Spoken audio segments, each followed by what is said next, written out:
Yes, y'all, and it don't stop. Yeah. We are at the casino. That's right. Let's go to the casino. We got it up. We're running. We're at the casino. Come on over. I'm going to go ahead real quick before the festivities get going too much. I'm going to drop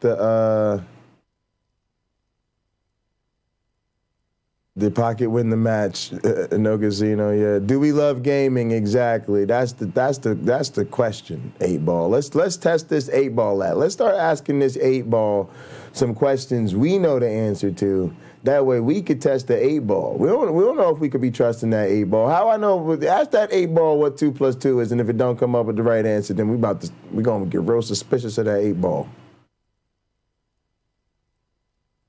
We got to ask the 8-ball some objectively verifiable information. Make sure that 8-ball ain't sitting on some bullshit. Because I had a 9-ball around here one time, and I found out that 9-ball was a complete fucking fraud. It was like a random answer generator or some shit. Now, I better not find out that fucking 8-ball is sitting on the same bullshit. All right, look, Pocket Locker nerds. I'm talking to you. I'm definitely talking to you. If you're watching on Pocket Locker right now, I'm absolutely talking to you. All 3 of you. Y'all some lazy ass motherfuckers. I left a link in the description and you still ain't click on it. I told you to.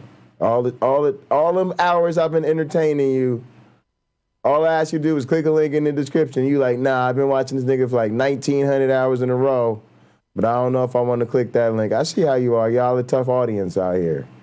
Well, you might as well be tough because y'all some ugly-ass motherfuckers and you're stupid as shit, too. So at least you got something going for you. Now, click that goddamn link up in the top that's pinned in the side chat. Let me know. Go to the casino. I didn't put an instruction with them. Let me do another one because I didn't leave an instruction. If I just leave a link with no instruction, y'all know the retarded motherfuckers be like, oh, what am I supposed to do with that link in the chat? I wonder what that's for. And then they won't click it. Maybe it's not safe. You know, they be making up excuses to be morons and shit. Look, now it says go to the casino. And click that one. That says go to the casino. That with 4 people watching. Look, ain't y'all a bunch of nincompoops? I said click the link in the pin chat that says go to the casino, which takes you to the others channel. The goal is to go to the casino channel. And more y'all show up on Pocket Locker 86. Now, either you stupid as fuck or y'all are trolling me. Which one is going on here? The number of people on Pocket Locker 86 is supposed to immediately drop to 0, and the number of people on the casino, theater, and arcade is supposed to shoot through the roof. Y'all some ignoramuses up in here. Can't follow simple instructions.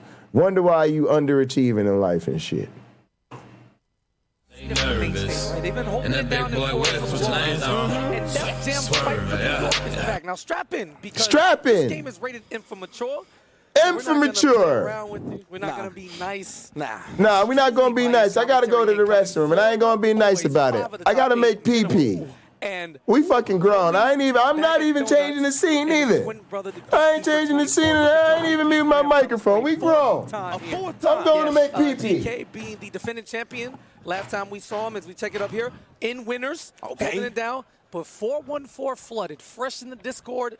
Hadn't had the chance to make it out to the CEO before. Cooked everybody. Everybody. We don't know what's going on. Ooh. Joey Bag of Donuts and Hatman, they had a few words for each other. That's what I want to know. So it's a little bit more than up with those two. They hashed it out before the event, so we chilling, but you still got to do what you got to do in game. Then you got Argon Ralston, losers, Florida boys, Black Phoenix, who's been a multiple top 8 placer at Def Jam before, and then Drum King Drew. I'm actually completely unfamiliar with him, so I can't act like that. And then you got the mundane Cinderella, Big Cindy. It's about to be lit. It's mundane. What you mean mundane? She's just mundane. Just the Mundy Cindy. Just leave me alone. Mundy Cindy. You know, nothing extra. And this game, y'all, listen, this game is broken. It is disgusting. There's about 70 characters on the roster. Something like that, and like right? 25 of them banned. So I know we watched Marvel over the years. Whatever, right? We've seen a lot of banned characters, but this is different. This is the game where you don't want to let it rock. I promise you, people got invincible normals with no recovery. guarantee loops. It's very disgusting. So welcome, man. CEO 22. I'm KP. I got Range in the building. And that's good, man. Just strap in, man. Y'all don't know what's about to happen, but we're going to take the clock back to 2003. Ooh-wee. You act like I'm not ready. You act like I'm not ready. Def Jam Fighter NY, it's about time it's got the main stage. That's all I got to say. Yeah, talk to him. Okay, well, you got to let me know who the non-Florida boys are, because I'm just going to bounce you out for fun. Obviously, I'm not going to know where anybody's from, bro. but, you know, I'm going to bounce you out for fun. So you told me, I thought the Gatekeeper was a nickname. This is this man's tag. Yes. He wants you to know. I thought you would just refer to him as the Gatekeeper. No, this is the tag, the government. Yeah, so Gatekeeper is like the mouthpiece of the scene, right? They come up with tier lists actively, and they keep going through everything. And throughout the community, they see, you know, who should be banned, who should not, because you really don't want to just let it rock, bro. You don't want a suspect out here. You don't want sticky fingers. Ooh. You don't want Carmen Electra. Like, Carmen. Dennis Rodman era Carmen. I feel you. My man is fitted for the. All right, so he knows. GK with the shades on, right? Okay. And his opponent right here flooded. Come on, my man is cosplaying. Yeah, oh my goodness, the full jumpsuit. Adidas style. Who's he gonna play as? Okay, David Banner. Thanks, Donnie. Straight for the game, right? Okay. So you know. Yo, Donnie, we're getting ready to move things to my overnight channel. I have another channel called Casino Theater and Arcade. I was kind of previewing it over the weekend on Pocket Locker, but what I normally do is I end the Pocket Locker 86 stream. The last couple of weeks, I've been just previewing the first sort of, you know, like this case, I'll do a match or two on the Pocket Locker 86 channel just to kind of give people a preview, entice them to come to the new channel. But then I end the Pocket Locker 86 stream, and we're actually live overnight on my other channel, which is called the Casino Theater and Arcade. So, Donnie, just consider that a personal invitation to head over to the other channel. There's a link in the description. Oh, there's Donnie. Hey, good to see you, Donnie. Welcome, welcome, welcome. Definitely. Appreciate you over here. And welcome to the new channel. There's a different currency over here. We do tickets and stuff. We'll be building up the store, but we do gambling and stuff. Donnie, thanks again, man. I'm kind of wrapping up I think I've wrapped up my coverage of the debate, but I tried to do a bunch of stuff going into it to promote it. Really, really had fun with it. Thanks for letting me stream it while I was doing it, and we had fun with it afterwards. I had fun reviewing it today. I'm glad it went well for you. I think your audience had a good time, and maybe a few of them are, got a couple mystery wrinkles in there. They're not quite sure how deep the rabbit hole on the conspiracy goes.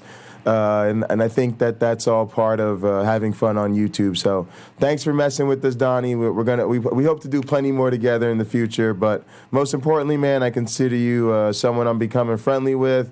Broadcasting with you was super easy, super fun, and I'm glad that you're a fan, and I hope you enjoy the new channel.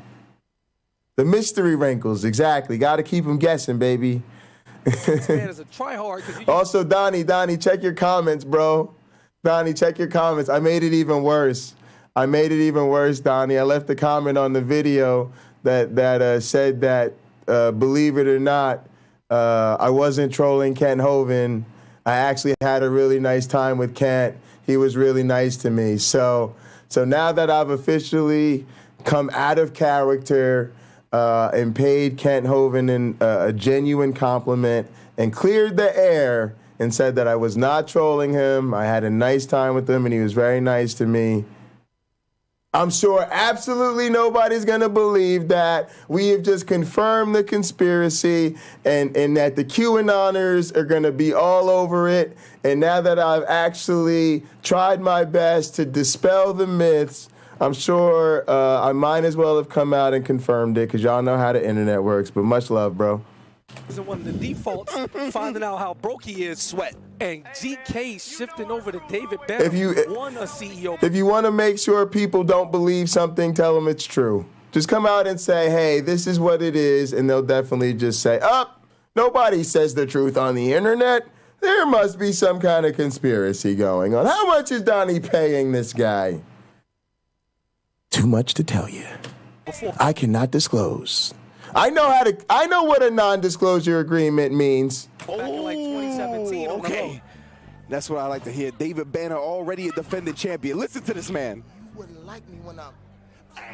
All right, y'all, we got some Def Jam Vendetta. I'm so ready. I'm so ready. All right, no shirt, no shoes. We've been doing arcade fighters. We're mixing it up. We're now doing Def Jam Vendetta. Already got counters. Yeah, guaranteed follow-up after that, so you got a whole lot. Oh, off the wall. Oh, coming up. Oh, okay. Ooh. Oh, word. Oh, with the low drop kick. Oh, low drop kick. Oh, overhand. Oh, headbutt. Yeah, of course. Ooh, with the knees, to the knees. Ooh. Gets the cage. Ooh. Sweet sin music. Pockets, bro. Oh. We got loops. Yes. We got loops. How you get out of this, David Banner, huh? Oh, he toying on him. Oh, yeah. He's stunting on him. Straight hip hop. Letting him get up. Straight hip hop. Ooh, gives him the reset. Oh, but I hit the elbow. So it's not just for free. Oh, he's just eating shots. Up against the fence. Oh, it's problems. That's problems. Ooh, that's a problem. Ooh, that's a lot of problems. Ooh, he getting spammed. Ooh, yeah, he's in danger. He was in control, but then he started taunting. That's why he don't taunt. That's why he don't talk shit in the hood. Almost gonna kill him. We don't even see the super this time. Oh, that's it. Ooh. God damn, the whole ribs is broken. The whole ribs. He broke the ribs. The sauce spilled out. The motherfucking char bits is on the ground. The dogs is cleaning up the scraps and everything. It's a problem. He didn't want to know. It's a problem. In case y'all don't know, David Banner is from Mississippi. Yeah, that was Mississippi Southern time. All service as GK goes up 1-0. Yeah, if you don't know, he's from Mississippi. The Rothschild and Rockefeller back. SummerSlam debated this summer. Donnie, we not trying to hurt people's feelings out here, Donnie. We just telling them the facts, Donnie. We just saying, find a better, bigger debate this summer, and we waiting. Just send it to us. If you think there was a better, bigger debate this summer, send it to us, and me and Donnie will concede. Until then, we kind of just main evented SummerSlam. I ain't even gonna hold you. That was kind of the main event of the summer in this community. I ain't even gonna lie to you. Let's believe. Oh, the Outcast is on. Look at this. Oh, and it's my first summer out here. So I'm just saying, I said I was the fastest rising star in Counter-Apologetics, and I just headlined SummerSlam against Ken Hovind as the U.S. champion. That's all I'm saying. I don't want to brag, but I kind of need to brag. You understand what I'm saying to you? The universe knows. The stars are aligned for this topic. You couldn't plan this no better. The crazy part is we didn't even have it set up. Like I was just chilling, and I was like, "Yo, I need another commentator." I was like, "We got range. All right, it's lit." And my man came prepped in the Outcast gear. I'm already ready. And the first song that came on the soundtrack is the Outcast. I can't, bro. You can't write it no better. Seems like destiny to me. All right, so we got. Oh, Warren G in the game. From Flooded Out, he's gonna go through his roster again. Massive. Oh, going back to pockets. Oh, he likes the health and the speed. He's taking it serious. Yeah, it's the speed over the toughness and the upper body power. Rematch, even though he picked the same character, he went back to the character select. He really thought about it. Yeah, he wanted to make him think about it. It might have been a strategic slowdown. He thought about the outfit. Sometimes he thought about. He's even using the provided equipment. Shout out to the production team. Let's go. CEO, he said, I need to hear it all. Wow, I need the sound. Yo, I can't believe it's Def Jam at CEO Fighting Games Championships 2020. Like, this is so crazy to me right now. I didn't even know this was gonna be a thing. Like I said, I had to dig into the crates. I found a dope record. I put it on the spinner. You know, I spun it up in the arcade, and this is what we got, man. We talking about the base level. This is hits. Round 1. You start the story mode, you fight here. Yes, I remember that. My man Pockets. I know no cages to jump off here, right? Yeah. No cages. Not yet. All right, so oh yeah, this the old garage fight. Oh, these niggas fighting on the cardboard box mat. Yo, this game is so hood. I love this. I'm so into this. Oh, look, the crowd is holding you up. Oh, really? Off a rope on 55th? Oh, really? Bring him. Oh, throw him to the corner. It's like a lumberjack match like that. Haymaker, guaranteed pickup. Guess after, nice block, but he's gonna run to get up out of there. Just trying to escape. Yeah. Nice ooh, got that. Ooh, got that. Knock. Ooh. Yeah, he be getting him out, trying not to get counted. Doesn't want to get counted into anything. But look, ooh. Oh, but he coming with them forearms. The forearm smashes or everything. And then it's beat him down. Like, you know, it's hood fighting, right? It ain't about none of that mixing it up for style points. Nah, it's about just bashing. Oh, my goodness. Oh, that's a problem. Oh, look, but he can recover. But no, he goes for the finish. Oh, no, he's trying to finish him. Did he hit it? Oh, he missed. He whiffed, but he got him with the elbows. Oh. Fought out. Oh, look, he's still in it, but nah, he got to do something. He got to do something. Try to run that blazer meter out because that's devastation. Damage. Oh, damn. Oh, shit. To the face. I like it. Oh, yeah, stand up. Oh, no, that's a problem. That's a problem. That's a problem. Oh, smashed him. None. Ooh, brings him in. Ooh, doing the ring control. Ooh, controlling the ring. Oh, the ring generalship. And then just smashed him. Nah, I came up to the East Coast. It's David Banner, El Presidente. David Banner was elected president of student government. David Bannon was campaigning with the CEOs out the trunk, and David Bannon said, I don't give a fuck. I'll roll up through the East Coast and just mash the East Coast nigga. It's not a problem. I'll mash on him. It's not an issue. I don't know what's going on in the bucket, but he got to scramble all the brain cells and put it together for the plan. And then we got the hip-hop soundtrack. Come on, y'all. This is what we need. This is what we need. We need to do it live. We need to do it big.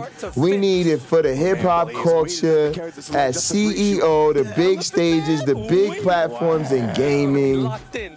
And I'm bringing it to the little community that we have so that y'all are aware of what is going on.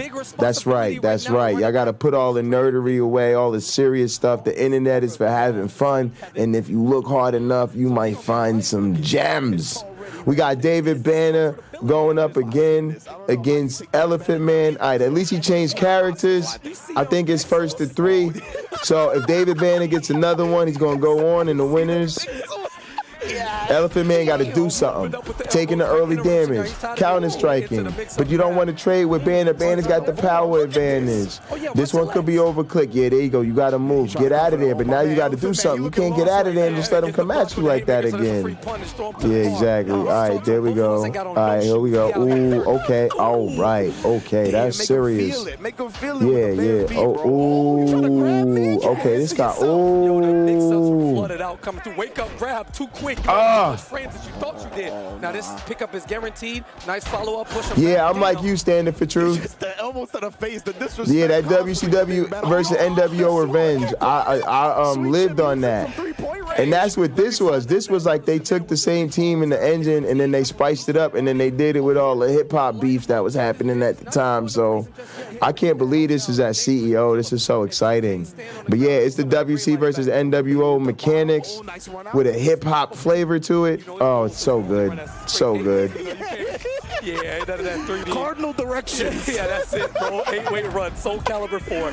All right, we here. Gets the punch, and this is very dangerous. Fighting him when the blazer move the knees. I love knees. Not quite. He's going for the win. Yeah, yes. The striking in this game is really great. The impact, it just feels great. This is it. Oh! He dropped the bottle earlier and picked that Oh, we got back in it with the bottle. Oh, he was laughing at it. Yeah, he had to get that one. Yeah, he had to do that to him. He really didn't have to do that to him like that with the bottle. Crush the rosé over his head. He really did. Heavier than that. You better drink something heavier than that. Time flies, Donnie. It's crazy.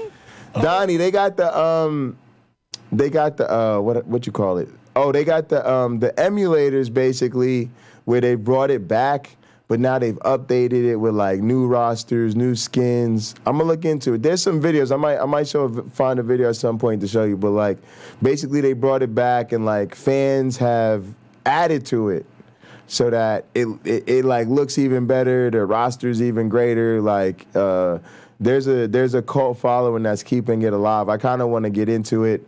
When I get these other machines and get some more time to get into some of the old school wrestling games, I'm hoping to get into that for sure. I know a lot of people gonna love that. Nah. All right, so Memphis Bleak, you know what I'm saying? Miss Bleak say smoking that la la la. Facts. And even if I die, he's in my will somewhere. Yeah, there it is. There it is. Yeah. Bleak. Memphis Bleak making money off this game. That's the deep hip hop cut. There it is. In history. People don't know Memphis Bleak is Jay-Z's right-hand man. He was a rapper that kind of, a lot of people would say would never quite made it, but actually he was on a lot of hit records, more like the Rockefeller records, like Squad records. But Memphis Bleak is great. I always loved his records. He's a great rapper. Awesome to see him in his game, but that's what Jay-Z says, you know. That's his right-hand man, and he's made. So even if I die, he's in my will somewhere, so he could just kick back and chill somewhere. That's what he meant. When you set the platform like Jay-Z does for your whole squad, then even your right-hand man gets in the video game, and his family eats off that shit forever. Man, hip-hop is real, man. Do it for the culture. That's what we out here for. Imagine if we got our own. A Def Jam Counter-Apologist versus Apologist video game. And your families, you know, you could beat up on Donnie, and then when Donnie died 20 years afterwards, kids be playing as standing for truth in the video game. Tag teaming with Ken Hovind, going against Aaron Ra and genetically modified Skeptic. Oh, nah. Again. No, not quite enough. Man, Bleak straight smoking that la la la. Oh, that does so much damage. This is so much fun. Oh, is he gonna finish him with the Memphis Bleak? Because that would be crazy. Oh, that's hip hop. Oh, that's all he needs. And the gatekeeper, hold on, let me hear Memphis. Talk to him. Oh, get in the heist. Hang on. Stop. He said, y'all know who I am. Let me find the camera. I'm the GK. I'm the gatekeeper. I'm the defending champion. I need a title belt. Damn, he got the Def Jam Fight for NY shirt on and everything. He wants you to know. Wait, I wanted to do more than that. I forgot a zero. It literally is. Yeah, don't get it twisted. Playing nothing else, bro. Like, it's crazy.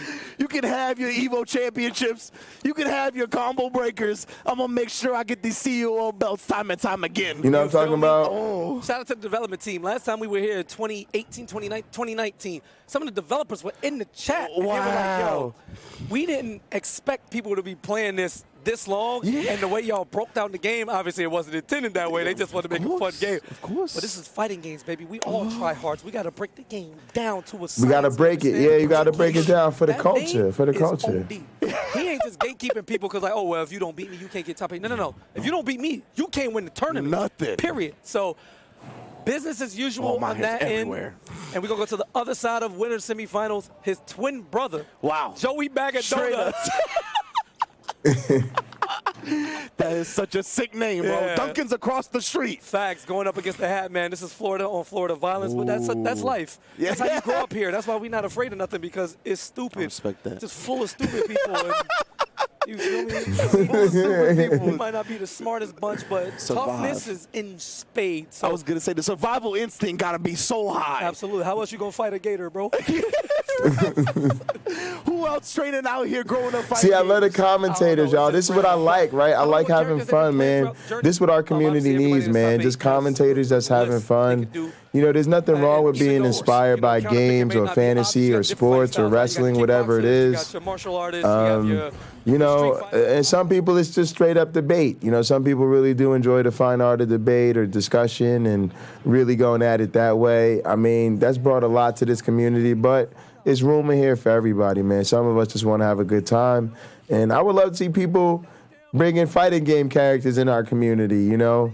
We'll take the professional wrestler up against the street fighting character. Somebody could dress up as like Ryu or, you know, one of their favorite characters from a game and just bring yourself out. You know, some people going to be ballers. We're going to get our athletes up in here and they're going to see everything as a sports metaphor, do all their stuff sports themed. You know, Gin and Truth is going to break things down his style. Listen, fuck faces. His style like straight MMA.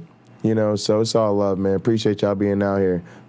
I want to see who the character selections. I want to see who the top tier characters are in this game, and then also how the different gaming styles play out in a game like this. up against Bo. Bo is, created for the game, so they really got more perspiration. And look, Hatman looking at him, shaking his head like, damn, bro, you picking Myth Bleak? Yeah, I'm trying to win. Fuck what you talking about. It's real simple. Ooh, that's what I'm talking about. You know what's so cold? I looked at Memphis Kingdom Hearts. I'm with it. Summer. He's not even on that joint. Shout outs home, crazy. I'm with it. I like the request. Also, we have a suggestions channel. The live chat's cool. I try to remember things, but also if you go into the community section of our Discord, we have a suggestions chat, so you can suggest things for the stream or suggest games and stuff like that. And I check the Discord a lot. Man, characters, because he was just that pedigree hit for like the damage it ain't supposed to. It'll be there forever. But right now, oh damn, more super kicks and then to get the follow-up punch. Oh, tried to punch the roll. Oh, he came with the roll on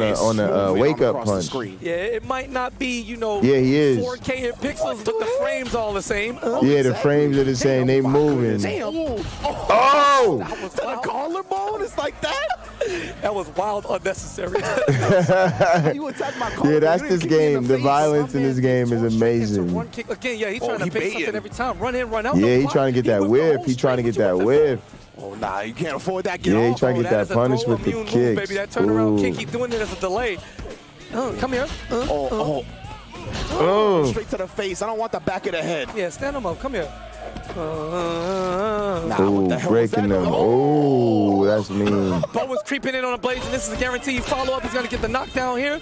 Not going to activate just yet. Oh, he almost whip punished that grab, too. Oh, baby, get off me. The shimmy, he's dead. Didn't even need it. Oh. That was some Slumdog Millionaire to that time. That was rough. Hey, hold on, Bo. We like you, but you can't be throwing up them kind of signs on the stream, right? He said you can't be throwing up the guy. Yo, you trying to cause a problem. There might be some people strapped in here. People take this death jam a little too serious. You better be careful. We got it.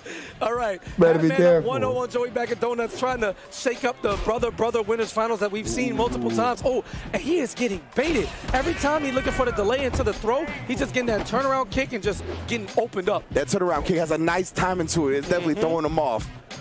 Oh, yeah. Joey Bag of Donuts, you see the range. Oh, yeah. All right, cool. Let me think. There should be a link. So, all right, hang on a sec. Let me show you real quick. So it should be a link, but let me know. There's a link in the chat. Yeah, you use that Discord, you get the link. It's going to bring you here to the Start Here section. You'll be on the rules page. This will be the only thing you can see. You got to click here. You just click on this pen. Then the guest room will tell us that you've added, that you've joined us. And so, yeah, then we can make you a member and you'll be good to go.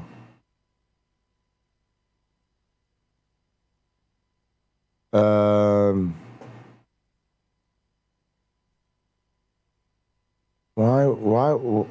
do you stage a debate? Some of y'all are crazy. But yeah, let me see. There's a couple people here I need to see. So what's the debate stage? Here, I'm gonna make this person member.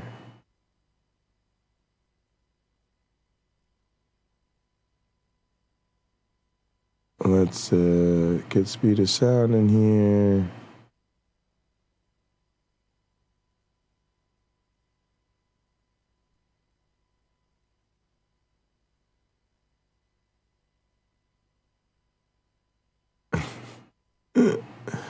Fettin', all right.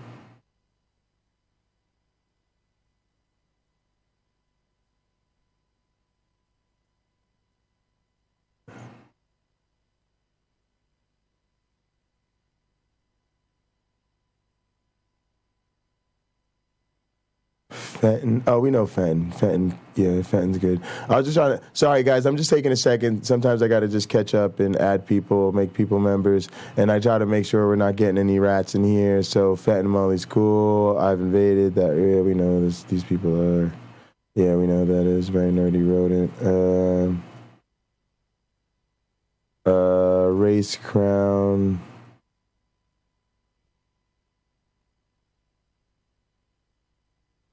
Mark Zuckerberg snitched on himself on Joe Rogan. Crowd, you way deep in the conspiracies. Rebecca,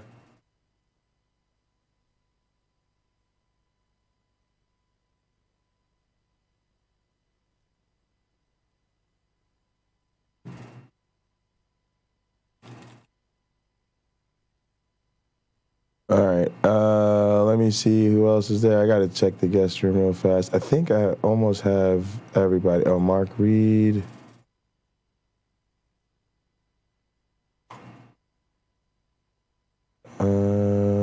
It looks like I got everybody.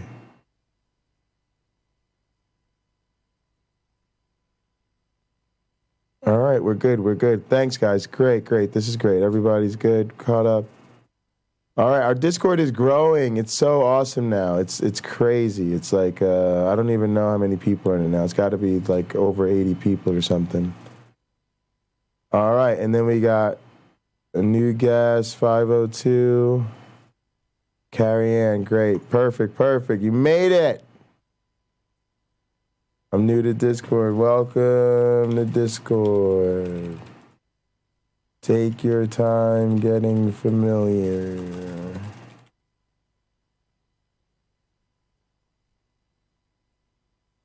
Please message a mod.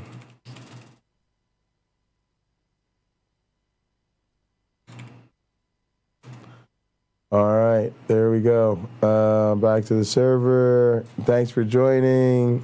Let's make sure she gets member status. All right, you're good to go. Welcome to the club.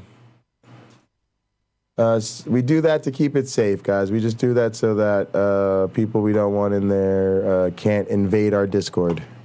It has happened. Donnie, lock your Discord down, bro. We have penis bombers invade our Discord and hackers. Discord is great, but definitely lock it down. And the chain, the pendant where it hangs down to the belly with the navel. Snap, bro. Okay, we slowing it down again. This time, Joey trying to adapt with some punches, right? He's catching that throw. Adaptation, you love to see it. Damn. Oh. Double left jabs. I like it. Pick him back up. Do something more with him. Oh, we coming after the shoulders. Yo, that shoulder move, that's so like, that crunch is insane. Yeah. Oh, he tried to get greedy. 3 jabs in the haymaker. You ain't got that many frames. Ooh, this roundhouse, bro, is plaguing him. Damn, come here.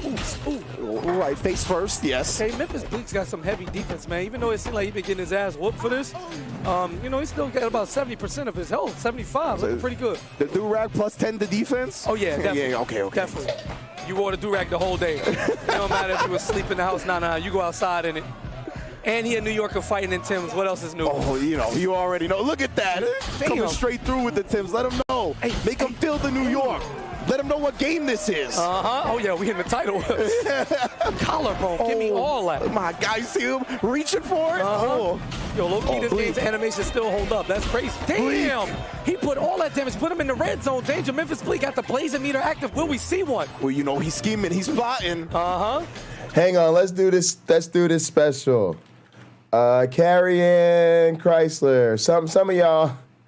Some of y'all, it takes a little bit, it takes a minute for y'all to join the Discord. I appreciate that. I know it's not what is going on with this thing? I know it's not an easy process for everybody. So here, have some extra pocket change. Or I guess I don't know what it'll give them. I guess it'll give you tickets. Thanks for joining the Discord. Bo ain't got that much health to recover. Ooh, chasing him down. And don't run from me. Trying to run him off. Don't you run. Don't you run from me. Come to this. Oh, my God. Will he get enough damage to get the KO? Okay, he's going to be in danger. Guaranteed follow-up. And this is it. Blazing. Yep, there it is. Yeah. See the blazing. There it is. Ooh, that looks great. As it should end with a New Yorker, the 2 Timbs, the 2 boots, Dr. Doom style to the face. I give him a 10 on the landing. Yeah, we got to get Memphis Bleak in the Olympics Definitely somehow. stuck the landing. My man just did a full form backflip in Timbs. Stuck the landing. Easy. Perfect. And the do-rag ain't come off. What we talking about? It's on tight. And the do-rag ain't come off. Oh, my man's looking like the Daytona Beach out here. You already know. Yo, this was an unreleased song, and they got it for the soundtrack of Death to Fight for New York. That's how you know. This game is so sick, man. Bro, it really is. And like, for real. Danny Trejo. We got the Danny Trejo. It's like that? Oh, yeah. Okay. Oh, yeah. come on, baby. It couldn't be a gangster movie without Trejo, baby. You already know. It can't be a gangster movie. If you got any Hispanic gangster in there, it gotta be Trejo, or it's not official. And if it ain't Trejo, it gotta be Hector. These guys are great. I love these guys. Be Hector. Yo, shout out, really big shout out to Tampa Never Sleeps. These guys bring me a lot of my fun tournaments. This channel, you know, it's going to be certain channels that this channel relies heavy on. Tampa Never Sleeps is one of them. Amazing games, amazing tournament, amazing broadcasters and commentators. It's all for the love of the culture. Love Tampa Never Sleeps. Please subscribe. Jason Marcy. Yeah, baby. Oh, yeah. Okay, cool. Straight jeans, by the way. Those straight jeans. You know what time it is, and you know them boots is for working, baby. It's lit. Trejo is a god. You know, he got the murderer gloves on, too. He do have the murderer gloves on. Stand up. We leave no fingerprints The OJs. Look at the score. You got 250 points. You know you ain't doing no damage. It's like the OJs, but they fit right. Oh, my God. Oh. Scraped his face across the cage. Oh, WWE style. It's like that. Scorched him. Danny fucking Trejo, baby. He took the headphones off and said, "You better know who I am." Holy shit. Yeah. You better laugh. Yeah. You know what time it is. That was not even a message sent. That was a whole ass body. That was a horse head left in your bed, son. What do you mean? What?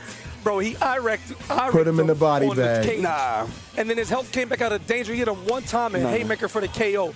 Joey Bag of Donuts knocking on the door to winners final, trying to join Joey his brother. Bag of But that man, Donuts. he ain't out just yet. We No, go back to the definitely club. Also, we got to work on our names in this community. Man, maybe he could do some Joey damage, Bag of hopefully. Donuts. Man, you can just treat That's someone's a face name. like a cheese grater, though, bro, Ain't no on the way. cage. And then the haymaker right after insult to injury, bro. Okay, I say, you know what time it is. No.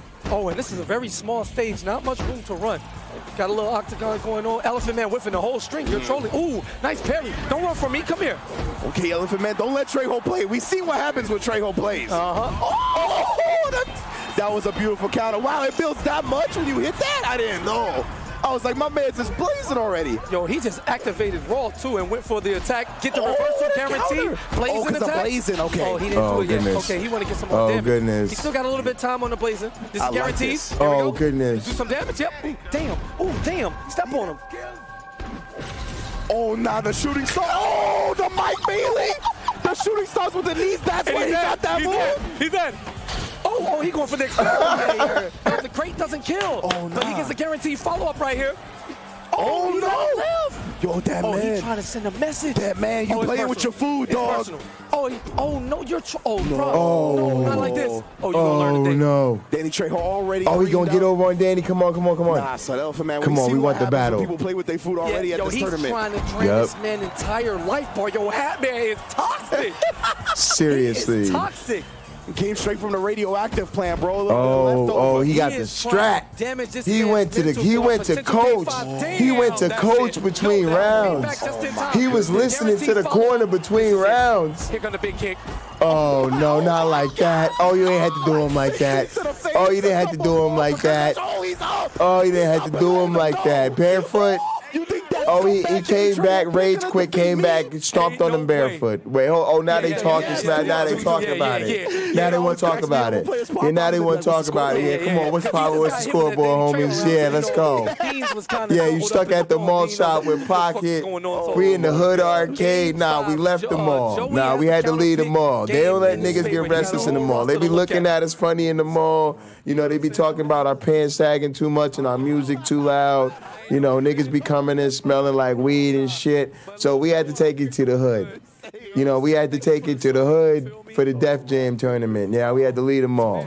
You know, we had the hood malt shop tonight. The corner casino. The corner casino. That's what we gonna call it. Nigga, I'm changing the name of the stream right now. No sunshine here?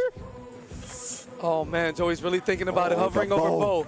You see the toughness, his defense is max. So, you know, it take a lot to kill him. All right, Pocket Locker, y'all getting one more match. So, you know, he got to put in then I'm going live on the Casino Theater Arcade. I'm kicking. I'm ending Pocket Locker. I don't even know people on Pocket Locker. I want to take as much. I'm treating people on Pocket Locker like Peter. Like I'm gonna deny y'all 3 times and shit. you don't want to give this man all the time in the world because he ain't going to play with you. Yeah. You saw what happened in that Danny Trejo round. Cornerstore. That was ridiculous. I can't, he got the NRS restart. You know about the NRS at Paul? Nah, we going now we at the Cornerstore Casino overnight shift. There you go. I changed the stream. I had to change it. Shake my hand, bro. Don't look at me. Get ready. Damn, he putting this one on Pyru, huh? He really going with Bo. He really is. Okay, and if you ain't with it, I'm resetting the stream. I'm resetting it so I can see the new name. Yo, Bo. All right, let's get it. Decisive Game 5 in the winter semifinals. It's already lit. If you're just joining us, all right, CEO 2022.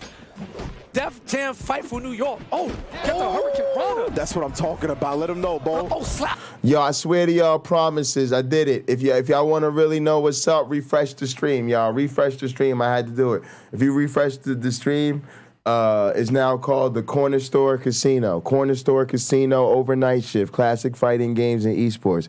If you on Pocket Locker 86, this your last match. Come over to the Casino Theater and Arcade. Come rock with Carrie Ann. Rock with Donnie for Standing for Truth. You already know Donnie for Standing for Truth. We already got celebs in the building at the casino. See, if you come hang out at the casino late night, overnight, you never know who's coming through. We might be a small bunch, but we might just bring our A-listers through with us. Sometimes we do that. Sometimes the A-listers come through like that. But y'all got to head over. This is the last match you get, and then we cutting y'all off because y'all are Bible nerds. The Bible nerds are going to be awake soon. They're going to start looking for content. They're going to start. We don't want the Bible nerds coming in on Pocket Locker, so we got to end the stream before they show up. I'm in the back of the head. We're hiding. That Pocket Locker shit is too mainstream. You can't be slapping me. It's way too mainstream. 121 say I slap him in the back of the head like he bark? Ooh, yeah. Ooh, yeah. 21. And, if they made a new game, 21 you already have know. to be playable. You already know. No 21, no purchase, low key. All right. Oh, the leg kicks. We're getting technical with the leg kicks. Ooh, working the body. Stomp to the face. Ooh, knees to the body. Very technical. The leg kicks. More leg kicks. Ooh, them to the outers. To the outer thigh. Oh, into the concrete. The finishes in this game are vicious. Oh, yeah, and we talking to it. Oh, yeah, let's talk about it. Yeah, let's not be friendly. I didn't come here for the friendly.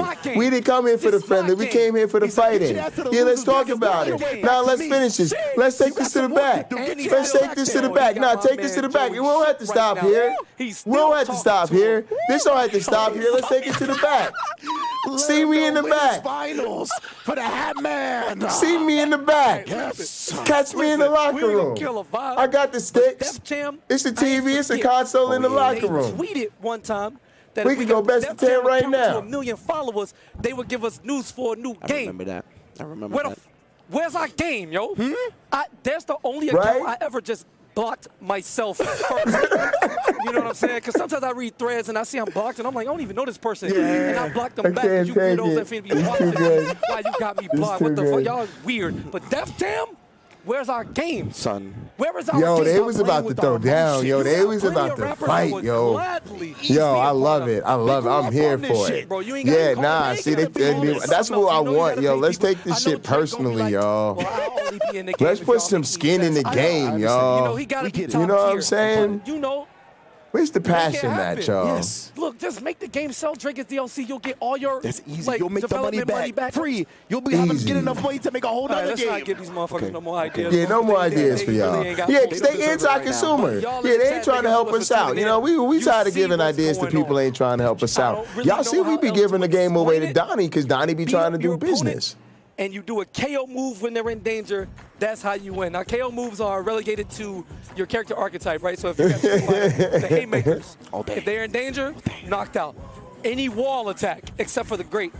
Yeah, see, now I want to watch them all rap. See, y'all know the vibes. That's what we trying to do. We trying to do it out here for the love of the culture, man. We out here for fun, yo. They be like, why don't Pocket go to bed? Nigga, because we having fun, that's why. I remember. You know what I'm talking about? They be like, Pocket, why you stream so long? Because Pocket likes streaming. I don't know if we'll see that in action. Y'all tired because y'all streams is boring. Our stream keep going because we having a good time. Moving on to the loser side of the bracket.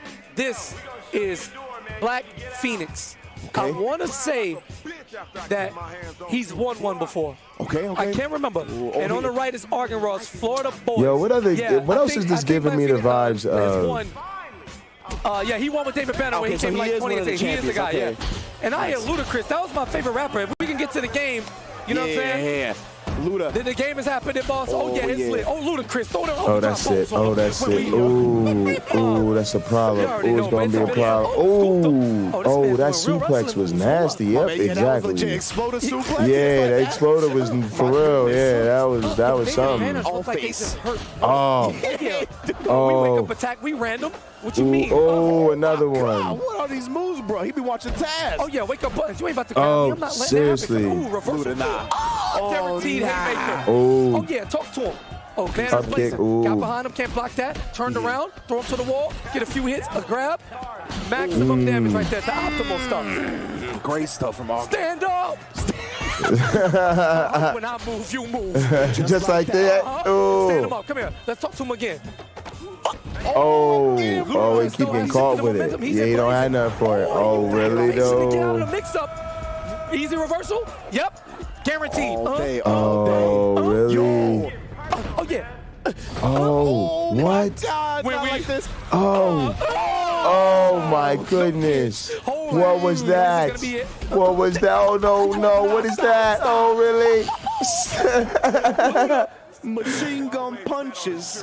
Wow. They'll eat your heart out. Welcome to the South, wow. man. Welcome to the South. Wow, we're snatching souls around here. Damn. We snatching souls right around there, there. That's the beating. You can't come to school tomorrow after that. You can't come to school tomorrow. I'm going to be honest. You took that beating on Wednesday, but you can't come back to school till Monday. You know what I'm talking about? That ain't one of them fights you could just come back to school Thursday. You got to stay home Thursday, Friday.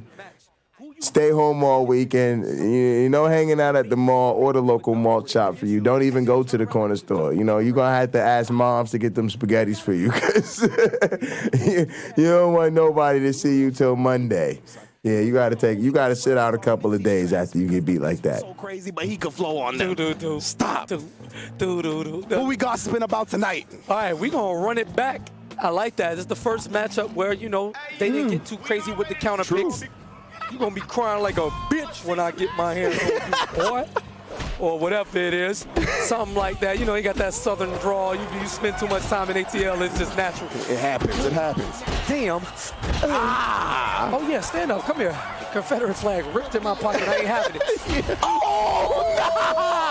He hit him with the Kurt Angle Shane O'Mac. That was crazy, but into the cage. It was wild. Run up, roll, stand up. It was wild. Get 2 hits, not quite. Stand up, follow up, guaranteed.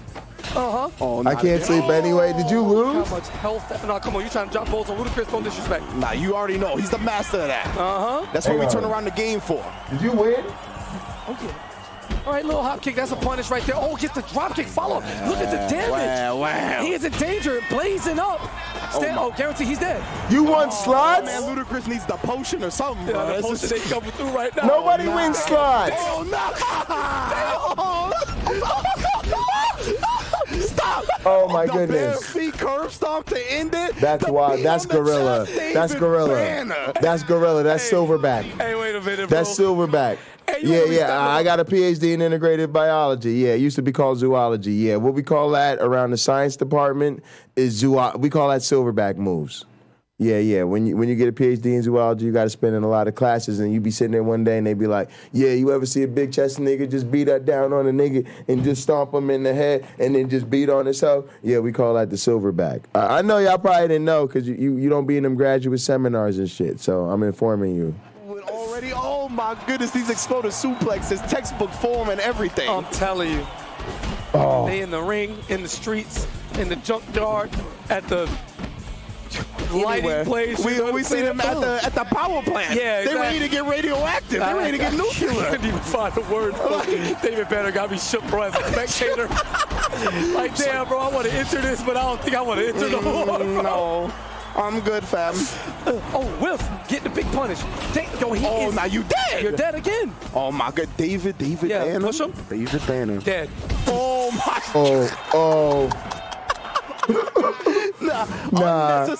Unnecessary roughness. There you go. That's a penalty, at least. Now send him back. Send him back. Kick him out to the game. Yeah, send him to the back. Bro, you're going to have to hit the shower early. Oh, this man got a shirt that says that was a violation. so you can read it and got that was against the safety protocol. With the print, and he looking. Oh yeah, he got his own logo with the mask on, with his own mask on, with the cloud. Come on, with his logo on the mask, with the weave on the mask. He got a weave on the mask too, with his logo on it. My man put his logo on the premium mask, a comfortable one, with the double layer protection. Oh man, Luda, bro, really countless classics. To be quite honest. Man, but David Banner, man, he's got, Luda got the classics, but David Banner got the CEO championships. You feel me? We going to Club Murder. Ooh, Club Murder. All right. This game. Shout out to the antagonist, Snoop Dogg, a.k.a. Crow, bro. There we go, Crow. I was like, what's his name? I can't believe we actually witnessed it. Wait, hang on a second. People thought they was going to get slick. See, the motherfucking Bible nerds thought they was about to slip. And hang on, I'm about to cut off Pocket Locker really quick. Yeah, we're live on the Casino Theater and Arcade. Let's go to the casino. Click the link in the live chat, Pocket Locker 86. The link is in the Discord. Please join us on the Casino Theater and Arcade. We will be live overnight. I'll be back on Pocket Locker 86 after I sleep, probably late in the afternoon, early evening. Thank you, Pocket Locker 86. It's been wonderful. We are done. Let's put it to rest. We could take our L to Kent Hovind. We lost to Kent Hovind. All the atheists are mad, but Kent Hovind is my nigga. Thanks to Donnie. Thanks to Kent. Hey, we did what the champ does. We take that L by disqualification, but we keep the belt. And we'll see y'all all next time. Appreciate the love. Appreciate the support, everybody. We're on to bigger and better things. And you would be on to bigger and better things if only you would click that link and join us at the Casino Theater and Arcade. In the name of Darwin, the Dawkins, and the Christopher Hitchens, science bless you all, Pocket Locker. You be even more blessed if you were at the goddamn casino, but y'all a bunch of nerds, so I don't want to talk to you anymore. Bye. See you later. Bye. Bye. Anybody fucking with them? Bye, nerds, losers. We gave them plenty of time. We gave them plenty of time. We had to cut them off. They had to get cut off. They had to get cut off. They had to get cut off. You ever seen in your life in fight a game? That boy is special. Oh my goodness. What? You wouldn't like me when I'm. Oh my God. Too good. It is the best. Oh my God, gets the run up grab. Yo, Argan Ross definitely shook. The last again, bro. Yeah, bro. Nah. This is a speed run. I'd like to welcome y'all to SGDQ 2022. The game is Def Jam Fight for New York. Okay. It is winner tournament in record time, and Black Phoenix is here. He's our runner. You know what I'm saying? We got Renji KP on commentary. Breaking it down for y'all, making sure you understand. Just how fast this man will run your shit. Yo, he did the whole string with his full monkey. But he got the reads. Hold on, Argan Ross, not to be outdone. Got the health halfway down. We trying to take this DTP. Hey, yo, disturbing the peace. Are you joking, Kappa? Nope, we ditched him. Move. It's rapid entertainment. Yeah. Oh yeah, you're dead. Fast. Oh. He's doing like that. Why did he hurt him like that? He had to do him like that. He said, Luda. The machine gun flow, meeting him with the machine gun punches. Luda. 2-2, just like that. He said ATL up in this bitch. I'm so happy. Like, all the sets are going down to the wire. All the sets. Yeah, this is great. I'm so glad. Yo, also let's represent the map, yo. That is godlike. Yo, you see they got to load up the stats off the memory card? It's me and Carrie. We had to kick everybody out. We had to get rid of everybody. My God, bro. We got to load up the stats off the memory card, bro. It's different. This game raised me, son. You don't understand. Oh, my God. Def Jam Fight for it. Look at Blaze. Look at Method Man, bro. That chain he had. Oh, he took the shirt off? The ice pick? No, he took the shirt off. Luda got the skull. He said, no, he didn't take the shirt off. Oh, no, he didn't take the shirt off. Tell me he didn't take the shirt off. He took the shirt off. Oh. Tell me he didn't take the shirt off. Oh, my God. Spinning like a helicopter. Tell me he didn't take the shirt off. Wasn't in this game, but he should have been. He really? Tell me he didn't take his shirt off. Yo, he took off the shirt for game 5. Yo, why is Def Jam the hypest game in the building right now? David? banner. They are showing how worthy they are of this main stage, My bro. God, he's got his logo tattooed on his right arm too. Nah, he's ridiculous. Yeah, he's ridiculous. You know, I can even go shirtless. You still gonna know who I am. You still gonna know what I represent. They say, oh, branding? I got you. I got you. Oh my goodness. Oh, all right. Oh, I like the respect at the very start of the round, but we're gonna get disrespectful real quick. Oh yeah, he turned into David Banner in real life. Stand him up. Yeah, legitimate. We playing mind games. Oh, nice, perfect wake up timing. Oh no. Oh yeah, come here. Oh yeah, grade him up. Talk to him. How you ain't gonna cut? Girl on beat. I'm the goddamn reason you at VIP. All right? Oh yeah, pick him up. Oh, this is over. It's over. Scream on him. Get him up. Oh, wake up buttons for his life.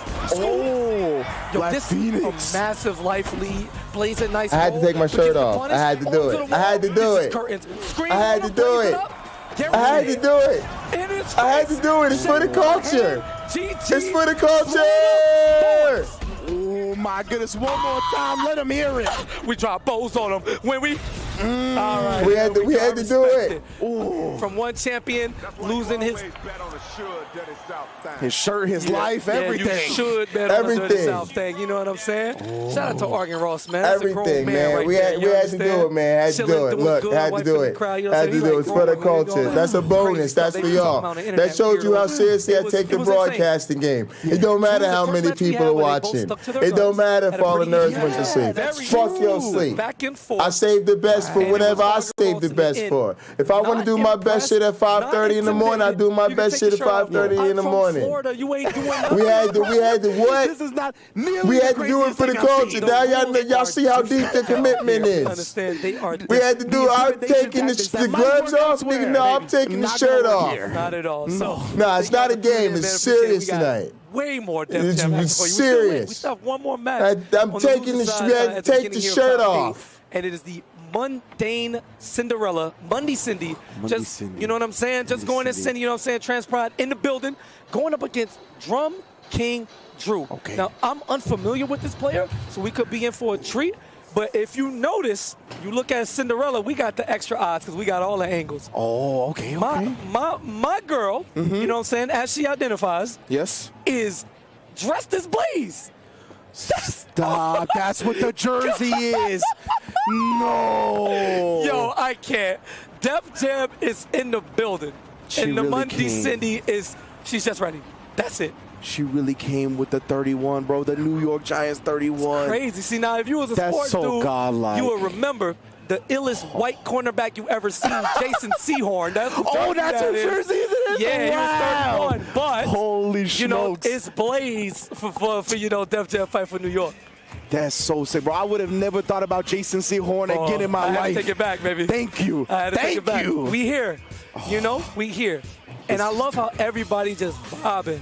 Like, As soon as you can't help it. You can't help it. different times, baby. Different times. Different times. So cute. Let's take it. Let's take Remember it to when the life last was match simple? of the first round of the top 8. Yo, Drum Cindy. King Drew, let me find out, bro. You slipped into the top 8, cooking people. Joey cracked the door open. And of course, he's They going to can't go handle and dress the complete as Blaze, disregard to all fighting things against serious. Blaze. That's what we're You think about. I don't know the matchup? 100. Come on. I am him. Right before we went, you know, we came into competition, I saw Cinderella going out to get the controller to come back. I said, yo, Cindy, you make top 8? Of course. It's like, damn. You have to ask. Yeah, What like the hell? Okay, so we got Omar Epps, Bro. who was in all the movies, Omar all Epps. the shows. My man. OE. Carrie, that's in for the you. word? That's for the overnight crowd. Yo, my man is in the game. You know, we got to give some clippables to the overnight crowd. The man is Get an overnight crowd something to clip. No, Omar Epps is OE. You're trolling, My bro. man from the wood, bro. I love me some Omar Epps. Okay. Oh, nah. Oh, word? He got like a Cobra clutch Oh, suplex. okay, so he Method Man got the grappling joints. Oh, nah. We got power bombs. Oh, jackknife style. That's Kevin Nash inspired. Oh, again? Oh, nah. Damn. Hey, Nah.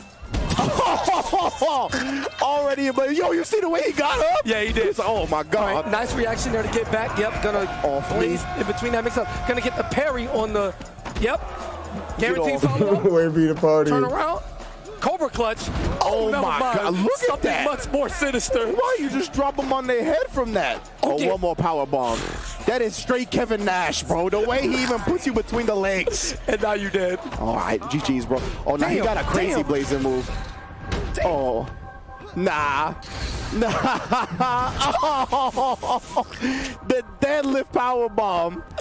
And drop. Oh, Bruh. what's up with it? Ooh, you got knocked the fuck out. Yeah, That's what he was gonna say. And the ice pick is just, Too, you know, too clean. That's too funny. He could have just killed you if he wanted to with the jewelry. Brought to you by Uh-oh, Jacob the carry Jeweler. in. Let's go. They put him in the game for a reason. And made him play. That's wild. crazy. That's the beauty of one-way shows. You know what I'm saying? In the That's, mode. oh my God, I love this Yeah. game. Oh, I man. really do. Yeah, people be like, Jay, I could watch you naked all the time. That's the difference. I'm like, good point, good point. You got a point there. Nah, Outkast is my favorite duo of all time. It's close, but Outkast is my favorite duo of all time. I ain't mad at that. It's viewer privileges Stankonia like was your streamer the 5th album I ever privileges. bought in my life. Ridiculous. In 2001. Ridiculous. Insane. Like the 3-album run, like the AT Aliens, Aquemini, Stankonia, they're ridiculous. cheating. Ridiculous. Definitely cheating, bro. Like, unfuckwittable when it comes to a 3-album Oh, run for like sure. that. They would have named the album that, too. 'Cause you know the styles and how Andre is the flow creative. But honestly, thanks for not showing us because we had a real problem with lurker jerkers. So this community feels a little violated. We appreciate it. We're trying to avoid that type of trauma. It was very difficult. It was incredibly hard on us. The frames wasn't tight enough.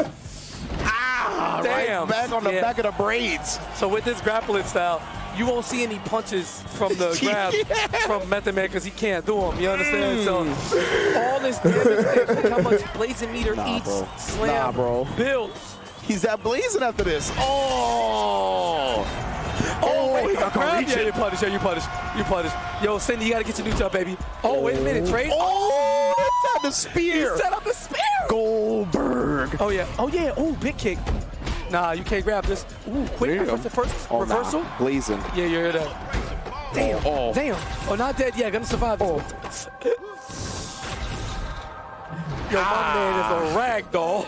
The way he drops them is the best part. Pick him up, guaranteed. Now you're gonna die from the slam. Oh, nah, what is this? What we doing here? Oh, Admiral Explosion!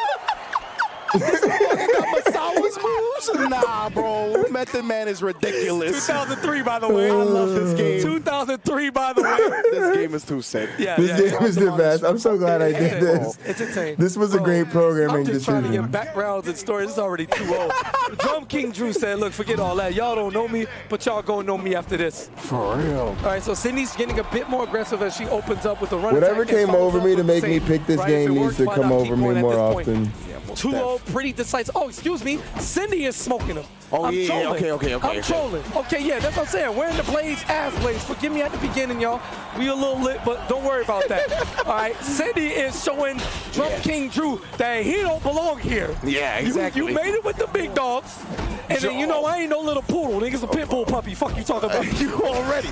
You should know that you ain't messing with no average cat. Yeah, not at all. Tries to get the interruption there. Reversal. Get off me. Scoop.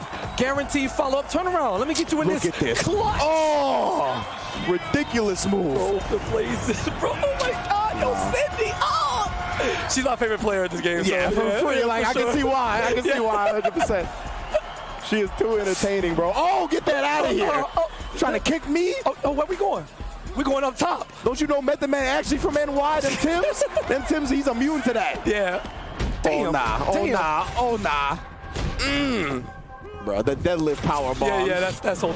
I'm sending text My man's messages. just reaching for the camera. He's a hell stream. With the Please. moves after, bro, it's insane. Oh, no, not again. Oh. Stand up one more time. That's curtains. Shake my hand. GG's. With the pop-off in the celebration. I love Def Jam players. Yo. They are the best. They really are. I love Def Jam players. The Blaze jersey. Yeah, Clean come on. Blaze. Yo, imagine you pulled up to the event. Oh, man, they got Def Jam members. I used to play that. I was nice. Yeah, I was nice. You know, I could beat all my Best on friends. the block. Yeah, my cousin can't. Man, listen, bro, I'm telling y'all can't fuck with me. Y'all don't know, bro. And then somebody sit down next to you, and it's got the Blaze print. Bro, her jersey says Blaze too. It's not even the Seahorn joint. It actually says Blaze on the back.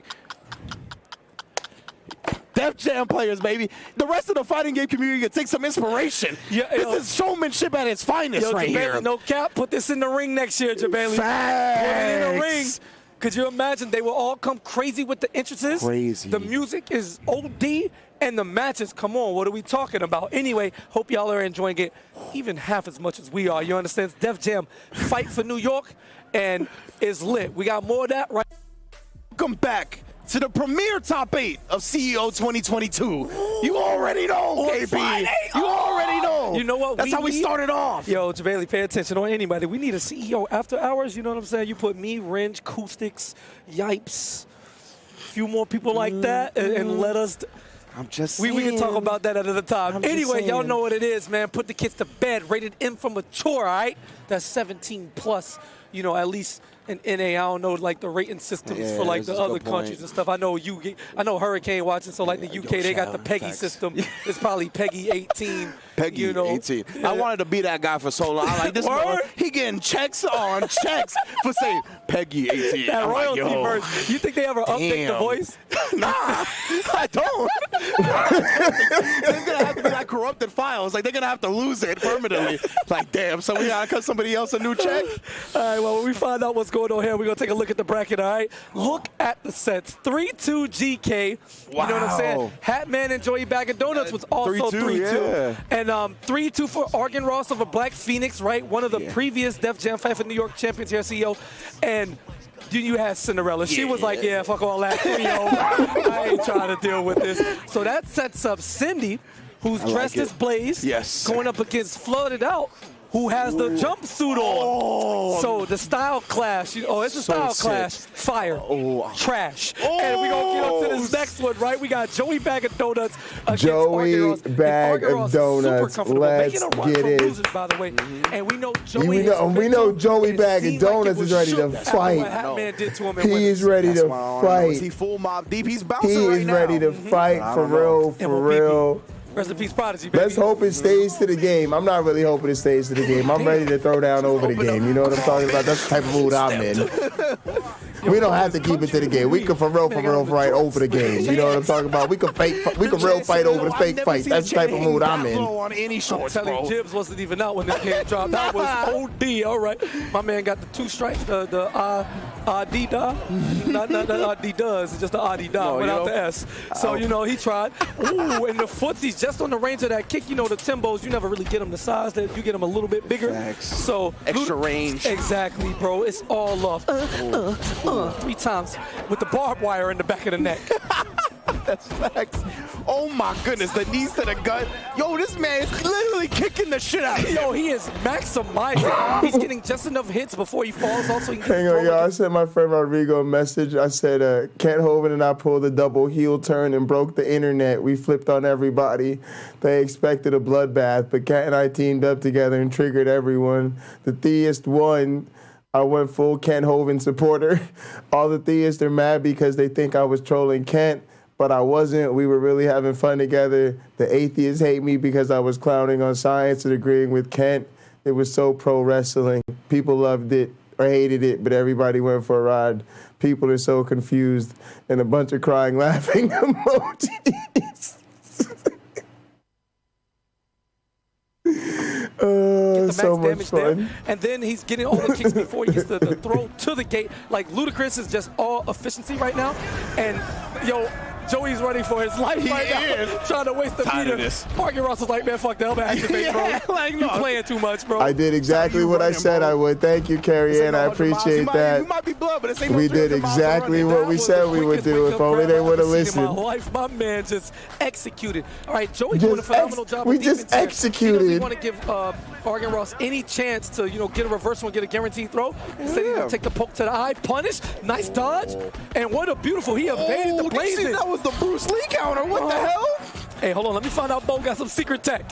That was wild. My man is a martial arts trained gangster, bro. And just like that, Joey Bag of Donuts in the league. He weathered the storm of the super, was able to get the Bruce Lee. Oh, damn. God. Hello? The neck. Bro, that's not fair. He's paralyzed now, bro. Bro, what is this combo right now? Got the blazing, and just like that, Joey Bag of Donuts. Yeah, I know. We teamed up. That's what I'm telling people.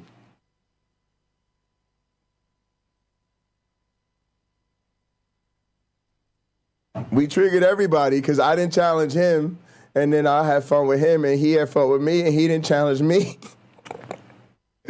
People on both sides are so mad. But all the reasonable people in the middle had a good time, so it's really a win for everybody. To fight against a man with full bar. This is where it turned around for Joey Bag of Donuts, right? Waited out the blazing. Let's see if Arkin can do the same thing. Baited. Takes the damage. Whip punish.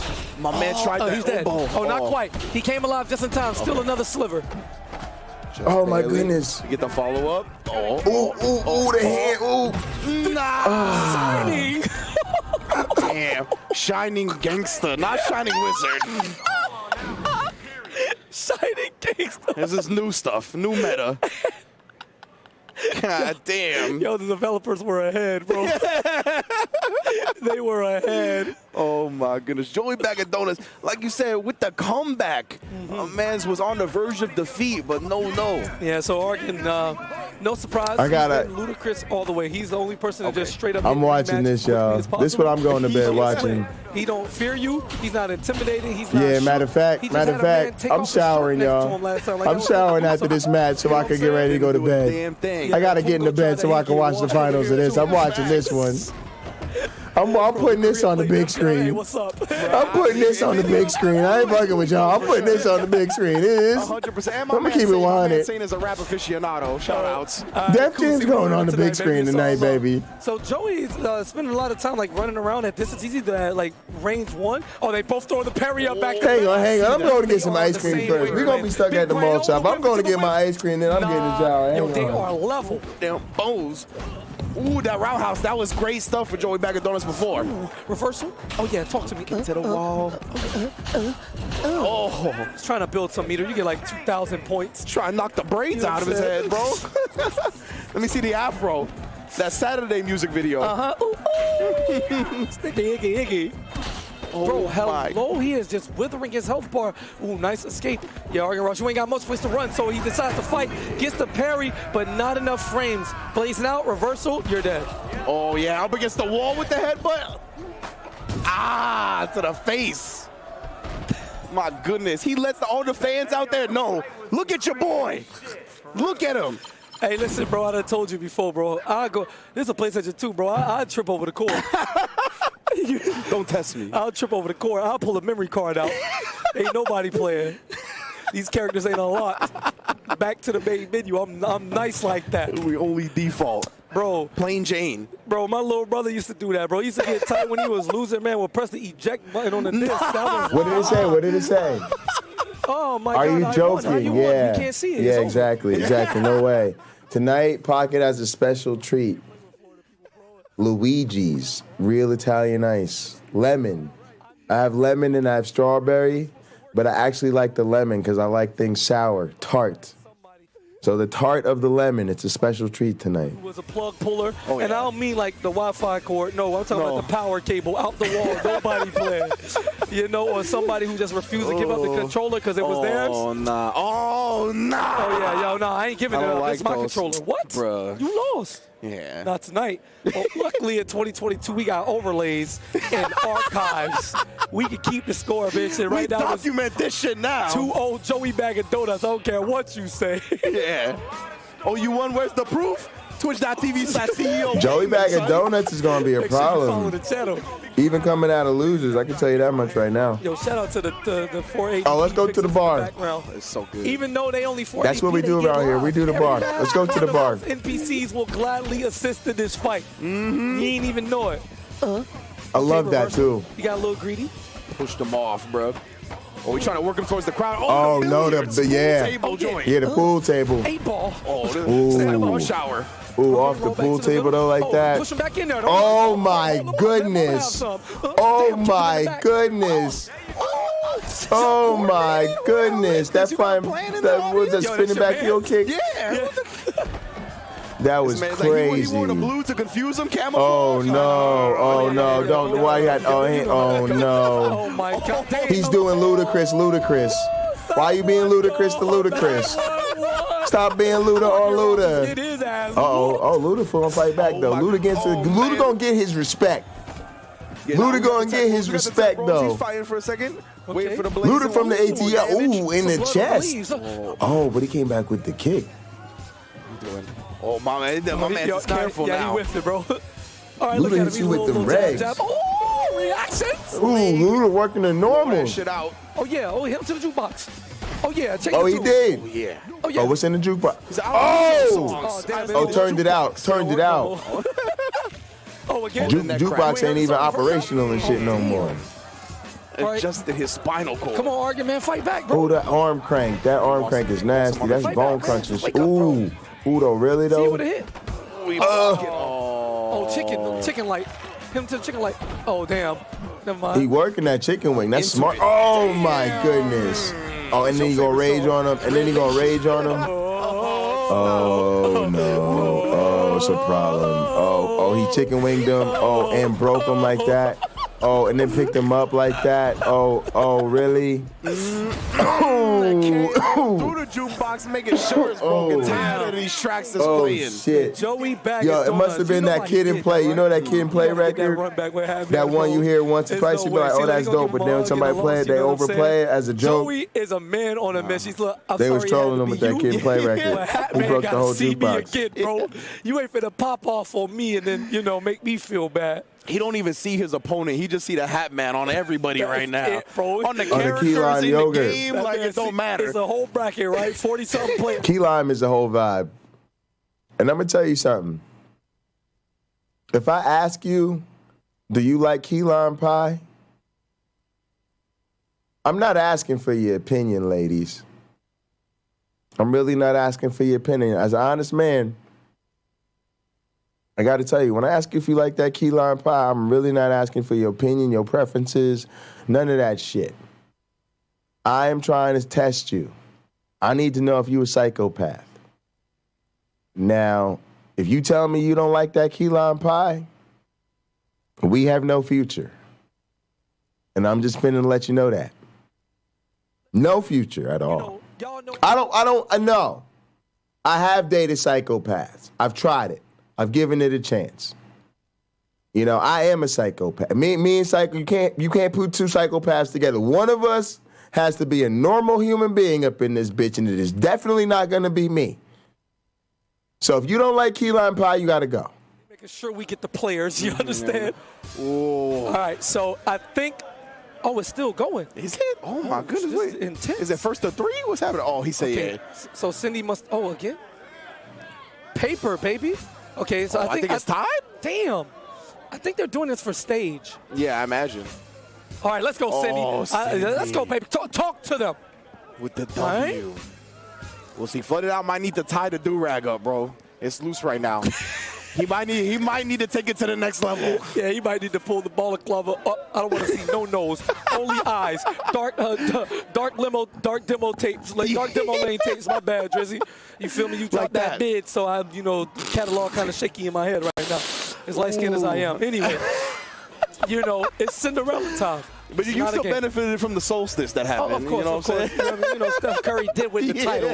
You understand? They lucky Sag ain't bring nothing but Warriors gear and make everybody rock. He literally brought nothing but Warriors gear, for himself at least. He didn't bring it for the rest of us like he said he was going to, but him, he only rocking Warriors all weekend. Oh, my God. Sag, can we get a Steph Curry jersey stats?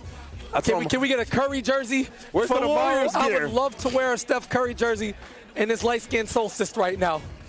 I would definitely wear it. We got to find one. Somebody sell something over here. The look on Seth's face was right now was like, if I could order it, you both would be wearing a Steph Curry and a Klay Thompson jersey, instantly. If I keep going, we might have to, Oh, yeah? Come over there. Oh, for you, okay. He got the Klay jersey I like tomorrow. that. Don't run nobody over in the crowd, though. You know what I'm saying? Don't drop the ring, Sag. Don't drop the ring. You got to be the fourth time. My man, Henny Clay is a monster, bro. Gave her the straight shoulder. It was OD. Coming for her, bro. All right, so Blaze making a grand return. Elephant Man. Yo, this match. Oh, that was so fast. That was so fast. Yo, I be watching Punk. They be like, yo, Street Fighter, check the dash. yeah, check that dash if you want to. Yeah, it's going to be on that gate missing 15% health. Oh, my goodness. Oh, Blaze reaching. Get off me. This is Elephant Man. You don't know this type of music, bro? You ain't ready with the reggae? I'm telling you, you wasn't on that track. You ain't never did a feature. Oh, blazing.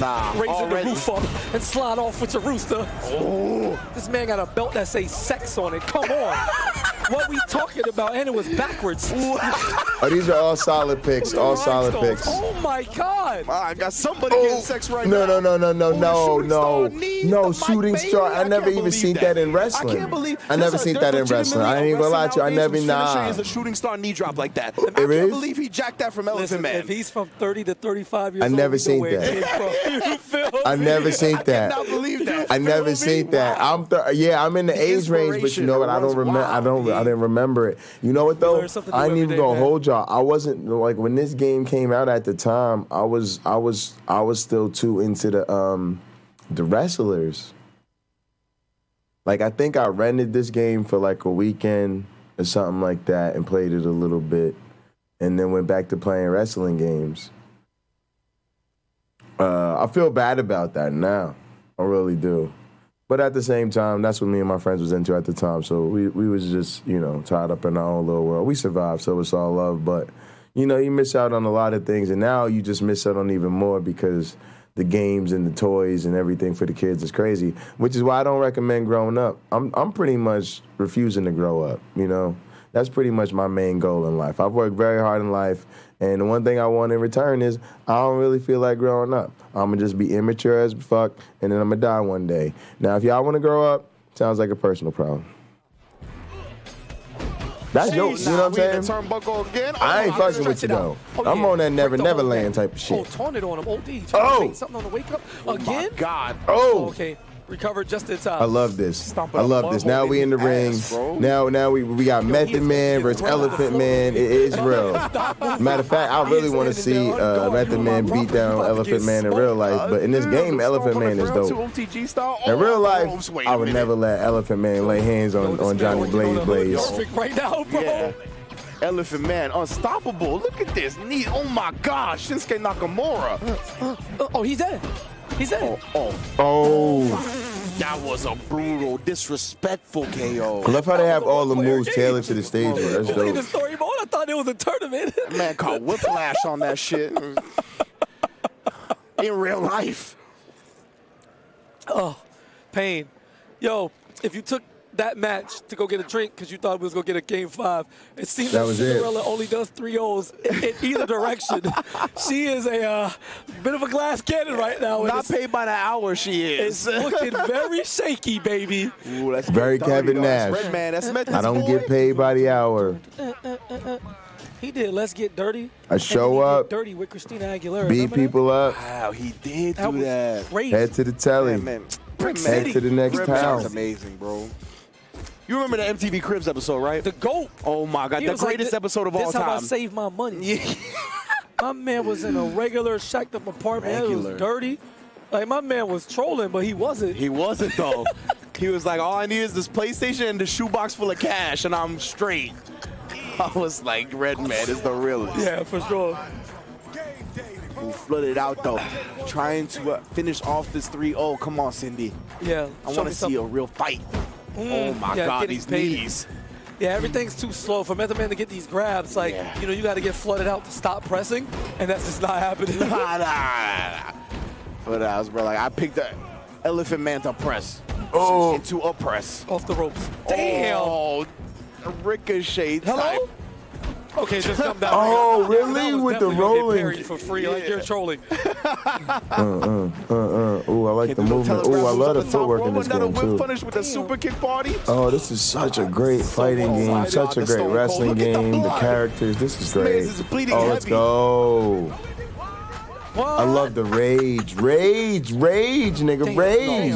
Yes, break him down. Like he insulted mama. Why'd he say that about my mama? Spine broken. And this is it, curtain. Oh, he hadn't even KO'd him yet. He wasn't even done with it. And if you send it to Twitter, I ain't check it. So 3-0, flooded out. All right.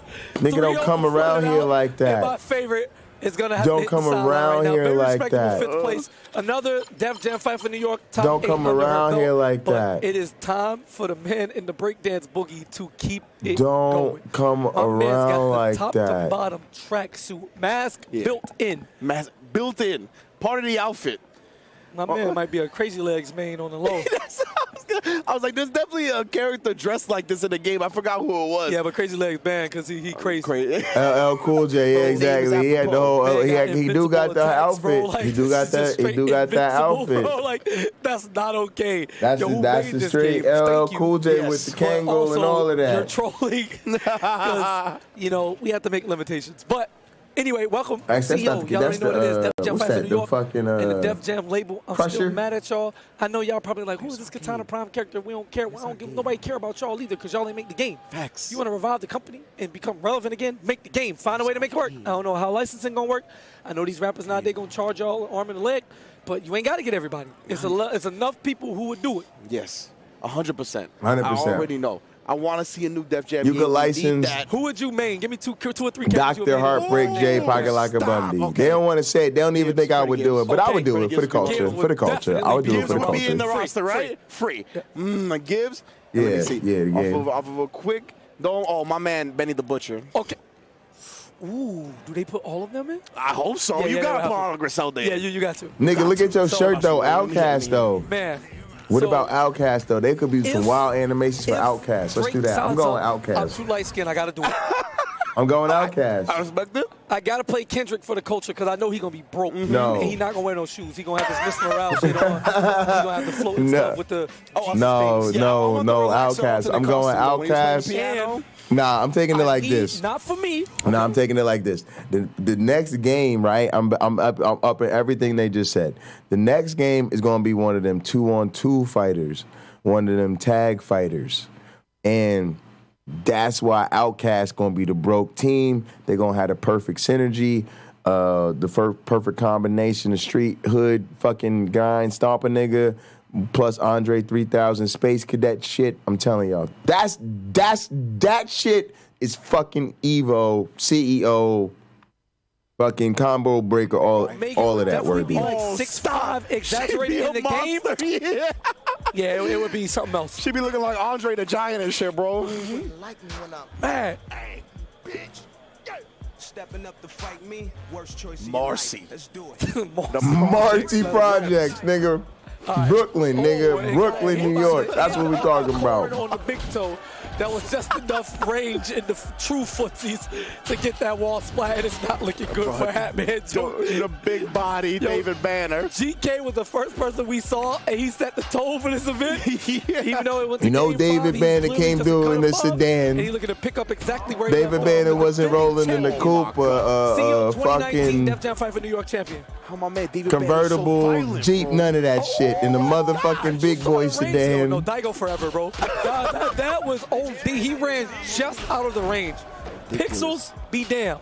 When a player's looking like that, Oh. it's scary, bro. Shoulder It's breaker. real scary. If they can dodge you like that, nah, bro. Oh my Damn, goodness. oh, he got the reset on the haymaker. David Banner got a big chunk of green health, but GK just gonna stay seated, try to get some of that back before he get back into action. He trying to bait the aggression. You saw. Ooh, damn. Ooh, okay, this is good. Some good damage. Trying to build up to get that KO. Wants to bait him. Nah, we from Mississippi. We don't fall for easy baits. Oh, he swept Right, him. stand down, getting some damage, doing the blazing move to try to extend the bar. Okay, So the okay. activation on the meter. Oh, you're done. Ooh, into the wall. Yes, it's going to be mad Gonna have damage. just enough time for a mix-up if he can pick him up. Get the blazing off. Does he have enough time? Yep. He didn't want to risk adding hits, but instead he's going to put him in danger. Yeah, now he on the verge of death right here. Oh, He twitching now. Yeah, he could've Gotta just- give him the easy dad kick. Just give him Yeah, the the easy dad one kick. time. Yeah, exactly. All right, I'm gonna pick him up That's and what I talk thought he to was him. gonna Check do. for a pulse. Oh, that was so smart. Wake up attack. GK looking for the reversal on the throw, but it wasn't there. Then he mixed the throw. Nah, Hatman is wild. Hatman is something. He is different right now. you saw the Hat Man back to back with it. Hits him with the kick. Stop trying to wake up and reach. Yeah, what Learn you a doing? lesson or two. You play NBA Street Volume 2 is around the same time. Oh, facts. Yes. What's wrong with you? You know this. You get taught lessons for reaching out here. Telling you. Damn. He said, I smoked your twin brother. You was born at the same time. Come and get it. Ooh. Came out first. I'm seeing you right one. back. You know what I'm saying? That's a new type of double entendre. It's me. It's me. I own your DNA. Damn. 8Ball, did that hurt? This shit House the Hat Man now. I would say no. His name was, it's done. 8Ball trying to be a smart ass out here. Get smoked by me in the same event, back to back. 8Ball. 8Balls don't know how to suspend their disbelief. 8Ball, we met in the game, you stupid shit. Did it hurt in the game?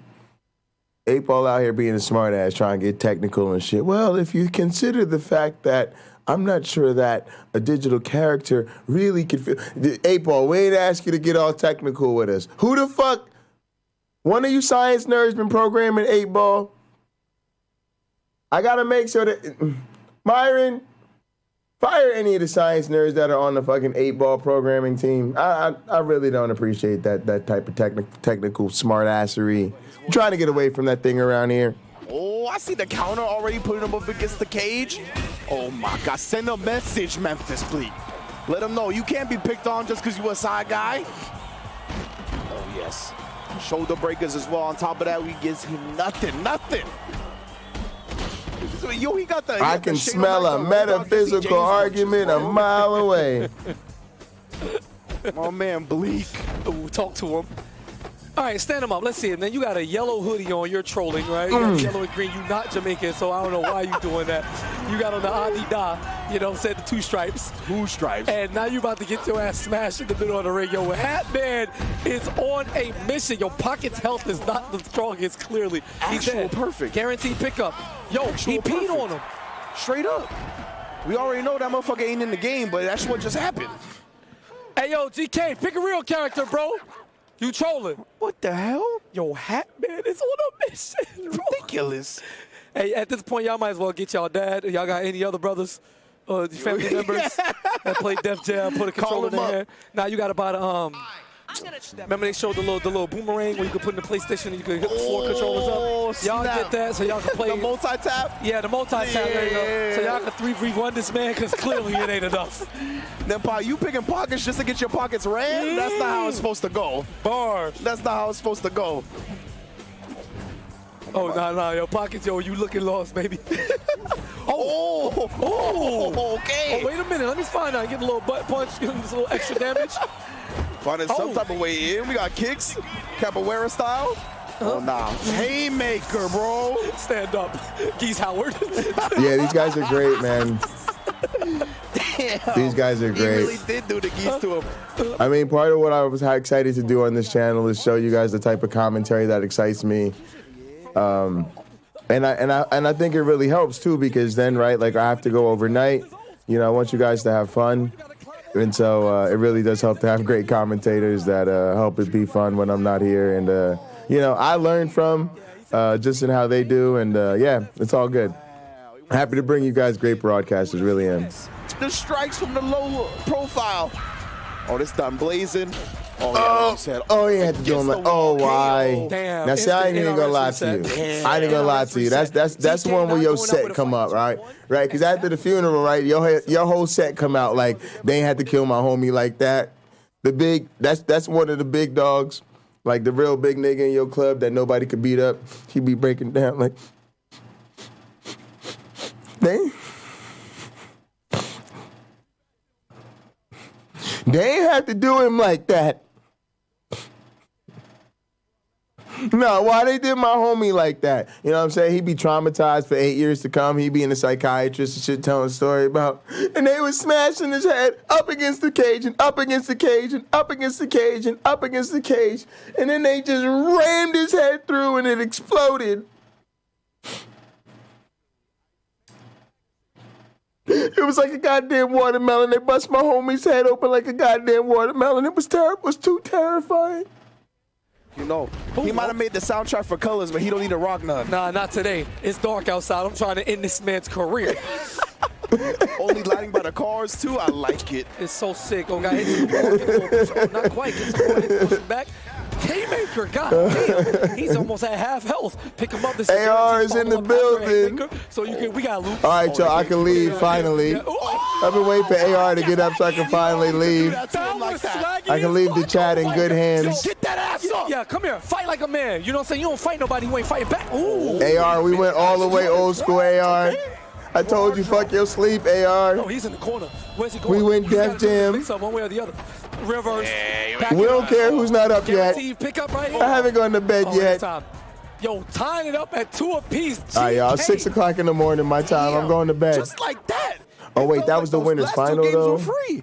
You out of pocket, yeah, you out of pocket. This shit hard. To win the tournament, boy, this shit losers. hard. All right, y'all, I got to get out the shower because I want to watch the grand final. I'm going to take a quick shower. I love y'all so much. AR is here. The stream is in good hands. Y'all, AR will be here to entertain you for at least the next 8 hours or so. I'm going to bed. I'm tagging in the chat. I leave you in the hands of the capable chat to entertain you, along with these wonderful commentators. We got a great stream going. It's going to be fun. I'm going to go knock out, and then I'll wake up, and we'll have a great, great fun day of stuff to do. Moving on up, onward and upward. Appreciate all the love and support. I'm going to get some rest, and I'll see y'all soon. One more time, parking lot pimping. Ooh-wee. Parking lot pimping, baby. It's like he know he in tournament, bro. That's crazy. Enjoy this. This is a gem. Made for this moment. Ooh, let's see. Can he close it out? That'd be a 3-game straight comeback for the gatekeeper, too. You know he's feeling it right now. Oh, boy. Fantastic start right there. Get the extra damage. It's about 15% of total damage gone. Got the full taunt off. Oh, yeah. Building that blazing meter. Going under. Yeah. Low profile. I was going to say, you see this low profile kick? He abusing that. He abusing it. Ooh, damn. Oh, okay, that happened. Yeah, don't whiff like that. You ain't low profile in this super kick, bro. Ooh, nice block. It's safe, though. Oh, nah. Okay, yeah, it's safe. That's cheap. Ooh. Okay, we got some. Nice run to get out. Oh, nice reversal. All right, Hatman, not to be outdone. Pretty even match. Oh, damn. And the haymaker just takes the lead. Myth blink. Let him know. Doing Hove's dirty work. I'm telling you. What the hell is that? That's a muffler? Yes, it is. That's exactly what it is. Oh, man, got him in the corner. What's going on? Oh, run him off the pole. That was vicious, bro. Oh, clapping on him. Legitimately. Blocked it. Going for the punish. A little something light. Oh, get the scoop. Nice reversal. My turn. Let's talk to this pole. Oh, he whiffed. Not sure what happened there, but gets the reset, push him back again.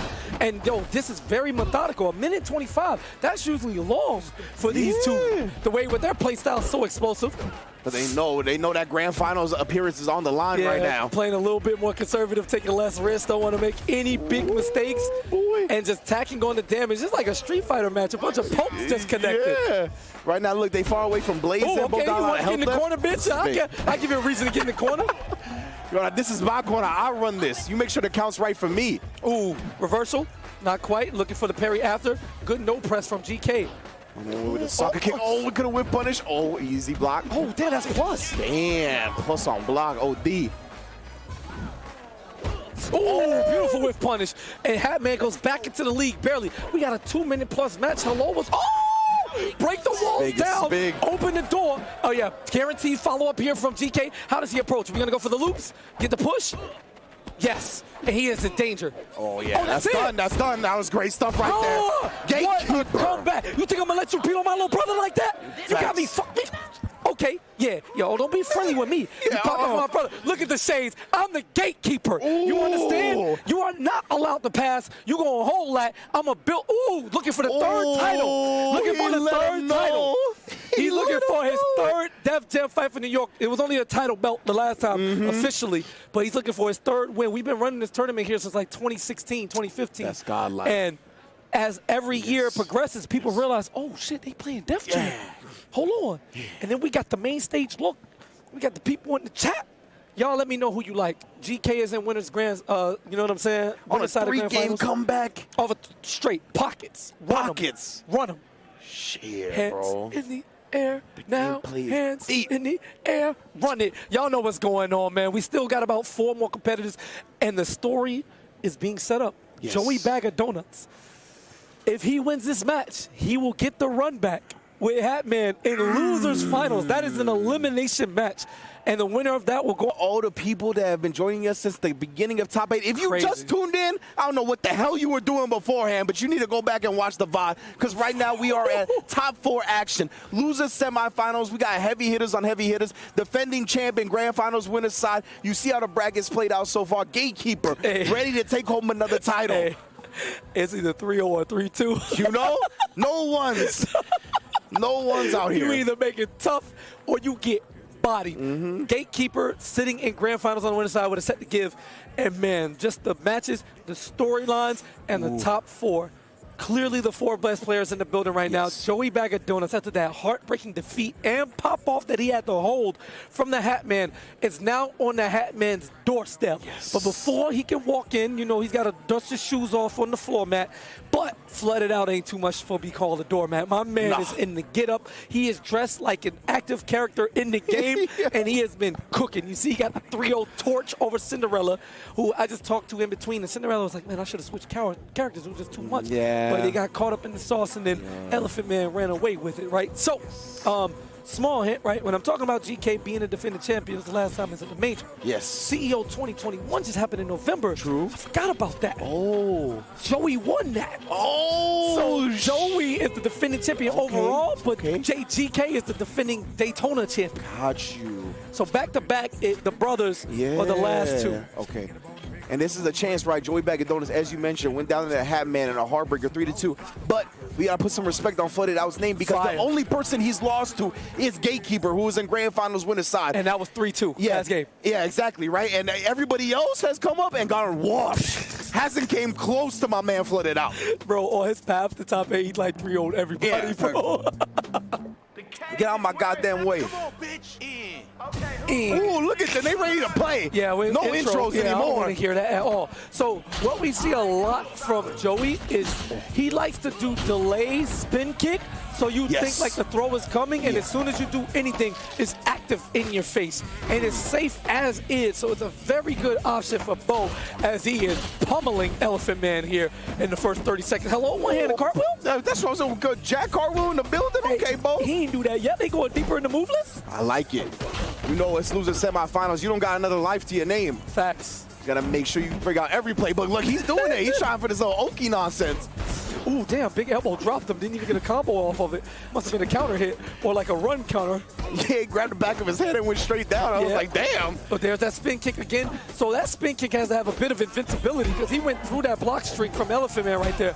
That's when Kick Deeper got his ass knocked out, though. Hey, get up. Fight like a man. This is close. You can tell all of our players are such high caliber.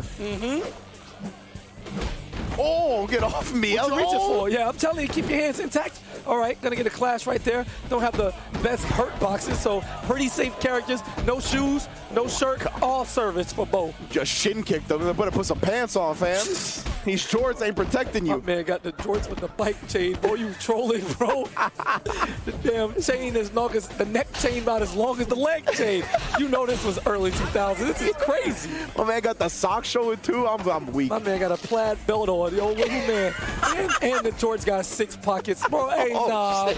This man is trolling, but if he could beat your ass like this, he can wear whatever he want, right? Yeah, exactly. You can't tell him a goddamn thing. It's the Jackie Chan flow. You know, you see the old pictures. Oh, why is he dressing like this? Can anybody beat him up? No? All right. Oh, you shut your mouth. Elephant Man, no, we turning this around. This is a very close match.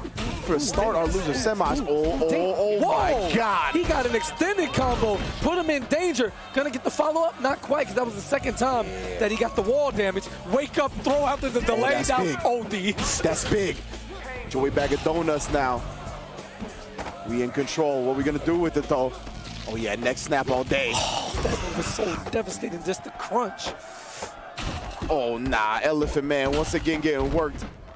And just like you said, huge momentum shift right there. Now Joey's in the driver's seat. He gets to play a little bit more safe. 3-minute match here. We don't usually see these right now, but everybody is getting tight. Oh, he's lucky that angle. You know, they can only move in different directions because he would have hit that cage. Oh, all right, we in the danger zone once again. You got 3 minutes in this cage with me, and that's up. 3:14 on the clock. Joey Bag of Donuts, first game. Damn, that man win quote was 2 seconds. Bang, bang. That's it. He ain't for the small talk. Yo, Bo said, you know what I'm here for. Title belt, nothing more, nothing less. He's like, I got 6 pockets. I need to fill them. Shit takes time. 1-0, flooded out. Gonna be looking to bounce back again. Flooded out, the only person they've come across that has made them bleed is Gatekeeper. That's it. But Joey Bag of Donuts. He said, that's my brother. Yeah. From birth. Shared a womb with that boy. You think you know him better than me?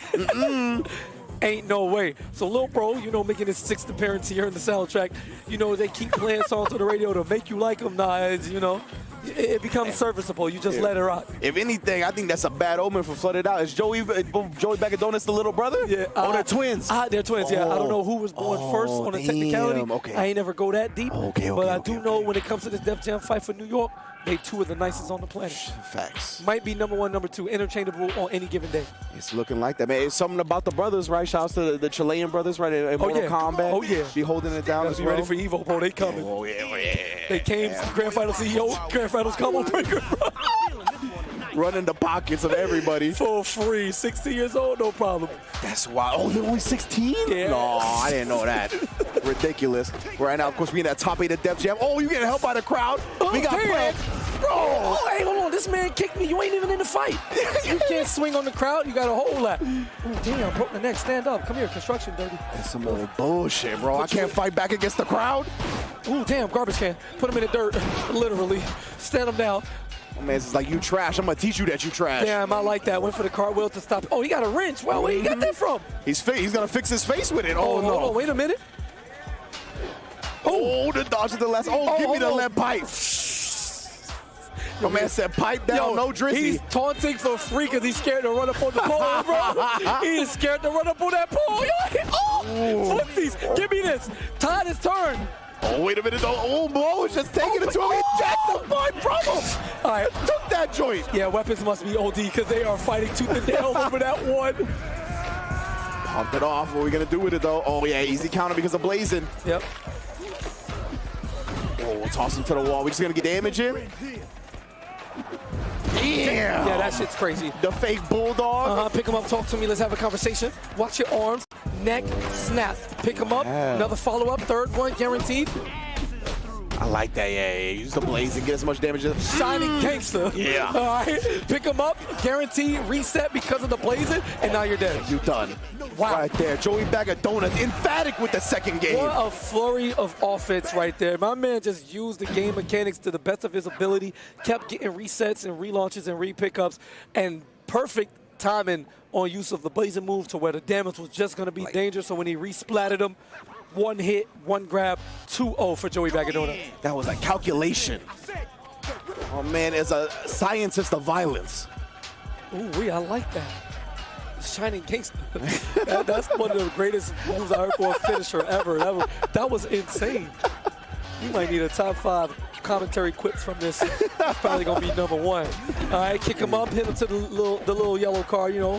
He had the broke down joint. Yeah, you know. That shit don't got an engine on it. I'm surprised it ain't on cinder blocks. You can't take nothing else from it. Oh, he got pushed, and he got punished from the crowd. Wow, unprovoked. Why you trying to run for? Yo, Joey is cheating. This man got goons on standby. Hello? Whole ass lumberjack match. You see, he reps the gang. He got members in the audience, Yeah, bro. don't let the blue fool you.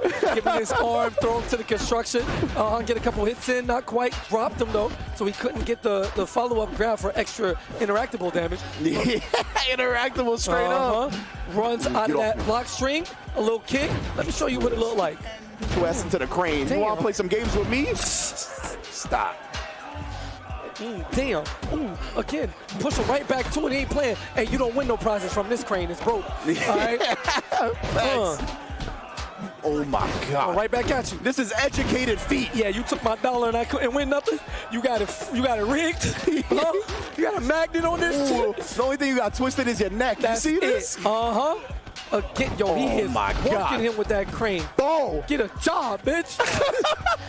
Stop spending all your time at the arcade. I'm telling you, I'm trying to show you how to get this work. Oh, hold on, golf club. Oh, let me see it, bro. 4. That's the mini golf club, too. You don't want that. Yeah, you can't share this with friends. All right? You just got to play. Oh, the clash. Oh, man, flex afterwards. He's like, bro, it's nothing to me. Oh, he's swinging for the fences, but yeah, that club was like minus 80. Bro, that was so slow. That wasn't no Cody club for sure. Yeah. My man's just looking slow with that. It must do hella damage, bro, or a knockback or something. Yeah. Right now, that's out of play now. Foot it out, not going out without a fight. Ooh, come here. Talk to me. Nice. No, don't run. Hold. Okay, a little back and forth. Ooh, be careful now. Ooh, Olympics. Okay, look. Right of block. Synchronized kicking. I like it. Wake up, jump kick. Oh, it's a lot of, okay, look, forgive y'all. This is ugly right now. They looking kind of free. they might be trolling low-key, but. I think Joey Bag of Donuts, you know, I'm surprised he don't get more aggressive considering the lead he got. Yeah, 2-0 right now, a little scared.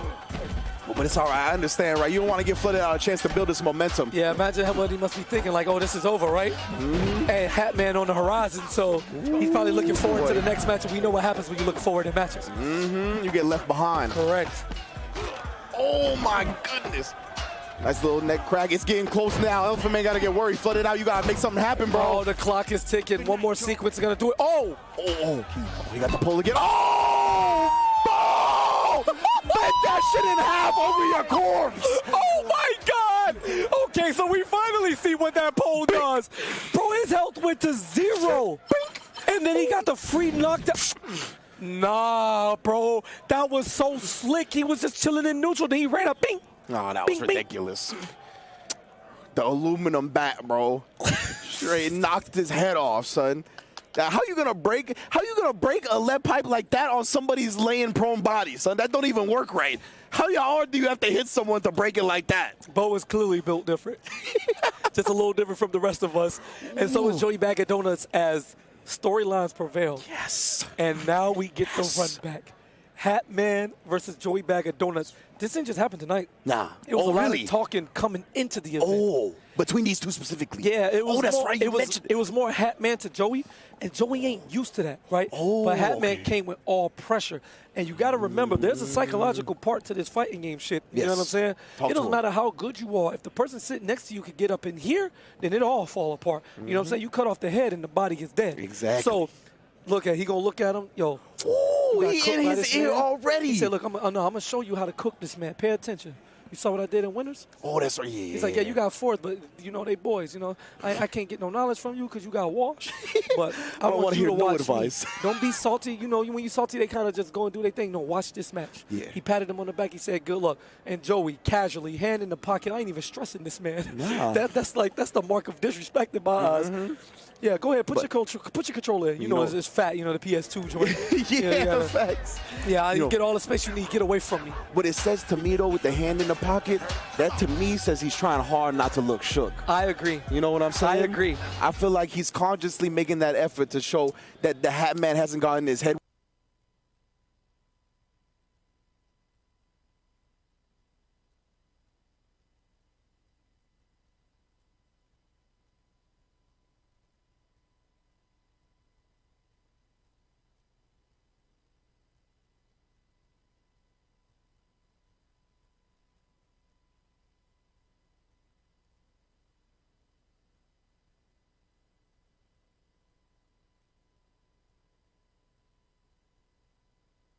GK won that, but this is a belt, CEO official, the first one ever for Def Jam Fight for New York, and Baby Chris. What? We hadn't seen this before. Joey going deep in the bag. Baby Chris? Is this ain't even the Chris from the Young Guns, right? No, it's not. I don't even know who Baby Chris is, yeah, bro. Memphis Bleak handled the Rockefeller representation. Damn, he like the Memphis Bleak of Memphis Bleak? Yeah. He like that? Yeah, that's crazy. He ain't even on the record, not featured. He probably was in the studio when they made it, though. Yeah, anyway, right. Knocking his head. Ooh, okay, ooh, wait a minute. Ooh. Nah. Push. Grab. He got greedy. See, he put that extra hit in there. So knocked him down. This he is all misjudged how much damage was already in that sequence. Trying to bait him in. Oh, he threw a raw haymaker. Yeah, Joey's different right now. This man is definitely in his head, bro. Oh, same frame. Ain't no trades in this game. Just go back to neutral. I love it. No clash, no nothing. 2 ships passing in the night. Oh, yeah.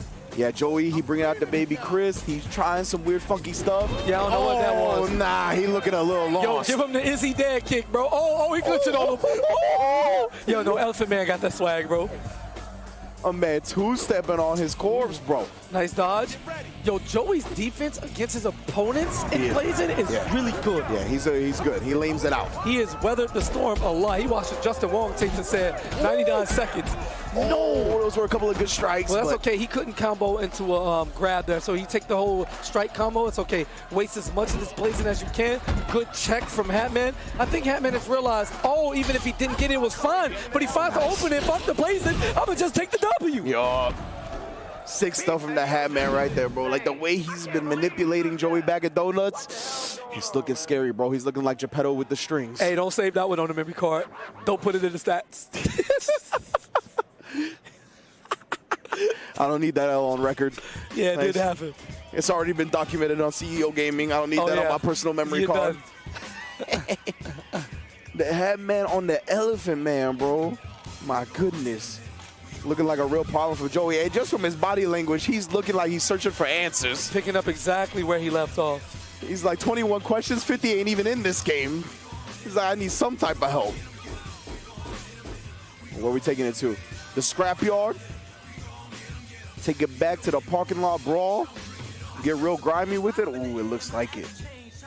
We need that after hours, like KP said earlier, man. We taking it to the after hours. The Hatman up 1-0 on Joey Bag of Donuts. Again, this is losers finals. Joey Bag of Donuts lost 3-2 to the Hatman in the first round of winners top 8.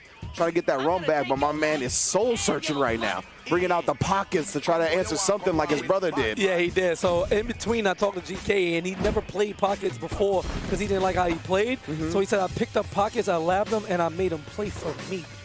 That was bars. I said, damn, boy, you know you winning this tournament. I was going to say, you know you the best if you say something like that. But before we get to GK, it is Joey Bag of Donuts trying to find his redemption, man. He is in his head. He's never been tested like this on a psychological level. And if you want to be in esports in any level, bro, you got to be prepared for what comes with the territory.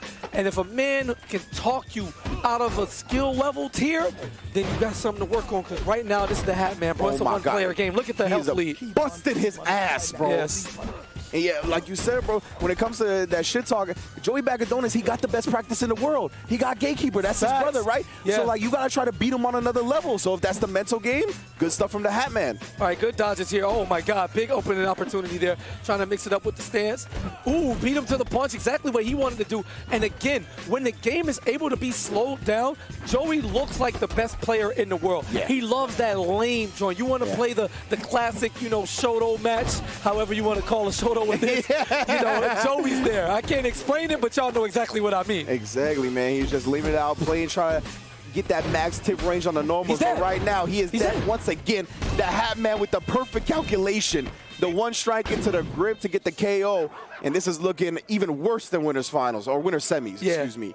This looking like a speed run right here. Shit. Yo, my man can't. He doesn't need Blazing. He doesn't need a lot of interactivity. He's just hurting him. Plain Jane.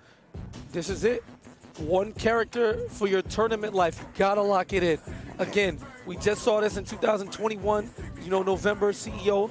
Joey was able to win that with Hatman in attendance. There you go. But now that it's became an official game, it seems like the rest of the tournament has taken their game to the next level, and Joey's going to have to meet them. And was that Danny Trejo I saw? I did see Danny Trejo coming out. In the power play? Oh, my Remember what happened the last time we saw this combination? Yeah. We got a 1 minute game. We did. Shit felt like 1 second game. We shall see if Trejo can run it back. I mean, like you said, this is down 0-2, so this is locked in at this point. Oh, yo, he looked like he starts with the taunt. That's OD. Oh, big whip punish. Oh, yeah, Danny. Straight jeans, black boots. We going to work. Oh, nah. None of that. About to take the belt off and whip him with that. Oh, you would love to see it. Damn, that linked. The hell, Elephant Man? Got hit something like that? He got counter hit frames or something? Let me find out. He tried to run out of the string, but Elephant Man, the full combo hit had a big chase down. Runs out looking for the parry. Oh, man. Threw a haymaker Hail Mary. This ain't enough unless...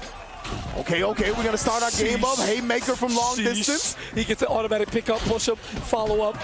Damn. Ooh, Danny. Oh, reset. That was disgusting. Nah, no, again. No, get the minute game. 55 seconds on the clock. 6 feet in the grave. Yo, he slipped that reset throw in there so dirty and got the regrip. Nah, Joey.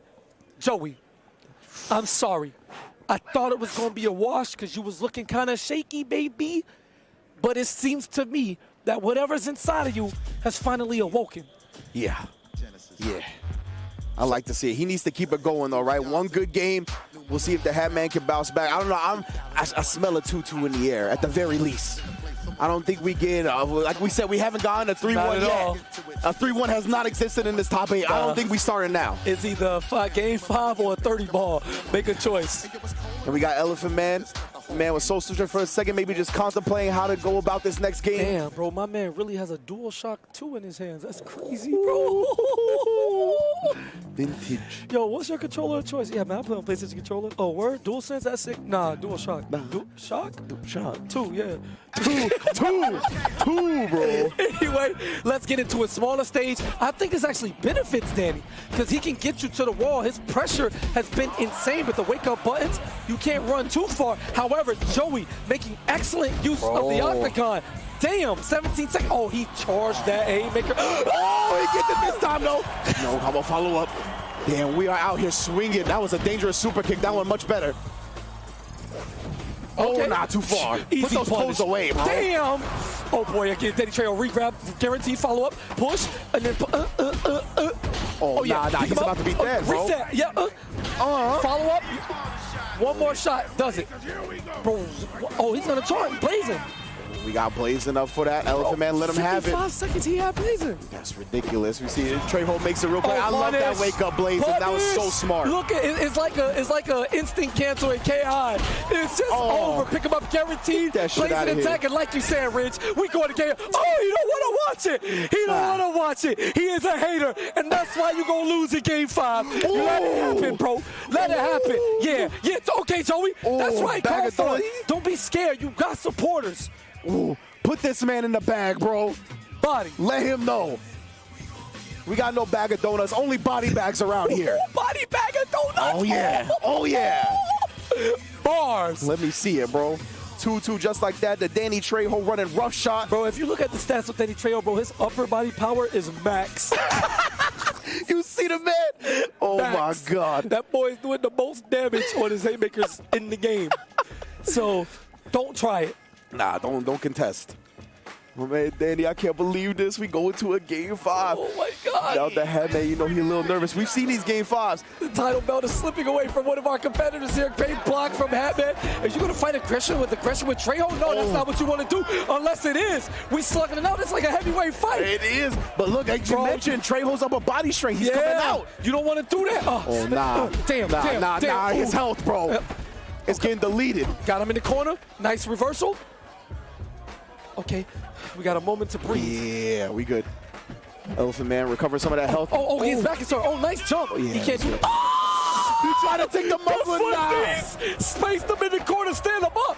And he got that muffler, the crowbars behind him. He's done. Oh, my God. Joey back to donuts.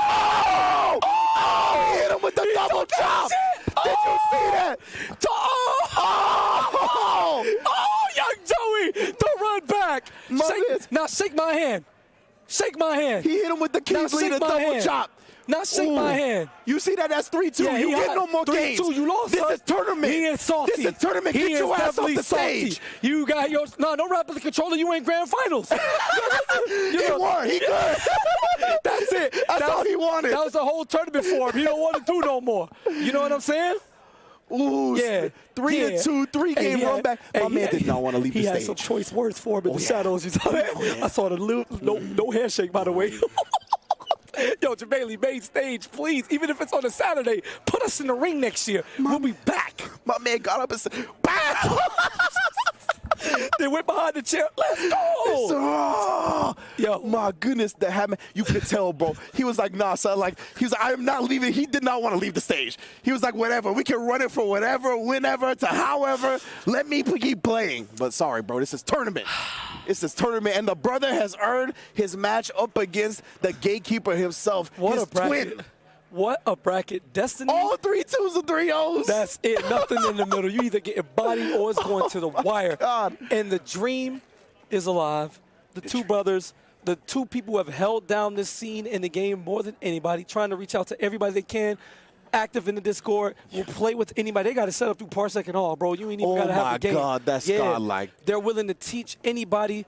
Please, please, please follow them, man. Joey Bag of Donuts, that's his name. Joey Bag of Donuts 8 on Twitter, and the Gatekeeper 24 on Twitter. You can get all the information you need for Def Jam Fight for New York. They break this game down, everything. Yeah.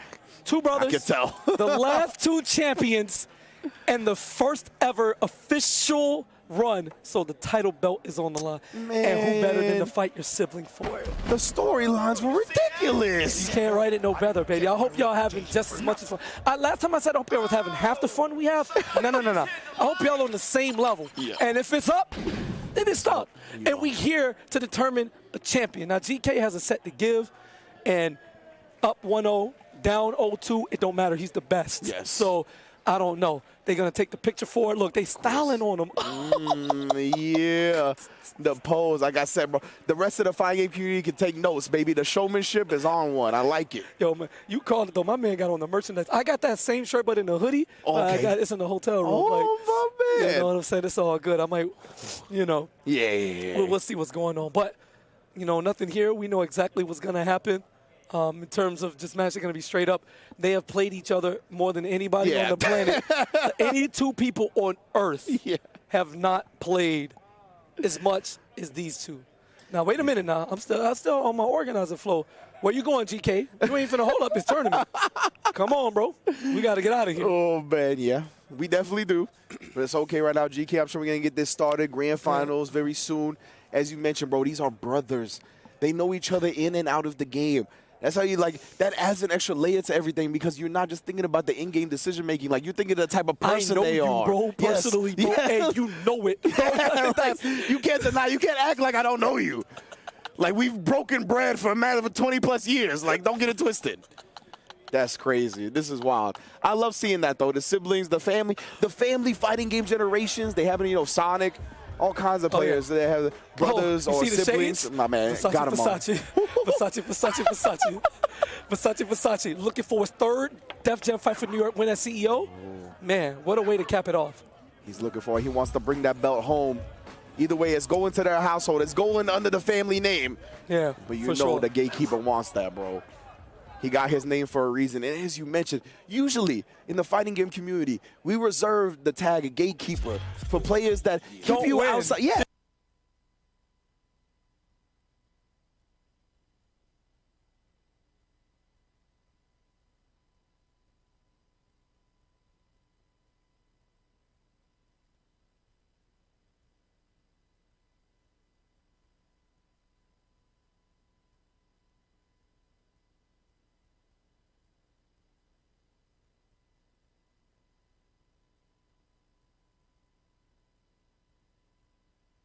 Look at Trejo's upper power, bro. That bar is filled, bro. His charisma isn't the highest, so he don't build blazing as fast. Oh, okay. But it don't matter. He whooping your ass, he just builds it. All right, y'all. Exactly. Go ahead. Lock in, chat. This is the grand final. Def Jam Fight for New York in 2022. Pockets. Danny Trejo, we know what they do. Trejo's a rushdown monster, right? If you want to play the fast heavyweight title, that's going to be in the favor of Joey. GK is just all around. He has it all. The reversals, the reads, the footsies, the mix-ups. He's just a little bit above everybody else, but it's not like Joey can't beat him. He just beat him like 6 months ago. Pay attention. Stay woke. Can I just say how wonderful it is to not only be outside at another CEO tournament, but also to watch Def Jam Fight for NY in 2022, going on 20 years in this game? Let's go, man. Unreal. All right, kicked him in the back. He fast, but he ain't that fast. He weighed 90 pounds soaking wet. All right, he's a big grown man, Boots. My man hit him with the Congo straight to the lower back. Oh, go for the third hit on the string to get the haymaker. Stand him up. Wait a minute, push him. Oh, you might be dead. He's dead. Oh, he fell from the cage. That's a big break. That's a big break. It ain't too big. Yeah, you're right. Damn, son, the right hook. We don't got to get fancy about it. Keep it nice and simple. It ain't too big. Break your damn jaw.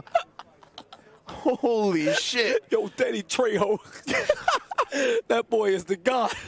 Said, fix your face, I'll fix it for you, bro. Real man hours right now. 1-0 in favor of Joey. He does need to win this set, and then another 3 after it. And I ain't gonna hold you. The way we've been looking at Diddy Trejo for the last 4 games it's looking very possible, bro. Right? Yeah. We shall see. Oh my goodness, this is good spacing from Joey, bro. Yeah, gatekeeper, he might try to abuse that low profile move, but the back is exposed. I like that. He tried to get the haymaker while his back was turned. Unfortunately, he was able to recover in time to block, but yeah, these double kicks are too good. It sets up everything. Look, yeah, he is just keeping him out with this. Oh, nice. Runs right out and gets the whip punish. Stop. He can't move. Joey kind of in the zone right now, bro. What?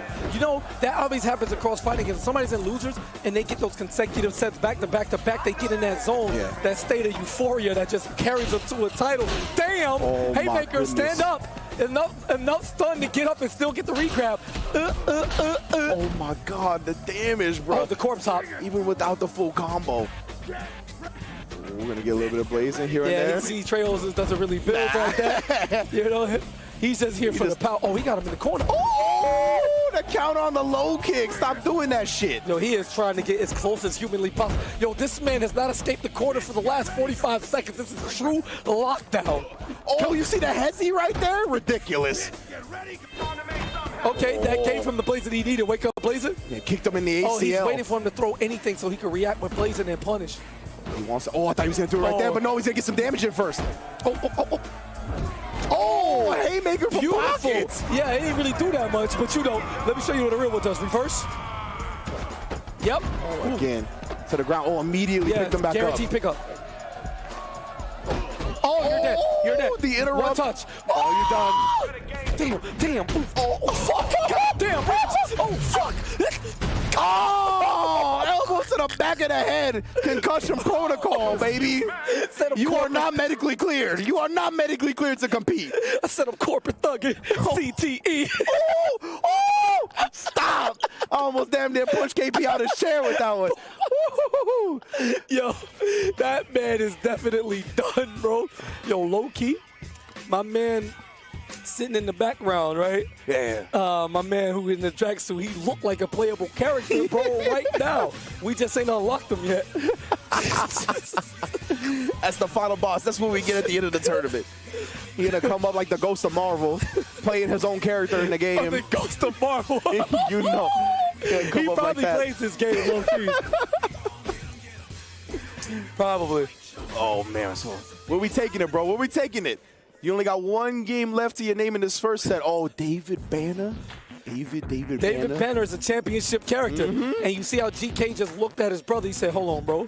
You about to reset me. Let me try something. I can use this match to get some knowledge. True. If I win, we keep going. If I lose, lit. I can see just how David Banner adjusts. This is a hoss fight, brother. This is 2 big dudes ready to slug it out. Like, it's a lot of meat. Dog, it's just simple. Come on, let's say come at me. Yeah. Nothing special, just generic. Whatever you want to do, I'm here for it. No shirt, straight denim. Yeah, straight. Only denim here. Oh, yeah, pick him up. Oh, yeah, stomp on him. Here. Man, Trey, said get ready for you. Ain't ready for him, bro. Look at this. He knows he necessary. He beat him to the spot. That was OD. He knew it. Oh, damn. He ran him, bro. Oh, the high-low. Nah, they're bugging, bro. This crowd is OD. See, that's why you can't do nothing in New York, bro. They different, bro. They New different. York, the citizens always ready to bang, bro. That's how it goes. Oh, he in the corner. He ain't getting out unless he let him out. Oh, he whiffing. Yo, David Banner is... Oh, big haymaker. Oh, that's too slow. That drop kick ain't enough. Ooh, check them. Ooh, scoop. We seen that move get put to work a lot throughout this tournament. We need to see more. I need to see the exploded suplexes left and right. Taz style, but it's not looking likely. The pause. Yeah, he had to touch him up right quick. Sheesh. Oh, you ain't going nowhere. Drop kick to the back of the dome. Oh, punish. Yeah, hello? Oh, I don't know where he was throwing him. Oh, he wanted to get him back towards the crowd. I see what's going on. 2 is better than 1. Quick maths. Quick. Quick doesn't take a big brain to calculate that one. Oh, whiff punish. 1 kick. Try to catch him running again. Oh, damn, the body check. The blood came out the chest. You saw that? They running at each other full force. Oh, the leg drop. Way better than Hogan. What we talking about? No, most definitely. Look at the thickness on this man, David Banner, bro. So much respect from both of them. They ain't even going for nothing big. They're scared to throw because of the reversals. He went for the full kick that time. TK didn't see it coming. Yeah. And Joey looking to close out the reset on a 30 ball. Damn. Oh, shit. Oh, God. I got straight in the throat. Hey, come on, man. Broke his back and a reset wrench 3-0. Holy shit. Joey Bag of Donuts with a 3-0 to reset the bracket. Can you count to 3? You see the eyes? Yo, no, that's the psycho eyes. I thought he was concerned at first. That was something different. Y'all know at the end of this game, what they do to Snoop, they throw him off. You don't see what happened because the camera cut. Joey is what happened. He was down there waiting, and he caught Snoop, took him to the chop shop, and did something strange for a little piece of change. Reset! I was with you, man. I was like, he just like caught me by surprise a little bit, but when he kept the eyes locked, I'm back in the booth for the reset. This man's dead. I'm back in the booth for the reset. Sleep and wait. RPS to bring Sleep and wait. We got a reset. I'll win that shit too. We got a grand final reset. Oh my God. Or I think it's our first night of Def Jam has come to a grand final reset. Yeah, ain't no telling, like, you not about to steal David Banner from me. All right, so we have decided on a slugfest unless... What? Yeah. And that's it. I'm taking the shirt back off. The shirts come off in honor of Def Jam. I mean, what was that? Is this going to get us canceled? Is this legal? Am I allowed to do this? Some type of reverse download? Is he mind-fucking himself? he might be. All right, we'll see what's going on. Maybe Bo just does good against David Banner. It might be a better matchup. Just locked in. Let me find out, yo. We're getting the Casino Theater channel canceled. He just needed to be the man to win the tournament because it's looking real free right now. That was definitely the effort he put the most into, for sure. That's it. We're looking like the characters. And even though David Banner has max toughness, it don't matter how tough you are when you can't Oh get my a hit. goodness. Oh my goodness. Right now, full green bar, blazing. It's 7 a.m. Nice. Talk to me nice. Talk to me nice. It's only for the overnight crowd. Oh my goodness. It's overnight crowd exclusive. Is that what it's going to be as CEO? Going to be full red, bro? Oh, no, we getting some space right now. Still waiting out that blazing. Just want to give it to him. My goodness, just bullying him in the corner, though. Okay, like the drop kick, tried to get some shins out, but he was able to run past 99 speed. You know, they just put stats Everybody's all skins. Sports games. Everybody's shirtless. Oh, my God, what is this chop? That is a great poke. Damn. God. Damn. Oh, back Reset. to back. Gonna get the throw? Nah, he's just gonna put all the Dog, stop comboing God. this man. Beat the shit out of him. Yo, stand up. I know there's no Ludacris, but you got to stand that ass up. Corpse hopped him and did the delayed turnaround punch. Oh my God, Joey Bag of Donuts. He's done. This is ridiculous play right now. 4 games straight. Oh my goodness. 4 games straight. Nah, he's doing them dirty. He's doing them dirty. He's doing them dirty. You're not supposed to start him through the reset like that. Talk to him. Are we coming out of losers and we taking the grand final? Yes. Tell them we coming out of losers and we taking the grand final. The first Def Jam tournament we cover on this channel, we coming out of losers in 2022 and we taking the what's happening right now?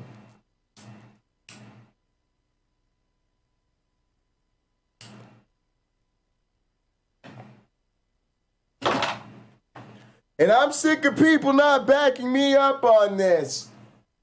I forgot what losing's like at this point.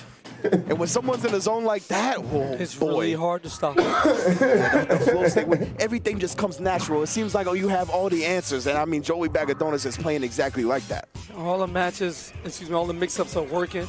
We hit into the training room. When somebody take you to the training room, bro, and it's not the grid, you know they trying to let you know something. Hey, check me out. Thanks. Make sure you bust out the pen and paper and take some notes. Right now, Joey Bag of Donuts, looking good. The bow speed, the movement, and that roundhouse has been plaguing him. Ooh, even the combo off the ropes. Quick little judo throw. Look at this, man. Oh, yeah. Lost, bro. Let's go. I mean, this guy doesn't get lost like this. Look at the footwork. Oh, my. Oh, look at the space for the reset. Oh, the high-level strike. Oh, come on now. With the pressure. Oh, and letting him get up. Oh, giving him space. He learned off the reset part. Oh, no. Straight into the blazing. Do you have any hope? Ugly, bro. Oh. Do you have any hope? Oh, niggas getting out of dodge. You got Mississippi on your back, literally. Yeah. Oh, okay. Beautiful defensive sequence there to try to escape.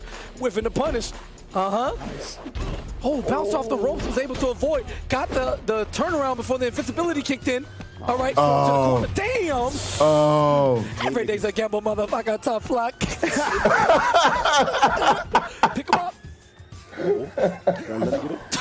Oh, we so hip-hop tonight. So disrespectful. The first Def Jam tournament is so live. Both still got a slight life lead. Yo, he baited him and got the reversal mid-taunt. You bit on that. Pocket Locker is in fuck your sleep mode. No, he not going to 10 punch him. No, he not going to 10 punch him like wrestling. With the character, okay. Oh, shit. Feeling it heavy. Oh, my, yeah, disgusting. Nah.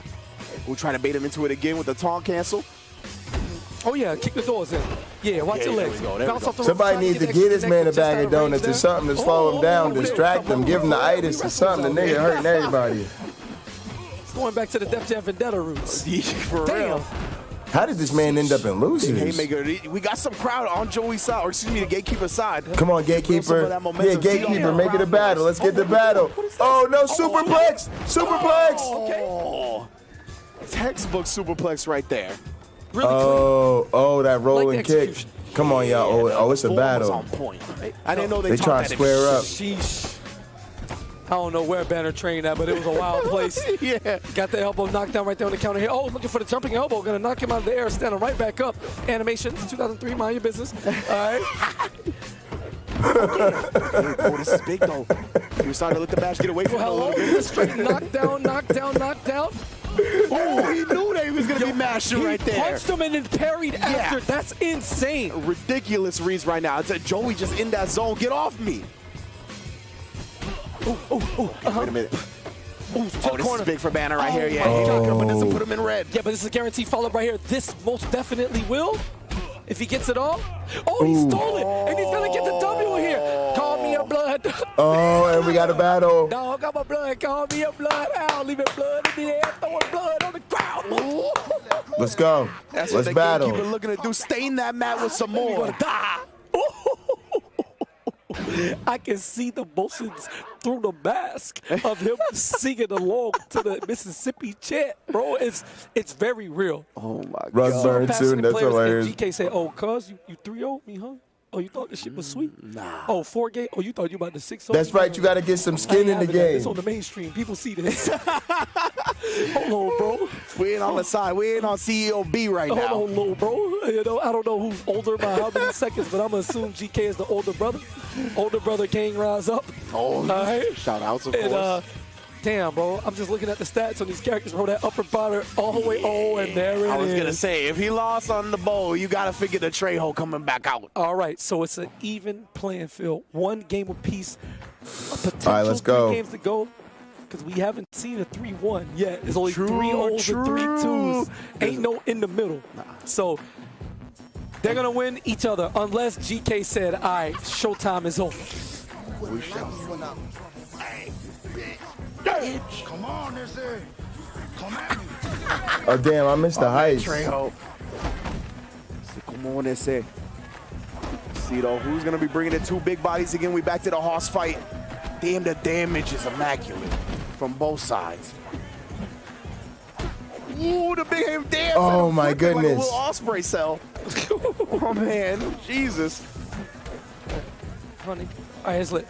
Oh, okay. You know, Trejo was undefeated here at the power play. Oh. I just want people to pay attention. I feel like it's a reason this man keep picking this stage, bro. You know, it's got to be something here. We got haymakers galore, upper body straight. Oh, hit him. Oh my goodness. Oh my goodness. That shit said NY nightcap. That's OD. Oh my goodness. Oh my God. Oh my goodness. With this is nasty. This is nasty.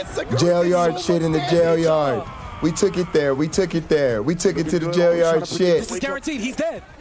To the yard. Yeah, because he's going to pick him up after the blazing. Power plant status. Oh no. Went to the Trejo. He went to the Trejo. That's it. put him away. Bam! Championship point for Joey Bag of Donuts. The pressure mounting, the eyes even widening more, the breathing mad heavy. Yes. You can tell, look, he got a mask, the glasses is getting fogged up. He went to the Trejo. Through the top, pressure.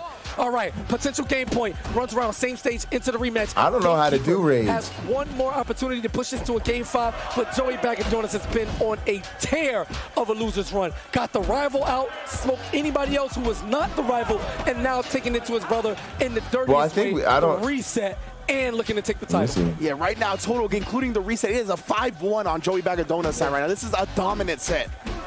Wait a minute, not to be outdone is David Banner, who's been here before, meets him in the middle of the field, but Trejo, so much damage adding up.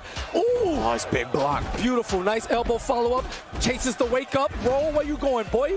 You're going nowhere, you gotta teach him a lesson. See, there you go, gambling reckless again. On the wall with Trejo. This is, the reset. Get the regrab. Throw him again. He might be dead. This could be curtains. One more setup. Guaranteed pickup right here. This is it, Rich. That's it. That's it. That's it. That's it, Trejo. Oh, he did it. It's your champion. Ooh, let out the battle cry. Take home that title. Put bodies in bags. My goodness, the donuts have been replaced with corpses. That's right. Body bag of donuts. That's right. Plus a wonderful bow on the top of everything. Tells everybody to quiet down. Oh, yeah. I got this. My goodness. What a performance. What a bracket, man. I mean, we couldn't have asked for better storylines, bro. Honestly, the showmanship was off the charts. We got the Bag of Donuts versus the Hat Man rivalry. We got that run back. We got the brothers in grand finals, the defending champions. I think he's crying. Yo, I bet, bro. I bet you. That's awesome. Yeah, that's what's up. Yeah, that's what's up. He won something. That's what's up. I'll get like a tweet. And coming out of losers. Tweet out Yo, our first fucking and definitely not last goddamn Def Jam tournament ends with the reset. Joey Bag of Donuts taking the grand finals, coming out of losers. Crazy, crazy, crazy, crazy, crazy, crazy. That was crazy, crazy, crazy fun, y'all. No idea the ride they are in for. That is a perfect way to put it. If you're unfamiliar with the competitive scene when it comes to Def Jam NY, I hope Let's you pick are not up the unfamiliar tournament. anymore. We ended the stream with we ended the stream from last night with this. We're gonna pick it back up. Evo 22. We're staying at the same conference, changing games. Yes, we're keeping it classic. We got Street Fighter 2 Turbo. Then we're gonna switch it up, go racing with the Porsche supercars. Then yes, you see it. Mortal Kombat 11. You see it. Then we going old school, Mortal Kombat 3, King of Fighters, Off-Road, iRacing, Outlaws. Yeah, I'm gonna lay down in bed. That was a great finish. Appreciate y'all, love y'all. I will be back after I get some rest. Please enjoy the rest of the stream. Let's fight. Time to get this this Street Fighter. Street Fighter 2 Turbo, crazy. It's been super fun. Check this out. The strongest button, that jumping medium. Check punch. this one out. Gonna crouch strong there. You got him in the corner, exactly. It all starts with the jump. See you soon. When Scope's getting a jump, that's when his odds of winning a round are increase exponentially. So it's really just about kind of finding what... right there again, a jump. Anticipate the pattern. Wow, and Scope was pretty much done for, dead. Wins that last round, wins this round, and now 2-1. It looks like he has momentum here going into game 4. Scope taking another deep breath. And shout outs to everyone in the chat. I see Snoopy, Ultra Combo, Born to SPD, GNX. I see Carabano. And Reno. Shout outs to you guys. Wish you guys were here. Back to game 4 now. Nice hooligan.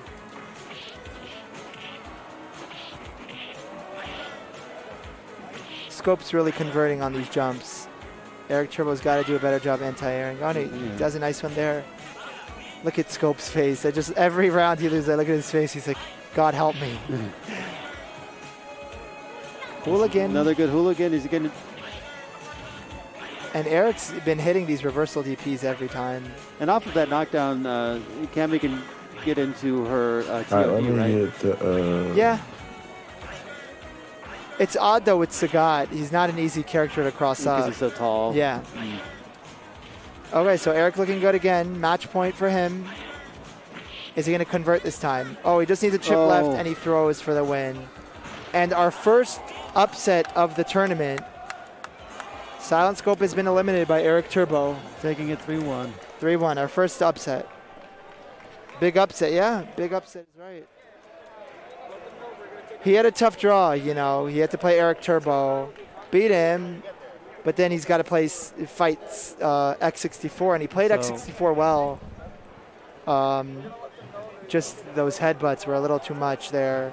And then has to run it back against Osaga. So he had a tough draw. Yeah, he is, Jack TF. He is. All right, we're going to take a little bit of a break here right quick and get this commentary rolling with Rich and Cujo Kate. Yep, and in the meantime, Hoops Gaming and Vodka are still playing on the side stream. I just don't know the score. So just stay tuned to the bracket results. Sorry, we would all love to have that on stream. Anyways, thanks, guys.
Evo 22 Vortex Gallery.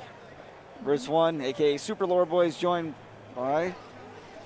What's up? I'm Cujo Kate. All right, so it's our first time doing commentary together, but over the years I've heard you do a lot of the ST commentary, and so finally we were able to, connect and do this top 8. It's been a great event so far. I'm pretty sure we're going to talk about the bracket in just a minute. That's right. We got ourselves a 4-digit prize pool so far. Unbelievable. Yeah, really, really dope. Shout out to everyone who's contributing and enjoying and supporting the stream and supporting the players. ST is just one of those games that you're going to see everywhere, and still, more players being added and, more money being thrown in a prize pool, and, That's right. And is it the top 3 get a payout, or how does this all work? So actually, there is a top 3 payout, and then as you know, for all the Vortex Gallery tournaments, the first place winner of each of them get a Snack Box Micro. Nice. Yes, so that's 52 Snack Box Micros. Wow. Actually, John Choi won yesterday with Alpha 3, so I made the joke that he's going to go from Street Fighter, he went from his Moss stick, and now he's going to switch to a Snack Box. I don't think that's going to happen, of course. Yeah. That is awesome. That's an awesome prize. And I believe also a lot of the top placers are going to win the digital copy of Punch Planet. Yeah, that's right. Which is great. So a lot of sponsorships here, and we have the little, rotating logos on the screen. So if you guys didn't see it, you'll see when we get into the matches. But yeah, let's go ahead and take a look at the brackets. All right. If we can. So, here we go. So you're familiar with most of these names, I'm sure. You've either, you've commentated for most of their matches before. Yes. We can start from the top here. So we have Super V and X64. So what do you got on them? What kind of data you got on our friends over here? Oh, man. Well, I feel that everyone right now that has fought and stayed their way in the top 8 brackets, they're going to have to deal with contenders that some of them it's going to be a rematch. Yes. Heading back up against these guys up at the top. Like here you have Bass, who was in losers, and he lost to Super RV. And then we also have My Young, who had lost to Mega Man X. Yep. And Vodka Globowski, who had just lost to John Choi. John Choi, yes. So yeah, basically we have a lot of different regions in the bracket. I'll quickly sum up for some of our people in the chat who are not familiar. Super V repping the East Coast. Repping East Coast got second place as CEO, just falling at the hands of Damn Die. Super V is looking like the favorite to win, and he will be the first one up on the stream just shortly. X64, I believe he's from Northwest region. Really strong player online, been playing HDR and been entering a lot of the online events, so it's good to see him get, top 8 at an Evo. Awesome, excited to see that match. Then you got my brother, Mega Man X, right? Also representing East Coast against Choi Boy. So this is going to be Zangief against Ryu. A really polarizing kind of match. It really depends on what kind of game plan you have. Zangief typically has the edge, but you just mentioned Choi Boy took it over Vodka. Right. Then you got Boss, our I guess only international player left in the bracket from Japan, CVS2 legend against Eric Turbo of SoCal. Probably going to see Old Sagat mirror matches on that one, which I think the other, six participants in his top 8 will be happy about because one Old Sagat will leave. And then lastly, Myung and Vodka. This is a NorCal Classic. These guys are sparring partners. Actually, between them and Choi, we have 3 people in NorCal. Myung playing Claw, Vodka plays Honda. The last time they fought, actually, we did see Vodka and Myung go into a Honda mirror match. Okay. They're just counterpicking each other, and so Vodka's like, let me try to do what you're doing, but better, and then Myung got the better of him. So we do get that run back. Classic lore match over there. And yeah, it's going to be our top 8. So for those in the chat, pick your favorites. Let us know. That's right. Yeah, let us know who you think is going to make it. And yeah, we'll go ahead and queue up our first match. Yeah, that's a really nice diverse top 8 and everything, nice, like you were saying, counter picking and everything, included, but it's a nice mix of players with their characters. So. Yeah, I mean, we have a lot of different regions as well, like pretty much almost every corner of the country, so. That's nice. Excited to see that. I don't think that they know, but We're readying up. Yep. we're sending them there. Fly, you fools. All right. But thank you guys so much for joining us. And this is Evo with Vortex Gaming, and we are here with Super Turbo. And thank you guys so much for letting me help you guys with this. Of course. That was awesome. I really Yes. appreciate it. Yeah. Yeah, I know Vodka was like, yeah, we got to get Cujo Kate on the commentary. I think you guys worked together on a few things, Yes. like CEO and, you know, a couple other events in the, you know, recent times. I'm like, you know what, let's Right. go ahead, let's do this. So I had to save my voice, as much of it as I could. Yeah. So that's why I had to Yeah. hop off the commentary. So sorry, guys, but now we're back, and we're going to, you know, close it out with a really exciting top 8. That's right. Looking forward to it. Yeah, we're going to get these matches and everything going. And actually, this pot, which is $1,052. Yeah, insane. Shout outs to you all on the Matcherino. That's an incredible pot for this fantastic classic game. I mean, it's going to pay for the cost of, you know, a couple of hours in Vegas, I guess. Well, yeah, you know, and just the thought, hey, you know, I came to Vegas, I played, you know, Super Turbo. 80 people entered in to play this game, a game that was created back in 1994. Shout out to Carlitos. Yeah. You know, awesome stuff. And you guys raised at over $1,000, which is truly, truly amazing. If anyone would be interested in continuing to grow the pot, you hit !Matcherino in the chat, and Matcherino will also add a little to that. I believe like 25 cents usually. Well, I think we've used up all the claim codes. All the codes, So at this point, it's just been all the sponsor quests and, you know, direct contributions. Got to give a shout out again to GNX, who's been making it rain with the 55-55s. Right. You know. That's amazing. Yeah, they're getting their stuff set up. Let's go ahead and cue it up. So we have. Here we go. East Coast versus West Coast. Yeah. Super V versus X64. Perhaps we'll see Honda from X64, a Boxer from Super V. I know that X64 is not like a huge fan of the match. Whereas Super V, at one point, was also not a huge fan of the match. Oh. It could get pretty dicey and pretty scrambly, but I think Super V is going to have the juice for this one. If X64 can take it, that'd be a bit of an upset. I mean, I don't think that it's impossible for him, but it could be a bit of an upset. So I'm excited to see this match. Oh, we are locked in here. Yeah, right away. That was the quickest character select I've ever seen. Yeah. And here we are at game Boxer 1. versus Honda. Let's go. First Go. game of top 8. Oh, great. Dash punch straight off the bat there. Nice punish. Ooh. Going for the scoops. Honda with the jump in. Great jump back check. Oh, but here's a mix-up right Boxer. here. And he got the round. Wow, that's it. Urchi throw. Fantastic stuff. That's how it happened. So we saw Super V using that jump back roundhouse, punishing the headbutts, but at a certain point, Honda will get in. He could turn it around very quickly. So X64 is going to claim that first round. And this is going to be 3 out of 5, Yes. everyone. All of these games, 3 out of 5. We are doing winners first. Ooh. Got the stun here. A Nice. Balrog. Yep. Negative edged. Boxer trying to work his way out of the corner right now. Great check. Oh, a little bit of a Man. trade. Oh, one more hit for the win if Wow. he can get it. Nice bait on the super. The threat is gone. Oh. Wow, what a scramble. There was so many situations over there, so many layers. Boxer claims that round.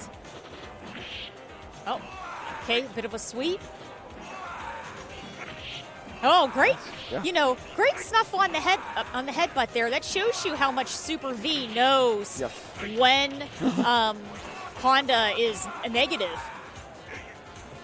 Nice punish here. What's it going to be? He's going to get it set up. Oh, crouching line kick, but didn't get the follow-up. Low jab, very nice. X64's got the corner. That's right. Chip is the factor. And Honda's sitting on a super right now. Oh, great check once again. Fantastic reaction. Oh. Oh, that is it. 100 hand slap in X64. First blood. Shout out to John Rambo, of course. Awesome stuff there. X64 grabs that first game. Oh, and someone put out a prediction. Uh-huh. Yeah, moderators in the chat putting in work. Bless your soul. Game 2. Wow. Oh, great anti-air for the splash. Nice conversion.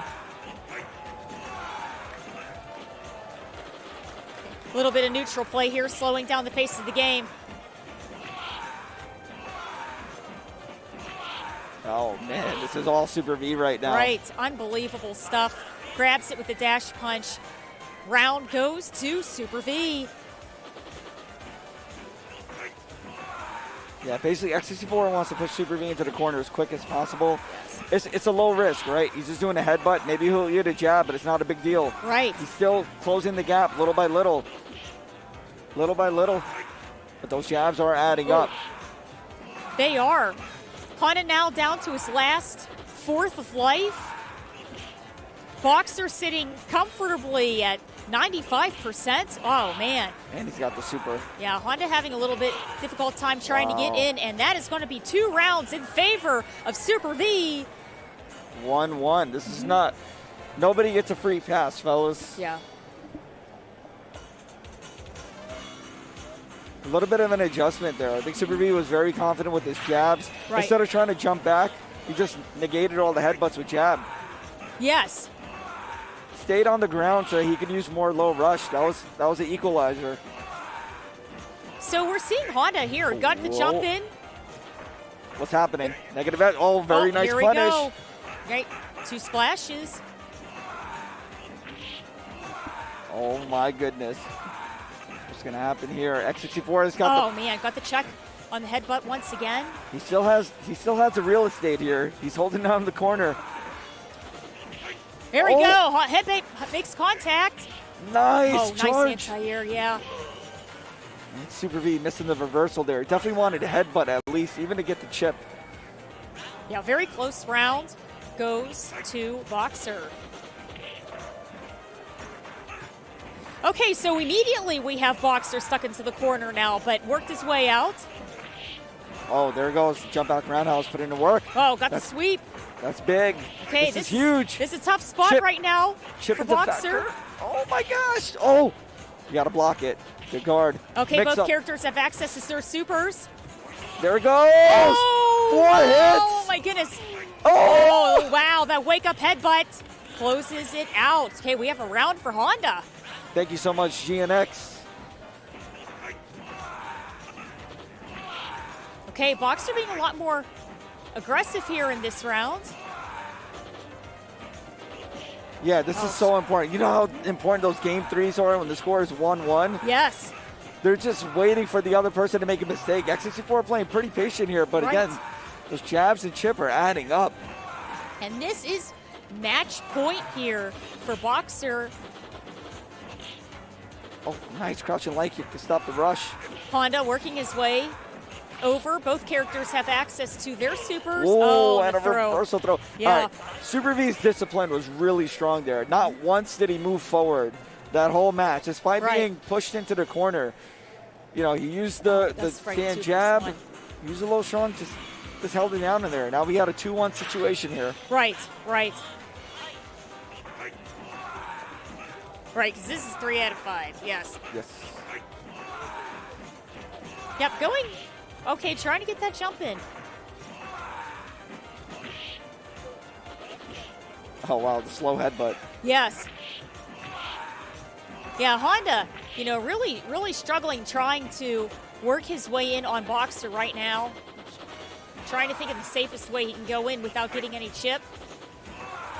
Yeah, I think more 100-hand slaps would work out, but here we go. This is exactly what he needed. Here we go. Oh, that's like it's confirming the throw. Wow. Oh, man. The throw break into just a wake-up throw.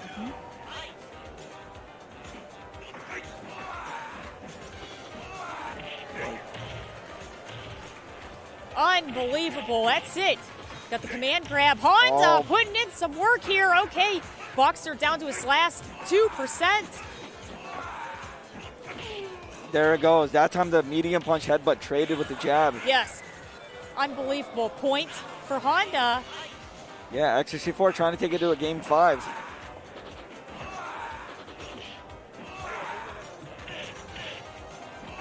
Nice, got the reversal throw after the butt slam. That was huge.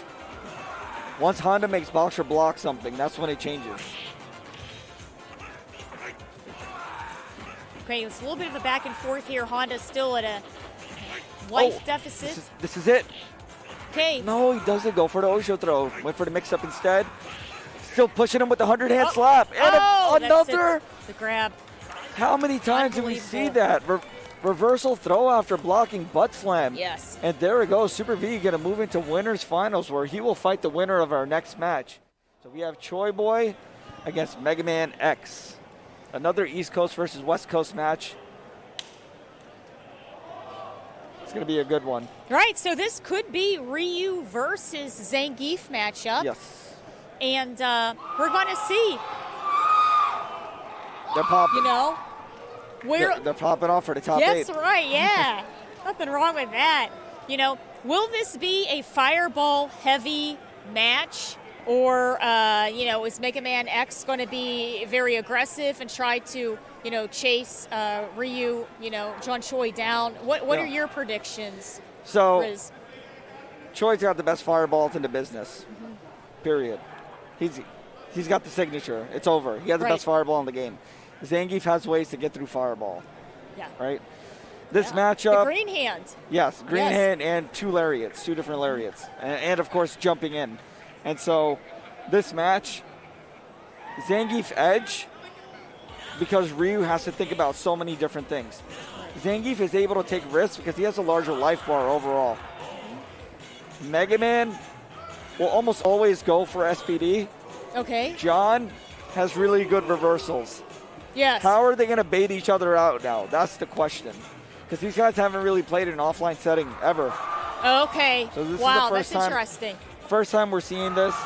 And also, let me give a shout out to Garrett, $84 direct contribution, as well as Grunt Cuts, a.k.a. Mars Gotti, bringing the prize pool to over 1,200. And I see Atari in the chat. That is wonderful. What's up, Atari? Unbelievable, yeah. You know, thank you guys so much. Every bit counts, and we're up to $1,237, and that's going to go to the top placing players of this fantastic Super Turbo competition at EVO. Yeah, I mean, if I knew that we were going to get this far, I would have done a top 8 payout, but here we are. Yeah. Top 3 going to collect a big check. Speaking of check, going to have a quick button check. Right. Because there's no way you're going to want to fight Shoto against Choi. Yeah, you don't want to do that when his sparring partner once upon a time was Alex Valle, right? Like, that's right, yeah. I would heavily, not advise that. But, just a button check over here.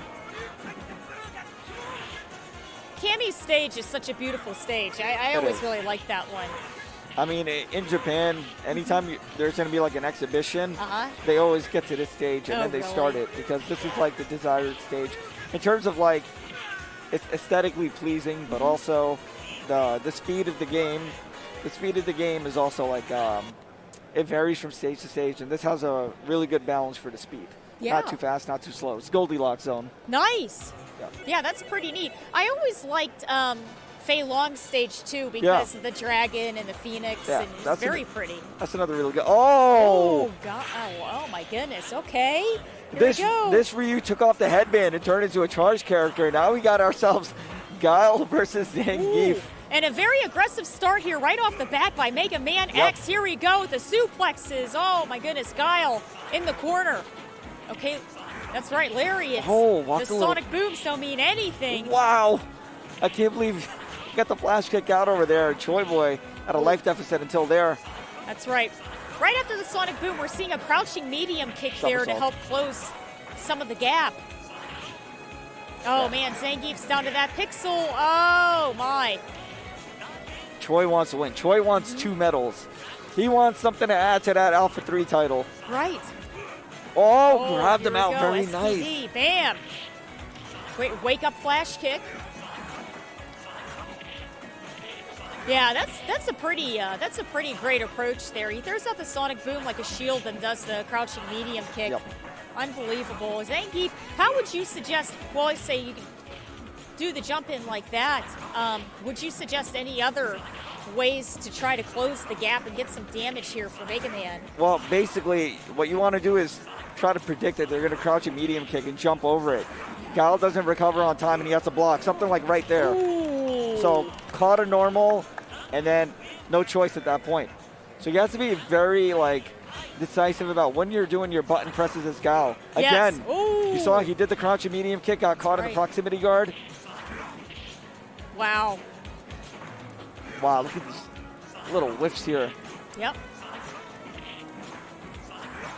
See, very patient play here right now for Mega Man. He's just waiting for his opportunity to try to get some of that big damage. Oh, wow. Barely escaped that jump fierce. But Mega Man is scheming. He's got the corner. If he can get the knockdown, oh my. Yep. Not going to happen. That's it, that crouching. Medium Crouching kick. medium's going to do it. Crouching strong. And John grabs that first game. Yeah, I'll admit, I think John is pressing a lot of crouching medium kicks. Uh-huh. Mega Man, you saw in that third round, was trying not to press any buttons. He was just looking for a jump in. Here we go. Oh, this is close to stun. Oh, here we are.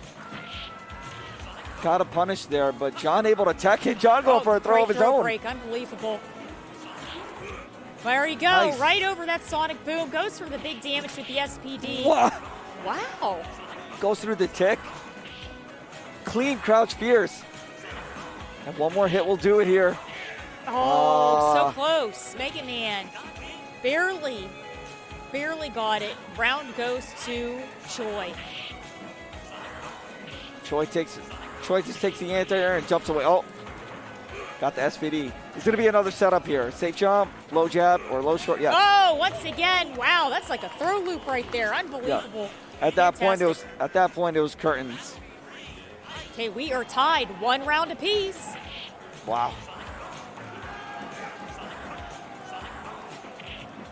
Very nice. The knee drop beats the crouching medium kick.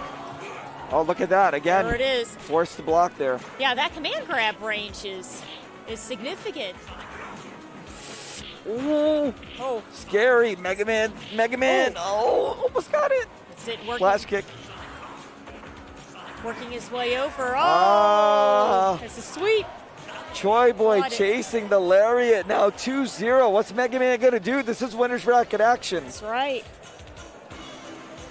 Are we sticking with Zangief? Yes, we are. Yeah, we're we are sticking locked it out. in. I'll tell a funny story after this match. Okay. Or after the set, rather. Nice. We're seeing a lot more ground play here now from Mega Man X. Not, here we go. I believe that was the first jump we've seen so far. Wow. Set up to SPD once again. And the running bear grab. Caught Choi sleeping. Is there a mattress down there, Choi? He's sleeping? All right, starting off the next round. Oh, this is almost done. One more. Wow, 2 more, sorry. Oh. Here we go. Oh, didn't quite get the punish there. Trying to get flash kick. Yep, great anti-air with that flash kick, tying up the rounds once again. Oh man, what's gonna happen? What's the round opener here from Mega Man? He guards, jumps into the flash kick. Somersault again. Right. So we're seeing for the first time now in all of these matches, John's really pushing forward now. Zangief is in the corner. Wow, yeah, first time. Mm-hmm. And this would be match points for the two of them if John gets it. And gets the stun. 1, 2, 3. Oh, he missed the stand flash strong. Kick, wake up. Oh, he missed the stand strong. How did that happen? Unbelievable. Mega Man. All right, funny story time. Yes. So in winners, after John Choi beat Vodka, who also we're all sparring partners here in NorCal. I said, oh, by the way, you're gonna have to fight Mega Man in top 8. That one Geef to another? Yeah, whatever, play your game. He goes, I'm picking Dulcim. So what, you have a Dulcim? He goes, well, I got an Ultigot and I have a Guile. I didn't think he would actually go to those characters. Oh my goodness. And so the guile paid off, and now he's going to be in winners finals against Super V. Oh, wow. There we go. Oh, my goodness. That's going to be an amazing match to watch. Yes. But we do have the lower portion of our top 8 right now. It's going to be Boss versus Eric Turbo. 2 CVS2 Masters over here. Right, and, you know, we're going to be seeing Boss, who was knocked into losers by Super V. Yep. And, you know, you were thinking possibly Old Sagat for this match?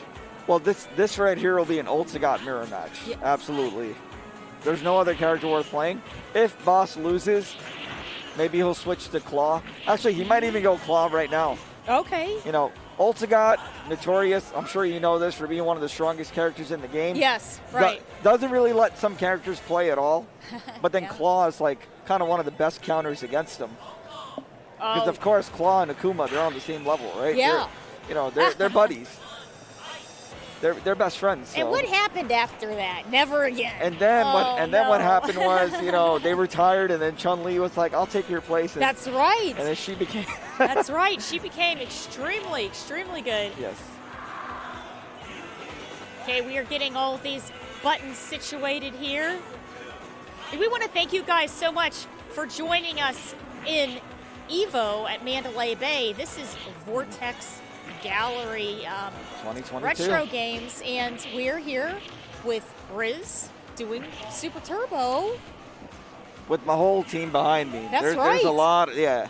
I mean, you've met all of them. Yeah, there's a lot of people helping out on this production. Definitely couldn't do any of this on my own. Like I said, I'm just the face. I'm an emote. If you got the emote, throw them out. I'm just a face. But, happy to be able to do commentary with you, Kate. Yeah. And, let's go ahead and progress. Let's see who Boss is going to go. There goes the face, and Vampire Arcadia with the Mega Raid. Welcome welcome to the top 8 of Super Street Fighter 2 Turbo. V-Sav boys, I love you all. Fantastic. Love V-Sav.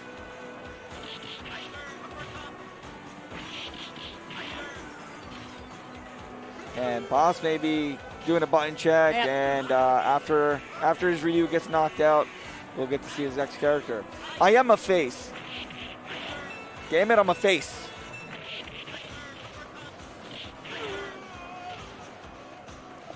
Gift sub me, please.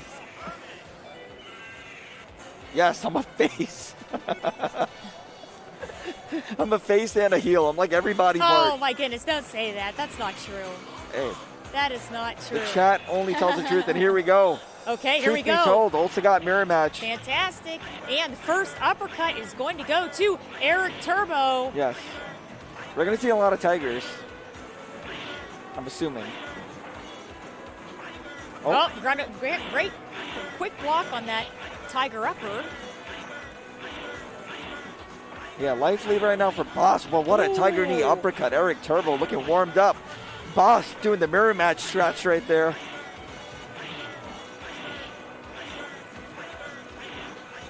Oh, big man. whiff. That's right. We're going to punish that whiff with the roundhouse. Oh, and Eric Turbo with the jump roundhouse. That's it. First round goes to Eric. These guys are playing CVS2 Sagat ratio 4 right now. Yeah, Eric Turbo, very impressive run. Able to take it over Sound Scope. One of the strongest players that we have in North America, for sure. Empty jump from Boss. See if he can maintain the pressure. That's right. Eric Turbo down to his last 10% of health right now. This mirror match is exciting. I know, to the untrained eye, it just looks like we're chucking a lot of fireballs, but there are things that are happening. Right. There are a lot of things that are actually happening. Different fireball speeds. Right, and if you mess up a fireball and you get like a roundhouse or something, you completely lose your entire positioning. Right. And Eric Turbo with these reads, Tiger knee uppercut, getting it once again. Boss is in trouble. And the amount of damage that this game doles is just very scary. You can't really make any mistakes at all. Oh, that's a nice anti-air with the roundhouse once again. Oh, jeez. Boss fighting back. The jump misses. What's going to happen? Right over the fireball. Oh, blocks the Tiger upper. And great air to air. Neutral jump. And that is it. Eric Turbo is going to get that first game. And we are readying right back up into it again, boss. Crouching medium kick. That's what he needed right there. Oh, confirming. Great combo. Fantastic stuff. Eric Half-life. Turbo down to half, right. Confirmed. Ooh. Okay. Got a projectile match here. Great neutral play by both players. Boss taking a little bit of damage.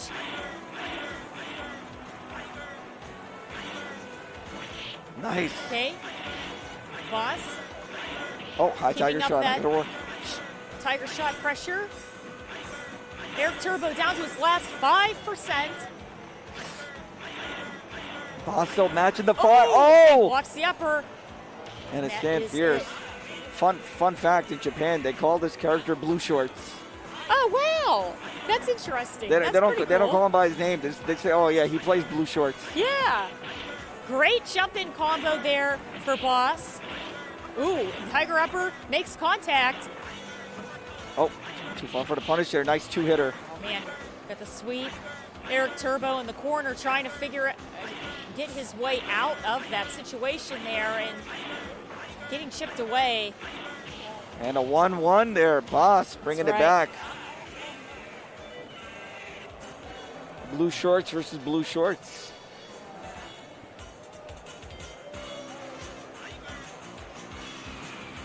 Unbelievable. GNX with another gift to Heather. All right, gets a sweep. As the up sweep starts off the round, trying to go for the jump in and the throw. Oh boy, deep A little uppercut. bit of a trade, yeah. Jump in again over the startup of the projectile. Okay, Eric Turbo in a little bit of difficulty once again. Oh, man. That hit so high. Scary. Oh, Boss coming back now. right. Ultra Combo loving every minute of this. The Ultra God of North America. The Ultra God of the world, I want to say. Right, yeah. But Boss and Eric Turbo want to put their names in that on that page as well. Eric Turbo really making sure he's not going to get worked into the corner this time. Is now putting pressure on Boss, trying to move forward. And they just both met in the air. What an uppercut. That was so Ooh, clutch. That's it. Closes it out with the ground tiger shot. All right, well, once again, game 3, round 3. So who's going to take the set lead here?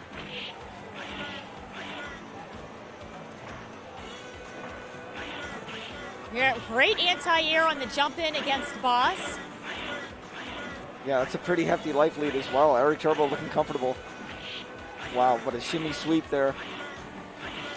Oh, and he got the Eric stun. This Turbo is it. stunned. No! Oh, quick block there. Unbelievable stuff. Eric Turbo still alive, down to his last 10% of health. He's got the corner. Let's see if Eric Turbo has another Tiger Knee uppercut mix up. Wow, Oh, here very the close. wow, Oh, and that's Boss it. gets the jump. Tiger RoboCop. 2-1. And I want to give a shout out to Big Time 85. I see you in the chat. I miss you. Hopefully we get to play again soon. Awesome. And who's going to advance in this bracket here? Once again, this is losers bracket top 8. Boss is trying to get some of this money. Okay, low tiger shot makes the hit. Great air-to-air here for Eric Turbo. Wow. Man, Yeah, once Boss gets the Yep. control, he can maintain it. Look at this. right. The control. Yeah, he's trying his best to keep Eric in the corner there, but Eric Oh. down to the magic pixel. Yes. Let's see if it's really magic. Mickey Mouse, or you want? Oh no, the not low quite. tiger shot. And we are one round up, which means Boss is sitting on match point right now. Yes.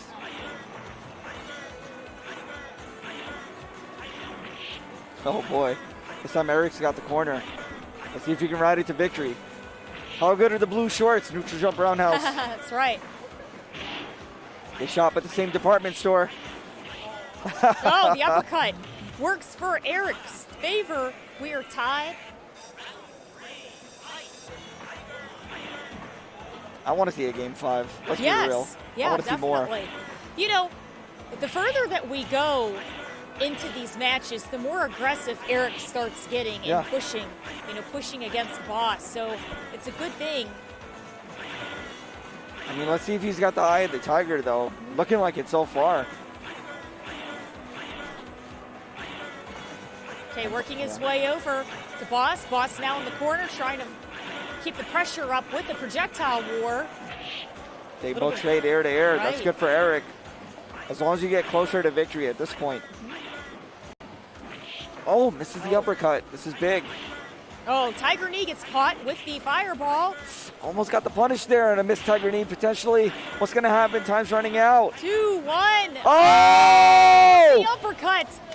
And Boss chasing him down with the blue shorts.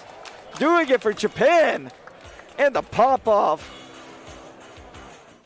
Looking like that was a bigger pop-off than when he won Roland Pick. That's because he didn't even have... So, Roland Pick, the CVS2 tournament in Japan, Boss didn't even have to play. His teammates just did everything. Wow.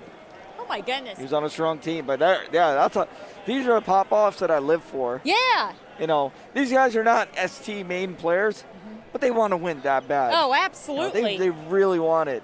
And, you know, they're putting on a show for all of us. I'm glad we got to see that. That was awesome. Yeah, you know, who would have expected it the last couple of seconds where it's a scramble, a last-second Tiger uppercut. And it hit. It didn't even hit up. It hit from here. Like the rib. It hit from the rib. Crazy. Awesome stuff. So great stuff there for X64 and... Oh, no, wait. No, I'm sorry. Great stuff there for Eric Turbo, and he is going to be knocked out of the tournament because, you know, he's in top 8 losers, but he did fantastically. Yeah, I mean, so shout outs to him. Yeah, top 8 here at this level, you know, very impressive. Everyone that's here right now, you know, they've definitely earned their stripes to get this far. And now we're going to have ourselves a NorCal Classic. All right, so we mentioned this before, a run back from Genesis, which Vodka and I hosted a few months back, also at the San Jose Convention Center, so back home. And Young came through, got second place, just falling, you know, at the hands of Ultra Combo, as I mentioned, you know, the Ultra God of the world. And, you know, Myung going to start with Claw. Vodka's like, you know what? No, you don't get the Jeffrey. No Zangy for you. That's right. We're going with Honda here. Now, the interesting thing is that at CEO, we did see Vodka play against Artari, who played yes, that's right. Claw also. So this is a little bit of an interesting matchup here. You know your lore. I like that. I try. I try. All right. You got Myung is going to get that first round with Claw. Yeah, I almost forgot about that Atari thing. Good stuff. Good call right there. Yeah, Vodka can surprise us with his characters. Oh, nice anti-air with Honda. The claws on the ground. El Perfecto. Ooh, that is it. Vodka's polite. At least he's like, you can lay down with the claw. It's okay. Take it in round 3. We are tied for rounds. All right, we got the block and slide over there. Okay, Honda's down to his last about 40% of life right now. Good air to air. He needs to hold down that corner. He can't get crossed up here. Oh, 100-hand slap. Almost evening it out. Yeah, he's got the life lead now. No Scarlet Terror, eating a bunch of hands. That's right. Both characters have access to their supers right now. Ooh, got the headbutt. That's right, the headbutt. Closes it out for Vodka. Game 1 going to Vodka. And also, I see in the chat, my buddy, Lord BBH, welcome. Hope you guys are enjoying this top 8. Up next, you can already see on cue, we will have Mega Man X versus Boss. That should be exciting. Ooh. Okay. A stun. All right, just roundhouse. Wow, Vodka locking Vega down in the corner right now. Backflip doesn't even matter. There you go. He had enough time to cancel the hands, going to low jab grab. Wow. Yeah. Is Vodka an actual top-tier Honda we didn't know about? Not just a sub character? Is this his main? Yeah. Trying to get something going with the Nice. crystal roll. Wow, from so far, that was so clutch. Myung's in trouble here. Got the terror, wall dive. Nice guard from Vodka. Oh, okay. Got the Scarlet Terror flip. Okay, Very Honda nice. down to his last 10%, and the 100 hand slap. Really adding it up for Vega. Oh, my goodness. 50-50. No, he didn't get it, but a check throw. Oh, that's it, the slap. Bam. And that is going to be another game for Vodka. Vodka getting revenge for Genesis. Right. The redemption arc. And Myung is locked in. Locked in with the claw. Here we go. Game 3. Okay, a little bit of a check here with those light punches. Good air-to-air. Again. And he's getting a lot of good mileage out of the Orochi throw.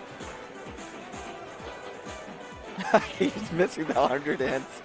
He got like 55 hands there. Couldn't quite get to the 100.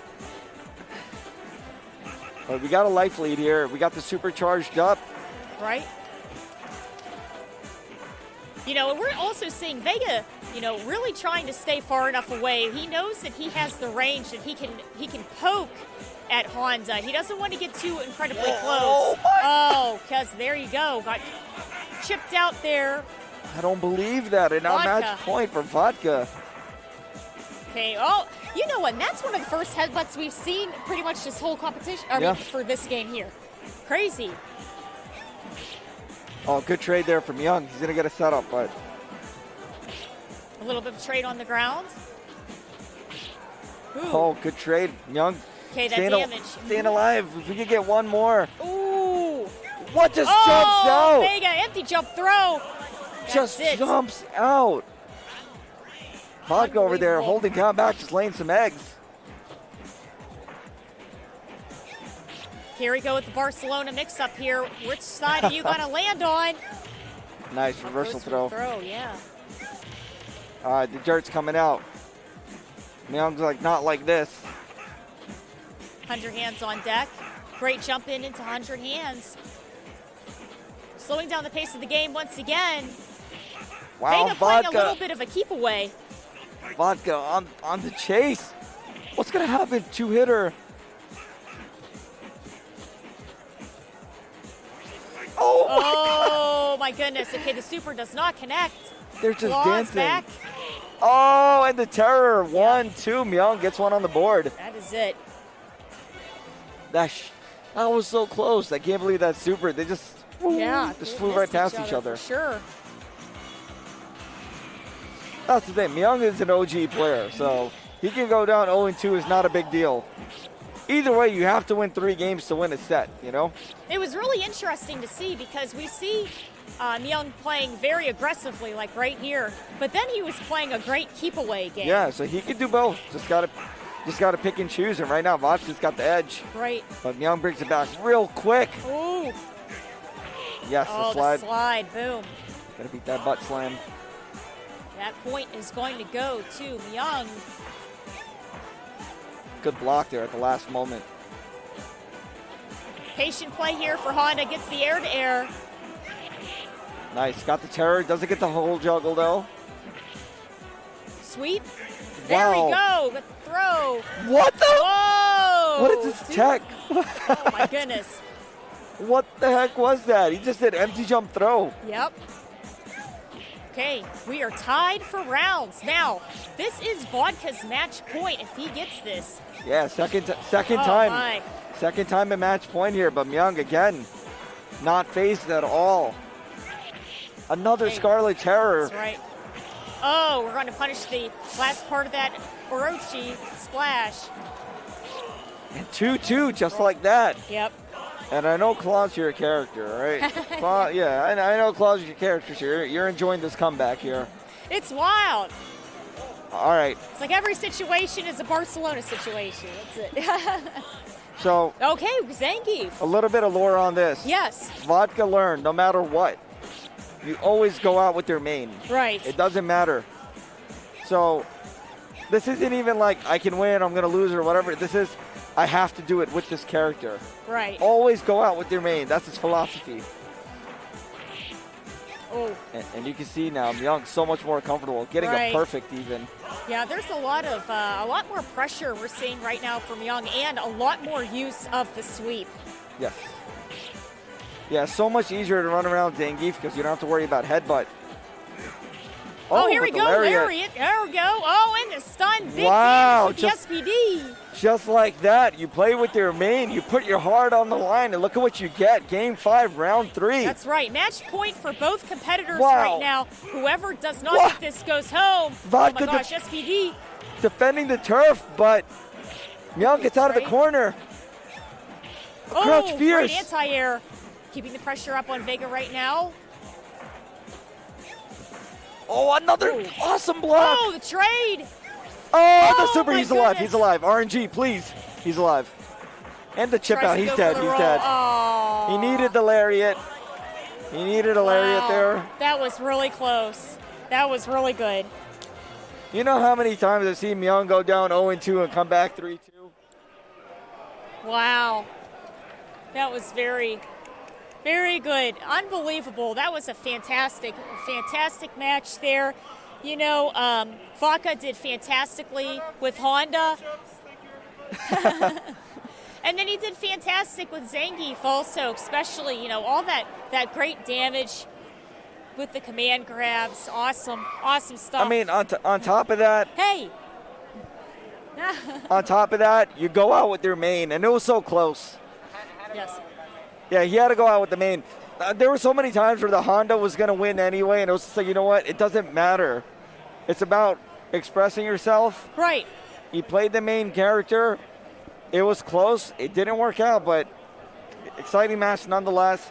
Myung is in advance. Congratulations. Yes. Either way, one NorCal member is out. One moves on in the bracket. Yeah. You figure, too, if you play your main character, because of the amount of time that you put in with them, you have automatic muscle memory. Yes. So under stressful situations, you're always going to sort of remember some of the things that you've done with them over a newer character, maybe. You saw how he was getting the lariats. He got the knockdown, stand short, SPD right away. Yeah. He didn't even need to warm up the character. He was there. The crouch fierce, anti-air. Ooh, so really, really, really good stuff. And here we go. This is another interesting match over here. So we're going to see D44 Boss against Mega Man. A little bit of lore. Hopefully there's enough time to get through it. Yes. I asked, asked Mega Man, hey, who would you want to fight in exhibitions? I want to fight Boss. Oh. So he said, I want to fight Boss. And here they are. Fighting in the bracket. Mega Man X P2, Boss P1. Getting that air throw. That's right. Here we go right away. Zangief trying to get that close pressure up on Sagat. He just wants to give him a hug. That's it. Yeah, I mean. Tell him he appreciates him. That's all. Give him a hug, but take away some of the life bar. What the? Oh, got the stun. My goodness. Wow. This is not CVS 2, Boss. How'd those Stand Fierces work out? Okay, that first round is going to go to Boss. Mega Man X has a lot of experience. He probably has more experience in this match than Boss has in, against Zangief. So. Got the scoop. Sagat in the corner gets the jump in. Drop. Oh, yeah. Oh, gets it. Got and the read. stun. Fantastic stuff there. We're tied for rounds. I think Mega Man is favored in this matchup. He just has too much experience. This match is historically really bad for Zangief. Very bad. In fact, there was an Evo where Daigo used Ultigat against Kuni and double perfected him. Ultigat versus Zangief, he got a double perfect at Evo. And here we are again. Oh, here we go. Oh, man, it's another strong jump in there. And the SPD. Wow, huge damage. Fantastic stuff, Mega Man X. Trying to get that game. Yeah, there was another famous set online you can find of Mega Man versus Justin Wong. Ooh. You know, it was a close set. I don't want to spoil it, but if you want to understand how to do this matchup, you watch that exhibition over there. Anyhow, back to game 2 over here. Okay, lariat to crouching medium. Got that SPD once again. Yeah, Mega Man doing a great job of knowing when to be aggressive, when it's safe to try to jump in, to close that gap on Sagat. Oh, thank you, Jackie Sparkles. We got a compliment on the stream layout, and here we go, Boss. Oh, that is it. Combo to upper. Shout outs to Jackie Sparkles.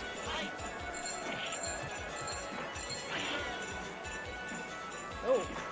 Okay, Sagat now working Zangief to the opposite side of the screen. I think this is the first time we've actually seen this side of the screen since we've started.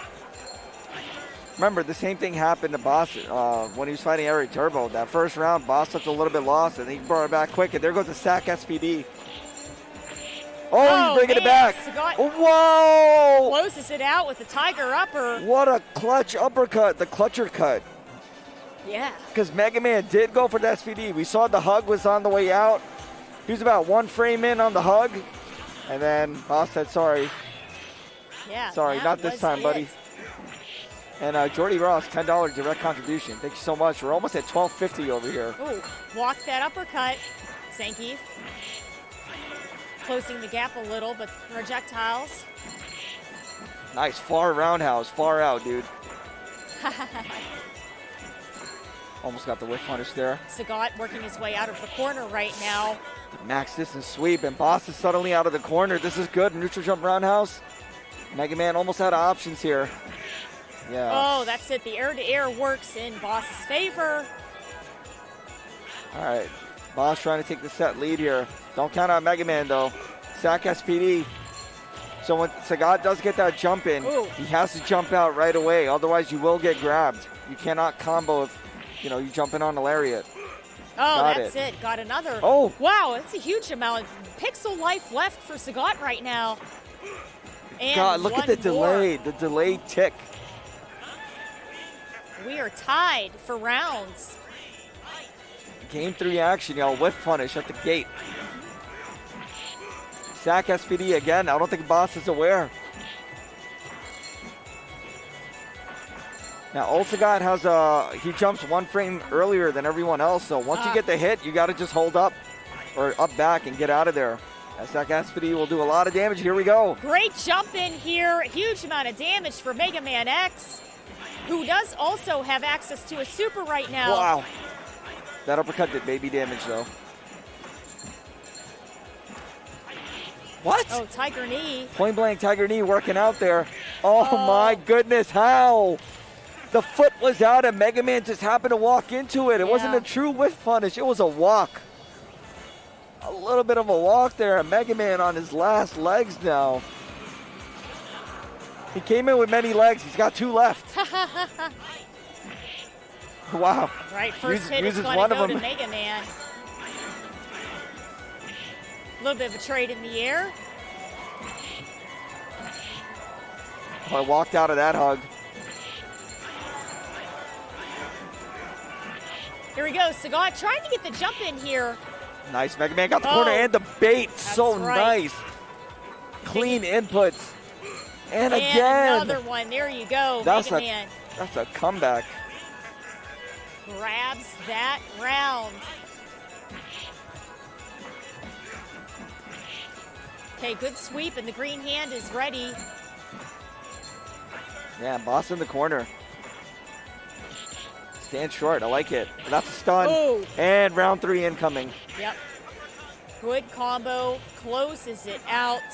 Sagat getting that round for Boss, and this is going to be match point right now for Boss. Oh, this is huge. Nice guard from Boss, but doesn't make a difference here. Mega Man got the corner pressure. Oh. Nice block again. And this time, reversal uppercut. Get off me. Oh. Grab the sweep. There we go. Game 5. That is it.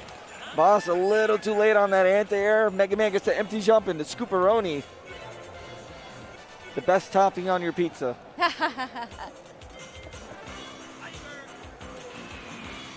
Yeah, fantastic stuff. You know, very, very strong back and forth games here. You know, shout outs to Mega Man for being able to even get in around all of those projectiles. Yeah, well, unbelievable. A lot of navigation right here. He's like an astronaut. Just traveling the cosmos, going over these tiger shots. And again, got the drop kick, WWF style. Big jump. How did he see that? Okay, Mega Man being very patient right now, putting pressure on Sagat, gets the SPD. The Mega Man special. Wow. How did he do it? Mega Man now at match point. Yeah. Oh. Okay, Sagat. Okay. Getting the damage in on the ground here. Goes Gotta for the jump in. out. Ooh, here Gotta we go. Nice, And the another delay. scoop. The clean jump. Oh, man. Jump into He got SPG once again. He got Sagat it. in the corner. He got it. Oh! 3-2 Wow. over D44. Mega Man X going to take that one. Let's go. Really good. Fantastic. One of the fan favorites of the whole ST scene. You know, you're going to see him. He's going to travel to France for XSB in a couple of months in October. Nice. Got to shout out Isimorn and the whole XSB crew. You know, there's going to be a lot of people traveling for that tournament. Hokuto will be there. Yito will be there. Pretty sure there's another Kyoya. So 3 players from Mexico confirmed going. Nice. You know, Super V's going. Mega Man X is going. I think that's so far what's been announced of you know, international travelers. Well, that's outside of fantastic. Europe. That's a nice group. Yeah. That's a nice group of travelers. And you know, the great hospitality from the French and the whole Euro community for ST. It's not just, you know, Japan and not just North America. It's honestly, this game is worldwide connected right now. Yes. And it's a beautiful Right. thing. Right. And thank you guys so much for joining us. Ooh, Myung and X64. Oh, Ooh, here we are. Myung's got the claw, we saw. X64, he has Honda, Ah, right? yeah. So we just saw this. We saw the whole vodka story, right? You know, right. read that novel. But X64 also has a boxer. Oh, He very also has good. his Hangif, but he doesn't bust out that one as much. He will bust out his Honda and also a boxer, depending on the matchup. And now we're in one of the slower stages. That has a lot of latency. Yeah, I guess. Yeah. I know the Chun-Li one does, though, right? That's what That one's like I kind of heard. decent, yeah. Ooh, Oryochi throw is going to close it out for X64's favor. Yes, this is a West Coast match. We got Northwest versus Myung from NorCal. X64 still got the corner here. Nice jump out, but the stack throw. And that's it, And game another one. Fantastic. Game one. Very strong and fast games here for X64. Playing like he feels very confident playing against a claw player. Well, that's the thing. I mean, if you're going to play this game, you better know the claw fight. It's never going to be in your favor, of course. Claw doesn't have those negative matchups, but you got to try your best to make it, you know, positive. Right now, nice That's empty right. jump. Fantastic stuff catching the tail end of that Scarlet Terror, but Nice punish on the slide. yeah. And X64 with the walk-up roundhouse. I like it. Headbutt. Makes the connection and the Barcelona. Wow. There we Hit go. Oh my goodness. with the butt, not the head. Hit with the other side of the move. Nice anti-air. Empty jumped again, beating out that terror. Oh, what a reversal throw. Slowing down the pace of the game here a little bit. Headbutt is going to make contact and the 100-hand slap. Balrog in a dangerous spot. There you go. X64 closes it out once again. That is going to be 2-0. 2-0 so far. Another fun fact, actually, we ran an Ultra Street Fighter 2 tournament last night. X64 was the one to take it. So maybe X64 can get 2 medals this weekend. Wow, there we go. If he Okay. can also win this tournament. Okay, Balrog in the corner here. It's Barcelona, his way out.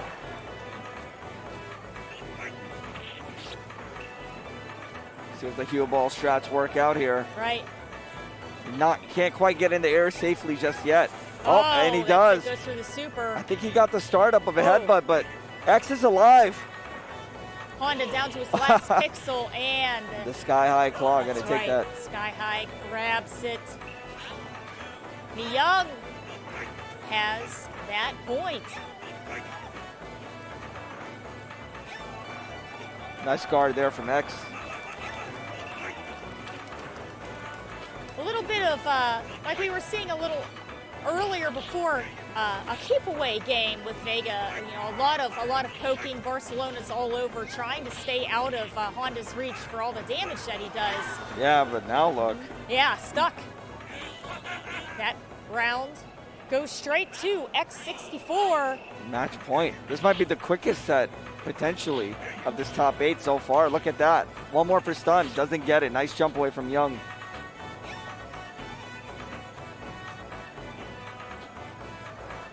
I do that a lot. Whenever I play Vega, you know when you just sort of charge in the court and you think for a second. Yeah, that's what you got to do. Let me think real quick. You're like, that's a typical Vega player thing. And he got the stun. My goodness. Fantastic stuff there for X64. Very strong play. 3-0. Yeah, that's what happens. You just go, you sit in the back. You're like, can I use a lifeline? Can I use my phone a friend real quick? Right. And that does mean that Mi Young is now out of the tournament. Out of the tournament. X64, he played very well. X64 advances where he'll be fighting Mega Man. And real quick, a shout out to the sponsors of Vortex Gallery. We have the Flight of Steel, Caitlin Hooks, MSI, Junk Food, AK Systems, and of course your Discord, which is Super Lore Boys. I am Super Lore Boys. Right.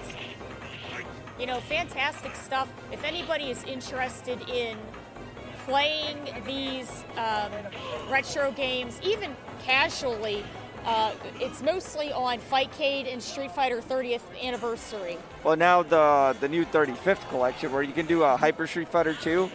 But yeah, for ST you have 30th, and of course, you know, there is a Fightcade where many of these guys in this top 8, actually, maybe everyone in the top 8 played ST on Fightcade at one point or another. So right. Yeah, this community, again, we start to learn about each other a lot more over the pandemic, just playing online and grinding it out. Yes. And now we have the opportunity to play in person. And actually, we're going to be doing the winners finals actually between John Choi. Ooh, okay. And Super V. Oh, John Choi and Super V. I talked to Choi about this match. He said, I don't think I'll play Old Sagat. I think I'll just stick to Ryu the whole way. It's whatever. I mean, he wants to win, of course. He wants to win, but right. It's like, I feel like I should stick with Ryu. And, you know, John Choi's, he's got the Evo title for ST in 2008. He took it with Old Sagat. So, you know, definitely world-class player. Just won Alpha 3 against the strongest player, the definitive strongest player in the world, Version from Japan. Getting the bracket reset and eliminating Version, winning Alpha 3 was amazing. And so, you know, he also has Alpha 2 that he's going to be playing later on. Right. Super V is also in Alpha 2, so maybe they'll meet in that bracket. They may. Yeah, they might. They may. Sometimes that's how the RNG works. You know, you enter a lot of tournaments, you're like, I just fought you, like, can I get a bracket change? Or that's right. Like that. Yeah. So, you know, and it's amazing too. You'll have people that'll play some of the games, and then it naturally transgressed. Yeah. You know, and they figured out how to play that game, and then they figured out how to play the next gen for the next game. So it's very interesting. It's a pretty neat thing. Yeah, I mean, Choi Boy juggles pretty much all the old school games. He dabbled in 4 for a bit and 5 for a bit. I'm sure he'll do the same with 6. Super V, more of a newcomer in the scene now, but leveled up very, very quickly, and here he is at Winners Finals. Guaranteed a top 3 placement at Vortex Gallery Evo 2022. And here we go. Player 1, John Choi, button check. Player 2, Super V, just blocking stuff. And I guess button check. And this is also going to be 3 out of 5 all through the rest of the competition. So, And a lot of that is because these games move so quickly and the damage is so aggressive. Yeah, if you're a TO, or if you're an aspiring TO and you want a good practice game, ST. It runs quick. Yes. It's easy to set up. Yeah, definitely. You know, it's pretty easy to commentate. Yeah, you know, just Let's do it. Yeah, why not? Do it and have fun. But yeah, I'm seeing in the chat a lot of let's go Choi. I'm Right. seeing a couple let's go Super V. Okay, here we go. Ryu versus What? Boxer. Old Ryu. For anyone who knows a reference. You might have to tell me after the game's over there. Okay. Lot of great fireball Walk pressure, up dash throw. and throw. Man, that is crazy. Zoolander got it. It is Ace Ventura, Pet Detective. Oh, right. And I bought the socks today. I actually bought Ace Ventura socks. I'm There not we even go, kidding. okay. Yeah. It's all connected, but, you know, John Choi connecting that sweep. Didn't cancel the fireball. That's right. Die shore, you end it. Anti-air on the uppercut. Oh, misses safe jump. Here we go. Super makes contact. Boxer putting the pressure on Ryu right now. Dash. Punch. And this is one of the faster stages in the game, so, you know, you see John trying to pump some crouching medium kicks or uppercuts. Oh, when those rush punches come at you, takes an early grab there. Okay, John Choi down to his last 10% of health right now. Balrog getting the jump in, and that is it. Missed the uppercut. Boxer takes that round. We have Super V with the first game on the board. Yeah, you know, old Ryu gets the unblockable tonsil, which we may see. Okay, we might see it again. No, there's a mix-up. Good block here on Super V's part. Because Boxer can crouch it, but it's a 50-50. Nice movement here for Super V. We're seeing him, you know, side switch. Wow, what a whip punish with the walk back. Oh, headbutt on his way Nice. out. Got the missed combo and improvised, got the grab. Okay, Super V grabs that round. Oh, John just missing a jump over there. John, on Nice the tail end charge. of that Tatsu, gets a little bit of damage. And Super's in play here. Whoa, stand short. Nice crouch and light kick, but Super V still fighting back. Again, he's got the super charged up. Wow, and a big trade there on the blue Hado. Unbelievable. 2-0 now for Super V. That's right. Yeah, we're going to have to see. It seems like initially John was playing a very strong fireball game, and then he started to really go in on Super V, but it hasn't been working for him. So here we go, keeping that projectile game pretty heavy. Oh, gone for two throws. Super V has been mixing it up really well with those close headbutts, like right there. Yes. And because he's able to get that, he gets a knockdown, and Choi has to start all over again. So, just gets a jump into throw. Man, he threw that last fourth of damage. That's a considerable amount for sure. Nice punish with the walk up, fierce fireball. There it goes, Super V reversal throw. Old Ryu does also get access to slightly better recovery on his fireball, so you can throw out a bit more fireballs here. Nice. Now Super V does have access to his super gauge right now. Wow, this is so close. It is he gonna go for it here? Just a low rush. That's right. Super V needs one more round, and he is confirmed in the grand finals. Just one more round. Starts it out with a headbutt. Choi got his back to the corner. Yep. That's right. Playing a very strong ground game right now. No jumping. He's got the at meter. this point. Spent it instantly. That's huge. So just gets a throw. Almost had the stun. If he just stood there and a dragon punch. Got the sweep. It. The sweep gets it. Oh man, Super V was so close, and John gets that. Game number 3. Yeah. He takes it 2-1 so far. Yeah, absolutely amazing. And I think it was because we saw a change of momentum you know, from John. He went from, you know, we were seeing he was stuck on the ground doing the fireball game, keeping Balrog locked down, and then the next thing you know, switched sides and became very aggressive. Well, the other thing was, I think Super V was tasting blood there. Just, you know, spent the super. Basically no threat of a comeback anymore, so Choi was able to just out on his own pressure. Yeah. And now Super V's got the super, so John can't press as many buttons anymore. But that damage is adding up right now on Choi. Yeah, chip damage would even do it at this point. Looks like, it gets a dash upper. That's right. And so this is match point right now for yet again. Super V. That's right. One more time. He gets a second shot at it. Gets back thrown.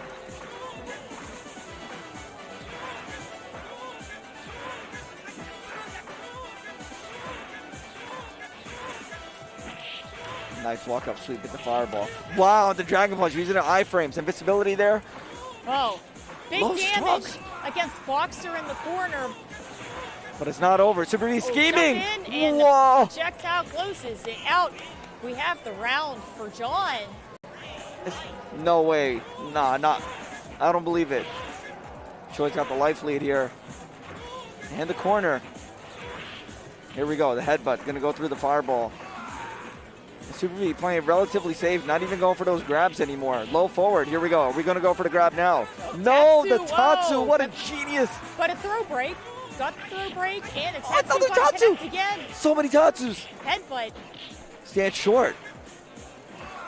Oh my goodness. We're in the corner now. Yeah. Tatsu. Oh, cross up Tatsu and safe jump. Sweep the fireball. Yes. Okay, Bison. Oh, Choi. John Choi. Unbelievable. John Choi's uppercuts, man. And now we got a game 5. Mental stack versus, you know, legendary Pokemon status John Choi. So we're seeing Super V really thinking on how to approach this next game here because, you know, he is sitting in, in winners right now. He had match point a few times already, and there he was consulting the Elder Gods in his game 5 here. Who's going to move into grand finals? Will it be Choi Boy with old Ryu all the way or Super V? Super V trying to work his way out of the corner right now. Got the big damage with the tab, jab, headbutt. Not going to hit Choi, though. Got the dash upper. Keeping the pressure. Wow, what a reversal throw. But he held down back. Shiki upper, built-in option select right there. Okay, right around that. Wow, the Choi fireball. But Super V's got the super. But can he get the V? Can we get the victory? He doesn't get the victory. Goodness. Yeah, he snuffed the super. Unbelievable. And that is going to go to John Choi. Okay, which means Choi is now sitting on match point. Choi's like, now I know how it feels, but he's found himself in a situation many times. Super V keeping the pressure and a trade. Funky. That's right. Okay, Ryu having a difficult time, and the super works in V's favor. So we are tied. Match point for both competitors. Oh my goodness, stand fierce. Good anti-air, right? Oh, another one. And Super V overextending here. Reversal throw, mix up. Good block. Got the low forward out. Okay, projectiles are out on the screen, keeping that projectile pressure on Boxer right now. We got the super again. Oh, we went for the walk-up super. It would have worked. John just stuck out his heavy punch. There it goes. Oh, connects the super, and he got the crouching medium kick. Unbelievable.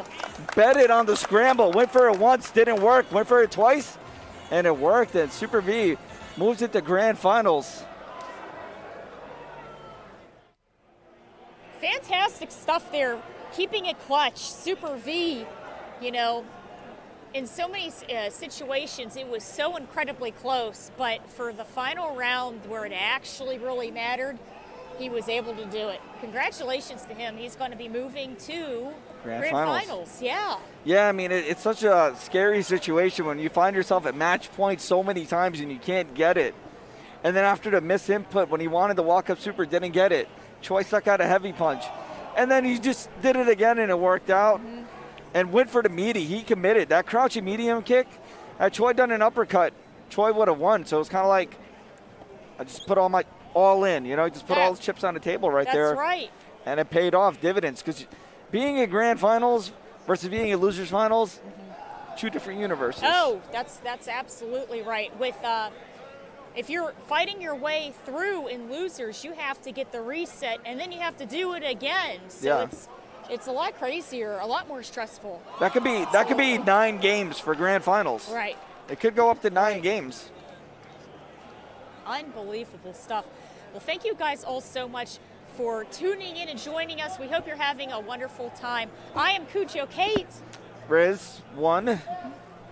And we are playing some Super Turbo here at EVO with Vortex Gaming. And man, these matches have been high intensity and very fantastic. Yeah.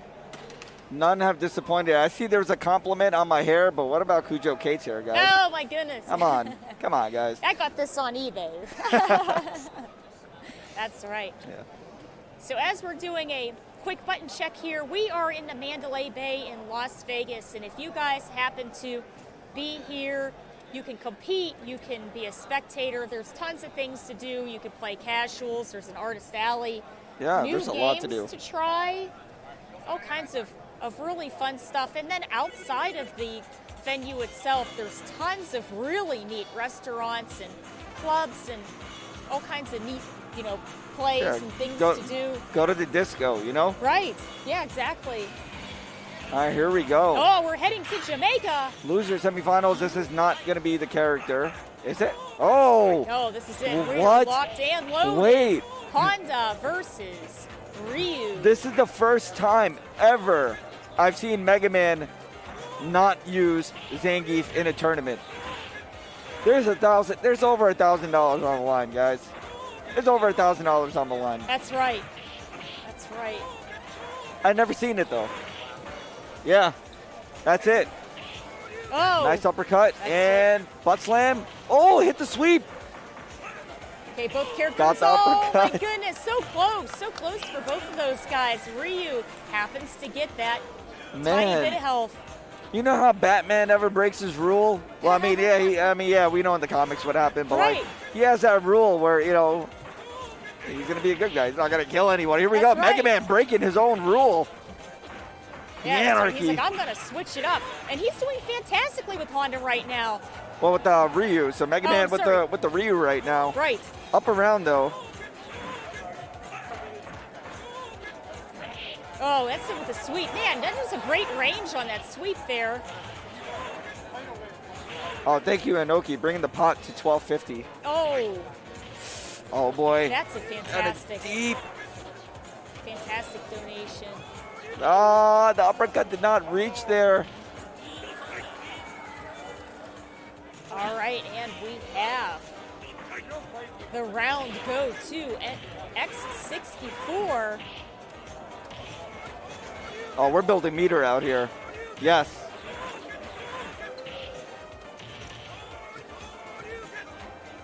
Here we go, Honda. Trying to close the gap with the headbutt, working his way over. Ryu in the corner, has access to the super right now. Oh, man. X found his way here. That's right. He found his way. Butt slam, of course. Butt slam and a crouching light kick. That's right, and that is going to give Ooh. game 2. Game 1. 64, right. Now this is scary. When you play your counter pick and you lose, it's so scary, but he's gonna stick it out with the Kakarot color. Okay, here you go, Ryu immediately trying to get a little bit of space for the fireballs, but Honda closing that gap. Oh, quick sweep. Honda constantly ever closing, trying to get closer and get that damage on Ryu. Walk up throw. Throw. Oh, wanted to chip super maybe, didn't get it there.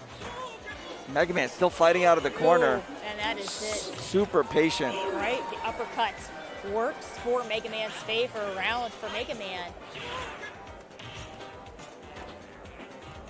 Walk-up throw again. Yeah, He's playing good Ryu like a break for grappler. Honda. Why is he playing Ryu like a grappler here? Okay, projectile works over the headbutt. Still, X got the corner. Well, X64 rather. I have to specify now. They're both X. Yeah. Okay, keeping that splash pressure. Okay, Honda very close to chipping out. Nice, Now, low that strong is there. it. So, X64 can use Boxer now. If he wins, Mega Man will then use Zangief to deal with the Boxer. Right. But then, if X64, well, basically it'd just be a back and forth. X64 actually lost him with Honda. Yeah. He had the set advantage, but you know what? This is the character. I can do it.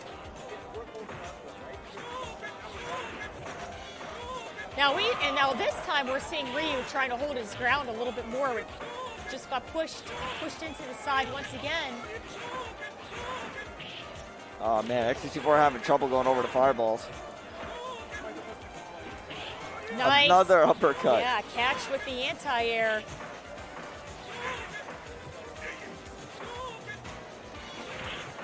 Big jump from X. And he's pumping. Once again. Woo, and the juggle on the fireball. Unbelievable stuff for Mega Man. I feel X64 is not respecting Mega Man. He's like, you know what? You don't play Shotos, but here he is getting anti-airs every time. Jump roundhouse this time. Oh, this is a sweep there, but no harm done. Yep. Once again, projectile heavy work here. Now, okay, a little bit of aggression here for Mega Man working towards 64. X64. Both characters have access to their supers. I mean, it's going to be in favor of Ryu's super for sure. Honda super is what we like to call butt cheeks. Walk up throw. Okay, Honda trying to find a safe way to get in. Oh, the underhand slap. Surprise, if you blink, you missed it. Unbelievable. So we have a point on the board for X64. Uh-oh, here we go. Cross up, set up. Are we going to chase with hands or butt slam? Hands. Look at all the chip. Mega Man X in trouble right now. Tatsu. And he got it. Once again, that was 2 rounds in a row closed out with a 100-hand slap. Good stuff there for X64, sticking it out with Honda. Going up 2-1, yeah. I mean, again, he had a boxer that he could have used, but he felt, I should be able to do this. Even though, you know, his Ryu is solid, this is not his main. I have to use my spirit, I have to use my will. I can take it. And Mega Man X going to play from full screen.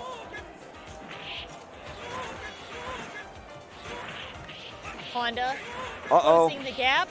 Nice. Ryu working his way to try to get out of Honda's range.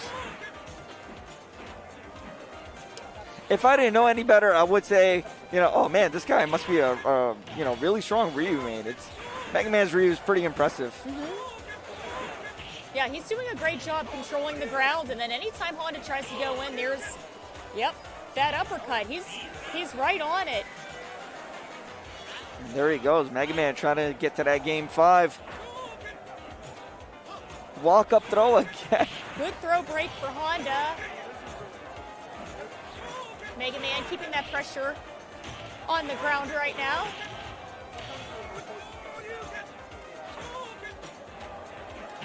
Die Shoryu again.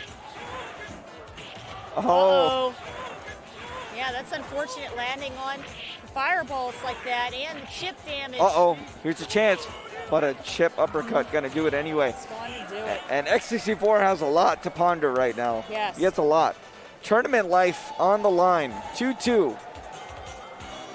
There we go. We have Boxer on the screen. Now, whoever gets this will be going to losers finals, and whoever loses will be going home.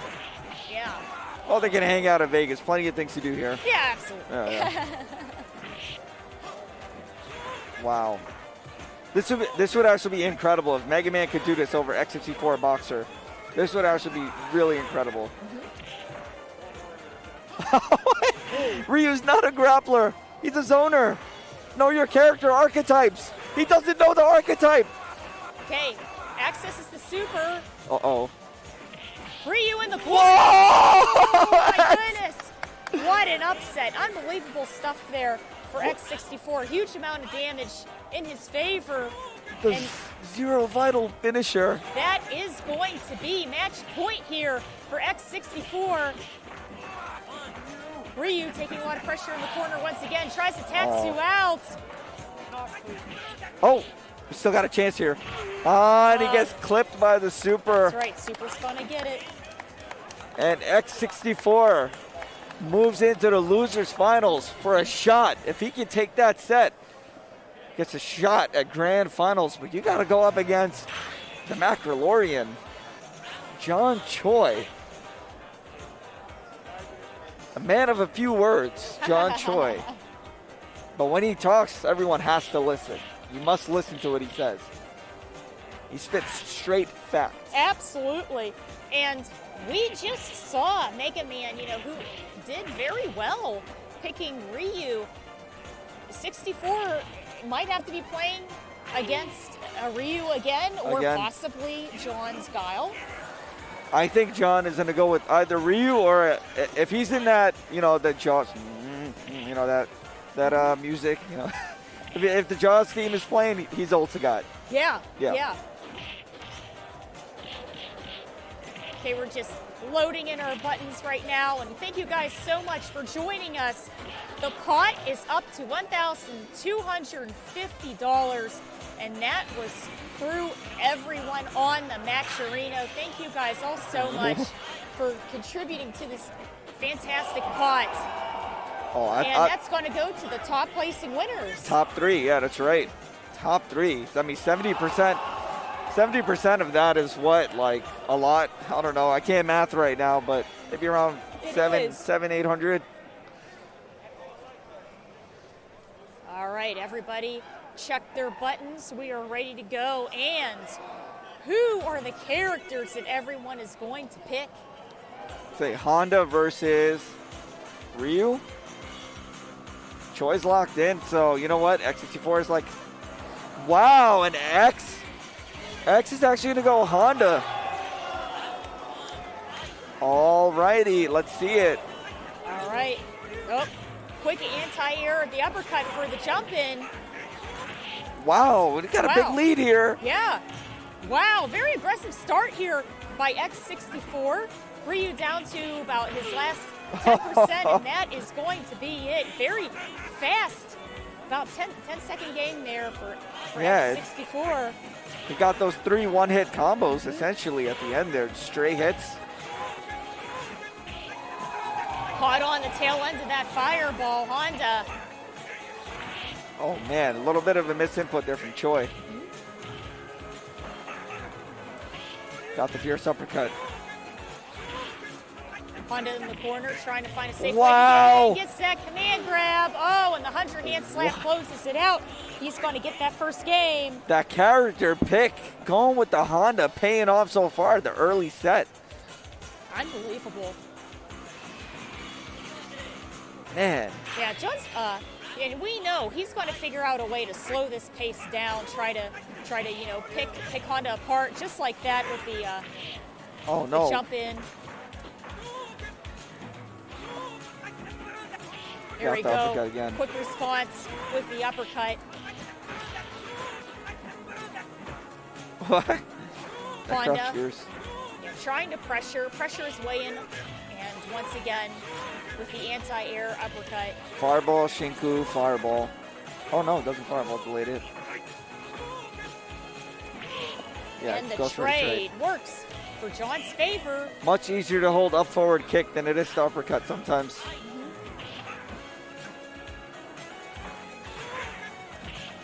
That's a punish. Good combo. That's a punt. Oh, okay. That was a partial punish.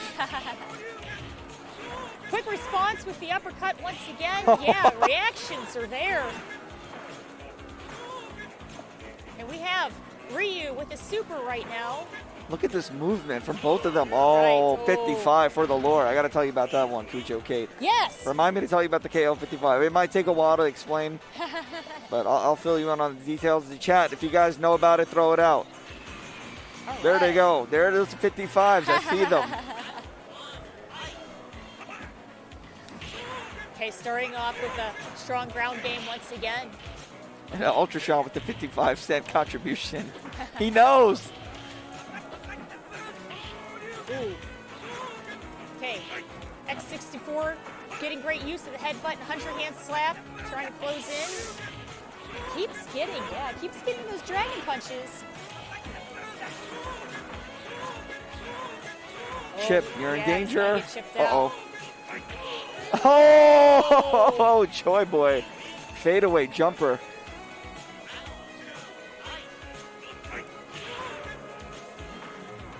Unbelievable stuff here. That's it. Honda tries to get some damage once again, but Man, X not finding all the success with those neutral jumps on the fireball. right.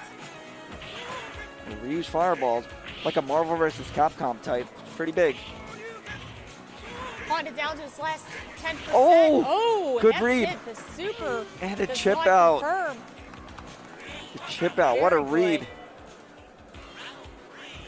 Okay, we are tied for rounds. Who's gonna take the game 3? Oh, missed the anti-air. This is big. Nice whiff punish. X64 with the read. Good anti-air once again. Honda trying to find that sweet spot where he can just jump over those fireballs, try to get some of that damage. Nice. X with the patience. Got him in the corner. Oh, that Oh. went over. Okay, both characters. Oh, roughly- and he got the game 3. Wow. X64 needs one more game, and he will get into the grand finals. Aruga with the 420. Unbelievable. So, do we think, I was going to say, yeah, do we think John's going to be sticking with Yes. Ryu? Yep. Yeah, for sure.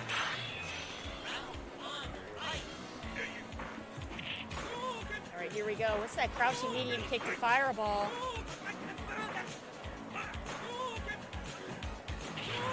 Honda working his way over. Oh, quick block. Goes for the throw. Low forward fireball. Big jump from X. And a trade. Still works in X's favor. He got the corner still. Choi waiting for something to uppercut. He wants it. X staying grounded. Got the cement shoes on. Whoa, the fierce uppercut. Reach. Oh, the chip. Any other uppercut would have lost there. John specifically went for that fierce uppercut.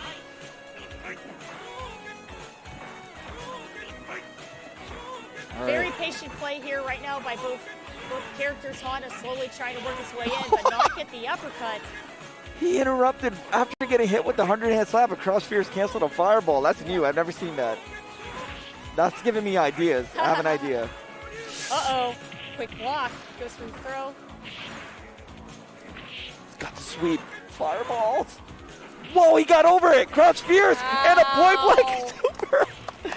John Choi, game 5. He's going to move it. Winner of this goes into our grand finals. Right. The grandest of finals. EVO 2022. Who's going to get there? Who gets to fight Super V? That's right. Oh, out the gate. Roundhouse butt slam. Orchie throw. Oh, that's it. We just want to give you a little hug there. Yeah, Ryu just rushed into that hug.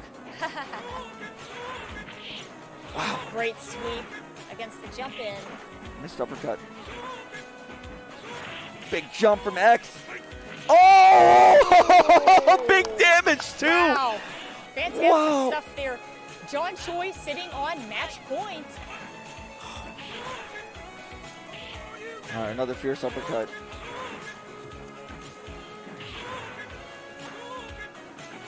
Honda. Oh, man.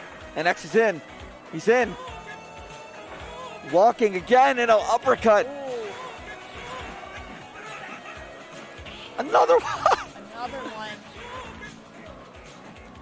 X is in trouble now.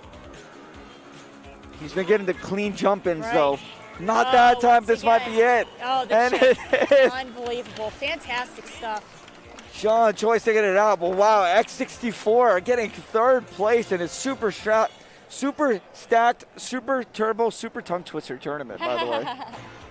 I went 0-2 in the tongue twister tournament, clearly.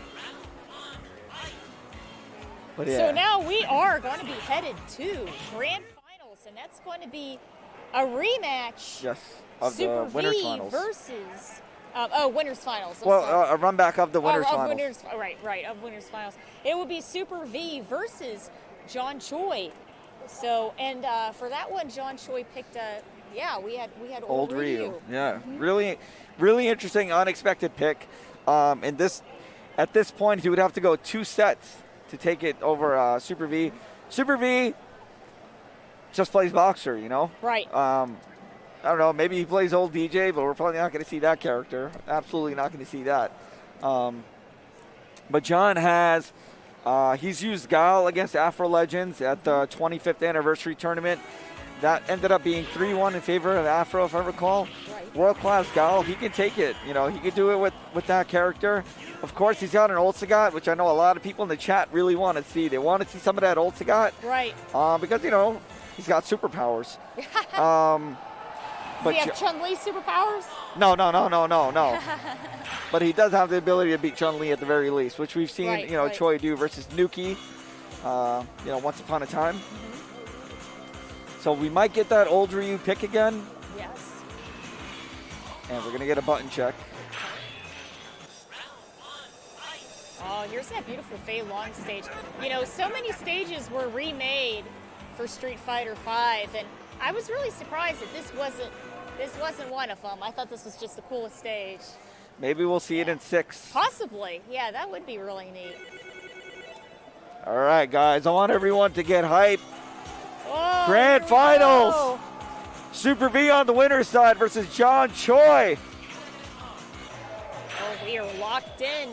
Boxer and Ryu. They're back in the stage again. Yeah, that's right. The stage speed really impacts, the match. So not really, but it can. Wow, look at that. Delayed Yeah, sweep. very aggressive. Aggressive start here for John Choi. Wow. Yeah, a lot of strong projectile pressure. Backing off a little bit there, but Looking like Damn Die with these crouching medium kicks. I love it. But Super V, he made that crazy comeback. Oh, he went for that walk-up something. He went for it again, not going to get it. And now John has a whole screen to play with, but that Super can travel. It's got his flyer miles. yes, we have a Boxer who is at Pixel. Oh, and that is going to be it. Wow, fantastic stuff for John Choi. Chips out Super V for that first round. He's in a World Warrior combo. Crouching light kick, crouching light kick. You love to see it.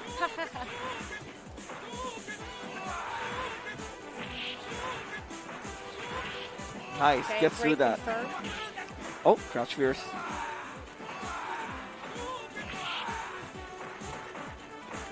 Boxer getting a lot of damage here. Nice fierce. Oh, another scramble after the short Tatsu.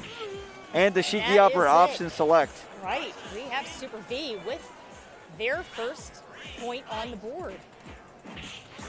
Oh, stand strong buffer into huddle. Super about to be a factor right here. Super V's got the corner too. John can't throw an unsafe fireball anymore. Wow, the Tatsu to beat the low rush and a defensive throw. Got the whole screen to play with again. Just gets the rush. Oh my! Ooh, the throw. It didn't kill. Got the break. Oh! And another one. Oh my goodness. No, man. Wow. That first game is going to go for John.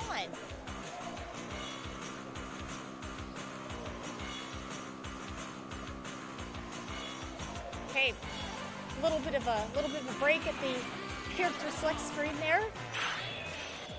Man, all right.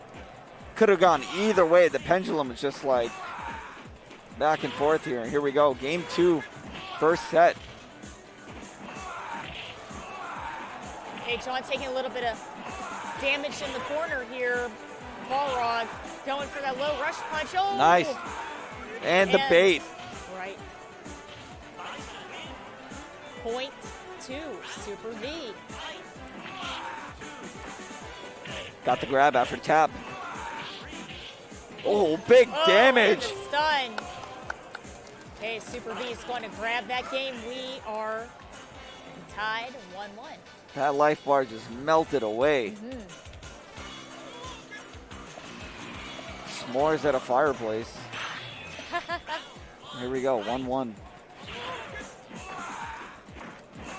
Keeping that pressure up, Balrog. Going for those dash punches. Low forward again. Oh, and a whiff punish. How do you whiff punish that on Boxer? Ooh. All right, Super V gets a sweep in. Nice block from Choi. Scrambles. Trying to get the cross up. Tatsu. That damage adding up. Wow, oh what a... against Ryu. Oh, my goodness. Wow. What a mix-up. And Super V gets the round. The scrambles. After every Tatsu, you never know what you're going to get. Right.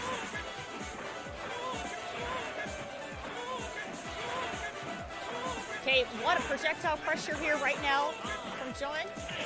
Here we go. First attack at 60s.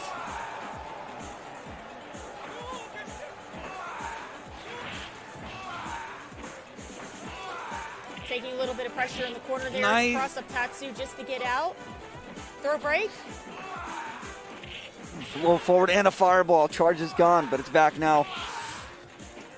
And he threw the meaty. So meaties are throwable. It's just really, really freaking hard. And we are tied 1 round apiece. Oh, big damage after that tap. Okay, a little bit of neutral play here. Slow down the pace of everything that was going on. Oh, with punch with the blue Hado. Okay, Ryu in the absolute corner right now. Choi is so patient. How did he block? Okay, Super does not confirm. And a whiff punch for Super V this time. Ooh. Ryu down to a magic pixel. Chip damage. Oh, and he gets the chip. 2-1. Needs one more game to close out the tournament. Fantastic stuff there.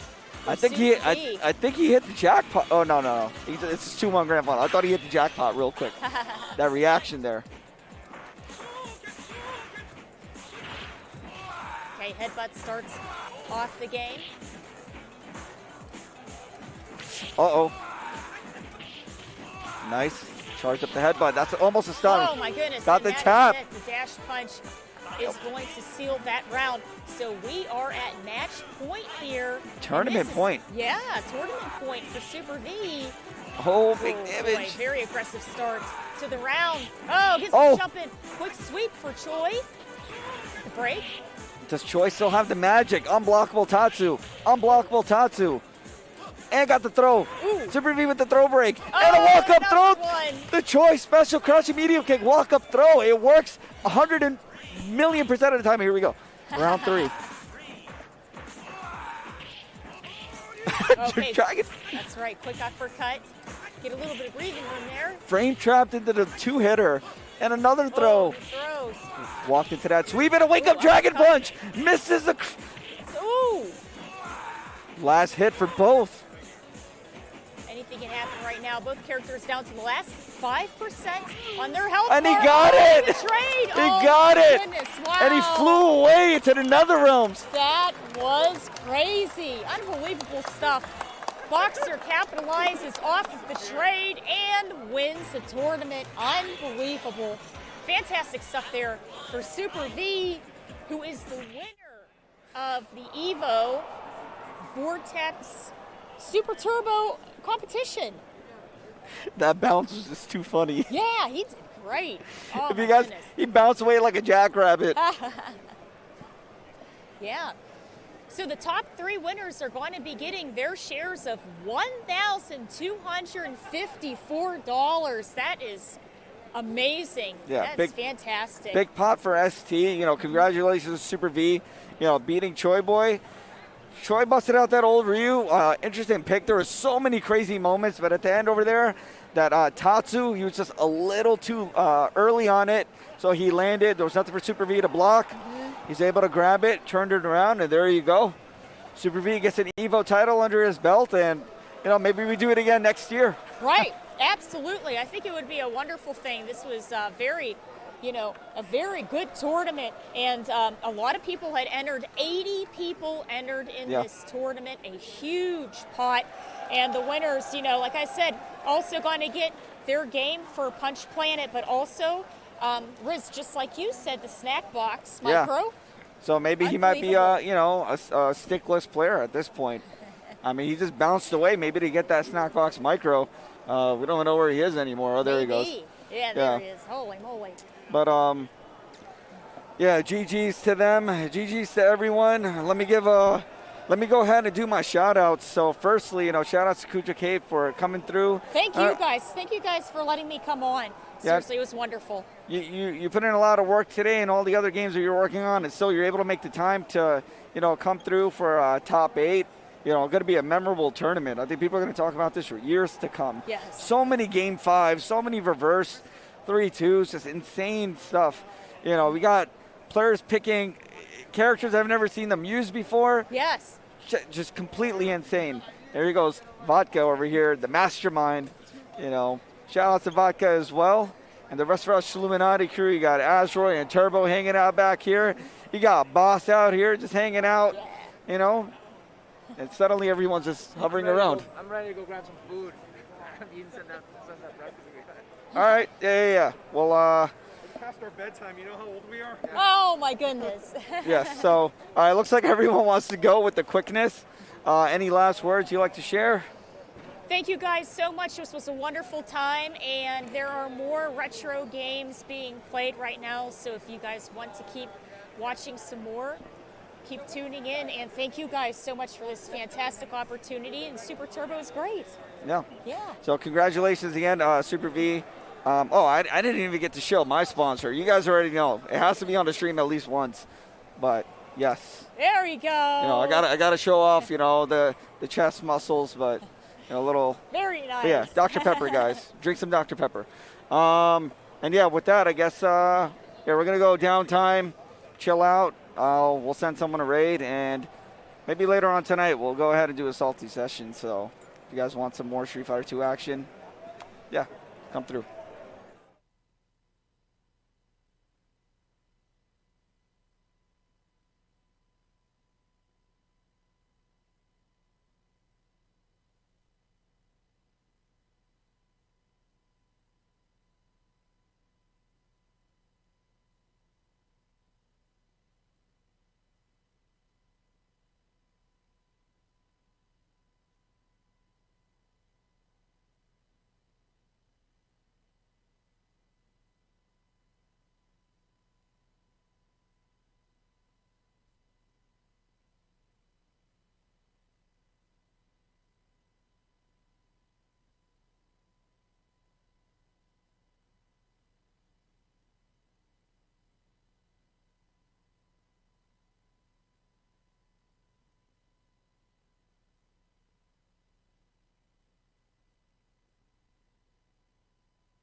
own flame, and I put that on my own name. Couldn't get this way with no pain.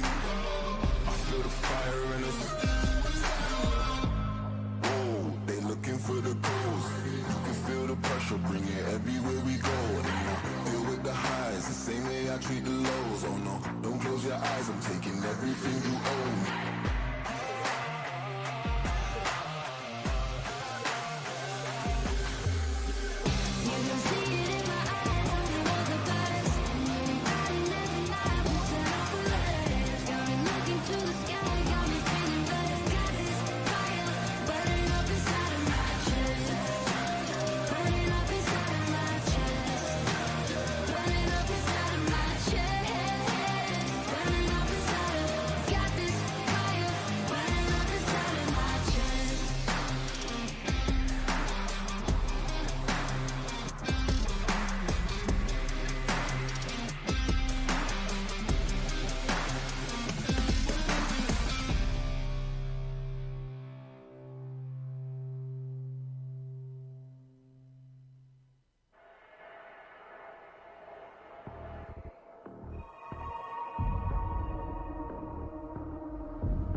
Going to go to the start of this one because the revs are rising. Away they go for the feature race here.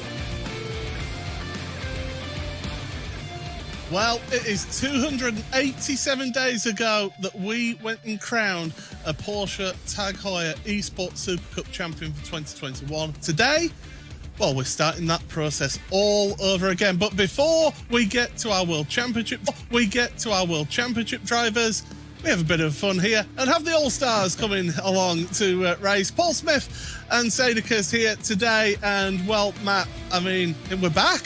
Once again for a new season. I thought we'd dress the part today. I am Paul Smith, and you can also be Paul Smith. No, this is awesome. I think it's fitting as well that they've placed me on the top of the Porsche Experience Center here at Hockenheim, because that's where we actually crowned our championship last year.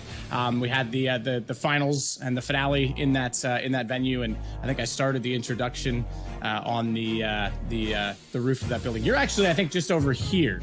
Yeah. Or I guess this way. It's probably easier for the camera. But you're in the media box, just there. Yeah, it's great. It's a great view. It's fantastic from here. Obviously, we are in the virtual world, but we are at Hockenheim for our opening round. And here's a look at this magnificent circuit. Of course, redesigned in 2002, Matt. Plenty of overtaking opportunities around here. Yeah, well, yes and no. Definitely a lot of hard braking points, right? Turn 2, you head down to the hairpin, huge braking point. That one, you've got to brake all the way back at the 150-meter board, so it's a long braking point. 992, remember, this year. I'm going to say it, not to be hard on iRacing. The 991, difficult to drive. The previous tire model, that car was relentless. It was incredible how good some of these guys were in it. The 992... one of the best cars in iRacing right now. What an improvement. What an incredible car. We talked last year at that finale when it was being introduced to the real world, and actually we introduced the 911 GT3R at that event, and there was hints that the 992 was coming. And Etienne Gouven, who's going to be featuring today in Peskin, is now a full-fledged Porsche driver as opposed to the junior that he was last year, was saying it's more a race car. It's got more aero, the wider front track, you can get harder on the brakes. It's more aggressive in that sense. So yeah, there you go. There's a view of the hairpin. That's going to be a massive overtaking spot today. And then the arena's still a bit tight and technical, and the car still has no traction control, lots of power. It's going to want to step out a little bit on them. And there's some lines you've got to be very careful with not to get the off tracks. So yeah, going to be, I think it's a great venue for these guys to start the season on. Absolutely, and we start off with open qualifying for our All-Stars here. So unlike the World Championship where they're going to be qualifying on their own, these All-Stars, they're out there on track. If one makes a mistake in front of the other and causes the other to not set a time, well, that just happens out there. But we've got a number of returning faces. We've got some new faces in the All-Stars as well. Personally, my favourite of the newcomers is TK, Tony Kanaan. What a way of introducing him to the All-Star Series. Absolutely. And if I'm not mistaken, I think he did one race last year in the All-Star Series. But yeah, really cool to have him on board. I think it's been especially cool for him how much he's been involved. I remember talking to this guy when he first got his sim, and we were doing something over at the race, and he had it set up in his closet because he had nowhere else to put it in his house. He needed somewhere where it could be soundproof so he could play it. He's obviously got children and a family. And he was like, yeah, like I'm just sitting in my closet right now. I was like, oh, wow. And now he's full-fledged. Like he's developing sim rigs. He's working with Max Pappas and is all in. This was our champion last year, though, Emily Jones. And she is on it. I've been watching her as we jump in the Vodafone onboard. I've been watching her streams lately. She actually beat, I think, Enzo Benito in a race the other day. That's no easy feat. Yeah, well, Enzo Benito is a former Porsche Tag Heuer Esports Super Cup driver as well. But we're on this Vodafone onboard here, so we're talking through this lap. Turn 1, it's quite a pinch point. That could be a potential danger for the start of the race. And then into the hairpin of Turn 2. Here we are with Jadier. Through the hairpin, then at the end of the newer section of the track, heading down towards this next... It's sort of a mini arena section, isn't it, this, before you then get through to the stadium, the old stadium section of the circuit. Yeah, and then this was an addition that was well brought to the track. You can tell it's still quite a bit wider, still technical. You've got to not use all of the track where you saw Yardier come out of the inside corner and then hug to a little bit to the left to open up. Now, this is an interesting one. There's the Porsche Experience Center just on the right, but you've got to get all the way left against the wall. And then absolutely use the curb on the exit. And you can use all the curb there. Now, that's the interesting thing. And for those of you who are wondering and want to see where those track limits are, if you head to Twitter and find Jeff Giassi, who we'll see a little bit later as we're going to jump on board, I think, with Maxime as well.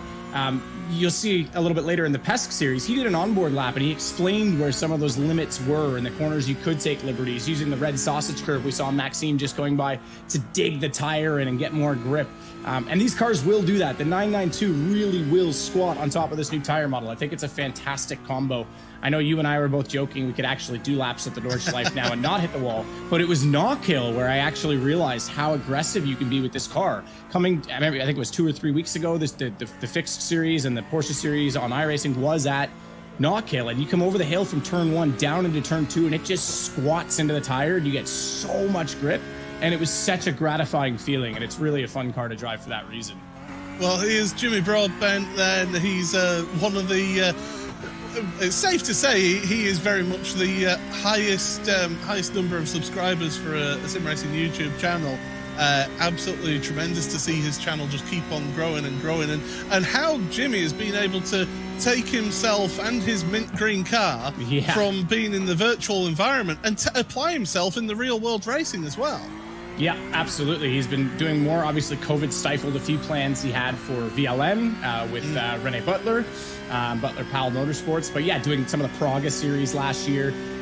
Did up his Miata, which I love Miatas as track cars. Did that up to be a proper roll-caged little track beast, give him more experience there to get out for track days. And yeah, it'd be interesting to talk to him in a year or so's time when he's getting more and more of that track experience and see how that's changed his sim experience as well. As we look on board with him heading into the old stadium section. Again, a corner you really can hang the car out, all the curb, and on the brakes. Just to go back, Paul, you mentioned this is open qualifying. For PESC, obviously, we do the traditional iRacing style. Everyone's on their own. And you mentioned it. There's blocking that can be involved in this, but there's also draft that you get in this, which can be a factor. I don't see anyone right now looking for the draft, but you could certainly see people taking advantage of it, perhaps incidentally, and getting an advantage. As Lorne Heinrich, now this guy, man, oh man, busy. Did Dubai 24. Unfortunately, they blew an engine early, but he flew out of Dubai straight back to Gronau, Germany to jump on board the virtual Le Mans with Porsche Motorsports and ended up finishing P2 in that race. This guy is super committed, officially a Porsche junior driver this year. And Paul, you were saying he's been in PESC before. Yeah, certainly. He has competed in the Porsche Tag Heuer Esports Super Cup in the past as well. So he's well-versed to this type of driving and well-versed to this type of highly competitive environment. And, well, he's very familiar with the iRacing service as well, as we can see by the fact that he's 0.6 of a second ahead of Tony Kanaan. Worth pointing out as well, all these drivers have got a fixed setup here, so there's no setup shenanigans going on. Everybody's driving the same car. This is down to the driver's ability and the amount of time that they've been able to put into practice. Matt Malone, he was the one that joined late on last season in the All-Stars. He even joined us on commentary on the finale as well and did a sterling job. Yeah, absolutely. I forgot about that. And no, and you're right. I think he joined late. And honestly, I think he regretted not being here all season. I'll say it. Last year, I signed up. Pleasure to be back, by the way. Super excited to be back for another season of the Porsche Tag Heuer Esports Super Cup. But I signed up thinking, okay, all-star race. It's influencers. It'll be, a bit of shenanigans. But the racing was awesome. Arguably better at times as we look. Here it is, TK. And this guy, I mentioned, yes, he's been getting involved with sim. But he's also getting a lot faster in sim. Because I think last year I would have expected him to be mid-pack. Right now he's only 0.6 behind Lorne Heinrich. That's no easy feat. Yeah, certainly. And, well, that's it's tremendous to get you these pictures of Vodafone onboards here. It certainly has been great to see these drivers pushing hard in qualifying. And 15 times set so far out there, so the drivers will be carrying on another 4.5 minutes remaining here. But it's tremendous to see how Tony has really just embraced the whole sim environment here as he comes through Sachs Curve once again. He'll be looking forward and thinking, well, and I just want to get some better times in here today. Might be interesting to go cockpit view rather than some of the onboard views, just to see the steering wheel of guys like Lorne Heinrich as opposed to Tony Kanaan. Tony Kanaan has brake bias set at 0, which means he has not changed it. Remember, even though it's a fixed setup, if you press F8, your black box comes up. Because in real life, brake bias. Okay, that's a pretty sick. That's like a Tony Hawk 50-50. He just grinded the curb. That was pretty sick. I'm going to give him style points for that, Tony. That was well done. No, well held. But yeah, it does give it up. The tire's going to be gone on that one. But you can still adjust your braking bias. So you can definitely play around with that a little bit. Well, let's have a look at the schedule then here today for the All-Stars. So we're starting off with the 992 here at Hockenheim. We head on over to Circuit de Barcelona, Catalonia for round 2. Round 3, well, we'll have news on that in the Tag Heuer Countdown show. Then we head on over to the GT4, the 718 Cayman for Silverstone, the Red Bull Ring, and Circuit Gilles Villeneuve. And then the 911 GT3R, the GT3 car out there for Spa, Nürburgring, and Le Mans. And then the final round, well, we've got to have a vote as to which car we drive as well. Here's going to be the format of how things run here today and how we'll have everything going on. So as you can see, we're currently in the 12 minutes qualifying. We've got a fixed setup here with this Porsche 911 GT3 Cup car, the 992. The sprint race, 15 minutes, and then the main race, 25 minutes long. Give these drivers plenty of time to have some hard action out there, Matt. Absolutely. Yeah, no question about it. It was super exciting last year. Reverse grid last year as well, and it always is a factor. It makes things exciting because, look, sometimes some people have some struggles in the first race and make up for it in the second. Now, this is interesting. We mentioned that she's the series reigning champion. Emily Jones, Emery, she's so fast in this car. She's yet to put a time down, and I presume that's due to off tracks. Lap 4 for her and no time. So that's a bit of an issue. She's going to have to be extremely careful about this. I'm just looking back through the incident counter. Yeah, off track on lap 1, incident to a 2X, off track. She just had 4 off tracks. I mean, that does it for you.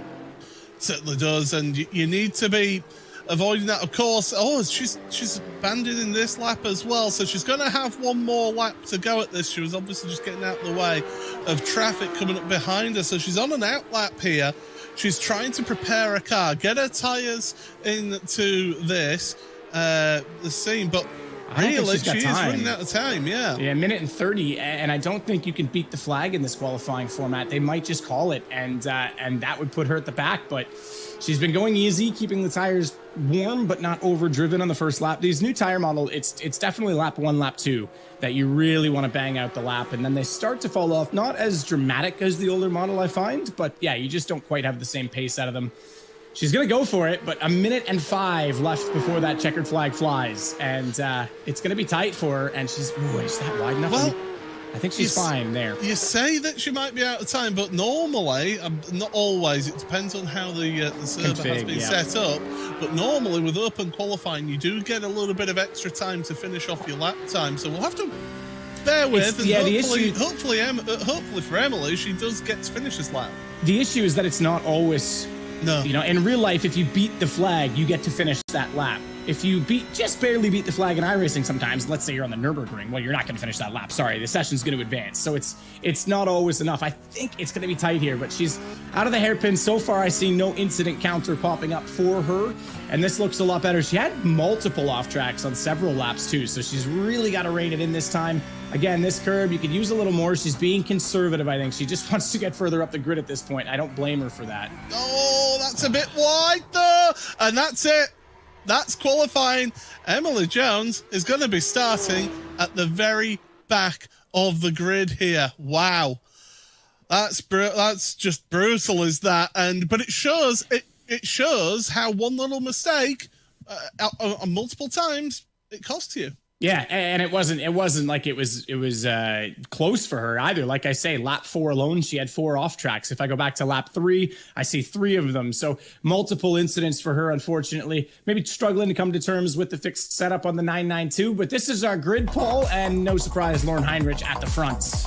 Yeah, and he's joined on the front row by Tony Kanaan with Jadier and Quirk. Then that's Yaroslav Honzig and Tyson Meyer and row number 2. Borja Zaza, great to see him back, one of the most dapper men in all of sim racing. And Dan Suzuki on row number 3. Row 4 for Xavier Sanchez, Heike 360 with Matt Malone alongside him. Jimmy Broadbent, he is going to be joined by Pierre-Olivier Valette. And then Matthew Vaca with Julian Sisbourg. Sisyphus? That's a Yorkshireman trying to pronounce that. James West, the Game Muscle, and Maxime there on row number 7, and then Althea Buck and Emily Jones rounding out your grid here today. 16 cars on the grid, a sprint race here to start us off 15 minutes. How are you seeing this one going then, Matt? I think Lauren Heinrich probably walks away pretty comfortably with this. Like you say, former PESC driver. I know when he showed up for Virtual Le Mans, I was saying, is it concerning that he's been in Dubai and not been able to practice recently? And a lot of the pro guys at Coanda were saying, you know what? He's just as faster than all of us. So watch him, but watch Emily Jones come through. It's going to be race pace. Well, Barney is waiting with his green flag. Away we go. Oh, he's a bit slow on the green flag there, to be honest, but the drivers are away from the line for 15 minutes of action here in your All-Stars, down towards turn number 1. And already there was somebody slow off the parade, and at the back of the field there's 2 spinners. That's TK. TK had a huge amount of wheel spin off the line, and then on the cold tires, it put him 3 wide into corner 1. And I think just that wheel spin and not really being in a good position, it caught him out. So he's gone around. He's all the way down to the back. The front 3 are trying to make a breakaway here at the moment. So Lauren Heinrich, Jadier and Quirk, they are for the front 3. And then Bolshazar's up in 4th place. He's got a bit of a queue of cars. Dan Suzuki, Matt Malone and Xavier Sanchez as well. Into the hairpin for the first time. Cold tyres, cold brakes. Got to be careful not to snatch a break here. Everybody making it through clean, and we've got 2x2 action further down. Jimmy Broadbent is one of those who's side by side, and it's Xavier Sanchez who is fighting with as well down into turn number 8. Tight left-hander opens up then on exit. Emily Jones is trying to work her way through as well, isn't she? Man, oh man, super sideways coming out of there. That's where we saw her spin in qualifying as well. We're going to take a look at the replay from the start as well. As I said, huge bog down from Tony Kanaan, and that's what caused it. And I think Matthew Acker got caught up in that one as well. As we look into turn 1, TK turns in, a little bit too much curb on the inside, and then just lost the rear. Where's Matthew Acker? No, he lost it on his own. So he just went around on his own. Didn't see what caused his spin, but likely similar. And a few stragglers at the back. Emily Jones already making up positions, 9th position. So even if she's struggling with the car and doesn't have the pace overall for a single lap, she's a pretty smart woman and she's pretty quick in her overall race. So watch for her to just stay consistent in this, as that seems to be the name so far. Lauren Heinrich right now out to a pretty good gap, 1.2 seconds after the first lap, despite that Honzik's trying to keep him honest. Yeah, Jadier and Quirk both fighting. Now, they need to work together if they want any hope of trying to catch up to Lauren Heinrich here. And they're going to head on down through the Parabolica. Here's a replay from on board of Jimmy Broadbent. There's Tony Kanaan into that first corner, start sliding. And that's Jimmy, who just the slightest of taps, as Quirk on the live pictures goes deep at the hairpin, loses no, he doesn't lose a position. He keeps hold of that position, but only just. Only just. It's interesting. His livery is just a bunch of pasted faces of, himself and his sort of meme logo. But it actually, from a distance, looks just like IHN Gouvin's Super Cup car. I don't know what that says about IHN's car, because I like the look of it, but now I'm thinking, has that ruined it for me? I'm not sure. Yeah, that's it. Now all you can see in the Super Cup is just Quirk's face. Yeah. Well, I mean, that's an image in your head. You can't get rid of that one. But right now, Lauren Heinrich is 1.8 seconds ahead of Jadier. Jadier is trying his best to catch up, and well, I mean, Lauren, he is such a talented driver. There's a reason why Porsche have brought him in to their stable and brought him on as a junior driver. He is just an unbelievable talent.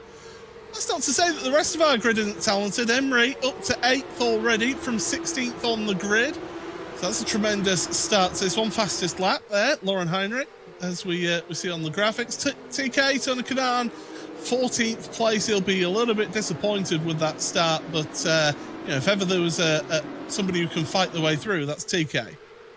Yeah, experienced driver, no doubt about that. And no question, he's willing to get his elbows out. Been watching a few of his streams. He's an aggressive dude, so we'll see what he can come up with. Again, keep in mind the draft is massive down through the parabolic and into this hairpin. So there's going to be a lot of people that are trying to leech onto that. And if they can break toe, if Heinrich gets away, you'll probably see these guys in second, third struggle to keep up with that. But the mid-pack's going to be a real battle all the way to the end. Well, we're on board with Hydro then. This is currently 9th place then. Behind Heike 360, actually, I can tell you, looking at your timing tower on the left-hand side of your screen, Emery's dropped down from 8th down to 12th, so something's happened this lap to Emery. So she is not having a good opening round of the All-Stars. As we give you more of our Vodafone on boards, here's Heike then. Xavier Sanchez right behind, Jimmy Broadbent in front of him. So Heike will be trying his best to catch up. You can see the movement that both cars have there. There's no help there. There's no traction control, no ABS on these cars. And I struggle with it still because I didn't grow up necessarily on paddle shifting like a lot of the younger drivers have now, and certainly with sim as prevalent in my life when I was younger as not. Short shifting. And you see it in F1, I love that. But look at Zazo, by the way. He's always got this incredible suit. He's got the bow tie. He looks better than me dressed as you and you dressed as you. No offense, but yeah, you know what I mean? I said he's the most dapper man in sim racing. Oh, he is. But no, like, I'll give you a perfect example is turn 5 at the Red Bull Ring. Big open sweeper, you go into it in third gear and you think, well, it's a big open sweeper, I can just get on the throttle. You start to lose the rear in these cars. Short shifting is basically your traction control in these Porsches. So in those, we see a slight position change in front. In those situations where you're getting that little bit of torque oversteer, you can just quick shift in these and it actually works really well, but it's a skill you have to learn. And for me, it's a skill I have to remember because I'm so used to just using my right foot. It's actually better to short shift in these cars. Yeah, when you've got a lead right foot like I have myself in the sim, then you need to learn how to short shift in these cars in particular. Yeah, that was Quirk then. Moving up to second place, Eder Jardier. So Jardier, he's one of the happiest people in all of sim racing, I have to say. He's always got a smile on his face, but I don't think he'll be smiling about losing second place right now, but still involved in a cracking 3-4 car battle here. So far, yeah, these guys are all very close together, and don't rule the fact that Dan Suzuki is just behind him out of this either. He was very quick last year at multiple occasions. I think actually in Montreal, he was one of the faster guys, had a great race there that was arguably the race of the year. Emily Jones, by the way, in that race had the pass of the year around the outside of turn 3. In Montreal, that shouldn't be possible. That was foolish. And I do believe it was Dan Suzuki that she went around. So they were good with racing room and, super solid overall. Nonetheless, though, Jimmy Broadbent, 6th position. Matt Malone just falling off that battle a little bit. But if this gets a little more desperate, if this gets a little closer together, all of those people are within striking distance of drama, shall we say. Yeah, as we see, both Bolgezazo and, actually, it's Bolgezazo's on the left-hand side and Jardier is on the right there. So Bolges with a little graphic there. But, the two of them, there we go. We swapped them around. There we go. They had the intro to the show wrong, too, because I'm Paul Smith, and it clearly said I was Matt Trivet, so... Well, are we going to play this all very slowly? Yes. I just want to point out, last year we were doing the onboard or what are we going to call it? The sim scrutineering. I guess that's what we'll call that session, where we talked about the rooms that the All-Stars were in and the different setups. Honzik, I think, was moving last year and had boxes everywhere. Now look at him. He's got the soundproof room. He's got the computer with all the LEDs behind him. Beautiful boom mic. My dog is even coming in with commentary at this point in time. And he looks like he's loving it. I will say Bolgezazo, though, has got a potted plant, so that's always a good thing to have here. But as they go through the final couple of corners, then through Sud Curve, once again, heading across another lap. We're past the halfway point of this opening All-Stars race. The Porsche Tag Heuer Esports Super Cup World Championship will be coming up a little bit later on. You will not want to miss that. And of course, we've also got an announcement between the All-Stars and the Porsche Tag Heuer Esports Super Cup races. So make sure you stick around because you will not want to miss that. But certainly right now, one man who isn't missing out is Lauren Heinrich, 4.2 seconds in the lead right now, ahead of Quirk. Tyson Mayer in second place. And then Yaroslav Honzig, the man known as Jadier, third place ahead of Borja Zazo in fourth. Dan Suzuki is in fifth place. Now, here's a man who likes to comment about people's rooms having potted plants. I can tell you that's a fake plant. I think he bought it from a well-known Swedish retailer that does flat pack furniture. But my favorite meatball store. Yeah, exactly. But Gamer Muscle, he's a proficient tea drinker. I know that, so he'll have a nice fresh cup of tea alongside him as well. But do you know what? I've never actually seen him concentrate so much on a race right now. He's got this like Cobra Kai look to me right now with I can't tell if it's a beanie or if it's like a do-rag or a headband, but I love it. It's like, you're right. It makes him look so serious. Yeah, and I'm sorry. I've met James a couple of times, and he's anything but serious, I can tell you. But as they go through, he's involved in a serious battle here because he's got Depaye, he's got Idro, and then himself here. Tony Kanaan is slowly catching up to them as well in 12th place. Worth pointing out, I've just noticed this on our timing tower. Emily Jones, Emery, is now down to 14th, so must have damage or some sort of issue. Emily, let me peek through that as we're trying to figure that out, because incident 1X, so those are off tracks for her. So I don't see anything that indicates damage on our actual report system. However, we do know, like we said, she was struggling in qualifying. It could be a practice thing, could be something to do with this track. Who knows? But it'll make things interesting for the rest of the season because we know how quick she can be. And we know that this will give her a kick up the backside to perhaps get motivated and get that practice time in. So, yeah, maybe just it all ran out for her. Maybe she just, that race pace kind of came undone as everyone settled into the rhythm, and she just lost the rear somewhere again, because that's basically what was happening in qualifying, is she just really couldn't keep the car tidy. Matt Malone with a very smart livery, representing the Stars and Stripes right there as well, and a very, very nice livery, I must say. I'm going to have to jump in with a Canadian livery and do one of these races just to counter that out. Just saying. Well, I mean, you are talking to you're talking to somebody who actually won an all-star race in the iRacing Rallycross All-Stars. So take that, and I commentated whilst doing it as well. So double duty in that. I'm not sure I can handle that. Well, here we go. Here's the battle: Dan Suzuki versus Matt Malone. If I could, by the way, it wouldn't be appropriate for broadcast commentary. Okay, let's just make that clear. Well, look at the focus and the concentration on both of the drivers' faces here. You can see also this shows the physicality of the sim as well, because Matt Malone's webcam was just shaking itself like mad. That shows how much effort and force that they're having to put through the wheel. And it shows it's not just some people just playing video games in a bedroom or something. Apparently his camera fell off his rig earlier too, so it probably is shaking and moving a bit more than expected. Also surprised to see he's got the vertical monitor to his right. He's not running an actual triple setup, despite what you think there. He's got his chat up on the right side, so he's hanging out with Twitch, memeing it up with the boys and the girls and everyone in Twitch. But yeah, just interesting that he's running basically the single panel in front of him, and that's what he does. I don't think, now that I've gotten used to triples, I don't know that I could go back to a single panel, Paul. An ultra-wide is a good compromise, I will tell you that. Yeah, and I would include that as sort of the triples ultra-wide, yes, absolutely. But in this case, it's clear he's not using that, so... No, absolutely not. And he's still doing a fantastic job, and he's in 6th place right now. For the main race in the All-Stars here, the 25-minute race, we do get a full inversion of the grid again. So that does mean that Emily Jones will be starting in 3rd place as things stand right now. Is this Emily gaming the system, realizing that she's not going to get to the front of this race? I'm not convinced. Just looking at...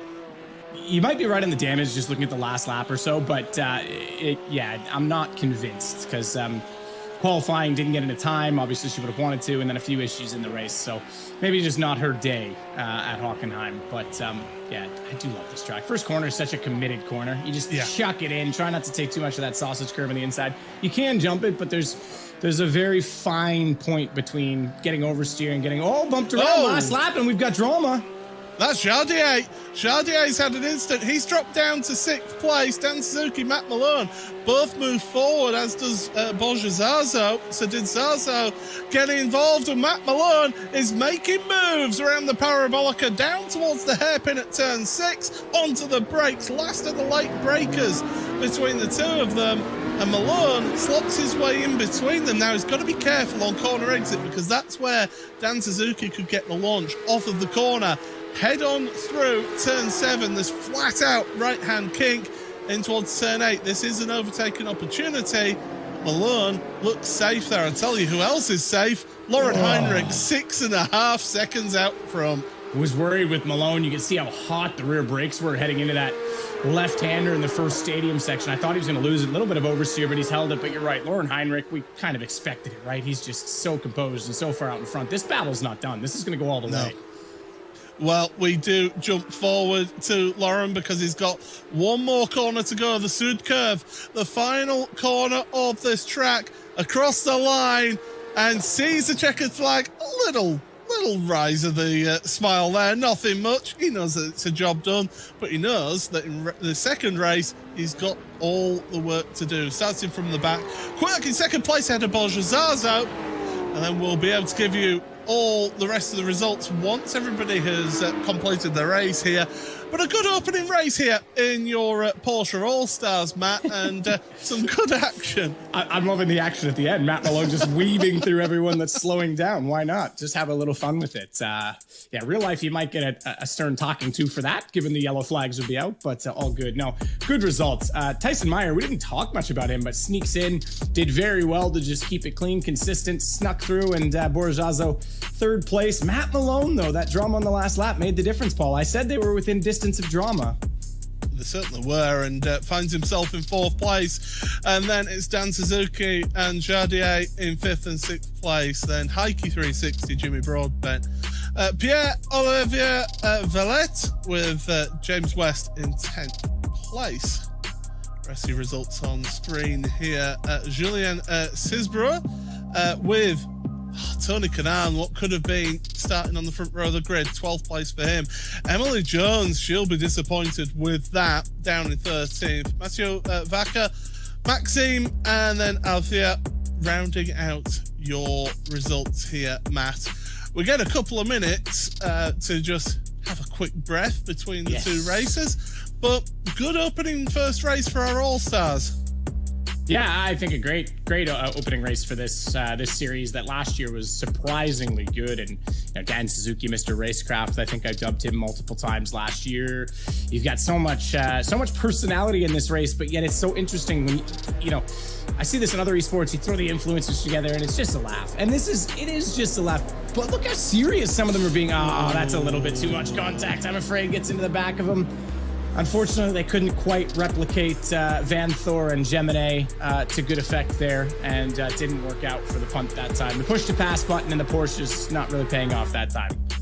Yeah, front-to-rear contact is usually frowned upon by race stewards, and Borja Zazo just getting into the back of Jardier. But hello, everybody. Paul Smith and Sadakist here once again for you for the All-Stars. And, well, what a tremendous opening race. We've got another 25-minute race coming up in the All-Stars. And don't forget, if you're thinking, well, this looks like a fun and looks like it should be really good to take part in, well, find out how to start your iRacing career then. iRacing.com for details. Sign up now, and there are also some deals on as well, so make sure you check that out here. We'd love to see you on iRacing. You could end up racing against me and Matt. I hope you don't. If you're racing against me, you're not doing well enough. Do better. No, I'm kidding. No, absolutely. It'd be a ton of fun and so much going on. I mean, it's one thing, all the officials you can do each and every day, but then I've been grinding it out, getting ready for the Bathurst 12-hour, and what a different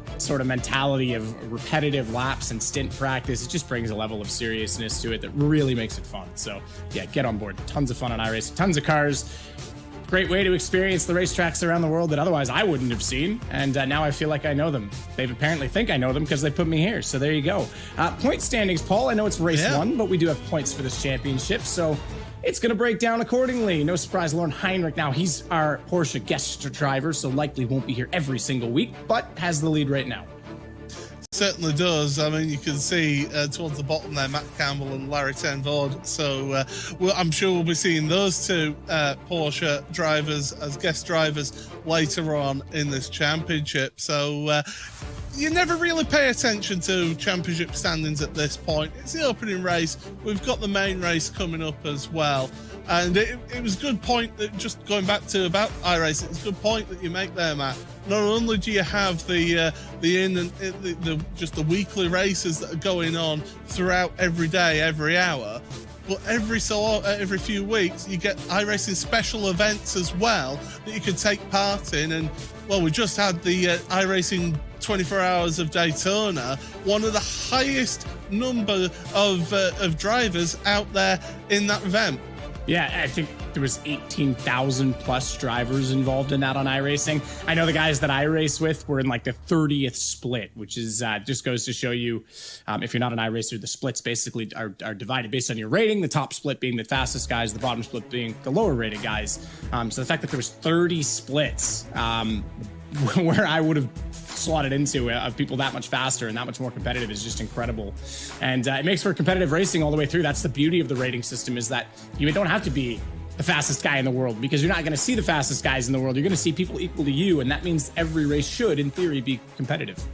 Absolutely. It's a tremendous system that they have there, and it does provide you some fantastic racing. Now, don't forget, there is going to be a special announcement after our main race in the All-Stars, in the time between the All-Stars and the Porsche Tag Heuer Esports Super Cup. So make sure you stick around for that, and we'll be able to give you details of what. Well, we'll have to wait and see. Yeah, I don't even know. I'm sitting here like, you keep talking about this. I'm like, did I miss a briefing? Like, I'm just as excited as anyone right now. Absolutely. I mean, I certainly I know what the announcement is, but I'm keeping stum. I'm going to let our colleagues Connery and Justin be able to discuss that one in the Tag Heuer countdown. But we're getting set for the main race of the All-Stars. 25 minutes of action around Hockenheim. And, well, let's have a look at this grid. So a full inverted grid here. And it is Althea who's on pole position. Alongside her is Maxime. Then Mathieu Vaca with Emily Jones. Tony Kanaan, well, he'll be hoping for a better start this time. Alongside him, Julien. And then James West, Pierre-Olivier Valette, with Jimmy Broadbent, Xavier Sanchez, Jaroslav Honzing, and Daniel Suzuki. Matt Malone, Bosch Zaza with Tyson Meyer, and Lauren Heinrich having to do the hard work from the back of the and grid. the hardest part of that work, when you know you're the fast guy, you've got to be patient. Unfortunately, he's a pro. He'll know all about that. He does endurance racing. But you've got to be patient. You've got to let yourself work through and don't get caught up in anyone else's drama. Oh, well, the green flag is out. Away we go. Slow start for Vaca from the second row of the grid. We've got drama on the starting grid as well. We've got Carson facing the wrong way. That's Jardier who's facing the wrong way on the start straight through turn one in towards turn two now. Emily Jones already up to second place then. Tremendous launch. And Tony Kanaan is following her through as well. This could be an intriguing race-long battle between the two of those. But we're out of turn two, heading down through the Parabolica. And still, Jimmy Broadbent side by side there with Gamer Muscle. Yeah, that was an incredible amount of wheel spin off the start. Couldn't keep it straight, snuck sideways. Honzik, and I think it was... I wanted to say it was Dan Suzuki he collected, but Dan's still running P11. We're going to have more contact out of the hairpin as they get crossed over. Oh, and payback. That's not going to work. Are they going to get by? Just barely. Everyone sneaks around in the background except for one. And it's going to be a huge amount of time lost. Is he going to get going again? Yes, he's going to start. Oh, look at the damage. That's a huge amount of damage, unfortunately. That was Rise. He's sneaking around, and yeah, I doesn't even look like he's really on it at this point. That car is going to be really sore. Yeah, that's going to be back to the pit lane and get themselves some repairs here. So they do get a fast repair here. In fact, they get more than one here. So if you can get that car back to the pits and get it fixed, it's instantly fixed here. So here's what I was talking about, though, with the common sense of staying out of other people's dramas and just keeping clean. We know he has the pace. Maxime just gets absolutely spun into that. Was that Maxime or James West? Excuse me. That was Maxime around. It was Maxime. So, yeah, that was her going around. Unfortunately, a little bit of contact involved there. But I was going to point out, Lauren Heinrich, 4th place after lap 1. He's gone from 16th to 4th. I mean, if there ever was a time to have a professional working the way through, that is exactly when all around you is chaotic. You just keep calm, keep cool, and keep collected, and just work your way through methodically, and that's what he's done. And already he's looking ahead. He's only 3 seconds behind Emily Jones, who is now your race leader, ahead of Tony Kanaan, with Althea Buck in 3rd place, and Lauren Heinrich, as you say, 4th place. We have had Jimmy Broadbent, Pierre-Olivier Valette, Yaroslav Honzig, and also Matthew Vaca, all on pit road to get repairs. And here's what happened then. This is Lauren Heinrich. No, that's not. Is that Heinrich? It is Heinrich. Yeah, it's absolutely Heinrich, because he's running the official Porsche livery for the 992, that RSD livery that they released the cars to the customers in. And yeah, absolutely. So he... I don't know. Do we vote on a drive-through? Can we get like a drive-through vote going? Can we be the stewards?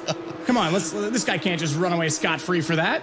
It was, and you mentioned it though, patience. You've got to have patience when you've got drivers who aren't, but with all respect to everyone out there on track, when some are faster than others, and the faster cars are driving from the back of the grid, you've got to have so much patience. You see it even in practice sessions. Like, well, at Bathurst, I'm doing stint practice and someone's doing quali practice. And it's like, I can't really let you by everywhere around this circuit. Maybe just wait a second, but they'll just run you off. Look at this battle as we jump on board with Meyer. That's a hard one to guess on the braking. A little bit of draft, which means you've got less downforce, less grip under braking, but it's also, you have to judge when the car in front of you is going to brake. I don't think there was contact there. I think it was just simply out braking themselves as, he's going to try again inside the hairpin. Good run out of it. Now, you can't go too far left, because if you do, the kink becomes a bit of a lift. You can lose the car with too much steering input. So both get through full throttle, but now the draft to the hairpin is what matters. Oh, that gaggle of cars there in that mid-pack is absolutely tremendous. The way that they were all fighting over each other. There goes Quirk, Tyson Meyer to the inside of Dan Suzuki. Outbrakes himself though, and Dan Suzuki goes, all right, thanks for that, mate. I'll take that back. Yeah, speaking of your little suggestion of strategy, by the way, maybe you were right about Emily Jones. Are you noticing anything? Well, I mean, she's in 1st place. She's got the fastest lap, but she has got Tony Kanaan right there with her, and Lauren Heinrich is catching up. So, yes, it may have been a little bit of a strategic play to start yourself up near the front of the field, but when you're dragging along 2 highly skilled professional drivers along with you, that's going to be a tough ask to try and defend. Now, we didn't mention it. It was a while ago. We've already seen the cars on pit road, but the meatball was thrown for 87, 64, and 9. So that's Jimmy Broadbent, DePilio, and Rye. We saw the damage on Rye. You cannot ignore a meatball. And ask me how I know that, Paul, because the most recent race I've done, I tried to. My power steering blew up, and I thought, well, the fluid's all gone now. I'm not smoking anymore. I'll just keep going. Nah, it didn't work. Didn't work for me. Tried. Fastest lap, Lauren Heinrich. There's Tyson Meyer, who has got a sippy cup there by the looks of things, to have his refreshing beverage of choice. Please drink responsibly, don't drink and drive, is all I would say. But I'm not saying that he is. He's got a nice, cool, refreshing it's probably soda. Milk in the sippy cup. Milk. That's a YouTube meme for anyone who's old enough to remember that one. This is going to be a move for the lead, potentially. Again, big, long braking point. Emily has to stay wide, side at the apex. Now, she's able to stay on the outside, which means she opens the corners slightly more, but TK does well to get on the power, and this becomes a bit of a game of chicken into the fast right-hand sweeper. You don't necessarily need to use all the track for the ideal line, so that gives Emily a little bit more to use on the outside of the curve without Tony necessarily taking track away, and she defends well. She looks like she's got a hold of the car this race, but again, while all of this is happening, Lauren Heinrich is closing up behind both of them. Well, this is it. If you're too busy fighting each other, you're just going to invite others into your battle right there. And now we've got a 3-way train going on. It is Emily Jones who leads this one into the Sachs curve. Right behind her is Tony Kanaan, and right behind him is, of course, Lauren Heinrich. So 3 drivers all together, all tremendously skilled in this car. Heinrich taking a little bit of a wider entry into Sud Curve, trying to run at the speed through the corner onto the start and finish straight. It's not the longest straight out there here in Hockenheim. And there, Heinrich clattering the curbs there. Look at the speed he's able to carry.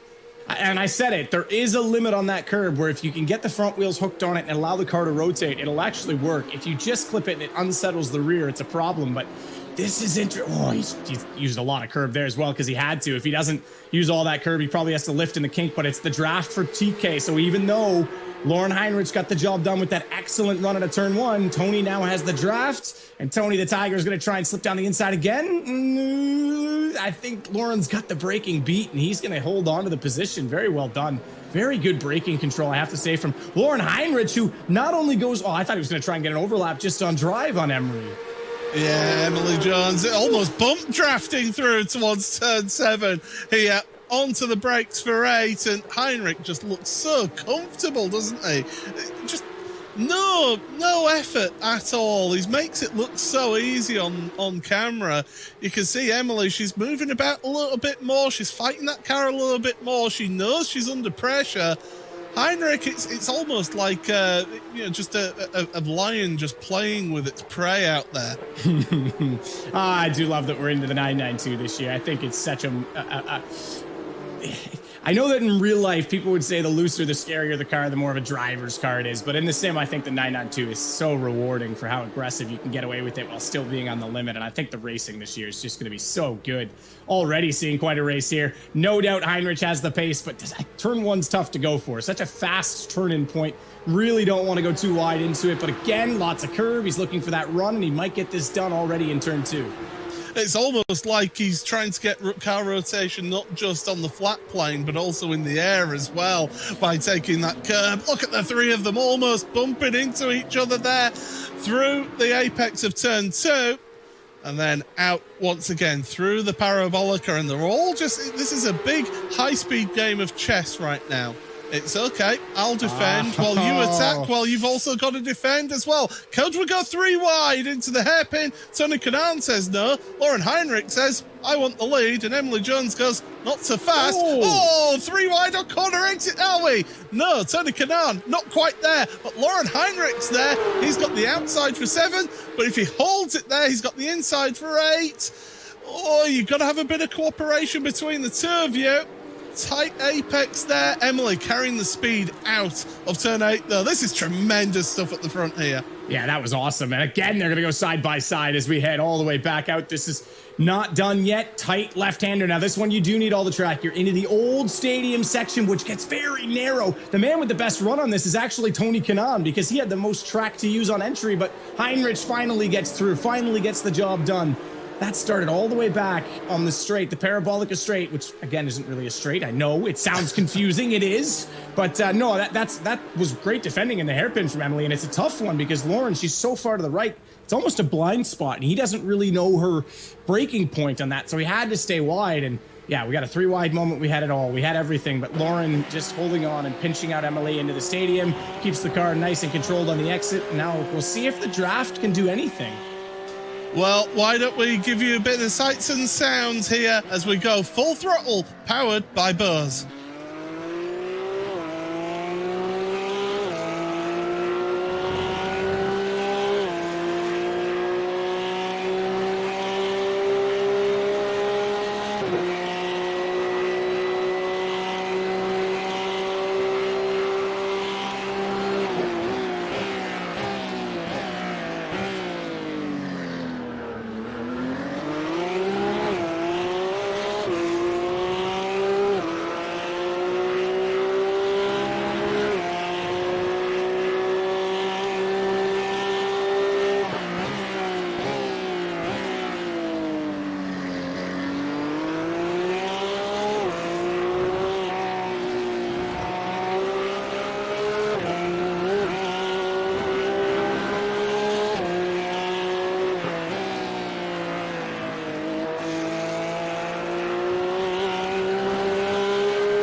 That was our Full Throttle powered by Bose lap then. We are watching the Porsche All-Stars main race here. Paul Smith, Matt Trivet here on commentary, and we have got a tremendous motor race coming here for you today. It's Lauren Heinrich, who started at the very back of the grid, who by the end of lap 1 made it up to 4th place. He's up into the lead right now. Emily Jones is trying to hang on to his coattails in 2nd place, and Tony Kanaan just doesn't seem to be quite hanging on quite as much to the two of them. And then we've got a bit of a scrap for 4th place. Borja Zaza, Heike360, Quirk, and also Dan Suzuki off the back of those drivers as well. So we've got tremendous racing all the way through the hit field here, Matt. And certainly this is a great way to start the season. Yeah, phenomenal way to start the season. Just to give you an indication as well, we talked a little bit about the I rating, but didn't really get into it. 8,700 I rating for Lauren Heinrich. That's higher than some of the guys we will see in PESC a little bit later on. Yes, you said it. He was a former PESC driver and raced in the Porsche Esports Super Cup that we're going to see coming up just in a little bit. But that's a super high rating, to be completely honest with you. And most of the field is quite high. I think the lowest. Interestingly, Riot, I don't know if this is an error, 1350? I think that has to be. He's got to be higher than that, surely, Paul. But, yeah, all these guys put in a ton of time on the sim, and you're seeing it now, including Tony Kanaan, who's up to a 4,000 rating now. I know these might sound like abstract numbers to you if you're not familiar with the service, but that's why you should sign up and get used to it, because it's a good little rating system. It all depends on your results, your safety rating, etc. And TK is showing some pretty good form here. He's holding on to this battle. Emily's trying desperately to stay with Lauren Heinrich, but he's now 1.2 seconds up the road. 15 places gained as we jump to the Vodafone onboard way back in the field with Book. Absolutely. It's great to have her along here as well. I say way back. She's in 10th position. 10th She's not place, that far back at all, really. No. And when you look at some of the drivers behind, okay, some of them got involved in instant. Maxime, Jimmy Broadbent, Jardier, you know, there's a number of drivers behind her that would have had aspirations on a higher result than this, but certainly Book doing a good job on her debut. Yeah, absolutely. And yeah, didn't race at all with us last year in the All-Star Series, so good to have her on board. Last year we did have another female that's not with us this time, but I just want to give a shout out to Gabby, who's been making quite a name for herself. So far, I follow her on the Instagram, and I think I follow all these people on Instagram, all these drivers, but over in the States the last few weeks with Praga, doing some endurance racing, and I think she's won just about every race so far with them and in that car. So yeah, she's doing a little more of the real life stuff this year, but she was a good addition last year to the grid. It's always good to see different drivers come through that sort of, not just the YouTubers, but some real life influence as well as diehard simmers, and get to know the personalities that I think deserve credit, right? I mean, it's not just about the esports and competition. Sim has its own community as well, and these guys have done a lot for it. Yeah, a lot of focus is put on the pro sim racers and on those drivers who drive within a millimeter accuracy. But sim racing isn't just about those pros. It's about the community. It's about everybody who takes part in sim racing. And, you know, it doesn't matter what you compete in, what type of car or tracks that you prefer, or whether you're a dirt oval, for example. I mean, I've never done dirt oval myself, but I've heard it's an absolute barrel of laughs and really good fun here. So, you know, these you know, this is really a celebration of sim racing as a whole here with the All-Stars. Absolutely. Dan Suzuki's on the move. Last lap, 3/10 faster than Tyson Meyer, just in front of him. So Kirk is about to get worked. Sort of mind. We'll go with it, as he's definitely trying to track him down. Not a lot of time left in this. We've got 5 laps to go, so 2/3 of the race already done. And we haven't talked a lot about tires. The 992 in the current tire model doesn't have as much of a dramatic fall off. It definitely will be noticeable. You'll be 2 to 3, 4/10 down throughout the course of a stint. Maybe a little more for the PESC guys who are hanging it out because they're going to be on, you know, the knife's edge. But I don't think it's quite as dramatic as it was last year with the old tire model, where there was a very clear falling point. I think the threshold and the feel and the feedback from the current tire gives you a bit more information on how to keep it within the optimal range, whereas last year, yeah, you could really struggle. So even though there's 5 laps left, these guys should still have a little bit left to go on the attack, as long as they haven't been too ambitious with the throttle. Well, here's somebody who's had a tough time of it here in this All-Stars race. DePayo down there in 15th place. He's busy talking to his stream as well and enjoying himself out there. And, well, it's not the race that you would have wanted here in this main race, but you can see a car down the road there. So, and it's going slowly as well. So the 15 car having issues out there. Ah, you're right. It is the 15 car. I thought it was going to be Jimmy Broadbent, but it is. I'm looking at Yardier on the timing screen. So yeah, he is catching slowly at this point in time, but still a position to be had. A little battle to be had between them. Always a bit of fun. Well, look at this. Dan Suzuki putting the pressure on Quirk right now. This battle for 5th place. They've allowed Bolshazaza to pull out a 1.2 second lead between the two of them. So Quirk, Dan Suzuki, they're scrapping it out here. And Suzuki, he wants by. He wants to get by. But Quirk, he's a hard charger. He's somebody who will put up a hard defense out there. Yeah, and keep in mind, he's up quite a few spots this race. As I just looked, 10 spots this race as he started second last. Finished second in the first race. We said it was an understated second. We didn't talk about it a lot more toward the end because he was just quietly going about business and got the job done pretty early on. But definitely a hard charger. We'll see if he has anything left against Dan Suzuki. The purple highlight on the timing tower on our left-hand side, just so you know, is for the fastest lap of the race, and there is an additional point gained for that. So worth noting that it's even if you're down the order and you think you've got some pace, charge on, make up some points where you can.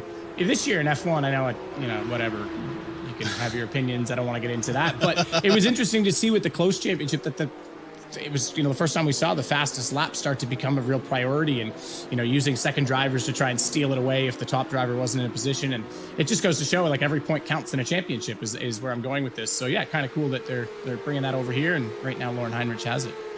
Yeah, he certainly does. And it's an incredible drive. I mean, we do expect it to a degree for somebody who used to race in the Porsche Tagore Esports Super Cup to be able to work your way through the field and get to the front. I mean, it's 3.6 seconds, 3.7 seconds well, we're gonna in front. And, this is a unique look, isn't it? Yeah, this is Aichin Guven's,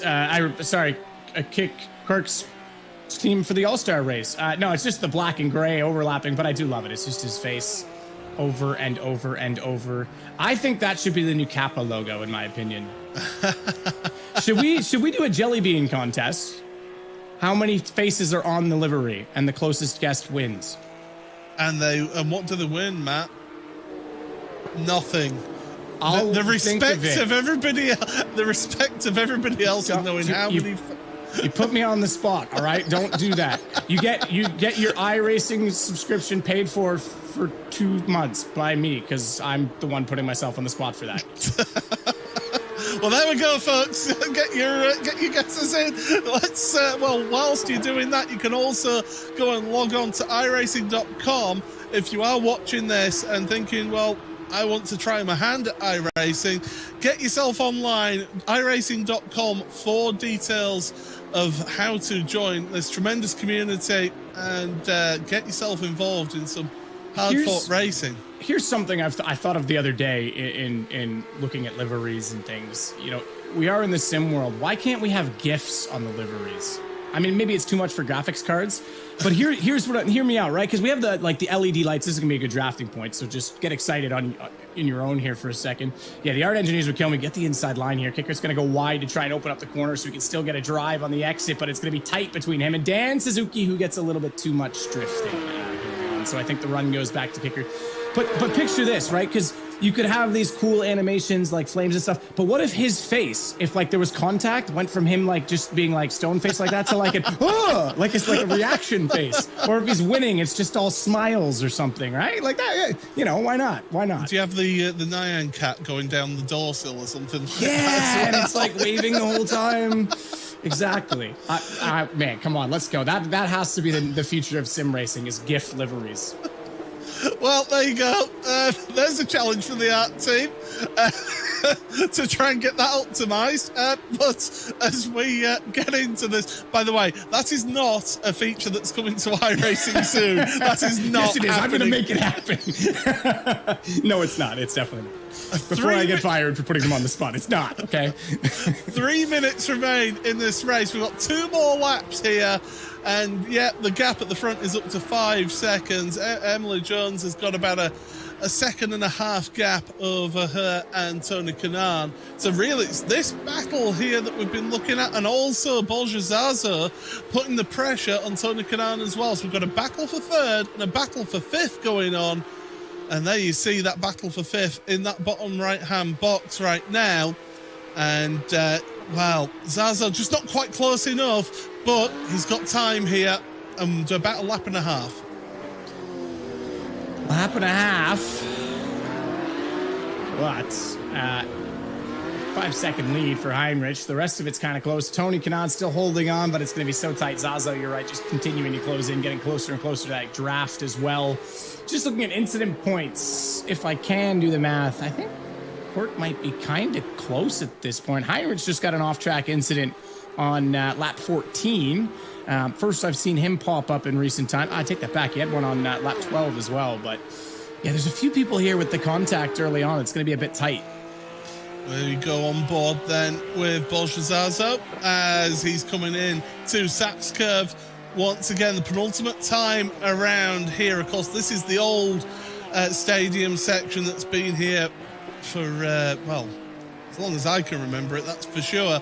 Through the final 2 corners, through the Sud Curve, and then we are starting the final lap of our All-Stars race. Make sure you stick around at the end of this one, because we will have our thoughts of our drivers out there that have been racing here in this All-Stars race. And then, of course, we have got the Porsche Tag Heuer Esports Super Cup coming up as well a little bit later, along with an announcement coming forward. And Borja, he did that in race 1. He's done it again in race 2.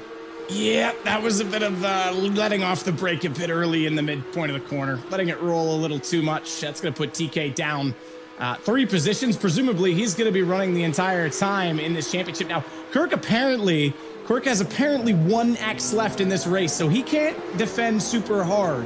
And Suzuki is going to try and go up the inside again. He's locked it himself. That's going to give TK a chance to get a position back potentially. But you can see how wide both times Quirk was going on that defense, because if he even gets touched, even though it's not his fault, he could be in a DQ situation. So has to be very careful. Fortunately for him, this is the final lap. Yeah, absolutely. And time is... Oh, Tony just running wide through 8. Time is running out for Dan Suzuki, and the opportunities to overtake are running out as well as they're heading in to the stadium section for the final time in this race. One man who has certainly had it all pretty much his own way in this race. Here he is, Lauren Heinrich, through the Sud Curve for the final time. He's going to see that checkered flag, give us a bit of a drift. He does that onto the gravel. Well, there's no change in emotion on his face. I was hoping he was going to be a bit more happier than that. Emily Jones is going to finish in 2nd place, and here's that battle for 4th place. It's going to be won by Tyson Mayer. Quirk doing a superb job bringing that car across in 4th place. But Tony Kanaan, he will be spitting feathers at Borja Zaza, and I think he's let him know what his feelings are on that. Yeah, pulled over in front of him. Maybe a little bit disappointed with that maneuver, but I don't know. We'll see if there's any scrutineering involvement on that one after the fact. Few hits. You go back, we talked about it on, what was it, lap 3 or 4. Lauren Heinrich did the same to Maxime, so it's not like he's is entirely clean in this race, but good start to the season. I love that we break in the audience with these guys on track. Yeah, it always produces some tremendous action once again. Well, let us head on over then to the Buzz post-race show here, and we will get you your results up on screen momentarily. But that was certainly an exciting race. Lauren Heinrich then did the last to first challenge and gets himself another win and fastest lap in that race ahead of Emily Jones in 2nd place. Borja Zaza, controversial 3rd place for him, ahead of Tyson Mayer and Dan Suzuki. as the standings just update a little bit there as well. And, well, it's Heike 360, 6th place ahead of Matt Malone. Game of Muscle in 8th place, James West, with 9th place there for Althea Book, with Jimmy Broadbent rounding out the top 10. Rest of your standings there. And Tony Kanan is actually being classified. Back. So he must have had a penalty on that final lap that he did not serve. I'm just looking through to see if that was the case. Yeah, he might have got a slowdown penalty. Slowdown or maybe a drive-through on X's. I'm trying to see exactly where it was because I don't know where I would have seen a slowdown come from him. I didn't see him cut anywhere on the corners. He went wide in the arena section, but that was all I did see from it. But yeah, I'd have to go back and do some math on the early X's. There was a lot of them in this race for me to scroll through. So interesting. Yeah, he gets classified far down the order, and that contact may have done it. We said that, Quirk was very close as well. Anyone else even hits him, and he's going to be in that situation. So maybe that's also why Tony was so upset at the end and, gesticulated with his car movement. But here is the points. Lauren Heinrich, unbeaten on the day. And look at that battle for second place. Bolgazar's up and Quirk both fighting it out for that second place at the end of this first week. Dan Suzuki, 4th ahead of Emily Jones. Bit of a recovery drive for Emily then to get herself back up into 5th place in the championship to defend her championship here. Matt Malone 6th ahead of Heike 360, and then the rest of the standings are there upon screen. We could get our breath here, Matt, because that was tremendous, and hopefully in a few minutes' time we'll also get to hear from some of our drivers. Yeah, I just want to point out as well with Matt Campbell coming into this a little bit later on, also someone who raced in the Virtual Le Mans this year, obviously was involved in the FAF winning car at Daytona, full factory driver, and it's a proper sim racer. But Larry Ten Voorde is going to be very interesting because most people would argue that his experience in a Porsche Cup car, he is probably the fastest driver in the world. He's so familiar with this machinery. So it'll be interesting to see how it translates to sim for him. And I've not seen him do too much sim myself. So it'll be fun to have him on board as well and just be able to pick his brain on the car and the model. And don't forget as well, I know there's some people in the chat itching for it. Yes, our Porsche Esports Super Cup is coming up very soon, and we'll get back into another season, the 4th season of the championship. As Paul, this is just going to be a great day, I think. Yeah, absolutely, and hopefully, first of all, we'll get to hear the thoughts of our race winner then, Lauren Heinrich, and he's standing by with yourself there, Matt. Yes, thank you very much, Lauren. How are you? I saw you very briefly in Gronau. You've been a busy man this year, coming back from Dubai, straight into the sim, 2nd place in that race, the Virtual Le Mans, and now you're here doing some all-star stuff. Pretty busy schedule now that you're a junior. Hi, guys. Yeah, I'm fine. Thank you. As you say, it's quite stressful. Yeah, a lot of events, a lot of races, but I enjoy it a lot, especially in the winter now. I can race a bit more in the simulator, which I really, really enjoy.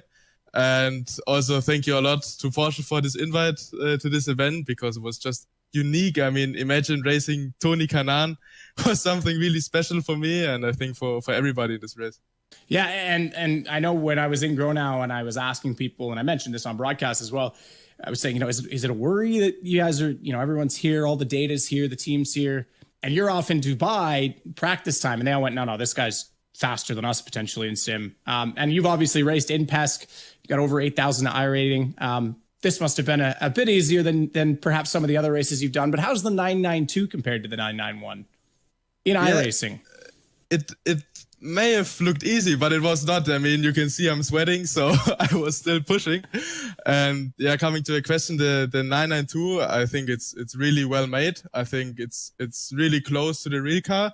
Even closer to the real car than the 991 was. So I'm really happy, because it's for me a really good tool to prepare for my real races. And I think just how the car is right now is really close to be perfect.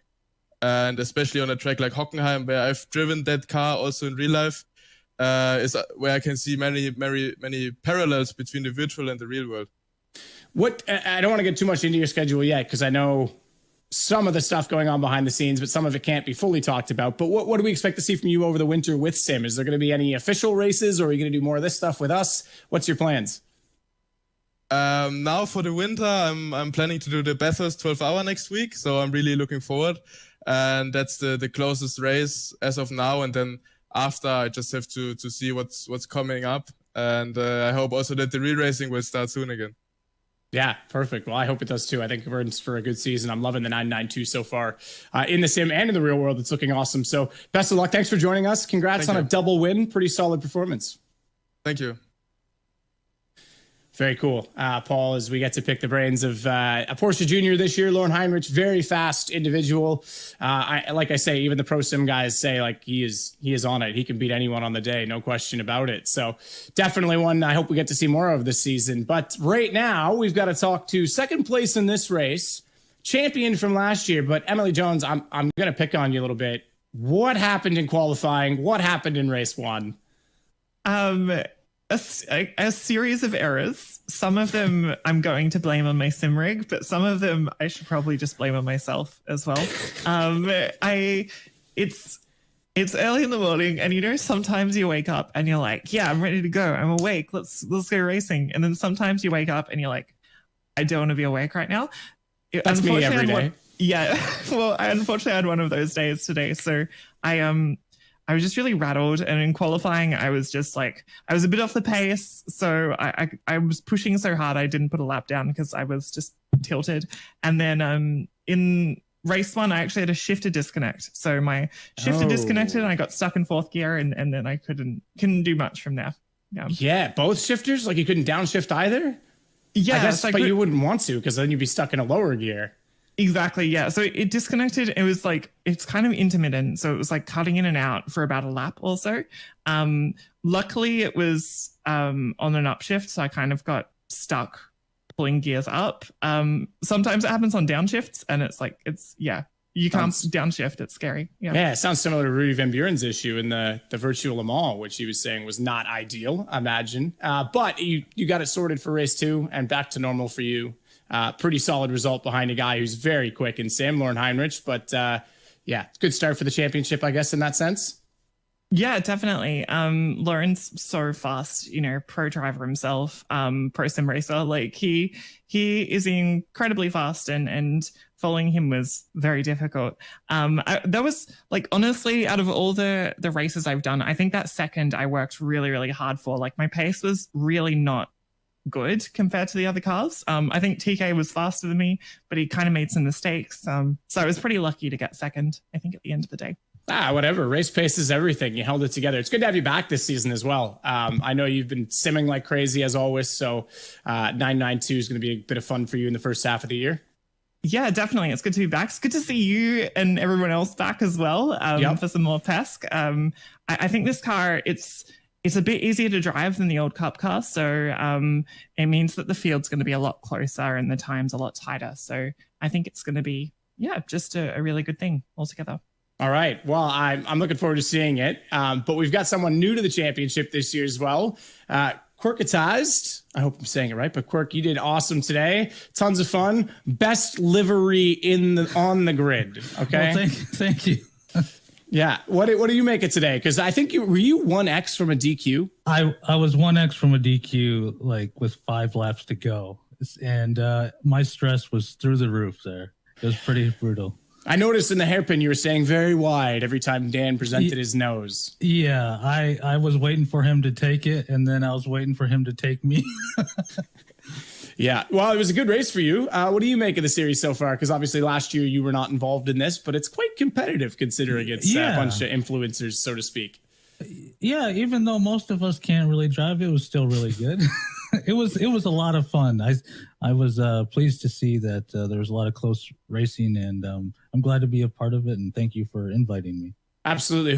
Who are you most familiar with on the grid that you want to beat this year? Surely you've got some rivalries between these guys. Probably Tony Kanaan, Matt Malone. I'd like to try to beat Emily because she's really quick and she was winning a lot of the races last year. All right. Well, I'm looking forward to seeing if you can or not. It's fitting you said Matt Malone because we've got him standing by right now. Thank you so much, Tyson, and good job today. Thank you.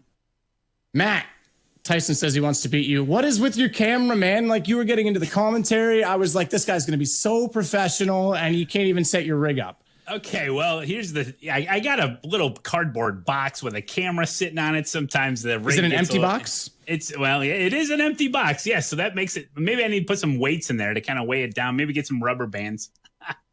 Had a little issue there. Yeah, really. We were noticing Paul was calling it realism. He was like, "Oh, look how hard he's driving. The camera shake." And then our producer's like, "No, that just fell off. That was just not planned." Yeah. I just got major issues. Well, what did you make of the first race of the season? Because last year you joined us halfway through. This time you weren't going to miss any of it. Yeah, I'm glad I'm here from the start this time. This was great. That first race for me was a real nail biter, and I ended up fourth. I don't know how that happened, but second race for me it was a crazy start, but kind of slowed down for me there. But wow, yeah, I love the field, love the new fresh faces, love the old guys coming back in. Cork's a great addition. He's really fast. This is wonderful, man. I can't wait till the next one. Yeah, I've enjoyed it thoroughly, and obviously we got a good variety of tracks. You guys are going to be in a couple different cars this year as well. I mean, who do you, with Kirk coming in, he says he wants to beat you. Because again, last year you weren't really in the full championship. Who do you have to beat in the standings? Otherwise you're like, you know what? I can't do this anymore. I always like to go against Jimmy. You know, I feel like we're pretty even certain car track combos. So yeah, if I can beat Jimmy, that's a good day. And now that Cork's in it, I guess I'll strive to try to beat him, but he's always been pretty quick. So it's gonna be tough for me to beat Cork, but I'll try. I mean, he said he's trying to beat Emery. No way I can get that high, but so I'll just do my best. You know, you just need her tracks. I do better. Need her rig to keep failing. You know, if that happens, you guys apparently that was the issue. So yeah. Well, speaking of rigs failing, maybe invest into a tripod or something. Well, you know, I can send you some Amazon links if you'd like. And I'm just gonna get a rock and some rubber bands. It'll be fine.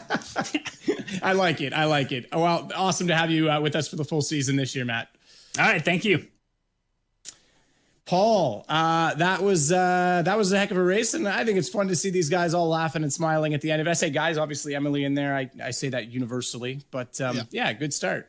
Yeah, everybody having fun, because at the end of the day, yeah, they wanted to win the championship, but they want to have fun out there, and that's exactly what we wanted to see here. And it was great to see them all with smiles on the faces there, but I had so much fun watching that and calling the commentary on that one.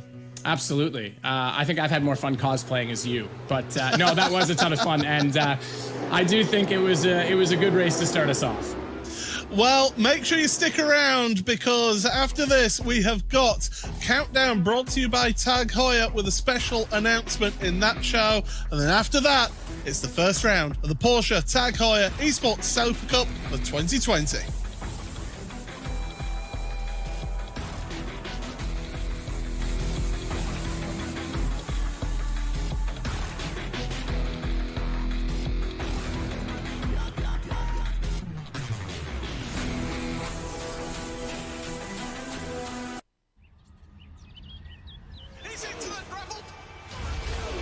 They say it's just a game for kids, and it's not even that realistic.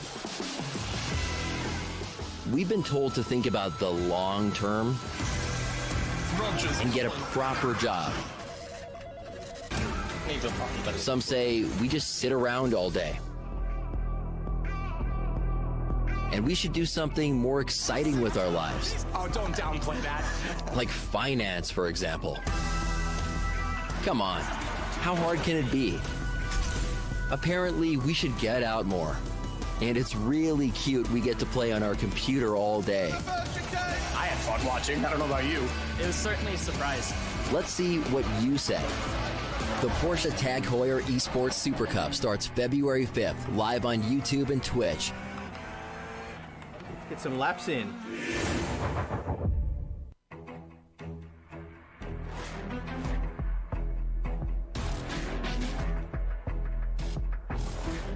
The first on-track action in the Porsche Tag Heuer Esports Super Cup for 2020 is just moments away here at Hockenheim, and we're going to preview all that you need to know in this, the countdown presented by Tag Heuer.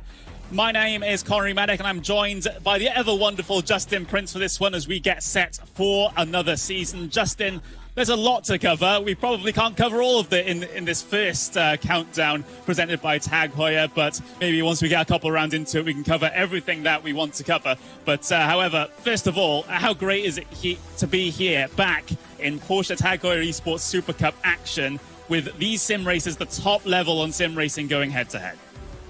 It's absolutely exciting to say the very least, first of all, because this is expected to be a very intriguing season because these drivers have a different car to race with, a lot of different tracks to try and battle at. And in turn, a lot of these competitors are going to be hungry for the chance to try and become a champion. This is not going to be the easiest campaign to say the very least, Connery, though. But it's also important to start the season off right with the right momentum. If you struggle early, it could get interesting. These first opening races are going to be so critical in turn. I think it was only going to be a matter of time before the M word got dropped. Momentum, that is the important thing here in these early couple of rounds. You get yourself off to a good start, then, well, you might be in with the running for the championship at the very end of the season. However, we are still a very, very long way from that point. We've got many rounds to go before we even consider a championship fight. And, well, something that we've planned for you early on in the season is the fact that you, at home, get to decide which track we go to for round number 3 of the Porsche Tag Heuer Esports Super Cup. So race 3 track voting is now live. Check the link in the description, and I assume it's going to be posted in the chats by our lovely moderators as well, and choose your favorite track for the March the 5th round. And you get the choice between 4 tracks. You either get Watkins Glen, Long Beach, the Hungaroring, or Interlagos, Justin. And it's going to be an intriguing sort of layout. First things first when it comes to these. Watkins Glen, of course, updated recently on the iRacing service, different curbing to battle along with, and in turn, that may impact some of the action there. With that track, I think, Connery, it could provide some great action. The 90 could be a great passing opportunity, the run for the boot, but also the bus stop and its potential for incidents in melee, maybe something drivers have to try and battle and plan for. Yeah, absolutely. I mean, if you have to ask me, of course, we can't influence which track you're going to vote for. That is your complete free choice. But if I was voting in this one, I would probably be torn between Long Beach and Interlagos. Of course, we saw Long Beach in the Contender Series, the qualifying series for this season. And that gave us a pretty decent race, surprisingly, given how tight and twisty and how chaotic that circuit can be. So I would, if we see Long Beach, then potentially we might see these top drivers on iRacing try to tame what is a very tricky street circuit. And you can't forget about a track like the Hungaroring, though, because that's provided some great racing across the platform since its debut on the service last year. It's also a track with plenty of drafting spaces and some big send opportunities. I'm curious if that ends up getting the nod in turn. But you mentioned it there with Interlagos as well. I have to mention Connery. Such a classic. There's been plenty of major series battles in Brazil in the past. It's definitely going to be a tear between tracks like Hungaroring and Interlagos for some.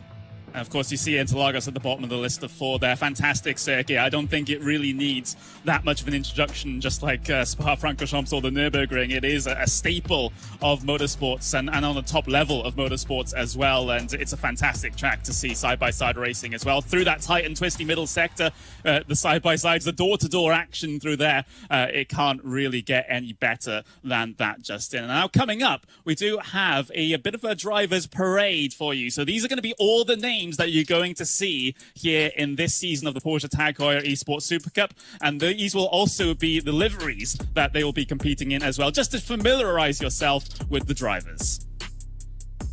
And the first things first, you cannot talk about racing on the road course side on iRacing without talking about this name, Maximilian Benecke. He's been quick throughout his entire time on the platform, Connery. He's expected to be very blistering quick, Mr. 10K, as some people call him. But you also can't forget about the newcomers, like Peter Berryman or Biko, who were expected to be very quick for their own right, Connery. Yeah, absolutely. Of course, a lot of these names you will recognize from seasons previous here in the Porsche Tag Heuer Esports Super Cup, but this is not one of them. That's one of our rookies for the Quanda Sim Sports team. That's Oscar Bixrud. Of course, he got promoted from the Quanda Junior team. Now he's a full-time member. And of course, we have the Frenchman of Jeremy Bootloop, who unfortunately, this will be his last season of sim racing competition. He's retiring at the end of this one, Justin. Yeah, and that was interesting to see that announcement come into play, but plenty of years on the service. But one of the new guard potential drivers is this one you see here, Zach Campbell. who mentioned where he felt like he's someone that's never ever really confident, but he feels like with the new car, he's definitely going to be kept on his toes for this campaign, especially the whirlwind when it comes to preparing for a season such as this one. Of course, we have Jordan Caruso there from Altus Esports joining us in this for the first time as well. Basically, the Rookie of the Year from last season, Charlie Collins, joins us once again. I gotta say, Charlie Collins, I think if he gets just that little bit faster compared to last year, he's definitely going to be one of our championship contenders. Yeah, that's an understatement, especially you can't forget about drivers such as Kevin Ellis Jr., veteran on the platform, along with some of his fellow technical alliance mates. Jamie Fluke also expected to be very quick as well. These drivers have been preparing a lot, to say the very least, for this run this season to compete against even some of the real-world drivers who have some experience there, like Yassi. Yeah, absolutely. It's good to see Jeff Giassi back in action as we have Kamil Grabowski also joining us as a rookie coming into this one as well from that Williams Esports team. It's fantastic to see him. Ayaan Changuven, of course, no stranger to Porsche racing in the sim world and, of course, in the real world as well.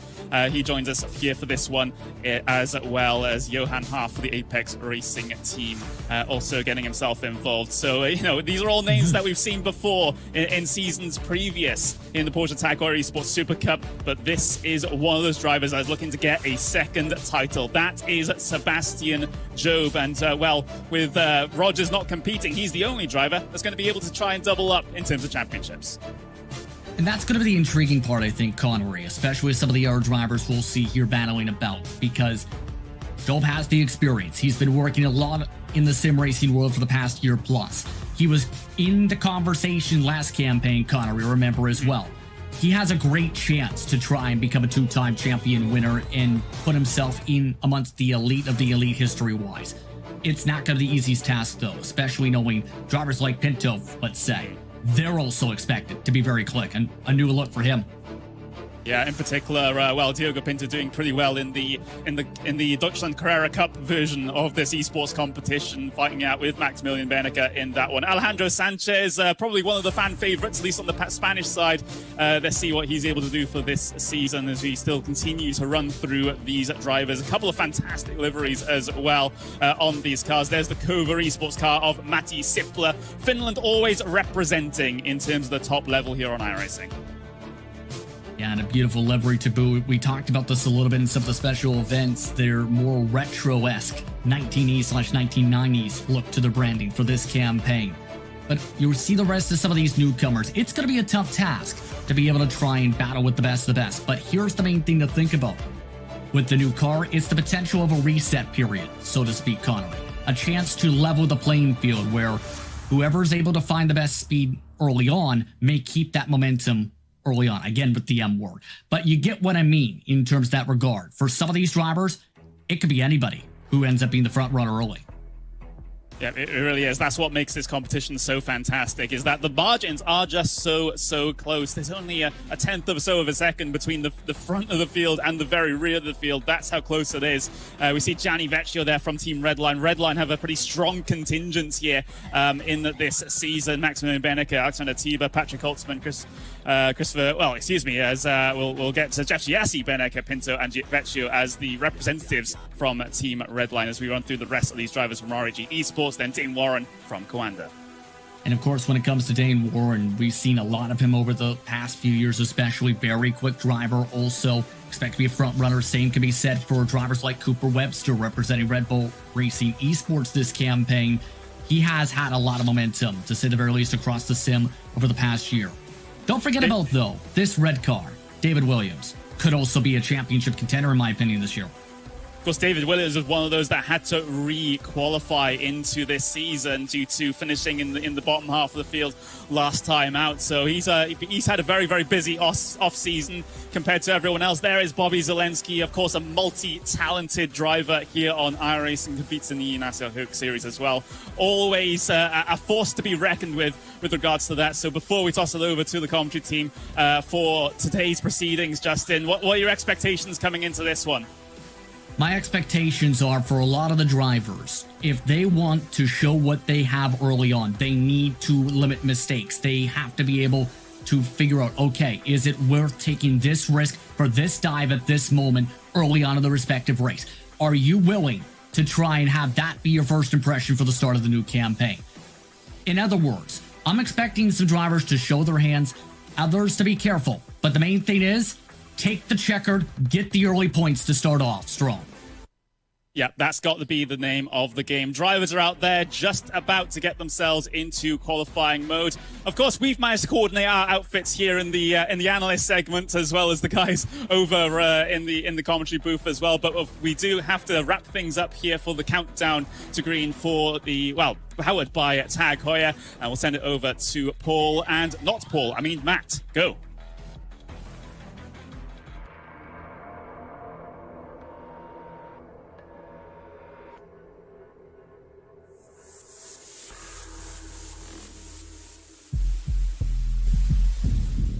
Green flag, and we are off for the sprint race in the Porsche Tag Heuer Esports Super Cup, round number 5 at Road Atlanta. $200,000 on the line. Who will rise to the challenge?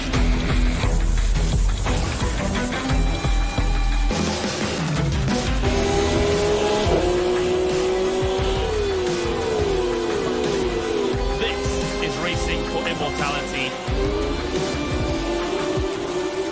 This is Esports personified.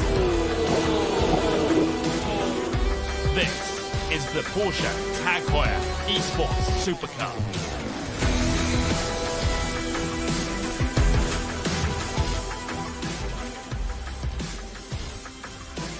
Well, it was 287 days ago that we crowned our 2021 Porsche Tag Heuer Esports Super Cup champion. Well, we're here at the Hockenheim Ring for the opening round of the 2022 championship and the first step on deciding who is going to win that championship. Paul Smith here alongside me is Sadie Kister. Matt, I mean, this is what we've waited for quite a while. Yeah, absolutely. Like you said, 287 days. We were at the Hockenheim Ring in the Porsche Experience Center, where I've conveniently been placed, essentially on the roof of that building right now, to crown our championship last year, and our champion Josh Rogers. Now, obviously, they've got other obligations this year. Different challenges await. That opens the door in this championship. Sebastian Job, probably the first one you'd look to walk through it, become a double champion. But you've got to look at other guys. Alejandro Sanchez constantly is a threat. Now, last year didn't have the greatest of seasons in consistency. Got actually taken out in the first round at Brazil by Josh Rogers. Bit of an issue for Josh in the feature race where he clipped the curb and spun and took them both out. Uncharacteristic, shall we say. But there's other guys as well that I would look to. Charlie Collins jumps off the page as me. Excellent rookie season last year. Played rear gunner to Josh. Now that Josh isn't there, does he take the reins? You've got other Coanda drivers. You've got a third driver brought in for Red Bull to support both Sebastian Job and Graham Carroll. That'll help them in practice now that their obligations are divided and they're a little busier in the sim world. Graham as well could be a reconnaissance season. I don't know that I favor him for a championship, but I do look to him as someone who could be improving on his performances from last year, shall we say. Well, let's take a look at where we are today. And it's the opening round of the championship here at the Hockenheim Ring. Tremendous circuit. It's a challenging track as well for those drivers out there. 4.5 kilometers long, 17 turns in the original circuit opening 1932. It's had several iterations, several changes over the years, and this the most recent one in 2002. We saw in the All-Stars how there can be some overtakes made, but you can also defend around here. You absolutely can. You're totally right on that. It really is a braking circuit, and those who are able to be delicate and modulate the brakes a little bit and carry some speed through, obviously, turn 2, turn 4, the hairpin, are going to be the benefactors of that, and it's definitely going to be a bit of drafting involved, no question about that. Tires, as we say, not as much a factor on the 992 as the 991. The current tire model doesn't seem to fall off the cliff quite as much. It seems to be more gradual as a tire more realistically is. There is a falling point, but it's usually much further down the line than what we were seeing previously. So yeah, I think this car, you can really wrestle it a little bit more, a bit more threshold in that sort of driving and how much you can get away with sliding and whatnot. So yeah, into qualifying qualifying already. A couple of other names I just want to bring to the front now. Jeff Giassi had an excellent onboard that he posted, a lap guide on Twitter. Team Redline put that out on his behalf. He could be a threat here today. He looks very well composed, very sorted. Diego Pinto, another aggressive driver. Last year came in as a rookie and certainly was someone that other drivers are saying it's tough to race around him because he is so aggressive. And then, of course, Max Benecca as another Team Redline driver. Those three could all be a threat for that stable. Of course, it's not a team's championship, but they still support each other. They still work together. They still do setups together. And it's worth mentioning that. So another couple of names, like I say, and you obviously got to look at guys, even like Brian Lockwood that can be outside contenders. Aichin Gouvan, maybe he gets a little more. Yeah, lots of names this year. Lots of opportunity for people to step up. Lots of drivers changing teams. One driver who hasn't changed teams is that man that we're seeing on screen right now, which is Sebastian Job, the 2020 Porsche Tag Heuer Esports Super Cup champion. And you can see here, he is burning a hot lap to be able to just prepare those tyres, prepare his car for his second flying lap. And you see quite a few drivers taking this approach in this car. Yeah, these tires don't come in as quickly. There's going to be more scrutineering. I know that there's been talk about it. I'm just going to bring it up. The brake dragging issue where you include the clutch. Last year, that was a factor. That would get your tires up to temperature right away. On the current tire set, depending on the circuit length and depending on sort of the heat you generate on your out lap, the first lap can be quick, but I find generally it's better to baby the tires in, and the second lap tends to be the hotter. Second flying lap, that is. So out lap, first lap, second lap is, I find, where you can get the most consistency out of the tires. So set a banker lap would be my recommendation on that first lap. You're still going to have some temperature. Put something safe on the table so you're not scrambling if the second lap doesn't go your way, and then you can really start to push. Well, that's one man, Zach Campbell, who impressed in his debut season. This isn't Zach Campbell. This is Jeff Giassi, who you mentioned about, from Brazil, and has driven in the real world out there as well in Brazil in a Porsche. So he's got plenty of experience, and he is pushing hard early on in this session here. So he's setting personal best in the first couple of sectors. So he's pushing on his opening flying lap here. He's not babying the tyres in. No, and again, you do want to set a banker lap, but you don't want to overdrive the tires either. And especially the fronts on the 992, you can really drive over the front end of the car a little bit more. You're going to see a lot of that getting way out wide to swing into the final corner. You can use all of the curb there, all of the AstroTurf. So long as you don't touch the grass, you shouldn't get a 1X. And he's gonna call that one right there and cross the line. He's going to hold it. So that's Jeff Giassi. That's the man we talked about that set that banker. Now, just to give you an indication already, Lorne Heinrich probably hasn't been doing as much practice and preparation for this race. Also on a fixed setup, keep in mind, versus these guys. Now, they are a cup car. They are a spec car. There's not a ton you can do, but still a difference to be had. He did a 39.3 as the fastest lap we saw in the All-Star race. That already is a 38.2 from Jeff Giassi. Well, here's one man who didn't have a satisfactory opening season last year, should I say, in the Porsche Tag Heuer Esports Super Cup. What he did do, however, he won the Porsche Esports Carrera Cup Deutschland competition, did Maximilian Benecca. So he had a hard-fought championship all the way through with Diogo Pinto. And it was during the middle of that championship where they actually announced that they were teammates. So they were going at it hammer and tongs. So it shows that even if you're in the same team, in the same outfit, you will still fight each other out there. Just had a great chance there as we had Matty Sapila on screen, another Finnish driver joining the fold. And sim racing seemed to be synonymous. You may have noticed the window banner on his car was white, as well as the wing. There is a difference on the number plate as well, but those are the two identifiers, whereas Johan Arth, he has the black window banner and the black wing.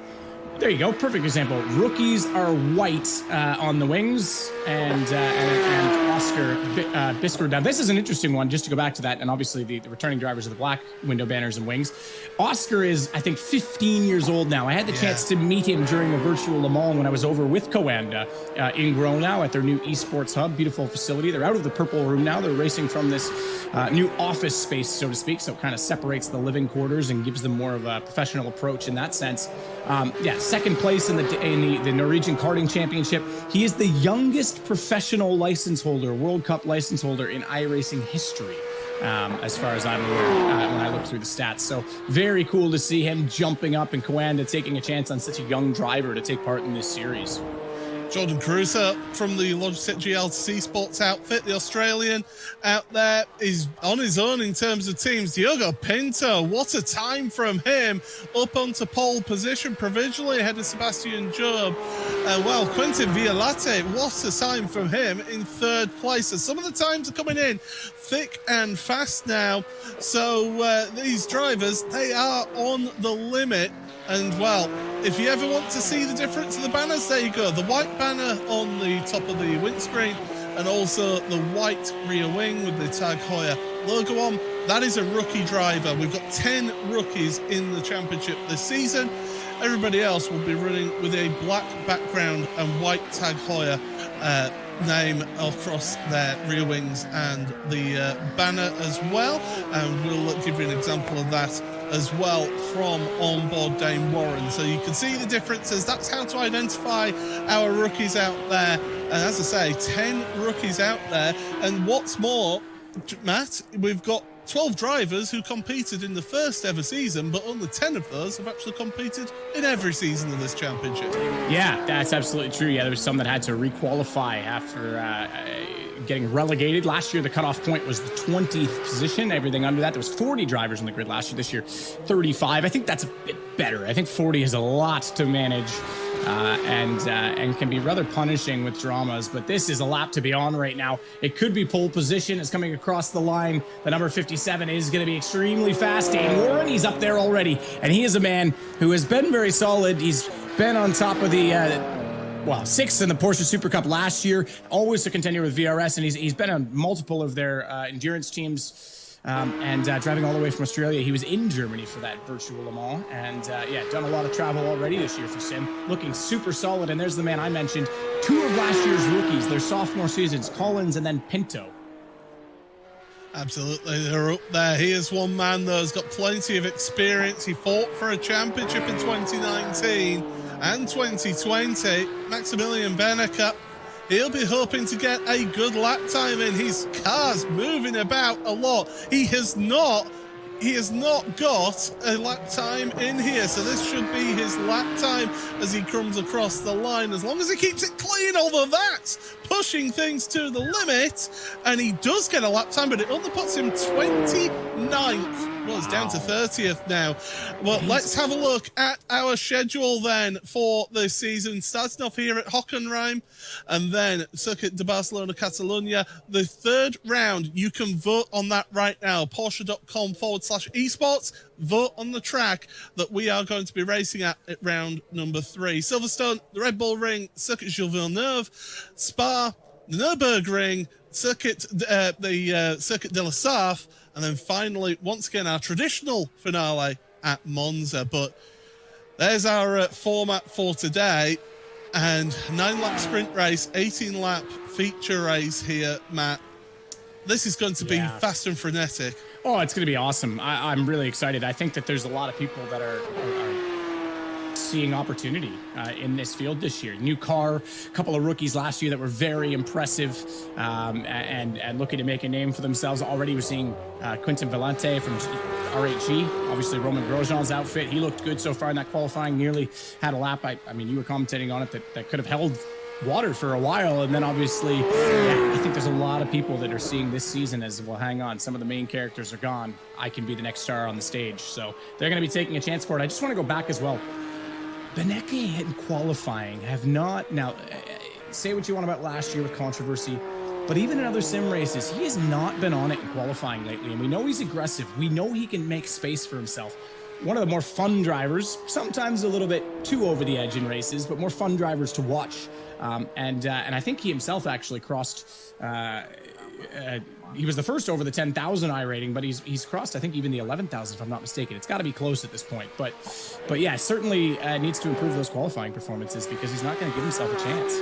Max Benneker, I can tell you, is 11,018 I rating, so he is Mr. 11K. Doesn't quite have the same ring as Mr. 10K. Jeff Gyasi, across the line, not able to improve, and he's down in 29th. So there's some big names further down in your field. I can tell you that between first and 33rd on the grid, 0.78 of a second. That shows how close this grid is here. As Sam Kuitert from the Netherlands out there for Urana Esports trying to, well, he won't be able to finish this lap, I don't think. If he does, it'll be very tight. Just to point out as well, Cooper Webster, the new Red Bull driver, the third in that stable. He sits in 12th place right now, so a good debut from him. Actually ahead of Graham Carroll, the other driver on that team that I mentioned. But Oscar Biscarou, the 15-year-old, 15th place. Perhaps fittingly, the age and the position matches, but that's a good start from him. I know it's not super high up the grid, but this is his first time sort of in a World Cup or World Championship race on iRacing. And experience will be key. He's a karter, so he's used to having lots of action going on around him, but it's a bit of a different game with some of these guys. Well, they teach them young out there in Scandinavia, they really do, and certainly it's tremendous to see this talent all coming through here. But we're going to be giving you your starting grid in just a moment's time before the opening sprint race, and we'll also give you the Porsche Pole Award. The Tag Heuer Pole Award winner is Dane Warren. It's the first pole of the season here. And, well, don't forget that the winner of the Tag Heuer Pole Award will get themselves a connected watch as well. Tag Heuer connected watch. So definitely something worth winning out there. Yep, I got to wear the one last year before they handed it over to Josh Rogers at the final show. Beautiful watch. I asked if I could keep it. They didn't let me. Don't know why. I would have thought, come on, guys. I broke my wrist. I need something nice to be on it now. But no, listen, Dane Warren, this is a great start for him. Last season, he had moments, no question. But for him to step up and take pole in the opening race, that's going to be a huge confidence boost for him.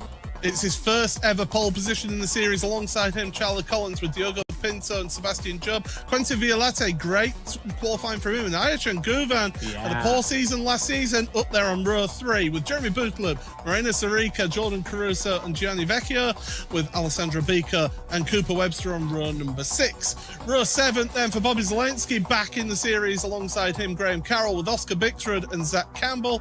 Dino Lombardi and Johan Hart round out row number 9. Row 10 for Thomas Tetela with Peter Berryman alongside him. Julian Sonanen and Alejandro Sanchez. He'll be disappointed with Sanchez with that. Josh Thompson, the only independent out there on track with David Williams. Kamil Kurowski and Kevin Ellis Jr. then 13th row of the grid with Salva Tellens and Matti Sipola. The rest of your grid running through. The big name there, row 16, Maximilian Benneker down there. He'll be absolutely furious with himself for not getting further up the grid, but... well, time is running out here. Barney the Flagman is ready and waiting. And we're all set for the opening sprint race of the 2022 Porsche Tag Heuer Esports Super Cup. The engine revs will rise here. Drivers look to the starting gantry. Green flag in the air. Away we go then. And it's a good launch from Dane Warren off the front row of the grid. Charlie Collins slotted in behind him. Down through turn number 1 then. We've got Diogo Pinto, 3rd place ahead of Sebastian Job. Violette, Guvan, Bootloop, Sarica and Caruso Webster round out your top 10 in towards turn number 2 then. Side by side. Sebastian Job not able to get alongside then. Slots into the draft. This is going to be crucial down here through the Parabolica. Getting that run, getting that slipstream, and already you can see Diogo Pinto trying to make moves as they head down towards the hairpin for the first time.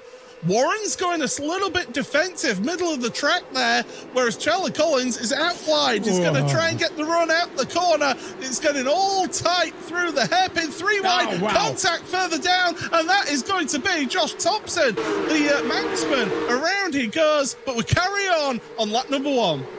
Yeah, Thompson, the unfortunate victim of the opening crash. Again, he's the only one flying as an independent. You mentioned we've also got a solo in terms of not having any teammates in Jordan Caruso, but he's the only independent not signed to a team. very patient off the start. But what you noticed immediately is as soon as Diego Pinto started to present his nose going into the hairpin against Collins, that opened up a further vacuum, a further pocket for Sebastian Job, and it really shuffles the order. As soon as you get too wide, you're going to be in a position where you've got to fall back into it, and inevitably the order is going to be changed. And you even saw the move from Quinton Valente to try and get up next to Sebastian and take his line away, but they'll settle. This draft will not stop, but they will settle into a rhythm surely and start to figure out, especially with some of the rookies in the field, Quinton being up in 5th place, sort of who fits where in this. And Aichin Guven is going to be so ready for this. He doesn't take any prisoners when he's racing. The fact that he's this far up the grid this year is an excellent start. Lots of curb taken. Vecchio's going to get the run at this point, and that should give him the line into turn 2.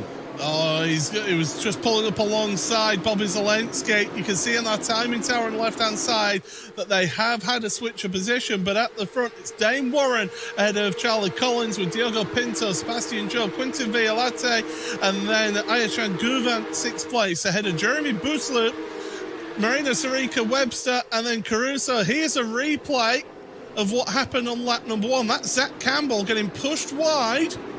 Just the slightest of touches, and Campbell having to go through the gravel trap and able to return to the track safely. Yeah, very good awareness from those around him to give him the space to rejoin. That could have easily been a problem. Obviously, sliding on the grass, he needs to get back onto the surface.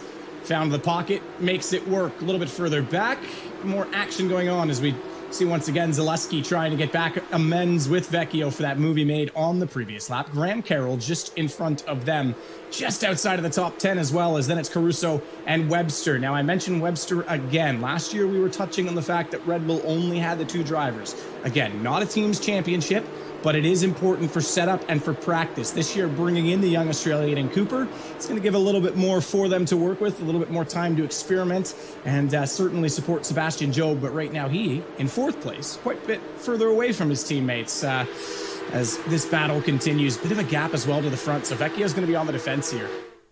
They go across the line again, looking on board with our Vodafone on board. Then it's Bobby Zelensky, the young American, working his way through turn 1. You see how Gianni Vecchio is just trying to carry that little bit more speed through that first corner. Zelensky is just closing in a little bit, trying to set up the run through this left-hander here at turn number 4 onto the Parabolica. No bonus points for fastest lap, but it's worth pointing out that it was Jeff Giassi who set that fastest lap. So he's down in 21st place right now. So he's setting the early place in the mid-pack, which is rather surprising. I would have expected it to be not Dane Warren of the front pack, but he actually did set the fastest lap of the front 5 last time around. Typically, it's 2nd or 3rd that has that draft, and if they start the lap with a bit of a gap, they tend to get away with it. But Dane Warren doing a phenomenal job at the front. Meanwhile, Vodafone Inborn, we go on board with 3rd place man, Diego Pinto. Again, rookie last year, had some memorable moments, good battles, usually in about the back end of the top 10, but this year wants to step further forward than that. And Charlie Collins, what a driver, what a young guy that this guy is going to be forming into and could be one of the futures for Coanda, because last year was a brilliant rookie and support to Josh Rogers, and this year he is fighting for a championship in his own right. So 2nd place is a good place to be right now in this opening sprint race. Yeah, Charlie Collins, his best finish in last season was a 2nd place at Monza at the end of the season. So Collins, we know he's got the pace. We know he's got the pace in that car. We're still on board with Pinto because behind Sebastian Job, a little bit of a gap between Pinto and Job, but not the biggest of gaps either. So Job won't be worried too much. He'll be sat in that slipstream right now. But very much the opening round of the championship, it's setting your stall, isn't it? Getting yourself off on a good footing to really set yourself forward for a championship challenge, Matt. Yeah, absolutely. I mean, you got to think championship. It's so close the whole way through, and I'll allude to a Formula One moment. Max Verstappen, Silverstone. Sure, it's no fault of his own. I don't want to get into the controversy, but in that moment, he's got the pace. He knows that there's a driver that's aggressive on his inside.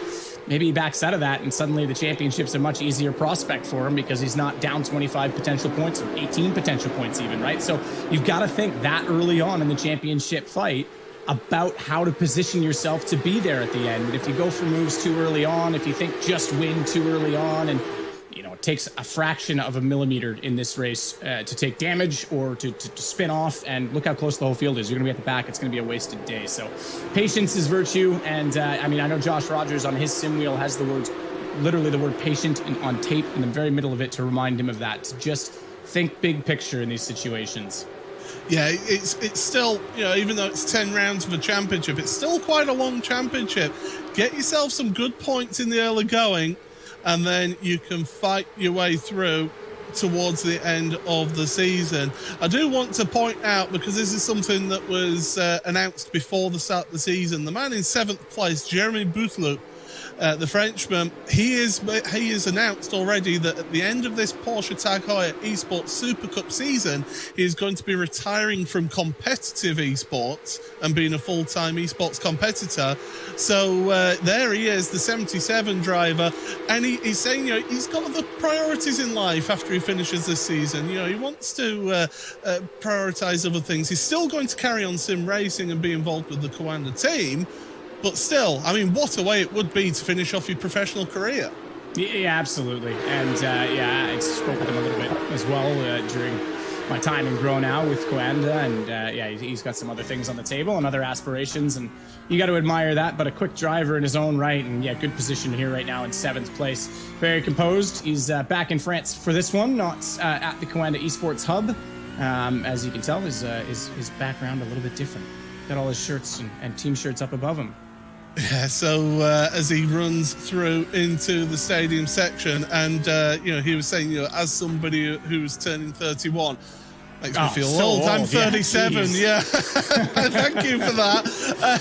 But we're looking further down. Here's Max Benneker. Then he is down in 24th, and wow, I mean, you look at this, 24th place. In front of him is Zach Campbell, and in front of him is Kevin Ellis Jr. Now, those two, last season, they were teammates at the Apex Racing team. This season, Zach has headed over to Coanda, so going from teammates to intense rivals out there. VRS, of course, the outfit that he's racing for in this season, part of the Coanda group, but still, those two, they will be really intense as Benneker getting into the back of Campbell. And Kevin Ellis Jr. is going to be a bit disappointed with this. Let's not forget, he won the first race last year, which was at Interlagos on our schedule. And he had a phenomenal year. I was very impressed with Kevin Ellis Jr. He's typically a troll in Discord and on Twitter. And I always thought, okay, yeah, whatever, you're fast, kid, but not that quick. But last year, he was on it. So for him to be back down in 22nd place as it is right now, not really going to be the happiest of days or starts to the season for him as we look back to the front in this battle. Looking pretty solid and comfortable so far. A little bit more pressure from Diogo Pinto to get on the back of Charlie, but Sebastian Job just staying pretty, I think, comfortable where he is. Yeah, Benneker's just actually made it past Zach Campbell. So Campbell looks to be struggling a little bit out there because now he has got Sam Keita right behind him. And all over him is the Urano Esports driver.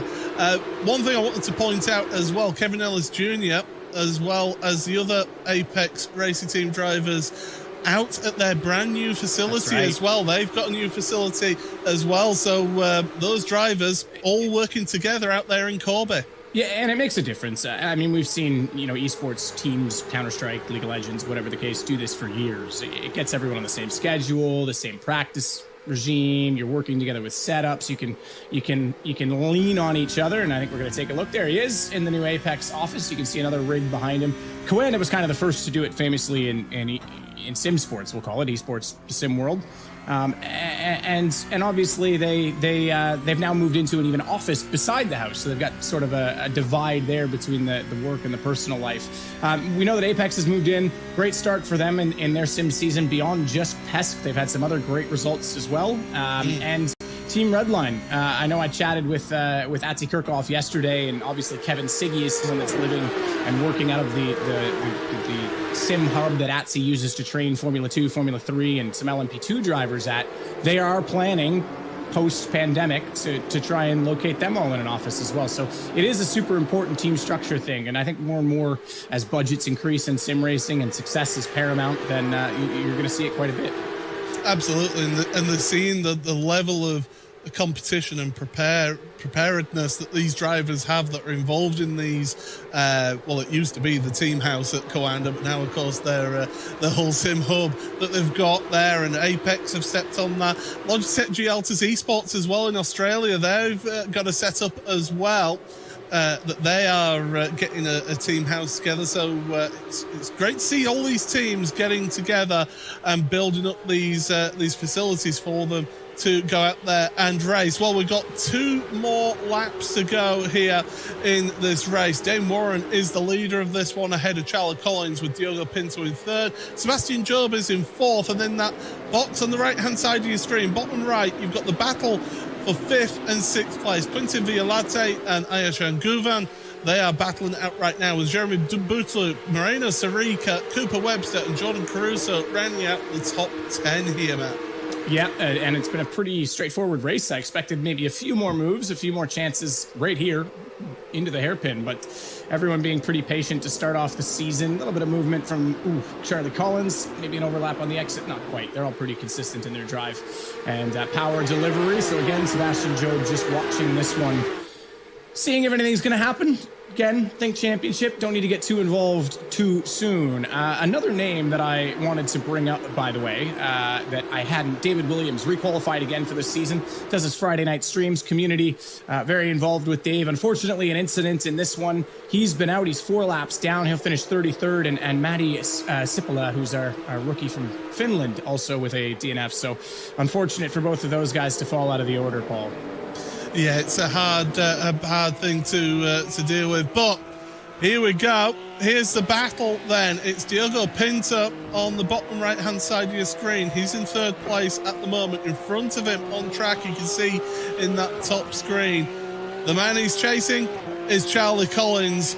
Bottom left of your screen there, you can see the focus and concentration on both of their faces as we start this final lap here in the opening sprint race of the Porsche Tag Heuer Esports Super Cup. Down towards turn number 2, and Pinto has been looking into the hairpin previously. He's looking to get a good run out of turn 4, which is that one there, heading through the Parabolica, use the slipstream of the cars in front. I think Charlie Collins just got a little bit better launch, didn't he, Matt?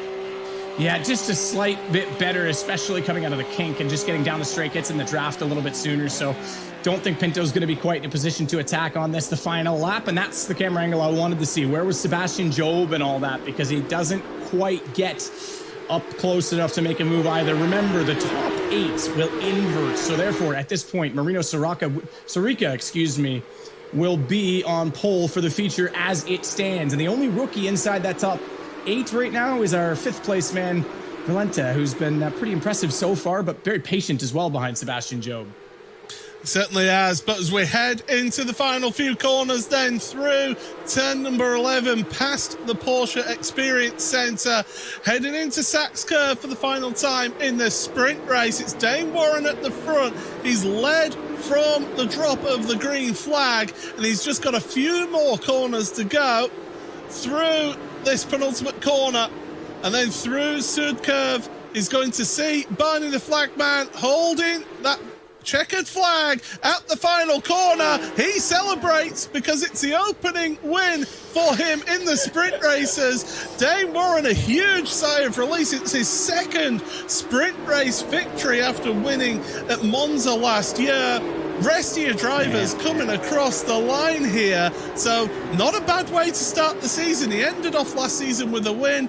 He gets his 2nd ever win here, and it's in the opening race of the championship. And I take back what I said. I thought that Dane Warren had flown back to Australia already. He is not. He's actually inside that the new Coanda Esports hub, as we just saw briefly on his camera. Bit of a risk to celebrate that one. Comes out, sends it sideways. Imagine spinning it and everyone's that close, getting a little loose. But yeah, good job from him. Charlie Collins, excellent start. Diogo Pinto, that's your podium. Just want to point out Alejandro Sanchez, 16th, another guy I expected a little bit more from. Well, it's Sebastian Job then, who finishes in 4th place, our 2020 champion. You're seeing some of those big names. Graham Carroll in 11th place. Bobby Zelensky 14th. Pete Berryman returning to the series in 19th place. And then one that we expected to be a championship contender, well, two actually, Kevin Ellis Jr. and Maximilian Benneker. They'll be disappointed to finish 21st, 22nd. The rest of the field rounding out this 34-car grid. David Williams, Matti Sippola, the two drivers who finished laps down in this race. Matt, I mean, that was a really, really intriguing opening sprint race. It looked like people were maybe a little bit afraid to throw some moves in there, realizing that it's just the first sprint race of the season. Yeah, and it's interesting to ask them. I still think the draft was a factor more so than it not being. In other words, I think the moves were more people being passive about it, because we saw in the first lap how much Sebastian Job was able to close up as soon as Pinto went to the right of Charlie Collins and that gap opened up. So it certainly was there, but you're right, very patient from everyone throughout, and I'm okay with that. I don't want to see the gloves come off too soon in this championship. I would like to see people like maybe Max Beneke be a little bit closer up for that reason. He certainly can mix with the order. And we know last year there was a bit of a chip on the shoulder. Now, I've got some heavy breathing in my ear, and that's probably because Dane Warren is panting heavily after that win as he joins us. Dane, you haven't flown back to Australia yet. You're still in Gronau. I haven't, and I think if things keep going the way they are, I might be staying here for a bit longer, so... Oh dear, I don't want to get into it. I did my time, but no, I mean, look, not a bad place to be. You've got the setup, you've got the team, you've got the support, you got your first pole possession ever in the Porsche Tag Heuer Esports Super Cup, and fist bumps from the team. There you go, and a victory in the sprint race. Yeah, well, I honestly can't say thanks enough to the team, obviously, for having me here. Honestly, the upgrade to the equipment's probably half the reason I'm doing as well as I am. The VRS pedals and the VRS wheelbase, so. Yeah, I guess going to the feature now, we just hope to pick up another win or do as well as we can. So, what's the attitude like been in the office? I know you weren't part of the home, but now you guys are refocused, and like you say, you get to benefit from being there. What's sort of the support system and preparation for this race been like? Well, it's just constant work, and that might sound like a bit of a sort of a slavery thing, but everyone is focused towards one goal, and that's sort of winning or being the best team there is. So, everyone put in heaps of hours this week to make sure we were up the front, and it's paying off so far. All right. Well, congratulations on the sprint win. We'll let you go. Get ready for the feature starting 8th on the reverse grid. All right. Cheers, guys. Paul, that is, I mean, it is a factor. Certainly. It's interesting to say as well. They're all in the same team, but I know Coanda and VRS having that partnership, they've been doing so much to try and get everyone the equipment, and they can't even get it produced fast enough in the shortages we're having thanks to COVID. So says the equipment's a factor, I think, being around teammates as well. These are the highlights, though, Paul, and it started pretty early on this one. It certainly did. It was a tremendous launch off the front row of the grid from Dane Warren. Then, as we see, that grid just swarmed down through turn number 1. Into turn 2, Sebastian Job was looking to make some moves, not quite able to do it. There we saw one of our cars, the 78, around. And more... Yeah, well, no, that was later on, actually, was Josh Thompson. As they carried on through turn number 1, we saw tremendous battling as well. Max Benneker getting stuck behind Zach Campbell. Did eventually make the move here, though, down into the hairpin. And certainly made it count. Campbell just seemed to be a little bit off the pace here today, but the front 3, they were absolutely imperious. Yeah, sorry, 78, Alessandro Bicco. So Williams Esports rookie in the field again. Watch for those white window banners and the wings as well. But yeah, look, I think this is a pretty calculated and straightforward race. Dane Warren gets to breathe easy where there wasn't too much attacking behind him. But this sets us up well on the reverse grid. And I think in the future we'll see a bit more. Don't forget, Paul, we can vote on the circuit for race number 3. Yeah, look at your choices there. You've got Watkins Glen, Long Beach, which of course we raced at in our Porsche Contender Series, Hungaroring, and Interlagos, which we raced at last season as the opening round of the championship. You can go and vote. The Porsche website for that vote. So that's at porsche.com/esports. Make sure you check that out and get your vote in for the track that we're going to be racing at on March the 5th. Have you voted yet, Matt? I have not, but apparently you've told me that Long Beach was currently in the lead, and that's because people like to watch the world burn, I think, because that will be chaotic in this series, no question about it.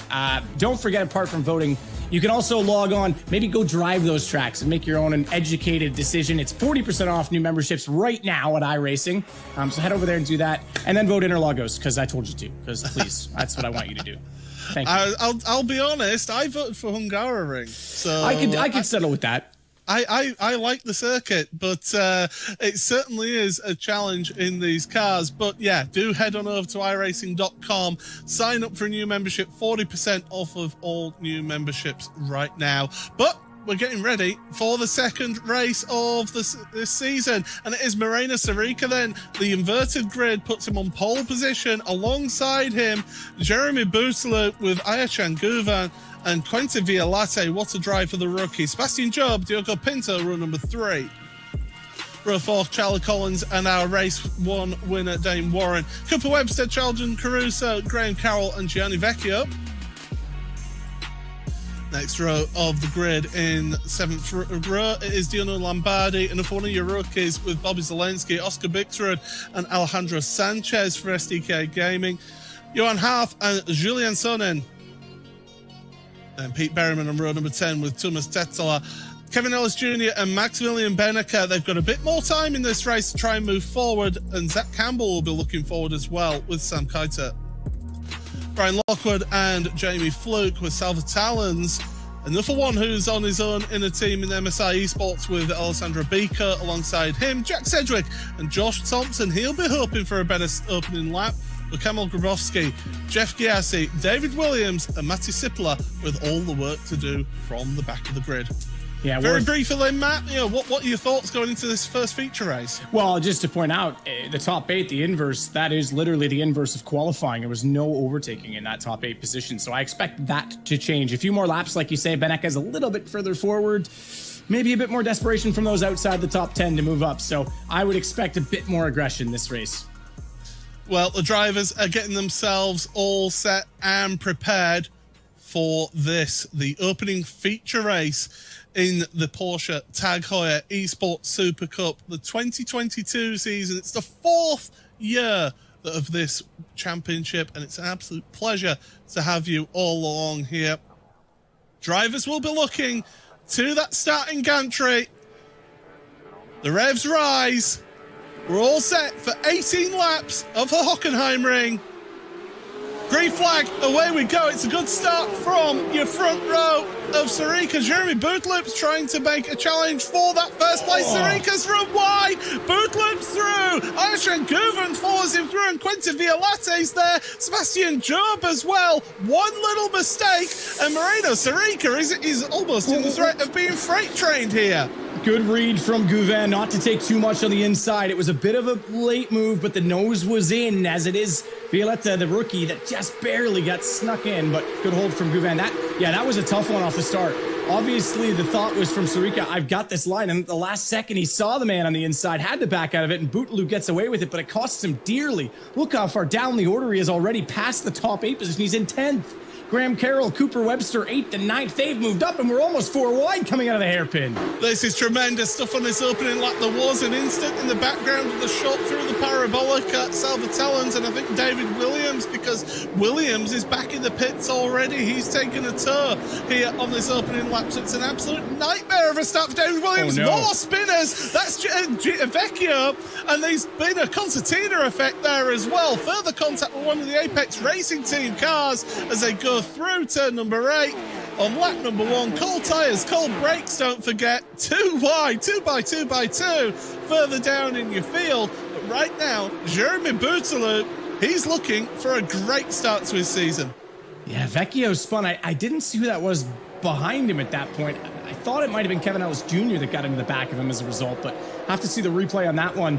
Bit more drama already. It starts in corner 1 off the getaway, and we've had a change at the lead. Bootaloo, you said it could be his last, well, it's going to be his last year, according to him, at a full-time professional esports capacity, so I'm sure he would love to have a send-off with more than a win even here. A great championship run, but Aichi Guven in second place. If he smells a victory, he is going to go. That man, loves to be aggressive. Now, was that a tap? I didn't see contact there, but a bit of a loose moment. That's going to be a change in the order as 47 drops back just one position. And immediately that's going to be, I have to see if that was netcode or not, but I think you're right. I think that was just him losing it under braking on the way in. Trail braking to the apex and lost it.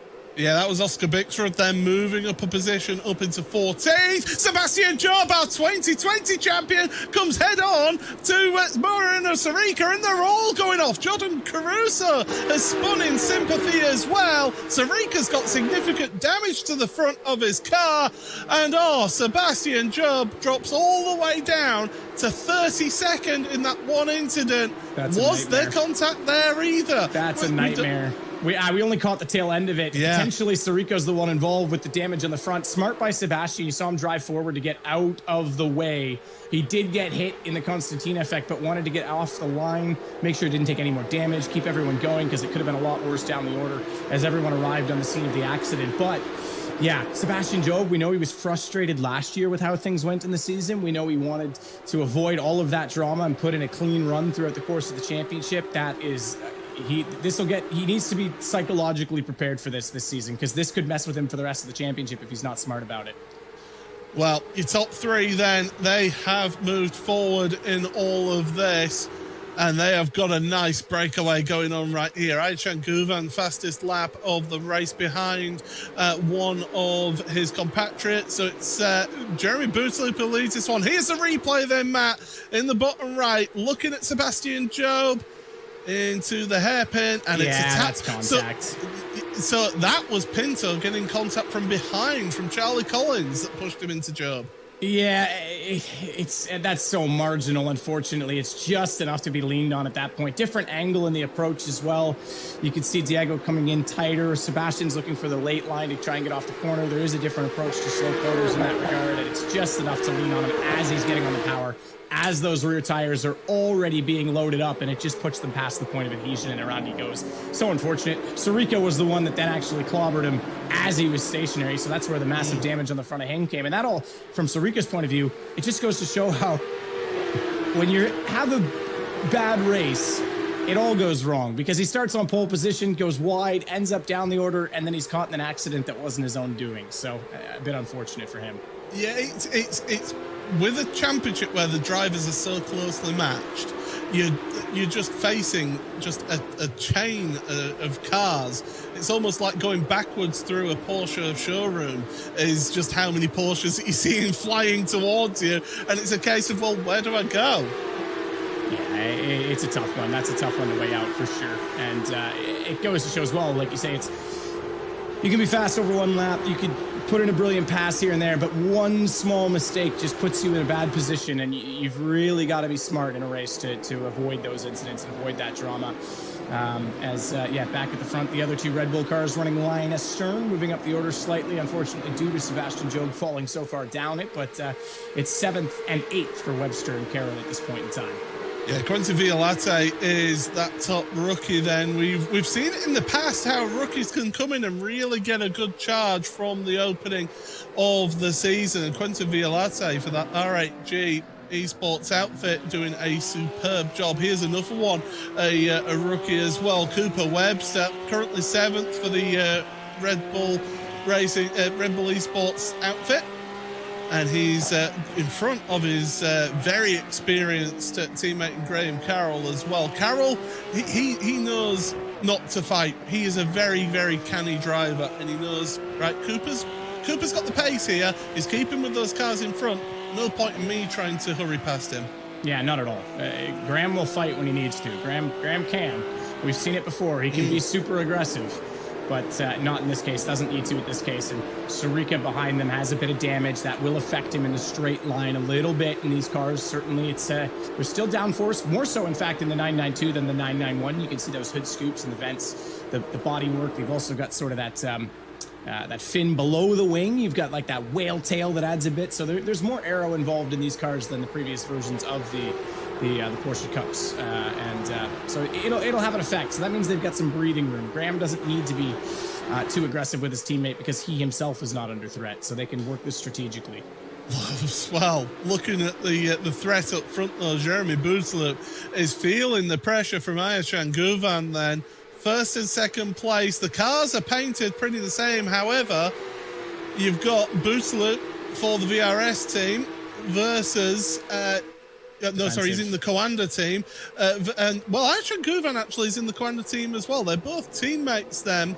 On the entry, they have got a little bit different loaders inside of the car there, and that's throwing you off. It's the VRS on the side of Bootsloop. It's the Coanda on the side of Guvan. Guvan's not going to be too aggressive. Even the relationship between them, then there's a look at them. Bootsloop at home. Ayachan Guvan is directly beside Dane Warren, by the way. The two rigs that they're using are directly beside that Coanda Esports hub. He's not... You can see him kind of show the nose there, and then Bootsloop get a little defensive. He's not going to force the issue, but he's going to leave himself. It's only lap 5 of 18. He's going to leave himself in a position. And I think if they can get enough of a gap, if they can keep this 2 to 3 car length gap away from Violetta, I think he'll have a little sniff of it toward the end. I've just double-checked my team, my entry list, and yes, it is both Coanda drivers. So the teammates in this, as you've kept on saying, no team's championship. However, it will help having a... Yeah, it will help you have a rear gunner there to a degree, although Ayachan, he's looking forward. He wants to get a debut win in this championship.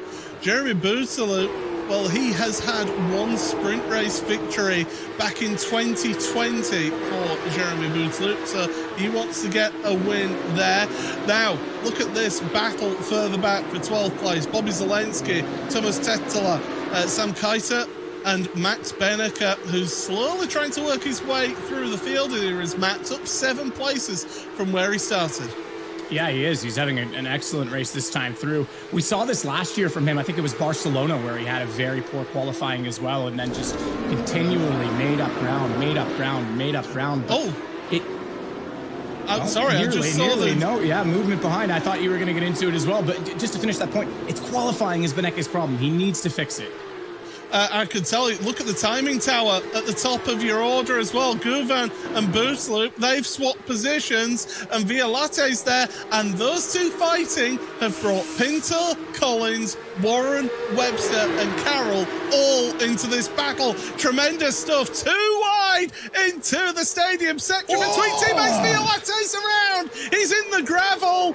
Oh, he's hit by facing Collins. the wrong way. Collins got into the back of him. That's so unfortunate for the rookie. That is so unfortunate. That is such a tough position. I didn't think the VRS drivers would force it that early, or excuse me, the Coanda drivers, as we've clarified, would force it that early without the gap. I thought they'd be patient, but Guvan had a chance. Put them in an awkward position going into the very old, narrow stadium section, and it just the funnel effect, and Collins carried so much speed. I think you'll see on the replay, he quite clearly lifted the back end of poor old Valletta's car. Around he went. That is, welcome to racing in Pesk, unfortunately, for the rookie, but he was looking sharp and nearly had a chance to slip down the inside of Bootloop there, who maybe gets away with it as a result.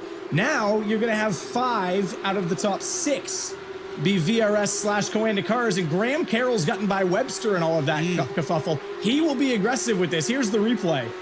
So this is how it all started. Violate got a very aggressive into the hairpin, got into the back of Jeremy Bootsloop.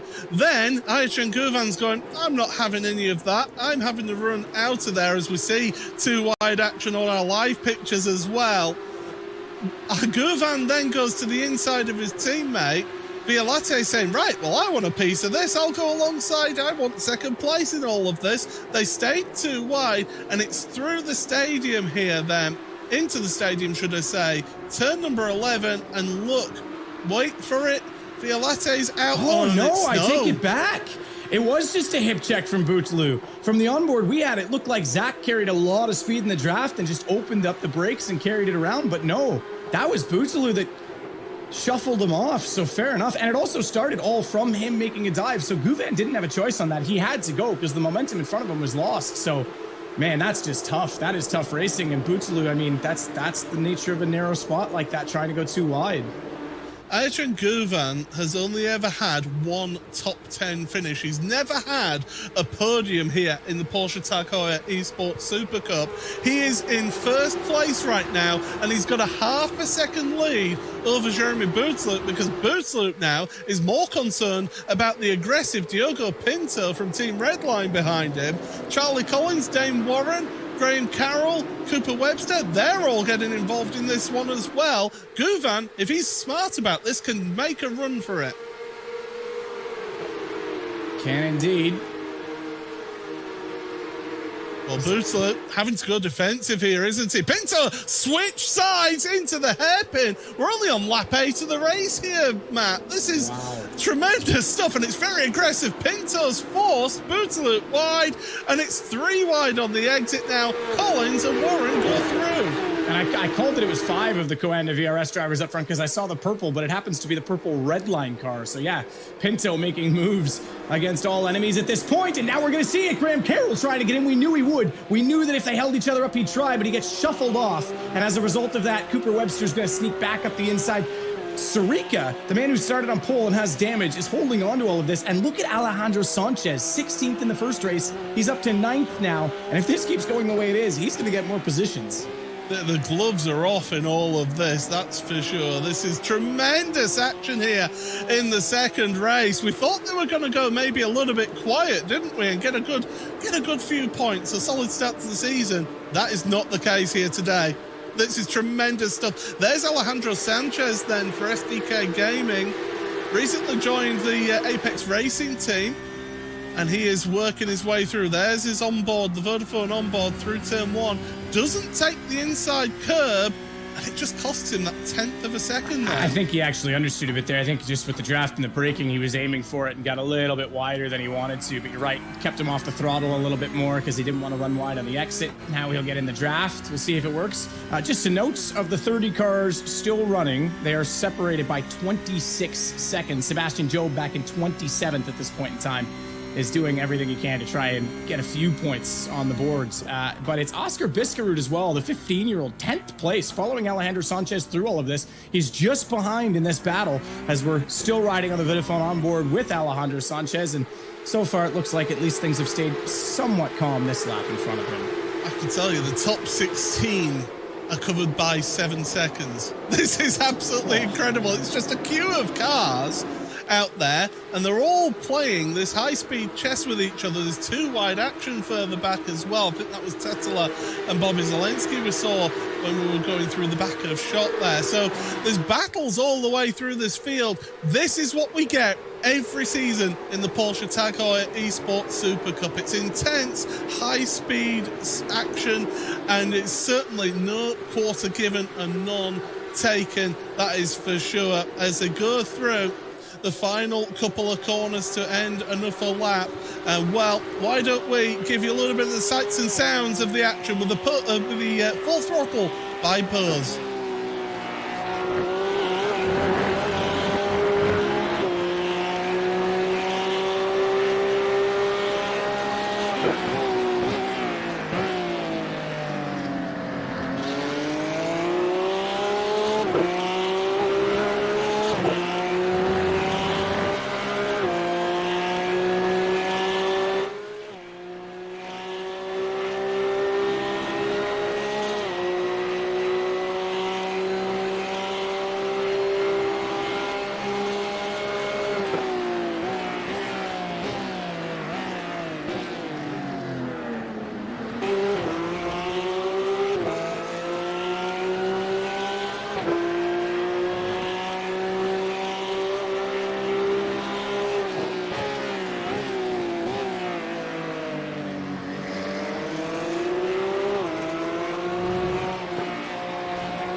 There we go, that was full throttle powered by Buzz then, and you saw how close Diogo Pinto was getting at the front of the field. Meanwhile, Dane Warren is putting the pressure here on Jeremy Boutler, the man who had led the early stages of this race. Forced down the field, then down to 5th place for Jeremy. Meanwhile, up ahead, Diogo Pinto, he's making moves forward. There's 8 laps to go in this 18-lap race here. So tyres, the tyre wear, start to become a factor because the track temperature, 32 degrees Celsius. That's not cold, but it's not too hot either. Yeah, our average pace is about a second off of the opening race. We were doing 37.9s at fast end of the last race, but low 38s. We're into 39.5 right now. On the last lap by 39.4, in fact, for Diogo Pinto in 2nd place. And you can already see the aggression he's putting on this. Charlie Collins wants to be there to capitalize as well and hold through it. Positions gained, most positions gained in the field last time at DNF. Matty Sipola, our rookie, going from the back of the grid. He's up 17 places to be in 17th place. 11 positions gained for Jeff Giassi, as he's inherited a lot from the dramas, but also worth noticing that Jamie Fluke's gone up 11 and is now sitting in 16th. So a number of places gained. Among the front, though, Alejandro Sanchez up 8 and Thomas Tetela up 9. There's a lot of movers down deep in the field that are starting to get up into good point-scoring positions. This has certainly been an intriguing and exciting opening round of the championship. The front 4 with a breakaway then. Guvan, Pinto, Collins, Warren, and a little bit of a gap back to Jeremy Boutler, Cooper Webster, Graham Carroll, Alejandro Sanchez, Moreno Sarica. So those 5 battling it out. Oh, it's Pinto getting close. The young man from Portugal, recently added to this Team Redline outfit. And he's shown some really, really good pace in the early goings of this season. He looks like he means business this year. Yeah, and I said it. A lot of the drivers last year saying he was very aggressive as a rookie and that he definitely had pace, but it seems now he's got a little bit more to that package. Great start to the year. Now, the problem is big defensive early from Gouvet. Puts him so far on the outside. Collins nearly got the overlap on the exit, but smooth driving, slow corner, throttle delivery, pretty straightforward for them now as they head into the arena, but it's a little bit further back. We've got battles going on. Yeah, we already said how close these gaps are, Paul. It's impossible to cover everything, but Zielinski's involved in this one with Benica trying to make his way through.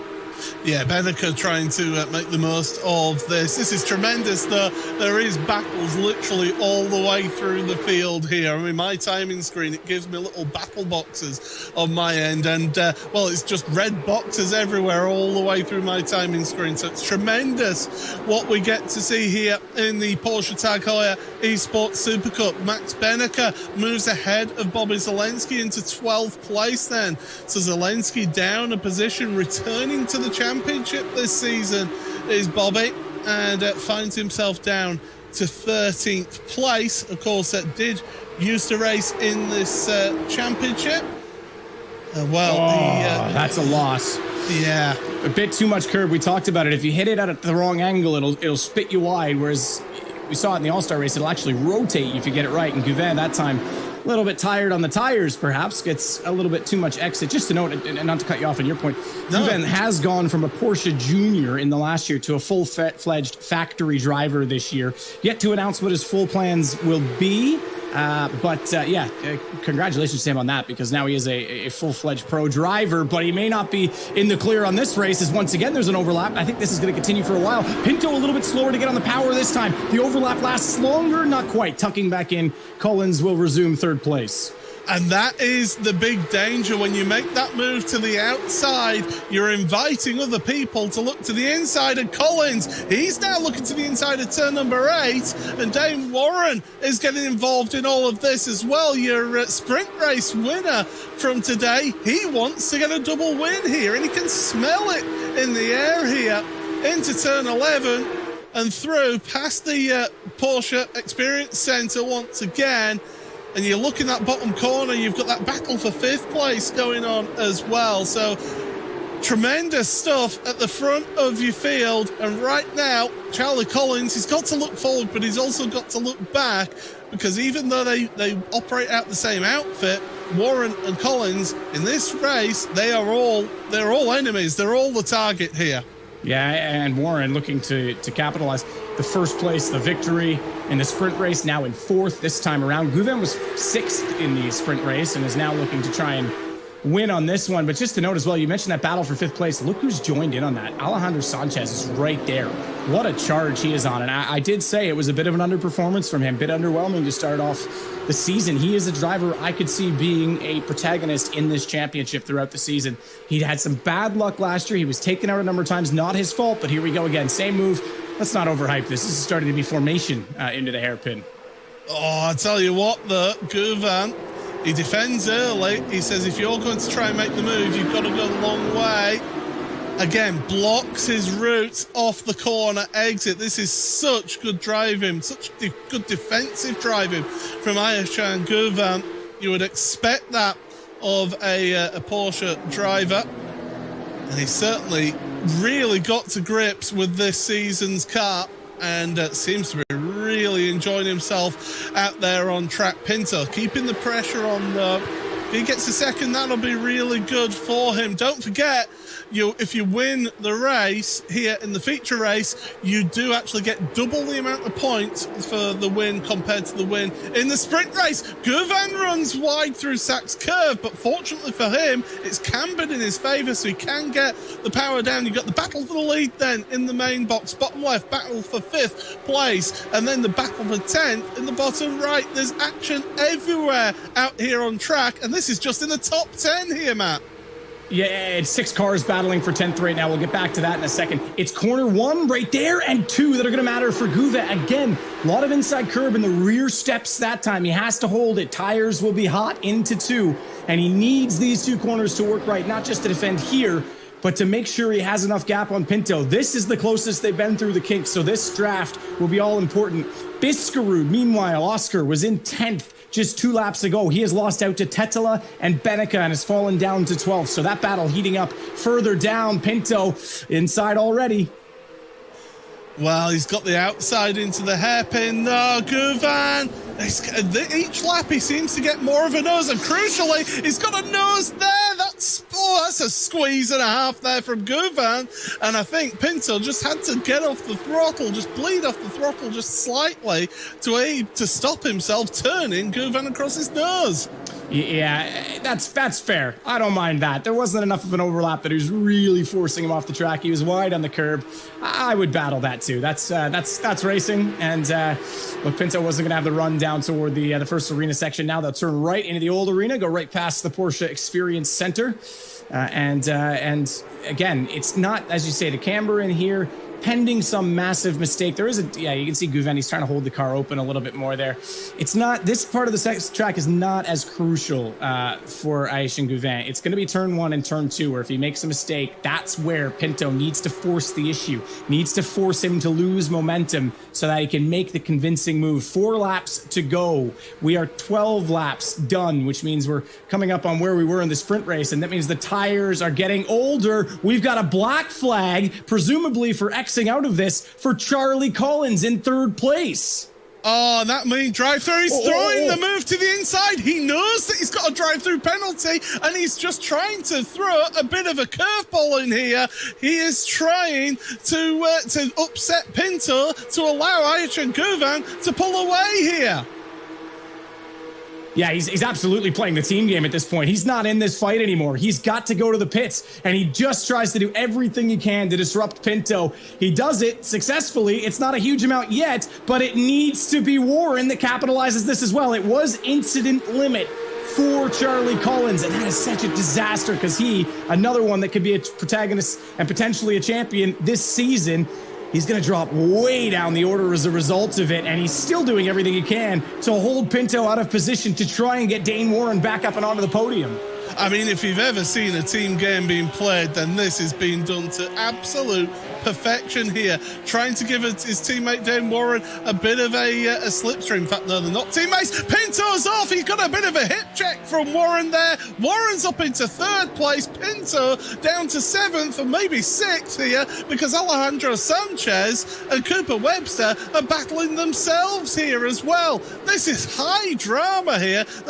There's Charlie Collins. He's going to go Pinto serve his drive-through penalty. I can't actually remember the last time we had a drive-through penalty for a driver in this series, but this is high drama, and he knows that is a huge error in terms of his championship. Yeah, incredible. Oh no, Dane Warren's just got another one as well. He just got an incident limit. It's the off tracks that are catching them out. Turn 1, the exit. The final turn heading onto the straightaway as well. It's very, very marginal when you touch the dirt, but Dane Warren, winner in the sprint race, now sits in second, pending all of that drama, but he is getting a drive-through penalty. And is that incident based on the 4X at the arena that we just saw? And that might be karma for playing the team game, putting Pinto in an awkward position. Look who's involved in all of this. Graham Carroll is up to 4th position.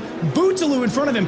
Gouvin should be gone. 2 laps to go, but the podium is wide open, and Pinto's not out of it yet either. This is absolutely tremendous. Graham Carroll, a little bit of a weave there. He's saying to Pinto, don't even think about it. I'm looking forward, and I think you should do as well, because this is absolutely tremendous. We've also got Sam Keiter as well, hitting the incident limit as well. They're on the limit here in the Porsche Tag Heuer Esports Super Cup, and it shows the finite margins that these drivers are having to drive to. You said it. We haven't seen an incident limit in forever in this series. The 992, it's a more controllable car, but everyone, to extract that much out of it, is that close to the limit, and just those little contacts under braking, they add up quickly. This is how close the championship's going to be. And a trap like Hockenheim, yeah, there he goes. Dane Warren has to jump out of second place. Would have been leading the championship at the end of this race, having won the sprint. Gouvin now with a gap, but Graham Carroll on the podium. Jeremy Bootaloo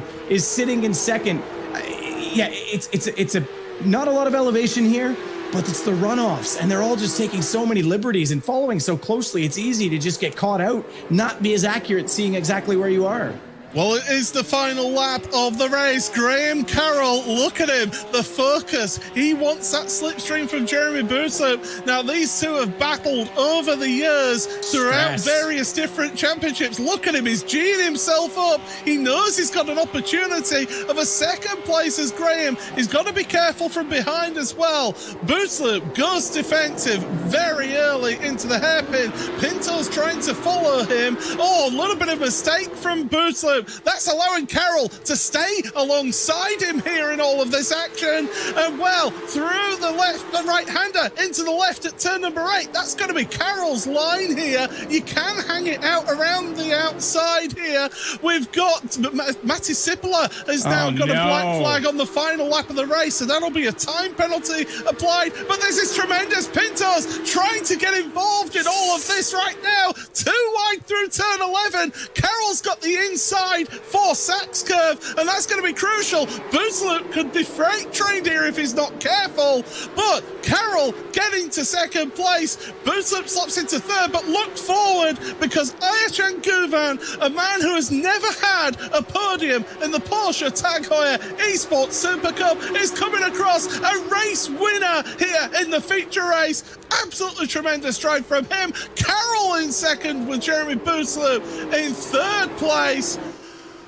And there we go. That is it. Wow. We had somebody onto pit road as well. And the 78 has got a black flag as well. That is Bika, Alessandra Bika. Yes, black flag rookie on the last lap. And I have to feel, just to go to Sipola really quickly, I feel for him up 17 positions. DNF in the first race was having a tremendous charge through the field. But that was an incredible finish. Graham Carroll, you could see it. He was big, deep breath heading down toward the hairpin. He knew he had to make the move, and Pinto was just waiting for the chance. I thought when Bootaloo got a little bit of wheel spin coming out and they were heading into the hard right-hander with the runoff, that Graham Carroll would get the overlap, but Bootaloo did everything he could. But today has to be about Ayachan Gouvin. This guy, Porsche full-fledged factory driver this year, has been in PESC for a while now, switched over a few seasons ago from Redline to Coanda, and gets his first feature win. And I genuinely think, with the time he's been putting in, this could be something we're seeing more frequently from him this season. Well, let's head on into the Buzz post-race show to try and pick apart what happened there. I think the highlights are going to last as long as that race did, because that was absolutely tremendous stuff. Here is your unofficial race results. It is Ayashan Guvan. First ever podium, and he gets it with a win here for the Turkish driver. Superb stuff for him. Graham Carroll, brilliant drive from him, up 9 places to finish second place, with Jeremy Bootsloop started on the front row of the grid on 3rd place. Diogo Pinto, Cooper Webster, Alejandro Sanchez, Moreno Sarica, Thomas Tatala, all were together out there on track. Then Oscar Brixrud in 9th, and Max Benneker finishing in 10th place. Jamie Fluke and Johan Harth, the Apex Racing teammates, they are 11th and 12th ahead of Jeff Giassi. Charlie Collins, he'll be disappointed with that. He's the first of the drivers who had a drive-through penalty in that. Julian Sonnen, Dane Warren, another one of those drive-through penalties for him in 16th ahead of Zach Campbell. Kevin Ellis Jr. and Pete Berryman, two other Apex Racing teammates, alongside each other, with Brian Lockwood in 20th place. Josh Thompson, a good solid sort of recovery drive after the sprint race to finish in 21st ahead of your 2020 champion. I think we forgot about what happened there at the start of the race. Sebastian Job down in 22nd. Jordan Caruso was involved in that one as well. Salva Talens, Kamil Grabowski, Sam Keiter then with a additional time penalty after the end of the race. Bobby Zelensky, Alessandra Bico, Matti Sipola, Quentin Violate. What happened to him into the arena? That was just heartbreaking. Gianni Vecchio, Dino Lombardi, Jack Sedgwick, and David Williams all did not finish this race. Yeah, Matt, take it away with our race winner. So much to talk about. I mean, not a number of those names, but Ayashan Guvan, there he is. You and I were already over there together once before. Good start in the Esports Hub for you, the Coanda Esports Hub. You get your first win in PESC.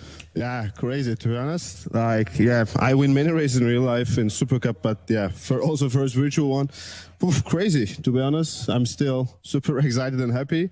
Yeah, I'm not the fastest of the grid, but with the reverse grid, I play smart. I was in the group, and then I need to defend hard, and then we get the win. Yeah, well, defending the whole time against Pinto, how much pressure was that? Because obviously your teammate then is behind, and there's a bunch of overlap situations. To be honest, we practiced a lot in the race situation, so I know how to defend and everything. But also, I know it's going to be risky for my teammates in the pack. So I always, to be honest, I think more for them compared to myself. I want to be sure they are safe. But at the end, I know I can defend in this corner, and I just need to clean in the other corners. So I try my best. Unfortunately, my teammates get too many incident points, so they lose some points. But speed was there as a team. We will again really strong this year, and I'm sure in the next races they will. Win more. How many incident points did you have? Let me check. I think 11. Okay, so up there. That's fine. 11's okay. Well, just quickly, you said to me when we were over there chatting that you might go back to Turkey a little bit this winter. You need some time off as well to prepare for the real season. You can obviously still race sim from there, but now that you've won in the Esports Hub, you gonna change your mind? You gonna stick around and grow now? Yeah, to be honest, I want to stay here as long as possible. But in one point, my real season starts, so I have many clashes. So I'm more or less doing few races. So this is one of it, and I'm super happy that I win it. But I always try to help my teammates in the testing and everything. Maybe I miss some races, but I will always practice. All right. Well, congratulations on a pretty epic win. That was great to watch. Thank you, guys. See you.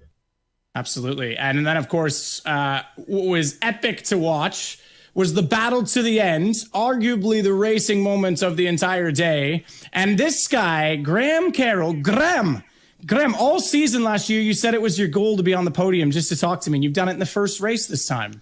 I've worked hard over the off-season, mate, just to get this interview with you, buddy. So it's, static. It was just a race, just madness. And you really had to just be patient. And it really worked out in the end for me. So it's really chuffed for it.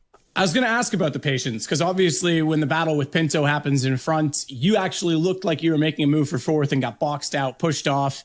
You now go behind Cooper Webster, new teammate. I want to ask about how much he's done to help you guys prepare. But patience was kind of the key, wasn't it? Because it kind of unfolded for you at the end. Yeah, no, well, I went into the Mercedes arena a Coanda car on the left, a Coanda car in front of him, and a Coanda car in front. So I was boxed in.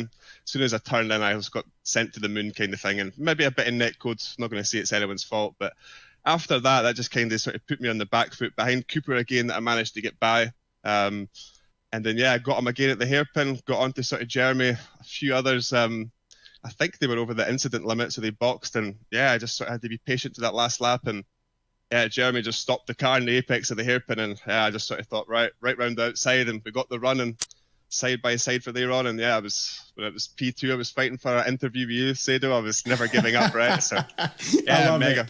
Yeah, I'm super stoked for you. You have brought in a third driver this year.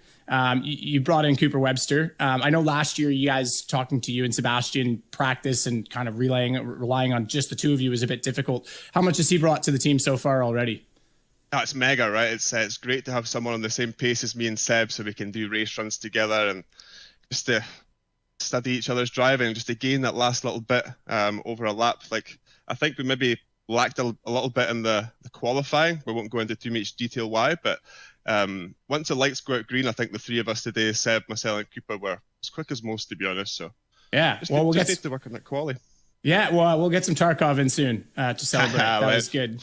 Legend, man, legend. Well, congrats. Great start to the season. And the man that went wheel to wheel with Graham, Jeremy Bootsaloo, joining us now as well. That was a pretty nerve-wracking race the whole way through. Jeremy, you got the lead off the start. Marino, you got the inside on him. Great launch off the line. And then from there, it was kind of just a battle of waiting it out and seeing what was going to happen in front of you. And it kind of all unfolded.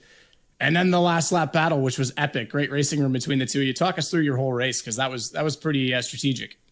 Yeah, it was pretty intense. The heat race was pretty calm, which at least was good because I could secure P2 on the grid. But yeah, the feature race, I'm not sure what happened exactly on T1 with Moreno, if there was contact or not. But I mean, eventually I found myself in the lead, and then I think a few laps later at the hairpin, things kicked off, I would say.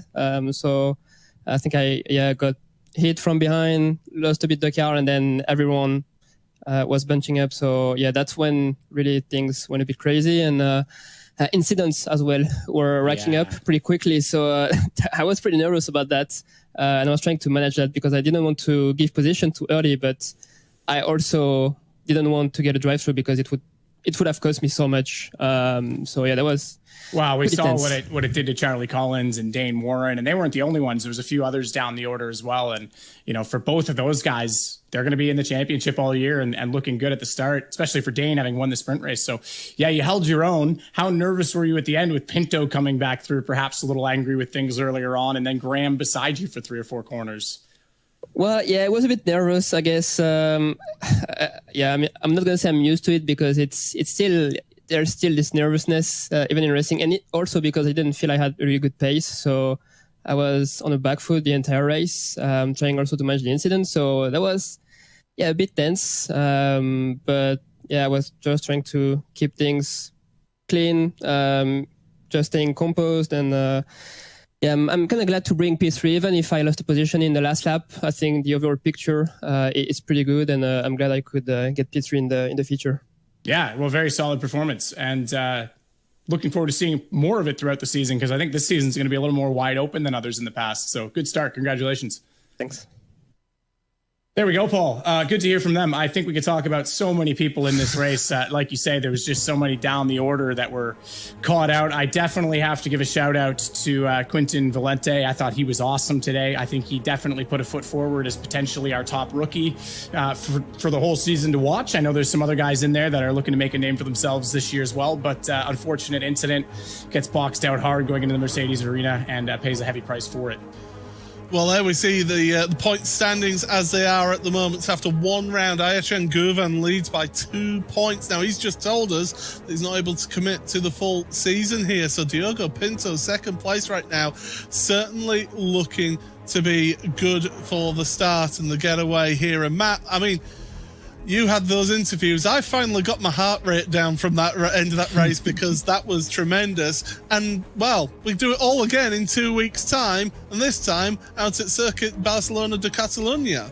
Yeah, and last year, 2 years ago, it was one of the most dramatic races of the season last year. It also had some big moments, that final sector, that big breaking point for the hard left-hander. We know that we've seen Sebastian get hit in there. We've seen Beneka get hit in there. It always causes drama, and it's I know it's very early in the championship calendar this year, but it will certainly be one that creates very tense situations for some of the top guys. And it's such a momentum track. It's a you love it or you hate it. It's used for testing for a reason because it's got a bit of everything. But I think in the Porsche Super Cup, it creates some very, very good racing.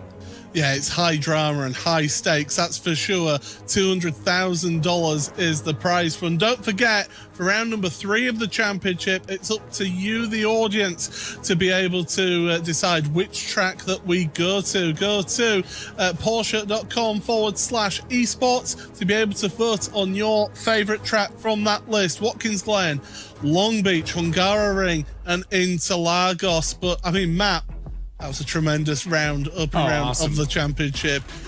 It's a case of where do you look? These highlights that we're going to look at, that is certainly going to be basically instant filled. If you want to watch it again, make sure to check the video on demand.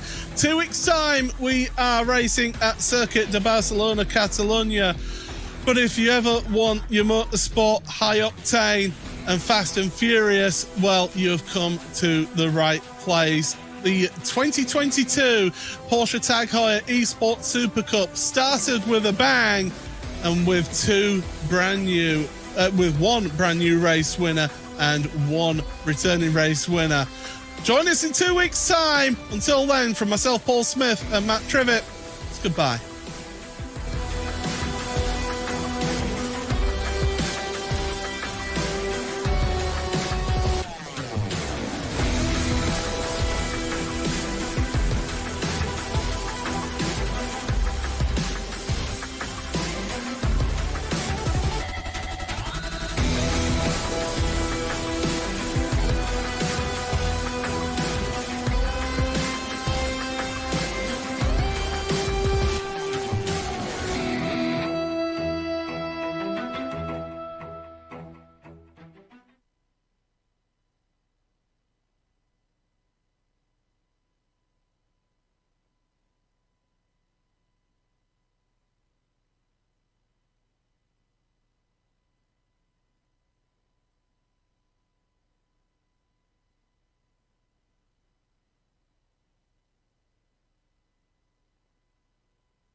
Storm that Jackie's about to throw at him here.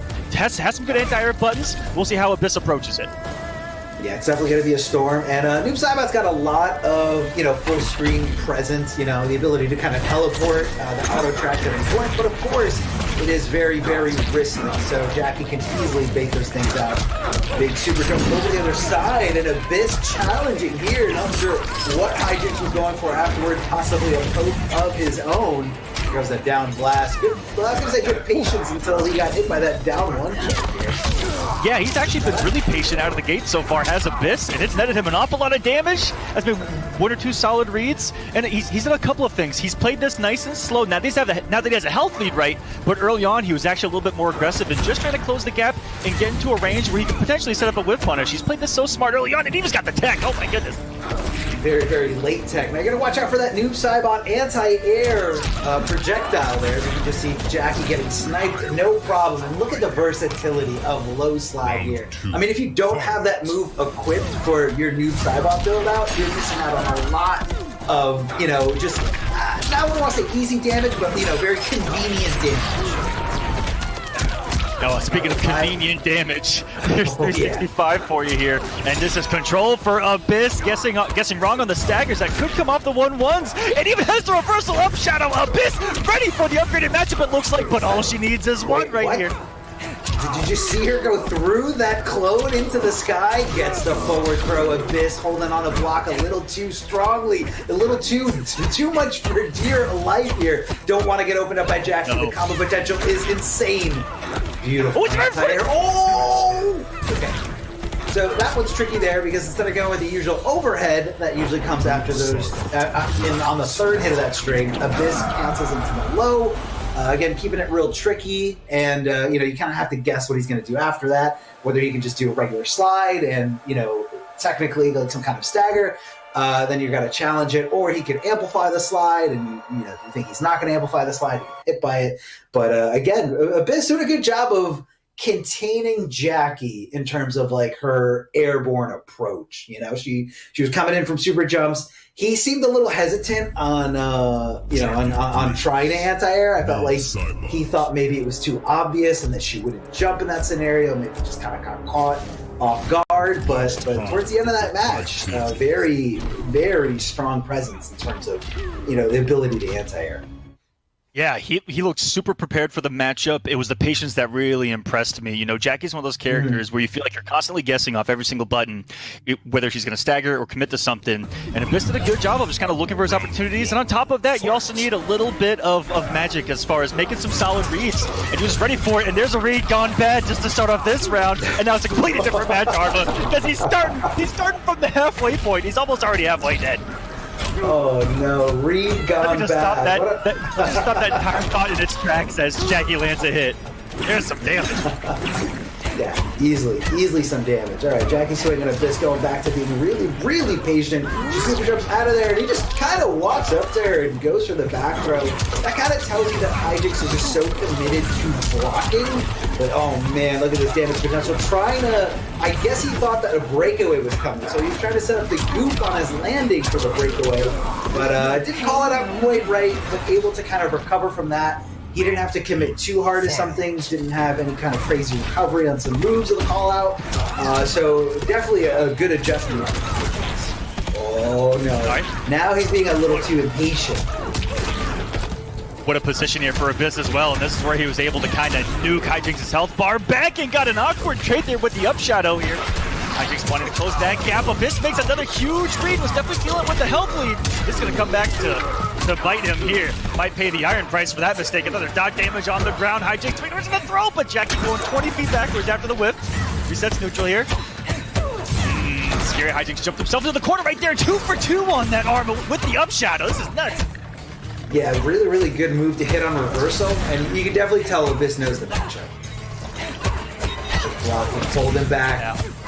I feel like there have been barely any throws coming at it from Hijinx. Oh, as soon as I said that, he goes for the throw. I'm not gonna lie though, Arma. I was about to say the same exact thing, that eventually a throw has to come. If someone blocks for 20 years, that is your answer right there. Force them to make a guess at some point. That was really smart by Hijinx. Because Abyss definitely, especially for the game number 1, where he also didn't really utilize throw at all, just bet it all on pressure and stagger pressure. Abyss definitely got into a rhythm of just blocking and waiting. And that's the perfect opportunity to throw, is when you know you have your opponent conditioned to sit there and block something. So smart. Yeah, really smart. And I think another key factor in that last round was, when Abyss was on that life lead, he was really feeling himself. He felt like he understood what Hijinx was going to do, and Hijinx kind of like does a little wave dash, like block dash, and just Abyss was so sure he wasn't going to see the teleport coming, and Hijinx sniffed that out, played it patiently at like the right opportunity, and that's where it really like threw me off, because he was moving and then all of a sudden hit the brakes, holding on the block. Here comes Noob Saibot, big whiffer, teleport, and a huge combo punish from Hijinx. So that I feel like morally destroyed Abyss there in that last game. Yeah, lucky to get whiff punished on that one there. Sneaky recovery of Noob Saibot of his own, and tried to do the same thing in game number 1, checking that recovery with the 1-1. Just a little late, and he overcommitted. May have heard a sound cue that tempted him to do the teleport, and now it's life alert from this, and he was getting even more aggressive, trying to wake up with the buttons. Hijinx Knocking on the door right now, those buttons, and I'm shocked that Abyss is still getting really aggressive with those swings right there. Just trying to, make Hijinks think a little bit before getting aggressive himself. Back to the wall, we can see the bombs. No, another huge read. Abyss just bets another one. I'm loving it. Keep going to drop the combo here. Something's got to change. Huge dropped opportunity there. That could have been the momentum shift of a lifetime there. It could have been his game or his round entirely, even though he had a huge life deficit. Right now he's finding himself in a bad spot. Forward throw, going to keep the corner positioning. Decides to throw all caution to the wind, jumping on the wake up, and what a duck here from Jackie, getting under that high, able to trigger that crushing blow for a lot of damage. Continues this onslaught, but the air going for Noob Saibot. Abyss option selecting that teleport just in case it does make that contact on hit. Arma, I honestly cannot tell. Oh my goodness, the tectonic shift in how the matches have gone from game number 1 to this game number 3 as this fatal blow looks like it might be enough on the roundhouse for Hijinks to secure the 2-1 lead. How solid and how slow-paced was game number 1, right, in comparison to that offensive onslaught that we just witnessed from both players? I don't think Abyss, after losing the health lead of the first round, blocked once. He just bet it all on swinging and trying to outdamage Jackie in that situation, and it got nutty. This entire thing is reset. Yeah, and it was, he was doing wake up, delay wake up buttons coming out of Abyss, jumping on wake up, definitely coming out of Abyss, especially when it was trapped in the corner there. But I feel like what I'm seeing is Hijinks being very comfortable, not having to think about, how am I going to get in? Just kind of, I'm already in. Here's super jump. I'm in. And yeah, exactly. Yeah, it's and then panic. And it's not game number 1 at all. So I don't know what it is. I don't know if Abyss is just kind of not able to lock down Jackie, or if Hijinks is just kind of second guessing that or guessing past those options. But Abyss has one last try here if he wants to stay on the winner's side. The winner of this match, or the winner of this set, I should say, will get a ticket into winners finals, where they're going to guarantee themselves 3rd place or better. And once you get to that winners finals, yeah. What's up? Real quick, I'm gonna have you check our chat real quick. Okay. Yeah. So thank you on that. We're gonna get back into game number 4 here, and it's Abyss who has not, had his pedal to the metal during last game and just decided not to take it off here. Loving the aggression already early on, and getting really aggressive with these shadows that have cost him before. And here we go. Hijinks just needing the one. The dot damage is on. The pressure is on. I feel like this entire match has happened right here in the right side corner, which is insanity. Such a high-paced matchup. Guessing wrong in the 1-1 as well. No conversion for Abyss, who's trying to take it, and no up shadow reaction. Missed the input on that one. Hijinks can, off of 1 hit, make this comeback happen. We've seen miracles happen before, ladies and gentlemen. With the throw. Checking the lumbar. With both legs. Patience just misses the punish on the roll right there, and Abyss has been crisp on those anti-cross-up, leap-up shadows. So smooth. Beautiful. Has a great position here, too. Can we get a game 5 out of the gate, chat? Can we get a game 5 out of the gate? Oh, I'm so excited. Let's see if we can get there. Another savage swing by Abyss, just making the right read in the pressure of Jackie. Sometimes that's all you need, ladies and gentlemen. It's just waiting for her to stagger, be right, and then swing yourself. One of the big options to have against her. There aren't many options. I'm not going to sit here and tell you there's a billion, but that's one way to approach this, and Abyss has done really well. The pressure is still on, though. Making a wrong read there. Lucky that Hijinks only committed to the down 1 and pressure, and gonna get a punish to the throw attempt. All of that early conditioning by Abyss is paying off right there. Definitely got him to throw, and he has been blocking all of this pressure out throughout the entire round. Even got him with the up shadow. Abyss is on 1 shadow from setting us to a game 5 right there. Can you guys tell I'm hype right there? Both of these players are huge up-and-comers in our community. Look at right here. Winners Top 8, North American East Pro Competition. The global circuit for Mortal Kombat 11, and these guys doing it at the highest possible level. Things you love to see. Game 5 for Abyss and Hijinks here. So what a great time to come back. Abyss able to tie it up. What was a little bit of, what was the differing things that you saw there in that last game, Mr. Aquaman? Just so you can fill me in. This is going to be the most Mortal Kombat thing I've ever said, but honestly, he was just right a couple of more times. He was just right a couple of more times than the previous game. On Hijinks' staggers and, I feel like first hit determines so much. Sometimes when he'll start the round with a shadow, Hijinks does leap, Hijinks gets the hit, and able to get him to the corner. And I feel like that's what Hijinks has been needing to get in this, has been that first hit and having a health lead, because that's gotten Abyss to get even crazier. So here in a Game 5 situation, I think that first hit's going to be crucial, and whoever's back is to the wall might be losing this Arma. I mean, it's a very bad spot to be in, you know, in almost any fighting game. You know, back up against the wall limits your mobility, and you know, makes it a little bit easier for your opponent to kind of guess what you're trying to do. No way to really walk back. Some characters can kind of jump out of there or teleport out of there, but for the most part, being in the corner is not a good look at all. Ooh, all right, Game 5 situation. These guys want it, like we said before. Newcomers here. Faces that we're not super familiar with in terms of being in the top 8, but these guys have definitely put in their work. Very talented players nonetheless, and they're trying to take it all the way. They're trying to take it all the way here, trying to get into that winners finals to secure top 3 or better. Characters staying pretty much the same here, so let's see what kind of setting are we going to be seeing in, what kind of character are we going to be seeing in our winners finals for tonight. Now, I'm seeing a lot of slow pace here. Reminds me a lot of game number 1, Mr. Aquaman. Yeah, that's right. These guys are, you know, now that they know they both only have 1 life to live. Oh my goodness. You know what? Let me just stop that trade in its tracks as well. As we start off with 2 haymakers here in a game number 5. 300 damage plus for each to start us off here. Both completely neutral. This finding himself away from the corner here. Hijinks with his back, and neutral's completely reset here back to mid-screen. Really smart early cancel by Hijinks to avoid the up shadow. See how that mind game progresses here. Big damage, full screen for Abyss. And I like that. Those early oozes to bait out those up shadows. Good mind games being played here. Just kind of walking himself through there. That was scary Arma. Lots of mids coming your way from Jackie. She definitely has, you know, some of the best in that department. Very, very good moves to challenge with, not only because of how fast they are, but the reward that she gets for it. Able to confirm here into Fatal Blow, and I definitely agree with that. Use the resource, get the round when you can. Only 1 round left to go for Hijinks. Abyss, you gotta kick it into high gear, man. You gotta do it right here, right now. Next 2 rounds gotta go for you.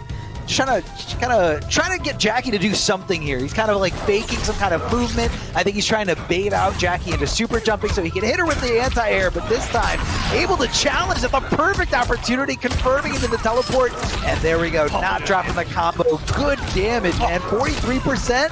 And hey, remember on Jackie, that's a little bit more. She does have a little bit less health. Does get the back throw. Good Oki for Jackie's position here. And just straight flossing. And with that kind of health lead, this throw not the worst thing to eat. Yeah, these throws for Abyss right now, he's like, you know what? I'm perfectly content with eating these. He's off his fatal blow. Yeah, she's gonna do some big unbreakable damage if I'm wrong. 1 away from taking it, and he's all on top of that Arma. This has been a no-fly zone as we go to final round, game 5. Here in the pro competition, NA East. This is just the first match of the night, ladies and gentlemen. There's West on top of this. Tons of Mortal Kombat. Oh yeah, so much. This is literally the first set of many. And Hijinks going right into it. Hijinks over-committing here, not anticipating that forward roll. And because of that, the recovery ended to his demise, but able to challenge here with some forward 3 action. The mids for days coming out of Jackie. And Abyss trying to calm down, trying to, you know, set the tone to his favor, trying to relax, trying to get Jackie to super jump on Hijinks. Not biting, never mind, he did it, but didn't get anti-aired there. Double check from both sides, does trade. Abyss trying to keep it as safe as possible, amplifying the slide, trying to get the reversal, but Jackie not home. Jackie not in that vicinity. Abyss just challenging, saying, I'm going out swinging. Oh, this is where throw gets really scary. Abyss calling it out, and I can't believe that the 1 up shadow in the final round was the one that whiffed here as we're in double life territory. Why not? Why not? Just why not? At that point, it would have got you the win, if not very punishable at all from that distance. Try the anti-air. This is so scary. Jackie trying to get over the things. Oh no, Jackie making the connection here. Oh, I cannot believe it. There was a lot going on the screen right there. A couple of things whipped for both players, and it was Hijinks that found himself in the position at the end to get the punish, to get the victory here, and to stay on the winner's side. What a nail biter. What a set, man. Down to the final game, final round. You know, they were whiffing all over the place. Noob Saibot's just trying to anti-air Jackie, and she's like stopping the trajectory. It was just all over. It's like Jackie was playing like some kind of platformer. And then, just whiff city there at the end. There were Jackie so many mind games right there. At the end, too, I honestly can't believe that Hijinks jumped again. Abyss had just done an up shadow. It had just barely whiffed, and then Hijinks was like, you know what, I'm just going to jump again. And Abyss overcommitted to the string in that situation, and it came to that one little mind game right there of Hijinks, to me, making a really ballsy decision to jump again after a whiffed up, again, the up shadow almost got him on the leap cancel, and he just jumped right at him again. So good stuff to both, but that could have gone either way. That was awesome. Yeah. That was awesome. But Hijinks does take it, and Hijinks is incredible play there. You saw adjustment throughout that whole set, and Abyss was doing a great job too. But again, for all you Abyss fans out there, I know everybody's rooting for your boy. Still going to be in the lower bracket or in the losers bracket, however you want to call it. And so not the end of Abyss's tournament life, but he is one step closer to being eliminated from this tournament. And if you guys peek down at that lower bracket, it is not fun. There are two really specific, really, really tough opponents down there. And I don't want to be anywhere near there. Luckily, the two I think that you're talking about in particular have to take each other out down there. But it's going to be somebody's on that side. Poor Abyss plays the winner of that match, Gur and Samij down there. Gonna be waiting for him, and we got Bernanoni, Deadly Rebel coming as well. That Deadly Rebel, ooh, that collector! I'm excited here. And Full Auto making his pro competition debut as well, which we forgot to talk about.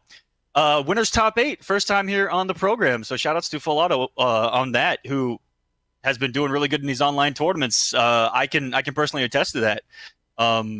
Did a really good job throughout the Coliseum and Champions, all those tournaments. Coming in here, boots and knocking with Sindel. I'm hoping. Hopefully his main hasn't changed in the past couple of weeks. And then the Mighty Unjust. I don't even think I got to talk about the Mighty Unjust. If you guys are used to open series, he's won 400 of them.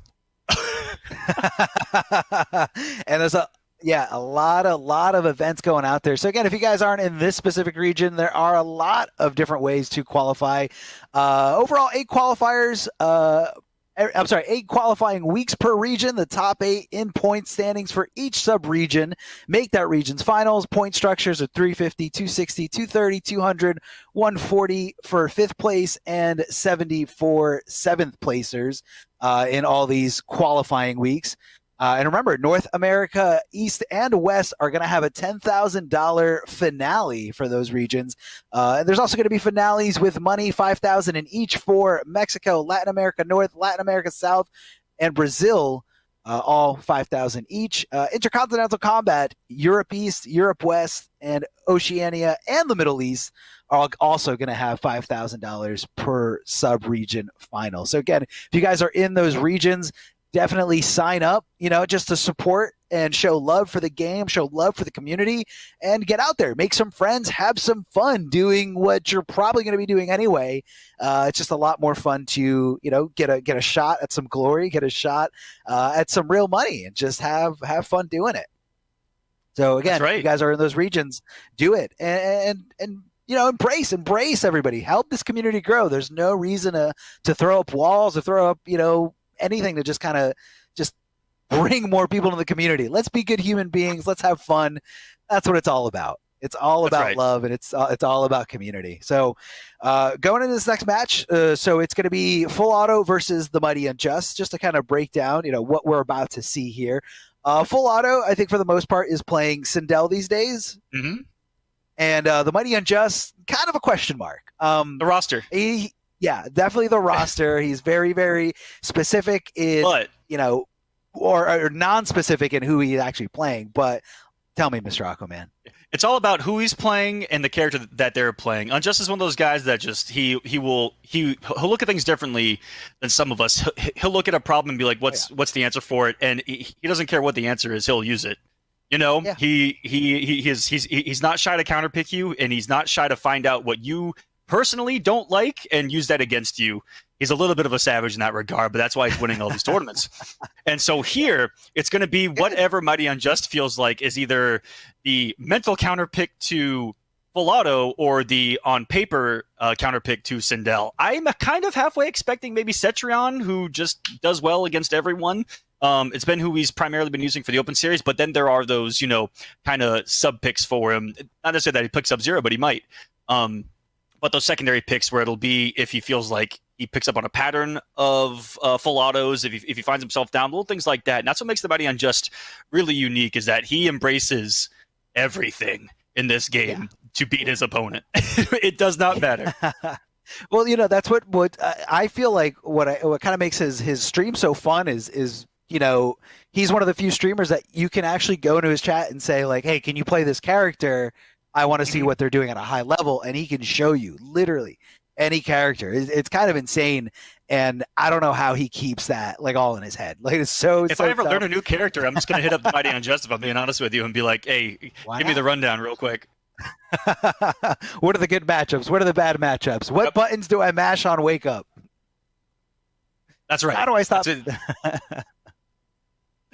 Which, we saw on display in that last match as well, where there was such defense coming from Abyss, and then he would just randomly turn the knob up to 11 and then start swinging in all those situations where it got his opponent in hijinks to kind of respect that a little bit and try to shimmy a little bit more. And it's welcome to Mind Games 101.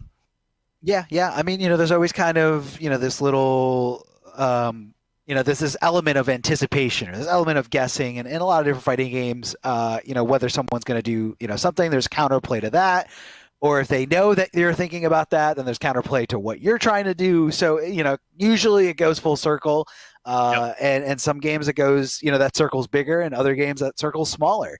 So you kind of have to know how to navigate around that.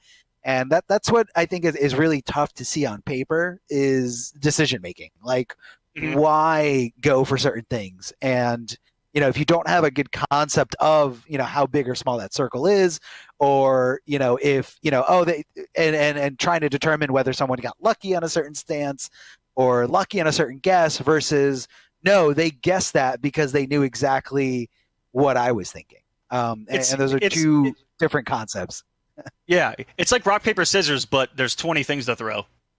And almost every single interaction between the players and the characters, there's going to be some kind of, what do I think they're going to do? What am I going to do to stop it, counter it, or all of that? And that's just what's being played everywhere on the screen all at once is people just trying to figure each other out here. Fighting games are a lot more mental than people realize, too. And when you see someone get into someone else's head, that's when you really start to see some craziness. Craziness or very I told Arm that, and he was like, ooh. Oh. Yeah, when someone's in someone's head, they just, I always think back to Scar when he does like short hop nothing down to and fishes out a high and gets it down to a crushing blow, and I'm just like, Yeah, and that's an example of, thinking a few steps ahead, or at the very least one step ahead. And again, in those games where that decision-making wheel is a little bit smaller, you could easily be like too many steps ahead, and then you're back to like square one, and you're just like, oh, I'm making the wrong decision because I'm giving too much credit to what they're thinking about. And it's all, you also play against different players differently, whether someone, when you're playing against someone who doesn't know, the super high level intricacies, or, players that play more on feel rather than playing on frame data. Dangerous players in Combat League is it can be. They can be. I've seen a lot of upset. If someone's unpredictable, it's one of the scariest positions to be in fighting games. It's a pretty good thing like a good chip to have on your shoulder. Low key on that one. Yeah. And then the other one is which I guess kind of attests to that the player that refuses to be conditioned. You do something, you hit somebody with paper and they do rock like 5 times in a row, and then on that 6th time you're like, all right, I conditioned this guy. No way he's gonna throw rock again. I'm gonna mix it up, and and then they just throw rock again. That's right. And it's that extra. It's one of those guys that just wake up down 4 times in a row, and you're like, okay, I've punished him 4 times in a row for this. There's no, he did it. And then you get down to a crushing blow. GG's, big fan. Have a nice day. You know, we've all been there. Come on, guys. We've all been there. Yeah. And every game's got, you know, their I guess their version of, you know, the the get off me move or I'm panicking move. But of course, Mortal Kombat and the uppercut or the down two, as we quickly reference it in terms of the notations, it goes all the way back, man. That down two, that uppercut, you know, doing the most damage in the older MK games, and just kind of being that signature thing about Mortal Kombat. It's so unique in the way that it does. It performs that, and I really love that. You know, Mortal Kombat 11 put emphasis on that move. Like, they gave it its own special thing. Where I feel like outside of just anti-airing, like, down twos didn't really do anything in MKX, or even MK9 for that matter. Like, it didn't mean the same thing that it does now. Now it didn't have as much of an impact. That's for sure. Yeah, now you can literally like make these crazy comebacks or like delete somebody's health bar just because, you know, you had that perfectly timed down two, whether you were mashing it or whether you were, you know, purposely sniffing out a high or a throw. Either way, the result is the same thing. You see the crushing blow animation, your fist going right through their jaw, and you're like, okay, now it's party time. They don't have breakaway. I can do so much damage. I've got fatal blow. The sky's the limit. And it's really cool to see that the team kind of came back, you know, to give kind of a little bit of like a throwback to the old MK days, or the old MK games, I should say. And just we're also a couple uppercuts and you're dead. Yeah, easy. Oh, they did so much damage. If you go back far enough. Yeah, if you go back far enough, jump a couple times. Gone. Dead. Beefy damage back there. Guys, they are setting up the next lobby, so we're just waiting for the next lobby to get together so that these guys can play. We're trying to get Mighty Unjust and Full Auto in here. And on the bottom, I just looked at the bracket. I see Burning Only versus Deadly Rebel. A couple of character specialists right there going at it, which has got me really excited as well down there. Yeah. You know, Deadly Rebel has always been kind of on that same, you know, when I talk about guys that have always been right there, like on the cusp of being at the apex of MK11 competitively. Deadly Rebel's been there for a while here in North America, and when I saw his name in here, I said, "It's one, it's about time, and two, it's one of those, you know." Really proud of him, you know, after putting in all the work, you know, getting a lot of 9th places, Abyss in there, Hijinks as well. All those guys that just haven't had one big breakthrough, and I feel like this could be it, especially for two of the players in here in Abyss and Deadly Rebel. Because Hijinks, you know what? He made it last week. He's a veteran. I'm not even going to talk about him. No, I definitely get what you mean, though, where you see the player, you know, putting in the hard work. You know, they're entering tournaments like the Coliseum or Champions of the Realm or anything. You know, the PS4 tournaments that happen all the time. And you see what they're putting in the work. They're putting, sign up, guys. They're putting in the work. They're putting in the effort, and you kind of see them grow as competitors. You know, I kind of saw that a little bit about Abyss too. Abyss, a little bit newer to the scene, and you know, the beginning of MK11 definitely didn't have these pro tour top 8s, whether it's, you know, offline or online. Still very, very tough, especially in a stacked region like North America East. Literally so stacked, like. People are actually scared to compete in this region just because it's just so much talent, so many people here. Look, we're looking at the lower side of this bracket. We see Gur and Samij, two really, really good seasoned veteran players, are in losers. Like, that should tell you how tough this bracket is here. So now we finally do have the game going on here. Full Auto going. It's Citadel as expected. And the Mighty Unjust, was that Jackie? Let's see if we can get a That is definitely upgraded Jackie. Which I wasn't 100% sure who he was going to come in with, whether it be the Cetrion pick or this upgraded Jackie that he's been using a lot as well. You know, every time he runs into a certain few players, Arma, we see this Jackie, and guess what? I get to make a mental note now that this is who he either likes against Full Auto or Citadel. I mean, right now it's not happening. Right now it's not working. This air whip. But is it the right pick? Is the question right now? I love the throw mix here from Full Auto, giving up the corner positioning. Okay. Flawless. Arthur, do you remember how we just said, like, watching someone be in someone else's head? Like, that round was it. That instant jump one read was everything that I needed to know about Full Auto playing ridiculously tonight. So on point, but hold on, can we turn this completely around? Tries to go for some mids to put herself at plus here, but instead Full Auto challenging perfectly with the delay wake up, tries to neutral jump, tries to get crazy double overhead, very, very, very unsafe. So if you guys can see that combo, that is what Full Auto is risking every time he goes for that air whip, that air whip. It does hit as an overhead, so it is very tricky. She can cancel, jump in from it. So it's again, but super duper risky. And Mighty Unjust showing in full fashion how to do it. How's he coming back from getting flawless in this first round? Tries to use the dirty matchup, and look at that conversion. Short-term memory, it never happened. That flawless victory in Mighty Unjust's mind never happened. It didn't exist. Full Auto. It's the forward throw here. Oh, and at the crushing blow on it. This is definitely doable. Fatal blow is in play. The Screamer about to play. He just reacts with the fatal blow. One hit to determine it all here. Less health. She has less health, so it could be very close. It hurts. No. I think she's good. I think she's good. Forward roll, getting really aggressive. The Mighty Unjust doesn't want to block anything. It doesn't block, or not able to block there. Looked like the Mighty Unjust had no bar.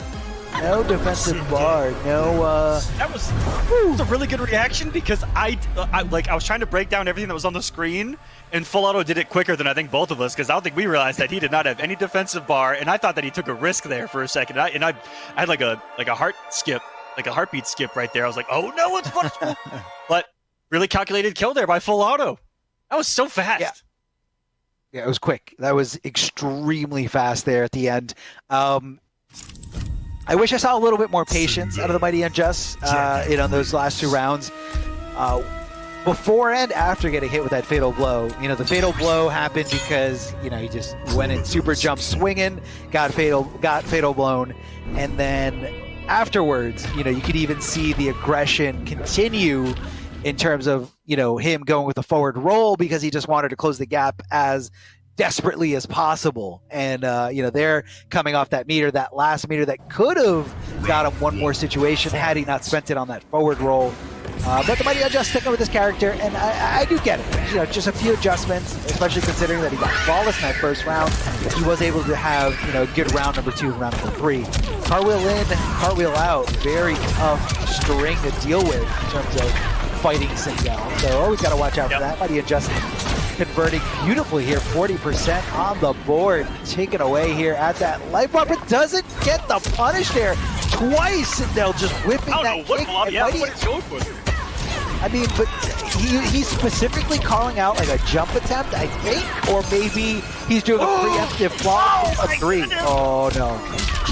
What? That was weird. Did you see so that's normally combos, but because he was in the time state, the last hit didn't combo, and I don't think Full Auto was even ready for that. I don't think anyone was ready for that. Very specific. He went for very weird stuff. I like that he went for all of his mids right there, because I need to go to the profile, and there's the scream. Big damage. That 364 for it, and against the 950 character, we all of a sudden have a health lead already. Hey, able to mix it up, get that nice reward here. Very risky stuff, but it can get you back in there. Ball is blocking from Full Auto, minimizing that chip as best as possible. Lots of mids coming here from the Mighty Unjust. Not sure Full Auto was holding up, but he definitely was not blocking there. And the Mighty Unjust able to tie up this set. I think so far, if you're looking at round for round, decision for decision, I think Mighty Unjust is feeling comfortable. He, is in control here. So I think it's up to Full Auto to make some kind of adjustment. I don't think picking someone besides Sindel is necessarily the answer, but something's not working out here. Something's not clicking. Something's not stopping the Mighty Unjust. And again, he's willing to use whatever character he needs to, kind of seal the deal. As Mr. Aquaman highlighted earlier, we're just going to, we got to pick what we got to pick. Yep. Whether everybody hates it. And it really let us know that Unjust likes this matchup in particular because on a loss, he didn't switch. And that's really big because you almost never see him not switch characters on a loss for Mighty Unjust. Always trying to make a quick adjustment and always try to use that information that you gave him in the game prior against you. And so in game number 2, he said, all the information given him in game number 1, he was perfectly comfortable with. And that goes to show the confidence in him as well. It's the game 3 here, but even you were talking about how it kind of felt like Mighty Unjust already retook control of the set just in that last game. Yeah. And if you look at how close game number 1 was, like it came down to the wire, one fatal blow determining it pretty much. But all right, Full Auto already looking good here, connecting that throw. Mighty Unjust looking to block. We're going to do something getting crazy. And speaking of crazy here, Full Auto throwing all caution to the wind. Says, I'm going for the overhead. This is going to 40%. This is, the character this is, right? I mean, you know what character this is. Love the cancel here. Yeah, something you're not going to see too often. One hit the fatal blow. Definitely bet it all on the low right there. So scary now. Oh, that's going to do it. Right, the fatal blow. One neutral jump read for Full Auto. Catching the whiff of Unjust gives him another round here. This has been nice and kind of unpredictable. Good back and forth. Yeah, the neutral jumping here. Yeah, both of them are. Oh, yeah, go for it. The neutral jumping here. Now, this is something I just picked up on, like what Full Auto is doing. So he's neutral jumping and hitting either the hair move, which is, I believe, neutral jump 2, or the kick.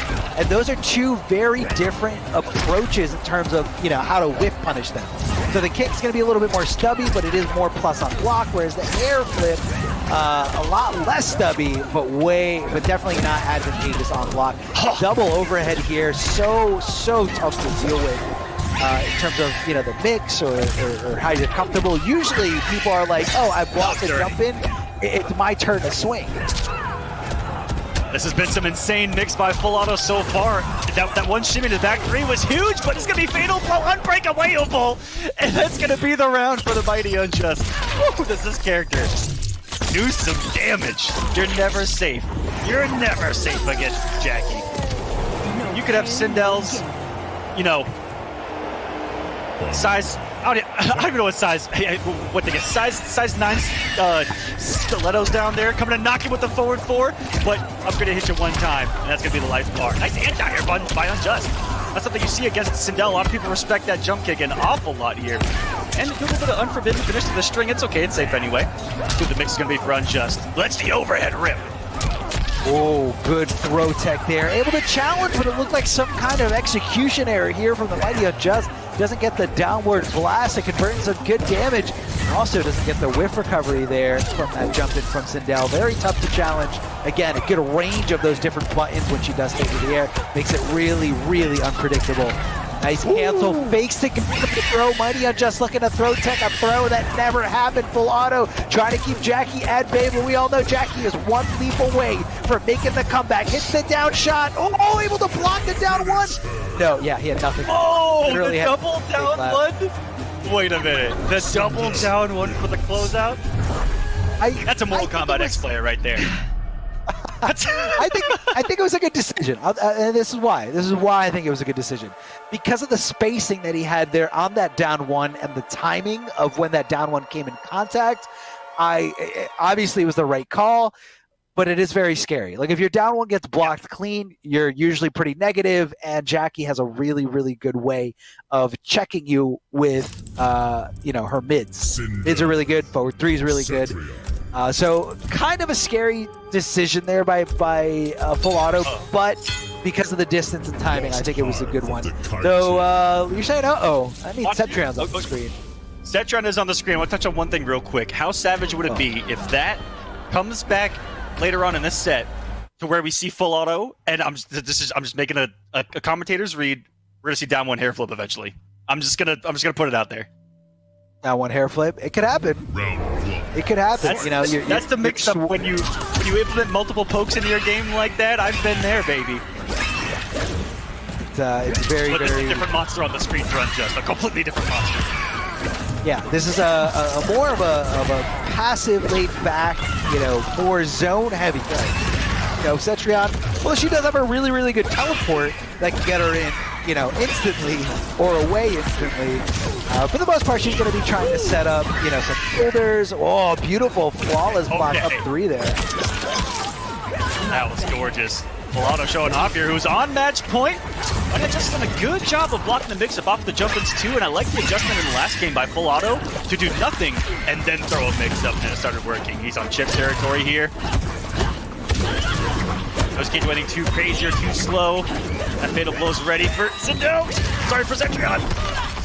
Oh, good block there. Good block from Full-Auto. I mean, knowing that fatal blow does track, knowing that it was more likely going to be, you know, the route that Mighty Adjust was going to go with, because he understood the resources that were available, understood the situation. So, again, pretty predictable here. During the tornado, re-standing Sindel, hitting her with those mids. He thought throw was coming, but the next one was the throw, which he didn't see coming. So Mighty Adjust in a really, really good spot here. With the health bar, though. Two little resets right there. I don't think that was intentional, but it may have been. That might be the highest damage BMP he could have gone for right there. Cetrion, not the damage dealer of MK11. That actually may have been optimal. I'm going to take everything that guy said as Unjust gets the round to stay alive. This is still match point for Full-Auto. Full-Auto can take this here. And not send us into a Game 5. But of course, we all want to see a Game 5. We want to see as much Mortal Kombat as possible. Hitting that overhead here. Mighty Unjust going for a little ride. He's been getting so aggressive with these teleports. He's been calling it out so perfectly here. The teleports from the Mighty Unjust are insane. They're on another level tonight. Challenge it back with, you know, again, one of the best highs in this game. Definitely Cetrion stand 1. Super duper fast. It's a wall in and of itself. And I realize that by saying that she does have a wall, she's got multiple walls. Her normals are some of them. Oh, that was very scary. I thought that scream was going to make the connection. Throws the ball! Oh, punish here. Yes, we do. Yes, we do. Fatal blow to maximize the damage. This is not going to be enough to kill the Solar Beam, as Mr. Aquaman says. Not going to be effective enough.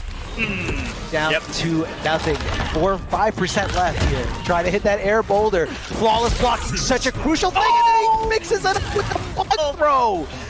Oh, he mixes it up with the for the timing on those two different things. So different. I mean, you get into a rhythm, you think Cetrion boulders are coming, or you think air lasers coming, and then all of a sudden, any of those options, and then all of a sudden the Mighty Unjust goes, no, I'm going to do none of those things, and he didn't see it coming.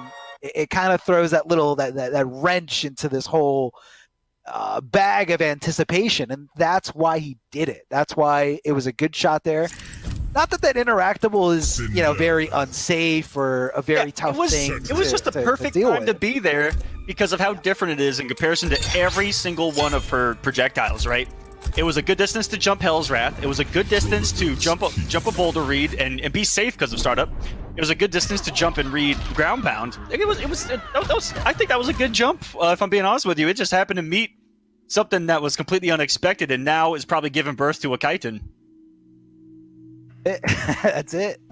Well, meeting its destiny here. You know, that's where it belongs. Mighty Unjust helping just a little bit there. Trying to throw that boulder, and look at that mobility from Sindel. Like, even though that move is super duper unsafe, it gets her from point A to point B so quickly. And here comes the screen crushing blow. Lots of damage. Trying to get the momentum on his side. Good block of the overhead from the Mighty Unjust. Hitting it perfectly here. Challenging with some down ones. Faking the throw, and Full-Auto does guess right, able to jump out of a bad situation, trying to mix it up here, and the Mighty Unjust textbook punish coming out of him. Cetrion, so insane right now, so insane today, but Full-Auto still trying to hold on to whatever little life we got here. Oh my God! Hitting it all too! What a call out! Unjust has been so good at reacting to those cancels, and this is going to be awful close. This one might kill. She might be a water type this time around. Hold on. She's alive. She's alive. Solar beam here. She's alive. She's alive. Effective. 2% left. Down to nothing. Oh no! What was Full-Auto trying to do there? I mean, there was definitely an input error there, or two. Oh, that one hurt. That one hurt. Just match point. Do you know how demoralizing it is to be a Sindel player, use that screen crushing blow, and then lose that round? Like, if that's not in Full Auto's head right now, he's got this super, super strong mentality to just kind of ignore those negative thoughts, but that's what would be running through my head right now. Trying to throw up that timing ball, but this time Sindel able to connect that jump in. Lots of challenging, lots of double down ones coming from Full Auto here. Mighty Unjust better take note of that. Down one challenge again from Full Auto. Cancels and goes for the fake throw. Mighty Unjust bought himself all this real estate. Look at all this room he's got to go back. And Full Auto very willing to take these trades. Mighty Unjust has to look for some other route here. You need clean hits. The trades are not going to do it for this situation. It's going to be a tough one. One more here. He's going to be able to do it in chip. And look at that. Mighty Unjust even respecting. Post down one on block. And just...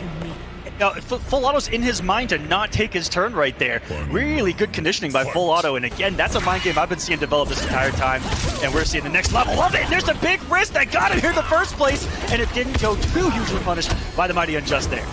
Finds himself in a tough position with his back to the wall here. Setron can do some awful good controls. Ronin!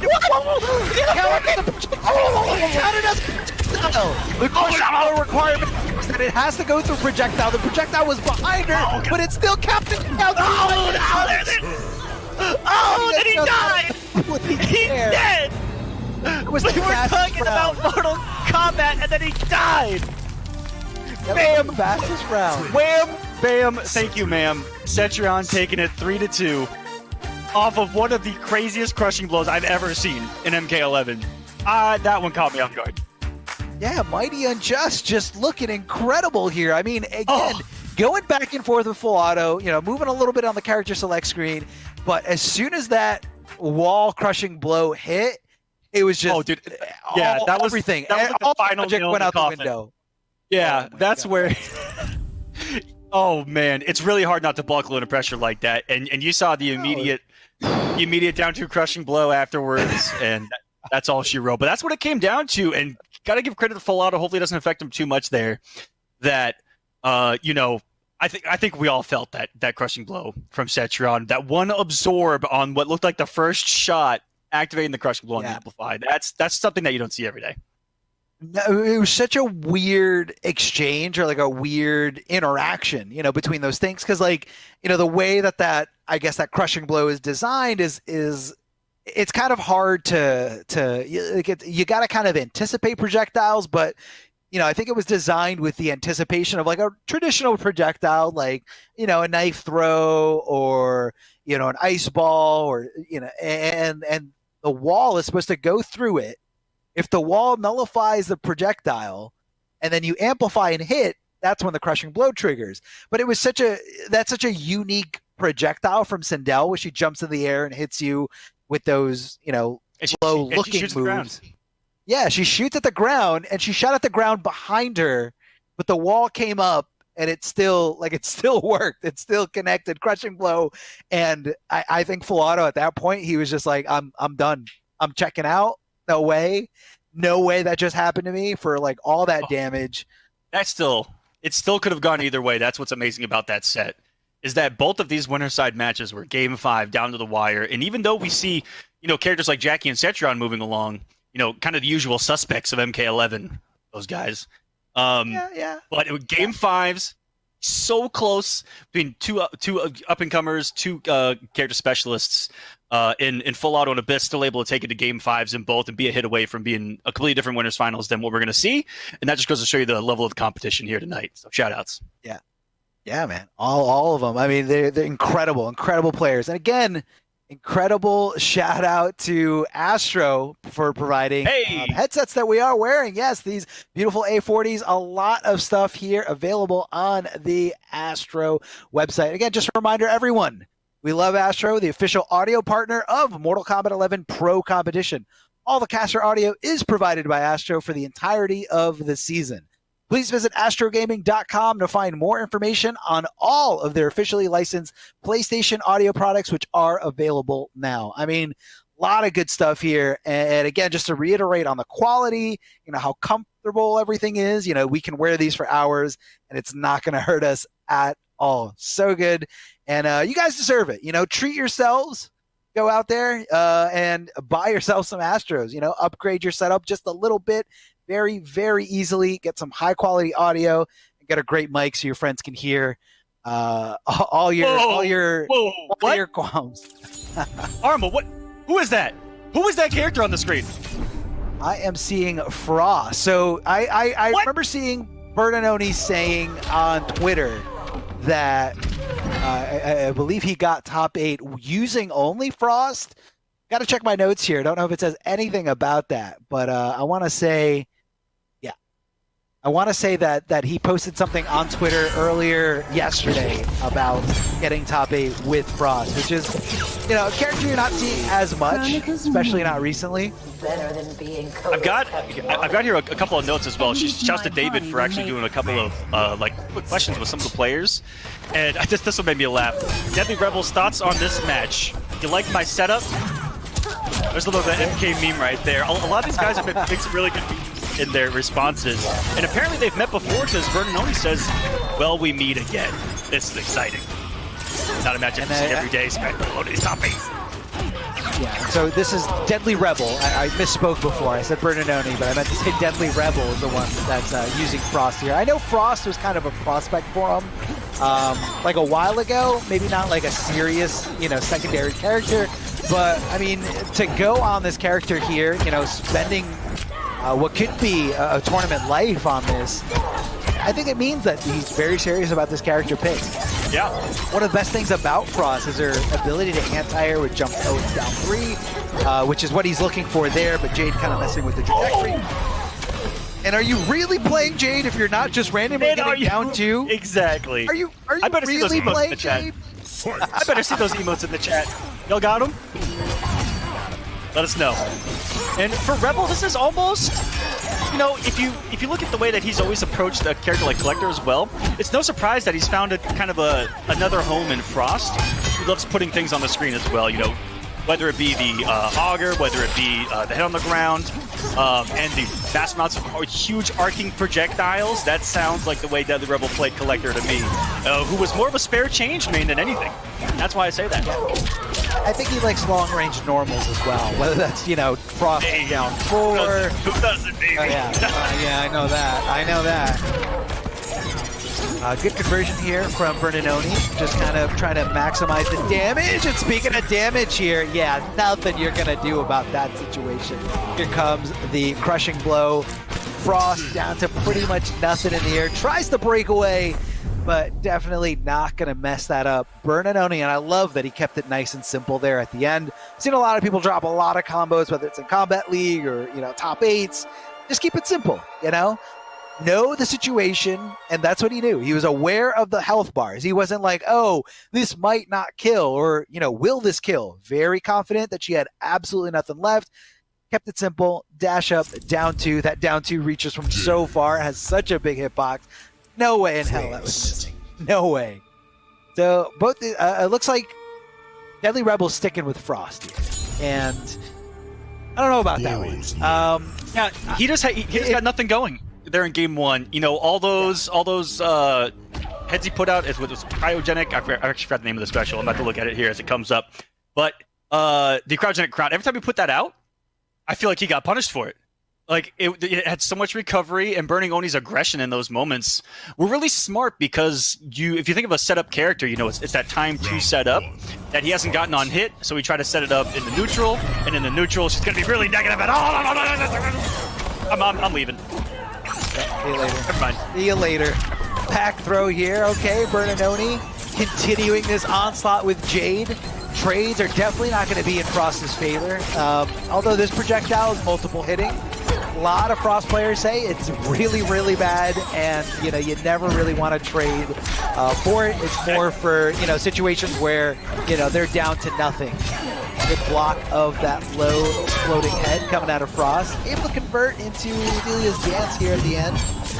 Ooh, tries to get the up 3 on the recovery from Frost. Frost able to launch here thanks to that crushing blow. Gonna enhance this combo ability with those augers. Ducking right under, but the bomb there from the head. Able to, you know, kind of cover all her bases here. Keeping Jade in the corner. Jade going for the interactable. Injustice boys right out of there. Ooh, maybe that doesn't count as a projectile. I know that Jades don't like this because of the ice bomb, but does the cryogenic crown not count as a projectile as well? Could be a difference maker here. Yeah. You haven't seen a lot of glow from Burning Oni at all. No, I believe the bomb doesn't, but I think the straight, that counts as a projectile. We just saw the purple stuff going right through here. Both players down to absolutely nothing. Trying to just... Oh, that was a good call out. That was a galactic brain. Possible reaction? Possible reason. I didn't think it was a reaction, but how cool was it that Burning Oni used the stage to traverse that entire map multiple times, and for Rebel to call that down was pretty cool. My man got mobile. Yeah, no, it was definitely the right call. Probably would have spent it too, but very, very expensive for Frost to come off of that fatal blow. It is just a good resource, to be able to lock down any character. Like, just the threat of it. Not able to convert there. Huge dropped opportunity here from Deadly Rebel. Yeah, too early on the down three. That was good. A little too early. Higher hitbox to it. Using the right pull himself. That was just crazy. Beautiful flawless block there. Multiple times that the Rebels saw a couple of whiffs in front of him that may have been back toable, but he's been reacting. Oh no, with the down 40, misses on another punish opportunity. Now he's getting those shenanigans going. Arma, those cryogenic crowns. And I'm waiting for one setup to work before I pop off. Usually when it works, it's kind of like a snowball effect, not to dive into the frozen aspect of her. But it's very momentum based. Once you get it going, it's she can kind of play against you trying to avoid the head, and a lot of it starts off from like the throw setup. So that's kind of why Burning Oni's just staying away from her, staying as far back as possible to try to get. Oh my! Did you look at the time? There's 4 seconds left. 4 seconds, and it would have been a different story if he hadn't closed the gap, and that was just some extra pressure alone. I haven't seen if Burning Oni brought the last dance or not. I've only been looking at the cryogenic across the time, and there's the down 3 put in some work.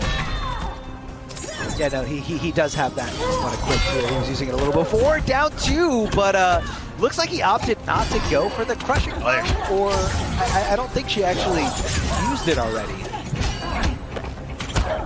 It's going to be very, very negative. So good challenge here from Deadly Rebel, but Burning Oni playing pretty respectfully. Oh, no! He's been missing that punish so much, and it's you got to punish Jade while she's still in the air. She recovers immediately as she hits the ground. So a tough thing to deal with, but yeah, you got to. I mean, you're doing down 3, and it's simply not working. Huge health lead for Oni right now. Spacing him out right now. Clean keep away. Now wait a minute. He's had every answer the moment that Rebel tries to get that crown going. He's been able to avoid it. The avoidance of Burning Oni, something we don't talk about an awful lot, has been sensational and takes the turn. Perfect button, and Oni could have gotten snowballed right there if he didn't press that down one perfectly. That was scary. Very, very scary. I mean, it was regular punish there, and I guess, this is Burning Oni showing that, he's familiar with the matchup. Now, this is, back when we were locked to variations, this variation of Frost was always kind of seen as a gimmick, or always kind of seen as like, well, it works the first few times you play somebody, and then they figure out how to avoid, the rolling head trap, and how to not get looped by throws. Yeah, so matchup knowledge against this character for sure. It looks like he's got it, or some at least. He definitely has it. Oh, I know you were excited about some collectibles. Wait a minute. Oh boy. I saw the vial. I want to say it was vial something teleport. I'm 5% sure. Here on the loading screen, if we get the full screen here, so I can command grab, teleport, bag bomb.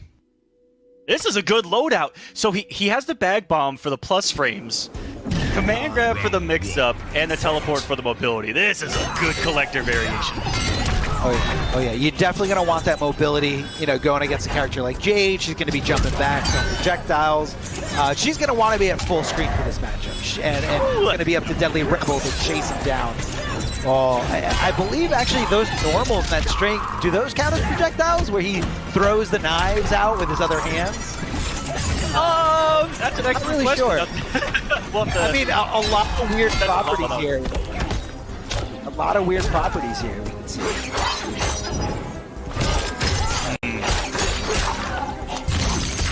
This is a tough comeback for Collector to try to make right now. Well, I've seen crazy things out of Rebel, and he jumps there into the glaive. Match point now for Burnanoni, who has had some destructive tournaments himself of late. Ever since Ultimate dropped, Burnanoni's has had that dance equipped and has been putting in work. I want to say top 8 the first tournament after Ultimate was Burnanoni. I think he won it, actually. That was a while back. Not surprised. I mean, he's a good player all around. What you're seeing here from Jade, being in the top 8 for this extremely stacked region is insane. Oh, here comes the big boot. That was actually a big punish coming out of Collector. A lot of whip recovery from Jade. Goes into Delia's dance, but looked like Deadly Rebel taken to the sky and not really anticipating it. And that's going to be the punish. All those short hops, those universal overheads are all negative enough to get punished on block. Yeah, it's all about having good reactions, too. A lot of people get away with them. That's why you see a lot of short hops these days. Oh, the mix! And a mid-command grab to close out the round. Rebel stays alive. Whoa, that was a cool taunt right there. Okay, Collector. It looked like he went into a Shokan stance for a second. It did look like that.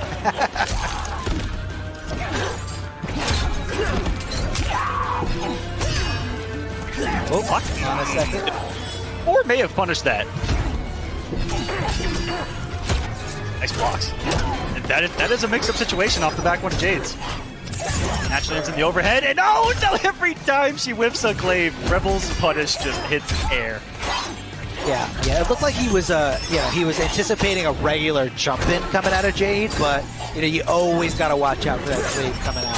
She can do it from early, she can do it and then late. the one punish, and he didn't commit! Oh no, Arma! Arma's not like this. Oh, Hefty helped me though. Here. Jail. A lot of short hopping attacks coming from these guys. Right into Delia's dance, trying to keep it nice and low. No. Oh, able to convert into the fatal blow. It's some pretty good damage. I think he's dead. If he's not, it's very, very close. One more kick. Oh, it's 2 more. Oh, yeah, that is gonna be it. Burnin' Oni. 3-0 over Deadly Rebel.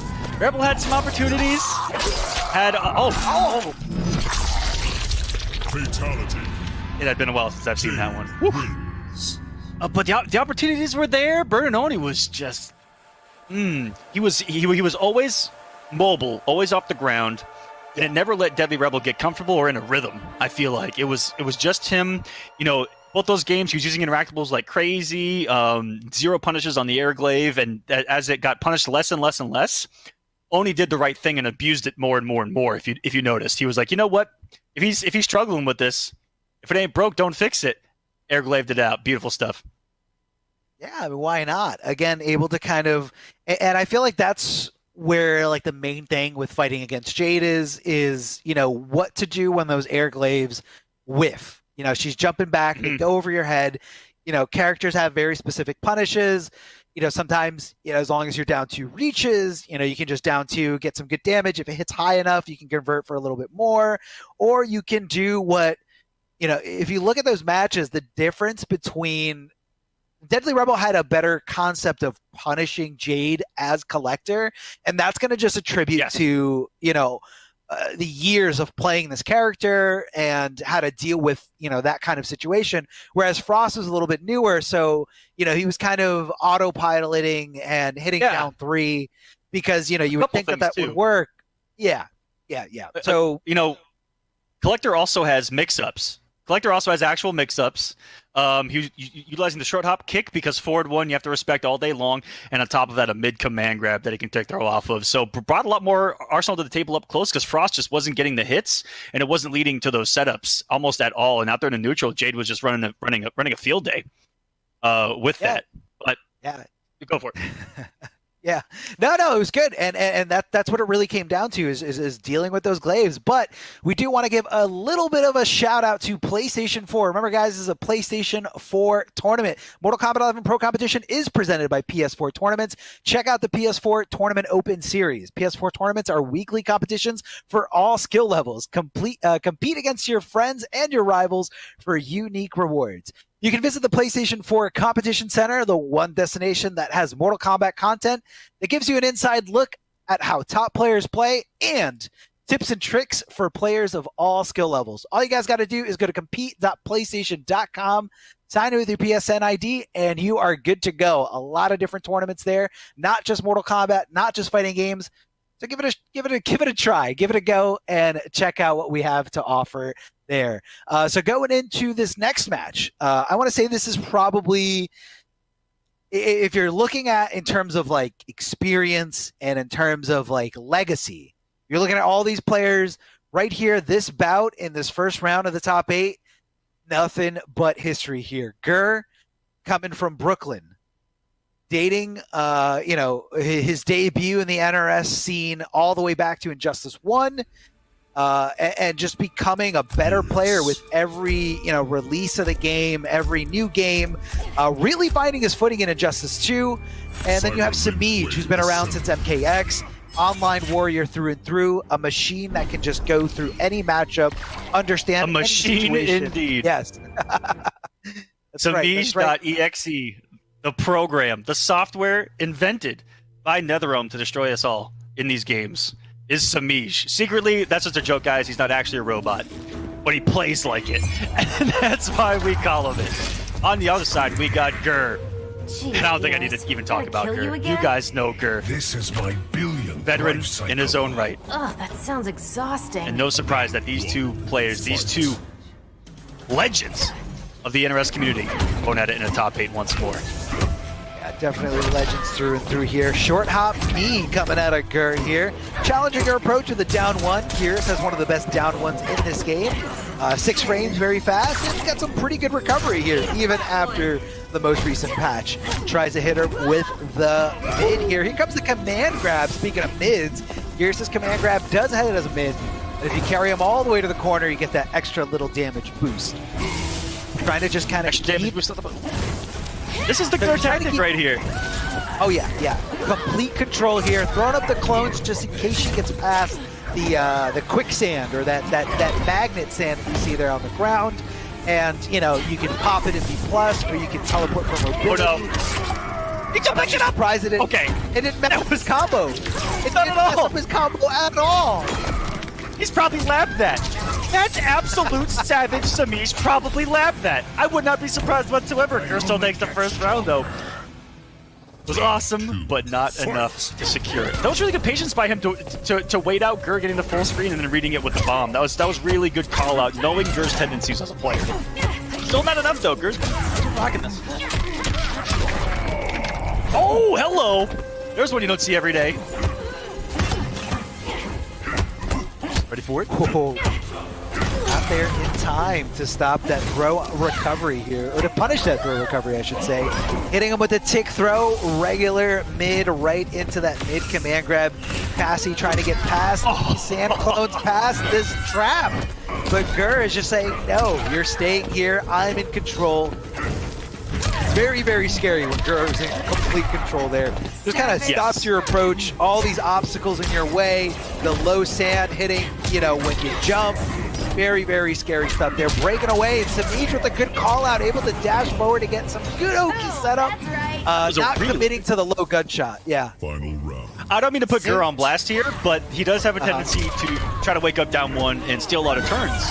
And so I think that was just a really good call out by Samij right there. The string was going to be safe anyway. Got the hit confirmed. GG's big fan. Still game 1 here, and about what I expected. A lot of flawless blocks between the two, and we see so many mind games because these are two of the smartest players in our entire community. Guys that put the work in the lab, and then you see it here on display for us in bracket. And Gur, it's a different way of thinking. Okay, there was a big down 2 for some damage, but Gur has a lot of methodical zoning to him and a lot of space control where he's thinking about kind of more unique things than some of us other players do. And for Samij, to me, it might be all about the numbers. This guy just knows what to do in a lot of situations, except for eating a mid-command grab there. Gur puts up the wall of sand, the plus frames, not falling for the stagger either. That could have been a mid-command grab. But Gur, those down 4 gauntlet checks have gotten Simic to press there. It looks like a couple of times, even got him off the breakaway accidentally. And so for Gur, it's just keep doing what you're doing. He's backing off, putting things on the screen, and up close, he's used a lot more command grab than I'm used to seeing Arma. That's one adjustment I've seen since the last time even we've played, and the last tournament I've watched him playing, is more command grabs. You got a mid-command grab, you better abuse it. I know that game. I think oh yeah, you definitely know all about abusing mid-command grabs. I think it's because of the type of player that Simic is. He's very methodical, he is very patient. So when you have something like a mid-command grab against a patient player, you want to utilize it because you're forcing them to jump. And when you force them to jump, honestly. You're putting as a former competitor and as someone that still tries to compete with these guys, even at a casual level, the more patient players for a command grab character, to me, are the best ones to play against, because they're sitting there looking for something, and it forces you to do something. You're either going to take a command grab or you're going to jump, and that's the way it's going to be. Yeah, it forces you to take a risk, and it puts you out of your comfort zone. That's definitely not the style that Simic prefers to play. So I could definitely see Gur actively thinking, all right, I got to get him out of his element. And again, these guys are very familiar with each other, all throughout Injustice 2, all throughout Mortal Kombat 11 at high level. Like, these guys train and play and compete against each other all the time. Just kind of trying to lock him down here, and Simic the 3rd time going for that string. This time Gur doing something about it. But right now, not looking too hot here as Cassie just kind of takes to the sky, applying all this pressure. Right here comes right under the high gunshot. And Gur gonna be cashing in big here, forcing her to come off that breakaway. Here comes the command grab, but that's okay. She's got a lot of real estate, a lot of room. Oh, not anymore. No shot. And we're connecting. We've put us with a sand trap up close. That would have been the crushing blow for death right now. And Gur, all of a sudden, with the health lead, this could be 150. One more guess for the win. It's going to be the wake-up fatal blow by Simic. No, it's another mid-command grab. Oh, my. What a comeback. What is eating him alive? And it's the patience, Arma, that you talked about, burning Simic in the end there. Yeah, the patience is what was killing him there. I mean, he just kept blocking, but again, you have to realize what's at your opponent's arsenal. What does he have? Mid-command grabs, you know he's going to hit those. Again, hitting it, that extra little damage boost in the corner. Thank you, 50%, no problem at all. Big jump in, and what a conversion from Simic. Standing position, Gur looking to jump away, and I love the delay there from Simic, able to just make sure every single shot hits its mark here. This time not getting punished.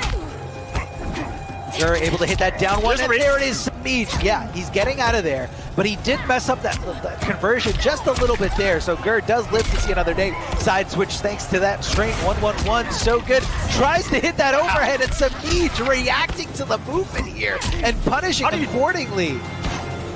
That was insanity. Gur does like abusing that because it has a lot of pushback to it, and it sets up a lot of whiff punishes for him, and he banked on that for the comeback.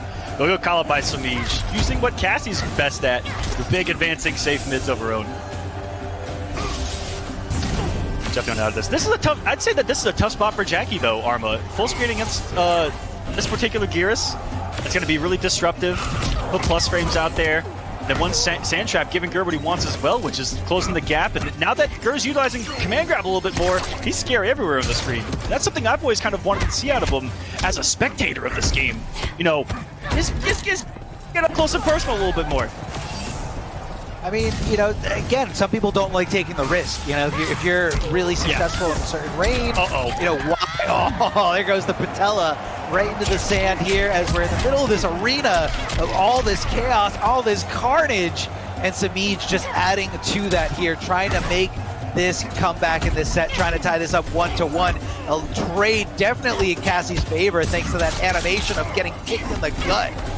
Oh, tries to go for the interactable. Gur loves his interactables. Keeps himself as the master of interactables. Standing position. Gur decides to block. Good block here. Good decision. Empty jump with a regular throw out of the corner here. It's okay because Geras has great Oki on either side. 14 seconds left on the clock. Down to the wire here. Just hits fatal blow. And of course, not getting punished from that range. But it looks like Gur was looking for some kind of throw in that scenario, and Simic just said, let's go with the regular string. I think that Gur had like back-to-back wrong reads right there, because for one, I didn't see him go for the flawless block anti-air, which I think told me that he was reading empty jump. And then he was, I think, wrong on reading that Samish was going to empty jump throw, and then he did the just jump in string. And I think Gur was just in his own mind right there, right? Thinking ahead and just being wrong in that situation, because he even got clipped in the neutral there, letting go of blocks. That one back one just clipped him outright. I think just letting go of block, thinking he was going to sneak a 4-3 or something in there. Really good callouts by Samij. Now, I do have some in the words. Beauty of Cassie. Oh yeah, go for it. No, it was from Gur. Gur specifically. He was asked what he thought about his path. He said his path looks difficult, but before has come with progress. He was very proud that he beat Deadly Rebel, because for himself, Deadly Rebel was someone who's beat him in tournament a lot of times before. So he felt really good about overcoming Deadly Rebel in the winner side of today's bracket.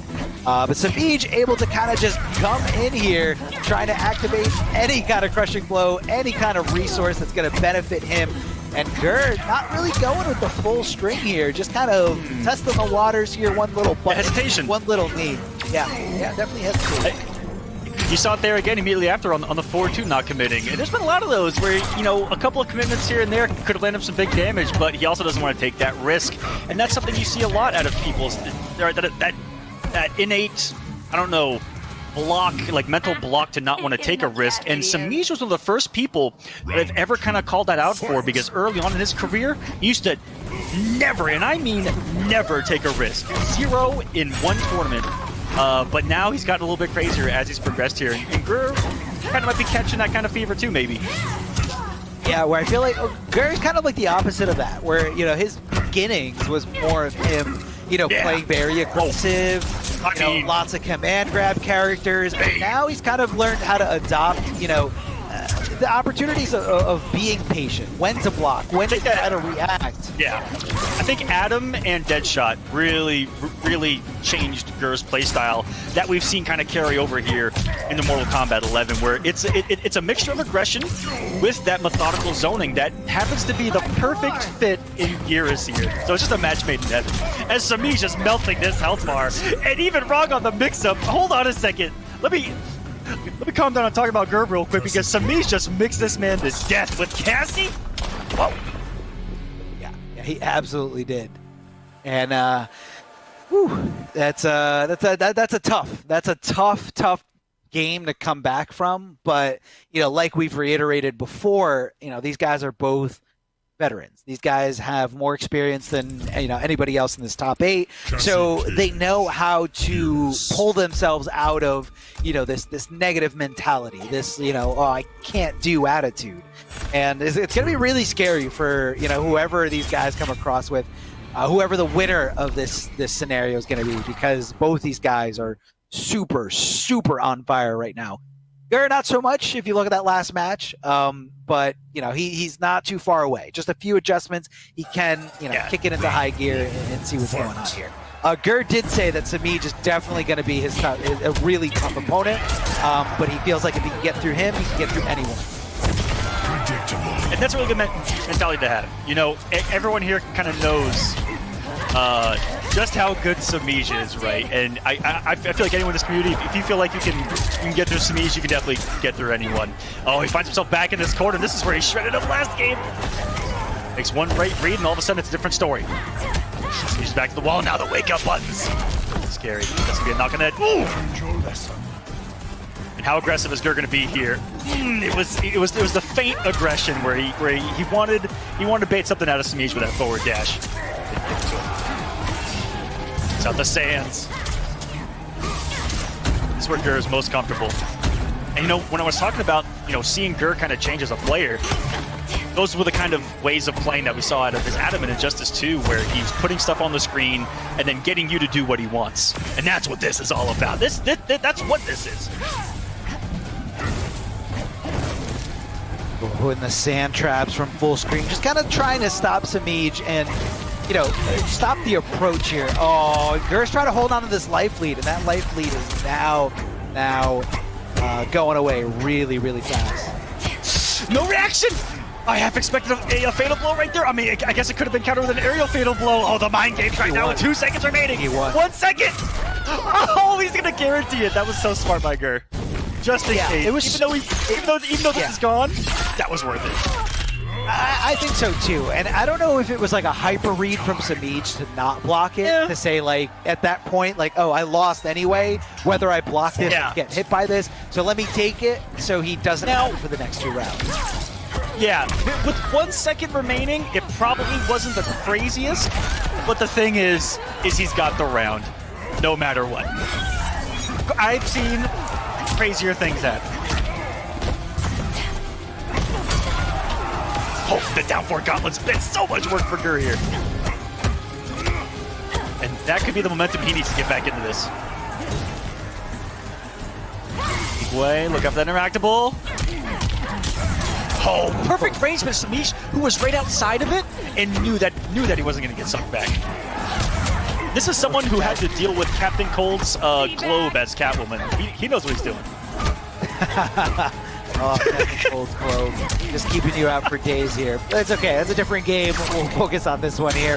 Forward throw from Samij has Gur locked here in the corner. Gur holding on the block for dear life, swinging with that big gauntlet here. Trying to get his turn. Good block here from Samij, anticipating that overhead again. That overhead is not playing any tricks on Samij. Most likely going to be due to fuzzy blocking. Never mind. I guess he wasn't watching the low here. 14 seconds left on the clock. If Gur can get a throw, that's going to delay so much time, but it doesn't matter. Samij hitting that fatal blow, hit confirming like a machine here. Seeing it hit and going right into the round-winning situation. Now they're going into the final round. No fatal blow for either character. Just going to have to do this the old-fashioned way. Good call there. Gur was about to get his toes checked as well. With the faster option with the down 4.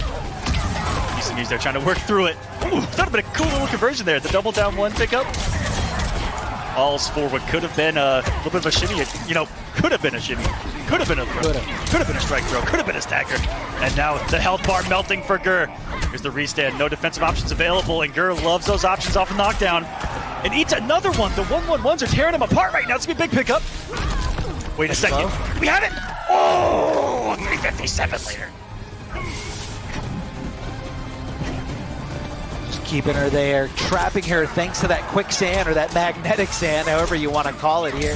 Gur trying to establish some kind of control, but Cassie Cage or Samij definitely looking for any kind of trade situation. That's why Gur's got to connect that low sand, trying to get right on top of her. Oh, the throw tech. Very, very good stuff. Oh my God. This is coming down to the wire. Oh my God. Oh, he went for the throw. I can't believe it. You can highlight the last 15 seconds and see so many quick little decisions back and forth where they both could have had it, they both let it go. Wow, the wake-up micro duck against Geras, against Mr. I of every mid in the game, Geras. You're gonna make that read? I would have died. I would have been like, okay, I'm holding forward 2, forward 3, down 4, down 1, and he did. No, it was good. Just a big brain call out by Samij at the end. Big brain. I mean, hey, look, it worked out, in that situation. If Gur went for a mid, obviously wouldn't have panned out, but Samij should have another game to play with instead of Gur. But Gur, unfortunately, will be being eliminated from this tournament. And now I fear for everybody else's life in this lower bracket, because you're going to have to fight against Samij, not only for a tournament life, but for your final tournament life. So this is how the next round of top 8 is shaping out to be. We saw Hydrinks taking it over Abyss, finding himself in winners finals, where he's going to be going up against the Mighty Unjust, who was able to switch to Cetrion and take it over full auto. And then going down, big shout outs to our fallen brothers here. Deadly Rebel goes down to Bernanoni and thus is eliminated at 7th place. And as we just saw, Gur eliminated from losing to Samij here in the losers bracket. So Samij versus Abyss, and then full auto versus Bernanoni. That's going to be the top 6 here so far. So 2 guys are out. Yes. 5 more eliminations left. But before we go any further, I want to give a shout out to the beautiful merch that we are both wearing here. Yes, So you guys can rep your realm, rep your region, rep your character, whatever you guys want. A lot of different things in this store. All you guys got to do is go to Amazon.com/Mortal Kombat. And let me tell you, this slide does not do the store justice. There's a lot more things there, a lot of different colors, different styles. They got hoodies, they got sweatshirts, green, red, different regions. They got Melina, obviously we can see here on the slide, but they also have Raiden, Jade, and I believe Liu Kang out there. So I might be missing a few characters, but the only way you guys can tell for sure is by going to the website, checking it out. And let me tell you, quality is top notch. I absolutely love this shirt. I don't know about you, Mr. Aquaman. How does that shirt feel on you? Oh, super comfy, and you ain't lying. I just pulled it up, Amazon.com/Mortal Kombat. You guys, that's how fast it is. Just type it in. You're there, and you got the entire wall of merchandise. It's beautiful. Go check it out. That's going to do it for us here. We're going to take our first break here of the Mortal Kombat 11 Pro Competition NA week number 4. We'll be back with some more action, starting with winners finals. It's going to be incredible. Don't go anywhere. More Mortal Kombat to come. Hey, all right. Excited to be back on the MKPK. My name is Ultra David, joining Darth Arma here for the next little bit of NA East. What's up, man? PS4 is up. This tournament is presented by PlayStation 4. So remember, guys, Mortal Kombat Pro Competition is presented by PlayStation 4 Tournaments. Check out the PS4 Tournaments Open Series. PS4 Tournaments are weekly competitions for all skill levels. Compete against your friends and rivals for unique rewards. You can visit PlayStation 4 Competition Center, the one destination that has Mortal Kombat content that gives you an inside look at how top players play, and you get tips and tricks for players of all skill levels. Guys, it's so easy. All you got to do, go to compete.playstation.com, sign in with your PSN IDs, and then you can see what tournaments are there. But for the most part, yeah, David, everything's cool. We're excited to be representing PlayStation 4. We're also excited to, just see this. Come on, man. You cannot doubt that this is the most stacked region out there. When you're talking about all the different regions, not to throw shade at any other regions, but it's just a lot of talent is in this densely populated part of the world. And that's, of course, that's stats. I know that you're from that part of the world, so part of me wants to be like, what bias? And I'm from the other part of NA, but also, yeah, you're right. In fact, it's so stacked that some people are trying to get out of that region, you might say. Wow. Whoa. Wow. Amazing. We'll get to that later. So we've been through the first round of NA East for week number 4. Let's just briefly look in on the bracket. We'll remind you all about what's going on here. So we have seen that Hijinks and the Mighty Unjust will be paired up in winners finals. We've also seen Deadly Rebel be eliminated. We've seen Gurr as well just then. Man, these are some big players for sure, as we were just talking about, right? How stacked this region is. So the next round of losers will be Full Auto and Burn and Oni, and then Abyss and Samij. There are no weak matches from this whole top 8. All of this is going to be sick. It's already been sick. We're moving on though. Yeah. Gotta move on. Gotta, see how it all pans out. And it's going to be incredible to see how these players, especially when you get into the next rounds, how these players try to anticipate each other. And I know everybody's scared of Samij. Down there on that lower side, on the loser side, you're going to be scared of Samij because he took out one of the biggest names in Mortal Kombat 11 competitive history. A lot of legacy there in that match. And Samij is looking great, man. Everything's on point, decision-making on point, being able to flawless block all jump-ins coming at him on point, and that's not an easy thing to do. He's a frightening player for sure, and even before this top 8, he eliminated Biohazard to get here, among others, a couple of other very strong players as well. He got second place at the first one, NA number 1. Obviously, the guy can do it. There's no mystery about that one. So we're waiting for the Full Auto match. We're going to have Full Auto versus Samij, as we were just talking about. As far as how Samij got here, he lost to Ludi, but then other than that, as we were just talking about, he's been looking fantastic. Full Auto, this is actually unfortunate for Biohazard. Full Auto is the guy who sent him to losers in the first place. He was then taken out by Samij. But Full Auto, he is in losers now, right? Having just lost to Unjust, who's looking super, super good. But took out Emperor Aztec and Burnononi and Biohazard in his own winner's side run even before getting sent on to losers. So, obviously a very, very strong player as well. His thoughts on the matches, here's what he wants us to say on the broadcast, right? We ask everybody, what do you want us to say on the broadcast for you? What he wants us to say is buff Sindel. And, it's by his request. Now that's out there on the airwaves. You can follow him on Twitter and Twitch at OD_full-auto. What do you think about that? Just shamelessly saying that Sindel needs buffs. I mean, at this point, like whenever, that's kind of like, we've been in NRS community for a long enough time. If you go back enough, you see, games that are overly, modified or overly patched. And as time has gone by, everyone's just kind of gotten to a place where they feel like if I upplay my character, I get nothing in return. if I downplay my character, the QA team is going to be thinking about giving my character buffs. Everyone's going to think that I'm a really good player because I'm doing so well with a bad character. And I get it, man. I get it. As a former competitor, like I've been there where you want a little bit more credit. You don't want people to say like, oh, you're getting carried, or oh, you're only winning because your character is this good. Yeah. Again, guys, remember, anyone can pick any character. If a character is that good and that easy to use, everybody will be using it. So give some credit. Give some credit where it's due. Yeah. Even if somebody's playing characters like Jackie or Cetrion or Liu Kang or anyone else that I'm trying to get to hate me. If any of those characters are there, give them some credit. Don't take it away. It takes a lot of hard work. And shout out to everybody in the chat who's naming their characters, coming out publicly with their characters by saying buff X character. Yeah, you're talking about the character you play. We understand. It can't be any other character. That's the character they know. So, of course I know where all these characters' flaws are. But no, it's all in good fun. It's really cool to have a developer that actually listens to the community, and a developer that is doing amazing things like putting on this pro competition that we see here, or making it possible to put on pro competitions like this, and just supporting the community in any way it can. NRS has always been that team. So big shout outs to NRS.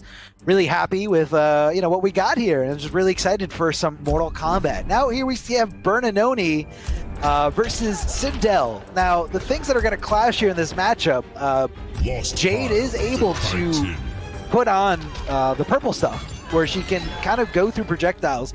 And from Sindel, what actually counts as a projectile? Does the scream count as a projectile? I know her low shots do. Her air low shots do, but I don't know if the physical. Does the scream go through purple? I'm not sure, dude. I'm not a player of either of these, but I did want to briefly say that Burnononi actually is a published author who wrote and also did the art for his own children's book called Carefree Like Me. Please check that out. That's the sickest thing I've ever said on commentary. That's so cool. That's really, really cool. I mean, so much talent, and different hobbies and lifestyles exist in our community, and you really love to see things like that. Whoa, cartwheel in, cartwheel out. No way to get around that thing. Sindel, double dipping there with the double overhead. Not a good look here for full auto. Burnononi in full control. Oh, wow. Nice. Oh, that was a counter, actually, not punish. Okay. Interesting. Yeah, we've been seeing full auto play with that risk a lot. The extra little whip and flip. It catches people off guard, but you can see the downside of it, that's for sure. Super duper right there was Burnononi trying to get into the corner. He's here now. Playing for, okay, little extra layer there. Looking for the dance, maybe? Nope. Looking for the end of the string? Nope. Just got a lot of tools on that nowadays. Oh yeah. A lot of tools there, able to kind of cancel strings into it. I love that for the side switch, with the side switch in mind. Tries to back off, and Burnononi, that distance, good block here of that air flip. And what incredible reaction from full auto, standing up for that overhead. Yeah, after the feigned low right there. Full auto comes, swipes in, yes, and confirm right away. Gonna get damage on this. It's felt to me like he's been playing this risky playstyle. We did see that in his previous match too. And whenever we've seen him go with whip and flip, we see him take those risks. He's just willing to put up with it. Punish from very close.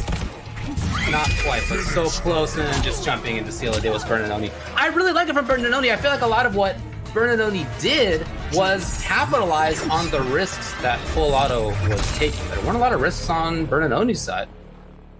No, he's definitely keeping it nice and safe. Not going crazy, not diving into the overhead too often. There's like a few of them here and there, but it wasn't really the source of, damage or the reason for the win here. I think for the most part, it was just kind of keeping the pace and waiting for Full Auto to put himself in a punishable state or to, put himself in range of Wiggly Stick, which Wiggly Stick is really good. And that's the official name of the move, Wiggly Stick. Yes, absolutely. Yes. And it's, in that range, Jade, she comes at you so fast. It does hit as a high, but, she's got some follow-ups to it. And, she can kind of stop you or try to go into, trip guarding. But, Bernardoni in control. Bernardoni taking that first game. Full Auto still with 0 here on the board. Any changes on this? Doesn't look like it. Looks like he's we got some feeling comfortable. Whip and flip. How many whip and flips are we going to see? Maybe he'll do no whip and flips and just start throwing. Oh, the dude is a projectile. Cracks me up. Yeah, he just goes right through it. It's just like one of those moments. He has like an epiphany when he goes through. I'm like, I had no idea my entire life I was a projectile. Yeah, I haven't been this for my entire life. He ascended. He was really studying there for a long time at Vermont. He found that enlightenment to become a projectile. There's definitely a lot of activity on Full Auto side that I like to see right now, and it hasn't been of the risky kind. Right there, okay, you're doing the option select with jump in the air, not really the same deal. Other than that, he's just been controlling these great spots. He hasn't let the purple stuff get started, really, at least not for a while. I like that a lot. There's a lot of great things from him in that round. Oh, yeah. Good adjustments. Really, really good adjustments from Full Auto. As soon as we say that, he goes for the craziest thing in the world. But you know what? Against Jade, though, she can't punish it as hard as, certain characters like Baraka or Jackie. So, I think those risks, sometimes they are kind of worth it. Or at least the scales are tipped a little bit more in your favor, if you're the crazy Sindel doing these things. So You're absolutely right. It is part of the matchup here that he doesn't need to. He is not taking as much of a risk as he might be in other matchups. Yeah. Oh, please punish, and he does. Little standing reset for himself. And Bernardoni again, just really not taking risks on his own side. Very safe, almost always. Just going for chip out here. Final round, fight. Ooh. Oh, Bernardoni felt that he had the right range, but it was barely off. Woo.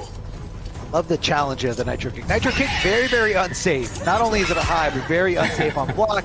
But, the fact that Bernardoni's doing it, it's kind of like keeping Full Auto in check. And now that move, contacting so late, I think that actually wasn't as negative as it normally is. So kind of threw Full Auto off there in terms of the challenge.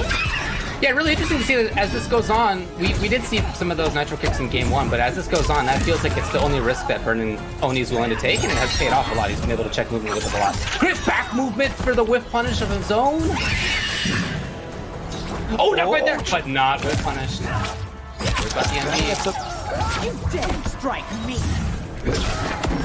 Oh, caught him sleeping. He caught him sleeping. So he fakes it out, dashes forward, and I guess Bernardoni is just so scared of the overhead or just not, aware of the situation at all. So actually didn't check his toes for that low. Now pretty much just 3 things need to contact Bernardoni in order to... Yeah! Flinging for the fences was that one. Bernardoni looking for the chase, looking for the second Nitro Kick in a row. And instead, Full Auto takes it right there. Yeah, a good call out there with the forward roll. For only 1 bar of defensive meter, you can really get into situations that, if your opponent's a little too over aggressive, or they commit to a really long button or very delayed string, you can get a full combo punish or a game-winning hit there, as you can see there from Full Auto, is your opponent's going the wrong way. So it's one of those options that you kind of always have to be on your toes for. A great way to blow that up, go for throw. You can throw rolls at any time, or you can just kind of wait and anticipate the recovery of the roll, punish accordingly. But, it all comes down to calling it out. If he doesn't go for roll, then you gave up your opportunity for pressure. So it just depends. It just depends on the right call. And right there, definitely going in favor of Full Auto. Full Auto tying up this set 1-1. Sindel getting on the board. Screams a little bit less whip and flip in that last game. So I think he's doing a good job of adjusting. Incredible combo potential here from Sindel, amplifying that low projectile. Just popping up for good damage. Oh no! The insane. Again, though, you're right. It's under 200 damage in the punish. Yeah, and that you can't take that all the time, but you can afford that now and then. Exactly. Not too costly. Be a little bit different if you're going up against, Baraka with Gutted. Right. So, you got to play the matchups different. Very, very different story here. Where Jade obviously has a lot more mobility, more projectile. Oh no! Could have been a huge whip punish there. Bad situation for Sindel. Full Auto trying to make this comeback, trying to steal a win here with that crushing blow. Oh, what a huge fallout. And it is just barely enough, yes, for Bernanoni. Oh, my heart. Maybe trying to read Round 2. maybe trying to read purple stuff startup. Yeah, could have been that. We have seen him do that a couple of times. He's missed it each time. Bernanoni back to this kind of hit and run style. Oh, faking with the low string. Simple stuff, getting through projectiles. Get smart call there on Full Auto to go for physical hits instead of the projectiles that are going to right through that purple stuff. A lot of purple stuff on the screen. That's the character. Wow! Okay, here's a chance for pressure. Not how much. What a whiff punish. The wiggle sticks have been really great on Bernanoni's side, and then chooses not to end the string, goes for back grab as well, just to make it less likely the opponent with tech. Yeah, a little throw mix for you. And now Full Auto can't afford anything. But what's he gonna do with 33 seconds on the clock and the opponent slowly scrolling the screen?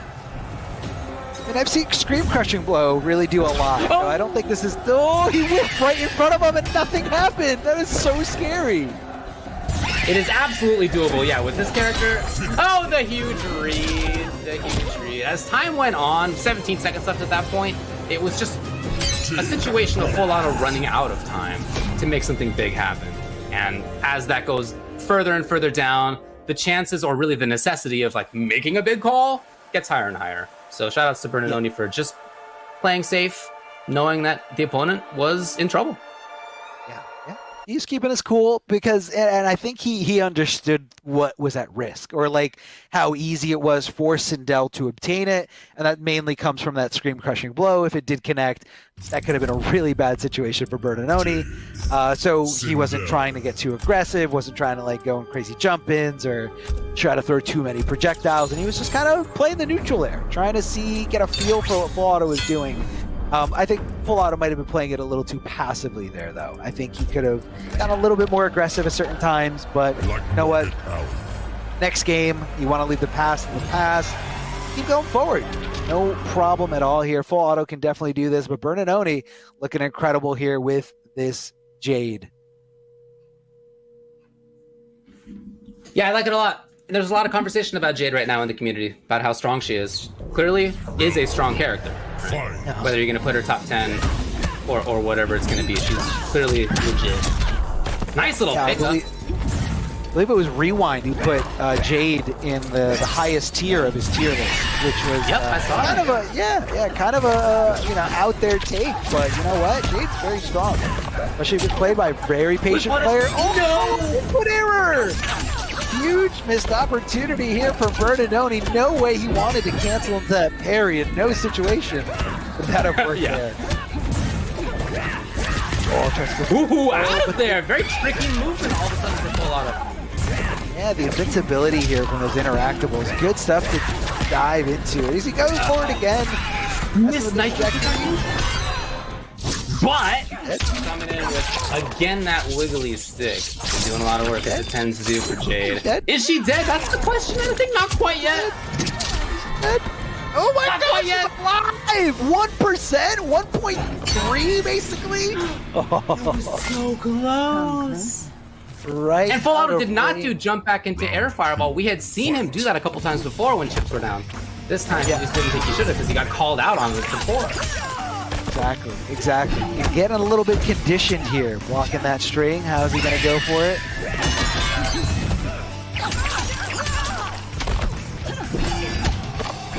Really looking for it. Full Auto maybe trying to turn on some movement and he backs off. The risk. Is that a punish? Yes. Bernardoni's not letting any of this go.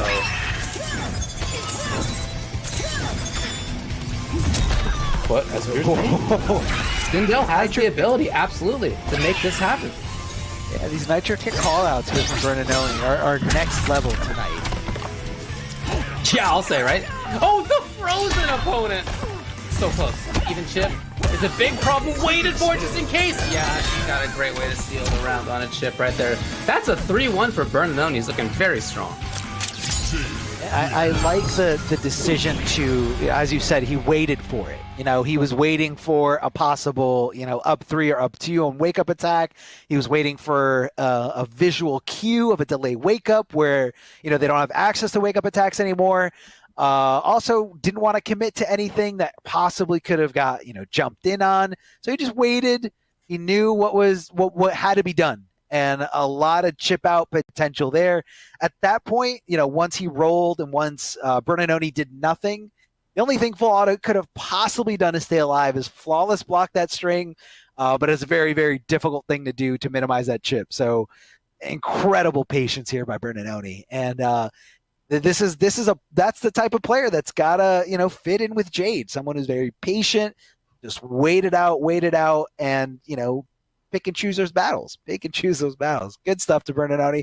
And shout outs to Full Auto. Full Auto is going to be eliminated here from the tournament, taking home 5th place and securing a good amount of points. So again, those points really help when it comes to qualifying for the finale. And a reminder to everyone, this region has a $10,000 prize pool for their finale. So you want to get as many points as you can. And once you get enough points to qualify in there, you want to get the best seed possible. So the sky's the limit. Go for as many points as you can. And a lot of new faces here in this top 8. I'm really, really glad to see it. Really glad to see the diversity of different players, different characters. It was fun. Yeah, I was just going to say that I like that a few of these people, as you just mentioned, don't have points yet. Well, now they do, I guess. But before this weekend, had not had points on the Pro Tour. Full Auto was one of them. Yeah, absolutely. The West will have a few more players who are in that same boat, who we know are good, right? It's not like we are just learning that they're strong players, but haven't made it that far or haven't actually entered yet until this weekend as well. So not really new faces, not really the right terminology, but players who are now in the MKPK that we knew would do work once they showed up. Here's one of them. Samich has entered this thing only a couple of times, and again, the first time he did, he got 2nd place. And he's 7th in points overall. No surprise. And Abyss is he got 9th at NA number 3. I mean, the difference in points gets really, really big, the higher up you go there. So, between 2nd and 3rd is a big, big difference. So, that's why Samij is there. Shinnok is my bitch. Round 1, fight. Right, let's see what's going on here. Okay, straight out the gate. Now we saw Abyss's Noob Saibot a little earlier in today's broadcast.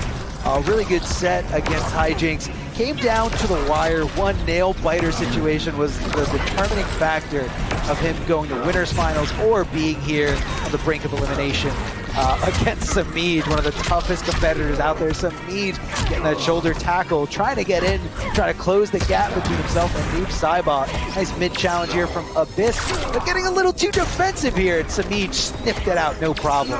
Again. Yeah, I love how Samij bulldogs with his characters. This character is not like a major rushdown character, but he always finds himself in the corner with her without having incredible tools to do so. It's just it's a walk and block. What a reaction! It actually was blocked in time. Oh wow.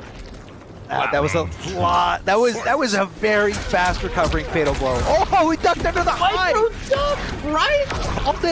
Called it out perfectly here. Abyss on another level here, really feeling himself from that fatal blow exchange situation. That whole stretch of screen right there is going to be tough for her. Yeah, we've seen Sumit really try to navigate that whole slide region. But you can tell it's a tough spot. He wants to be in up close, or he wants to be a little bit further away, but that whole mid-screen right there, it looks uncomfortable. Abyss with a huge life lead. Oh, just swinging. Big assist here coming from the clone or the shadow portion of that string. One of the most annoying normals to deal with, just because the hitbox gets extended, but the hurt box still staying really far away, and it just kind of clips me. It's a little. He was not anticipating that correctly here, and Abyss does get a pretty decisive lead here. That last game, that round number 1, very, very close, very down to the wire. Yeah. But round number 2, that was all Abyss, man. Abyss in control, keeping Samij away, getting damage when it was possible, punishing perfectly here with a shoulder tackle every time it got blocked. And Noob Saibot definitely hits like a grown man. Like Noob Saibot hurts when you punish. Kind of a complete counter or complete opposite to a character from like Jade, where Jade doesn't really hit you so hard. She hits you with a decent combo into a restand for most situations. But Noob Saibot, like, he hurts. Especially if he's got that amplified teleport equipped that can combo even more. Oh, what an anti-air from Samij. Recognizing the fact that it was going to connect, amplifying and using that bar perfectly, forcing Abyss to come off those the two defensive bars for the breaker. So Abyss, with getting this grab here, gets to reset the position to a more comfortable spot for himself. He does find himself moving in a little bit, but not so much. Yeah, he wants to keep that spot on screen. Now maybe a little bit worried about fatal blow. Tried to counter poke. I like the idea from Samij, but just not quite there. And now walking forward, we've seen this happen for Samij many times. Oh, but just knocked out of the sky. Yeah, I feel like the jump, Samij will go into the range where like the high mid, the one that has the crushing blow, he'll go into that range, and instead of going for that string, he'll go in for a jump in to counter what you would counter with that string. But Abyss just staying real patient, waiting for the jump in, reacting, using his eyes, using his senses to kind of just stop Samij right in his tracks. Yeah, I think patience is really the name of the game. I think that's perfectly said for Abyss. Look at him here. He's slowly taking off a little bit of life here and there from Samij. If he gets close, like we were talking about, he can really deal big damage quickly, but he doesn't need to necessarily. He can keep his spot on screen just outside of shoulder range. And we've seen that whip a couple times, even from a player as strong as Samij. Real tough spot for Samij right now. Can't get in. Oh, even chip is a problem. Not gonna happen. This is looking really, really strong by Abyss. I mean, we were talking about this specifically, I was talking about 2 players here in this top 8. They're on the lower side, her and Samij, and the winner of that is going to have to face Abyss. And I was like, man, that's a tough road, a tough matchup for Abyss. Like, my heart goes out to him. And 2 games so far, Abyss looking miles ahead of Samij. Like, I think at this point, Samij might be considering playing a different character. Whether it's like specifically a matchup thing or just, Abyss, but it looks like he's sticking with his guns, so to speak, staying here with Cassie Cage and, trying to fight out through this matchup. Now, I believe Abyss is a Noob Saibot loyalist. I don't think I've ever seen him play a different character. So, being counterpicked, I don't think is what Samij is fearing right now, but I think he just feels like he's understanding something. And you can never really count Samij out. Down 2-0, down 3-0, down 5-0. Like, Samij will learn on the fly, will adapt with the best of them. But, the thing is, though, that most of this, him being down 0-2, is not, I would say, due to up-close mix-ups or things that are of that nature. It's really just that Abyss has had so much control, but Samij is starting off this round super well. This is exactly where he needs to be. Just taking off life a little bit by a little bit other than the KB. But wow, wake up buttons for Abyss at least gets him out. Yeah, gets him out. And now we have the situation reversed. Yes, up Samij trying to control things, and it's Abyss who's jumping in, and he's doing it right. Oh, he tried to challenge there. Oh man, Samij with a good call out, the perfect buttons, trying to forward roll, and I like that setup there from Samij. Knowing that that little hit is all he needed, didn't want to commit to anything too crazy. Didn't want to, do something that had a lot of recovery. So Samij making those decisions, making those right decisions, play by play. Oh, duck it under! Samij making these little choices up close. When he gets close, you know he's a terror, even with the character who doesn't deal a lot of damage. Oh, a little bit of a drop from Abyss. Corner, not a good. Samij is bad. He always does. Just make really wow, bringing out the string, and he was right. That was a strange little whiff. I don't think either player anticipated that part of the string to whiff. Okay, Abyss now just like that has control. Doesn't finish. And Abyss is back to a safe spot. Tries it out. Why not? Is it enough? It's not. Oh, but then just in case he blocked. Samij has been bringing out that shoulder charge. And it's unsafe, as you can see right there. Abyss is at match point versus Samij. It could be 3-0. What a win this would be for Abyss. I mean, that's got to be a confident booster no matter what. But you do have to complete the job. Don't sleep on Samij. You will adapt before your very eyes. Good challenge there with those mids, but he dropped a combo. Because of that, put himself in a punishable state. Samij jumping out of the corner, and Abyss getting a little too aggressive there. Didn't want to block. Empty jump, but this time Samij holding on a block for dear life. What a strange little hit. Looks like Abyss went to the air just for 1 second. The forward throw from Cassie Cage. Samij trying to lock Abyss down here in the corner, but we've seen him come out of this last round, and he did win that round. He still has access to Fatal Blow, so all he needs is one hit in the Fatal Blow. Is it enough? It's not, but chip! Yeah, that was probably going to be it. So Samij ends up taking the game. As you were saying, you can't count Samij out ever. Even though, against Abyss had big life lead, had positional advantage, but I really enjoy watching that very classic fighting game bulldogging from Samij. Just walking, that's mostly how he's gotten in there. Yes, he uses the shoulder charge sometimes. He jumps occasionally. But for the most part, it's him walking his opponent down. Even a character like Noob, who has this great control at about that, 1/3, 1/2 screen in front of him. So 2-1 for Abyss. It's definitely a hard thing to do, to make Noob feel like he's got limited options at that range. You got the up clone, you got straight slide clone, and, some great range buttons, really far advancing, hurt boxless buttons, if you will. And Samij is doing a good job of that, because he's deciding on, what ranges to jump, what situations to jump in on. It's making it very tough for Abyss to keep him out.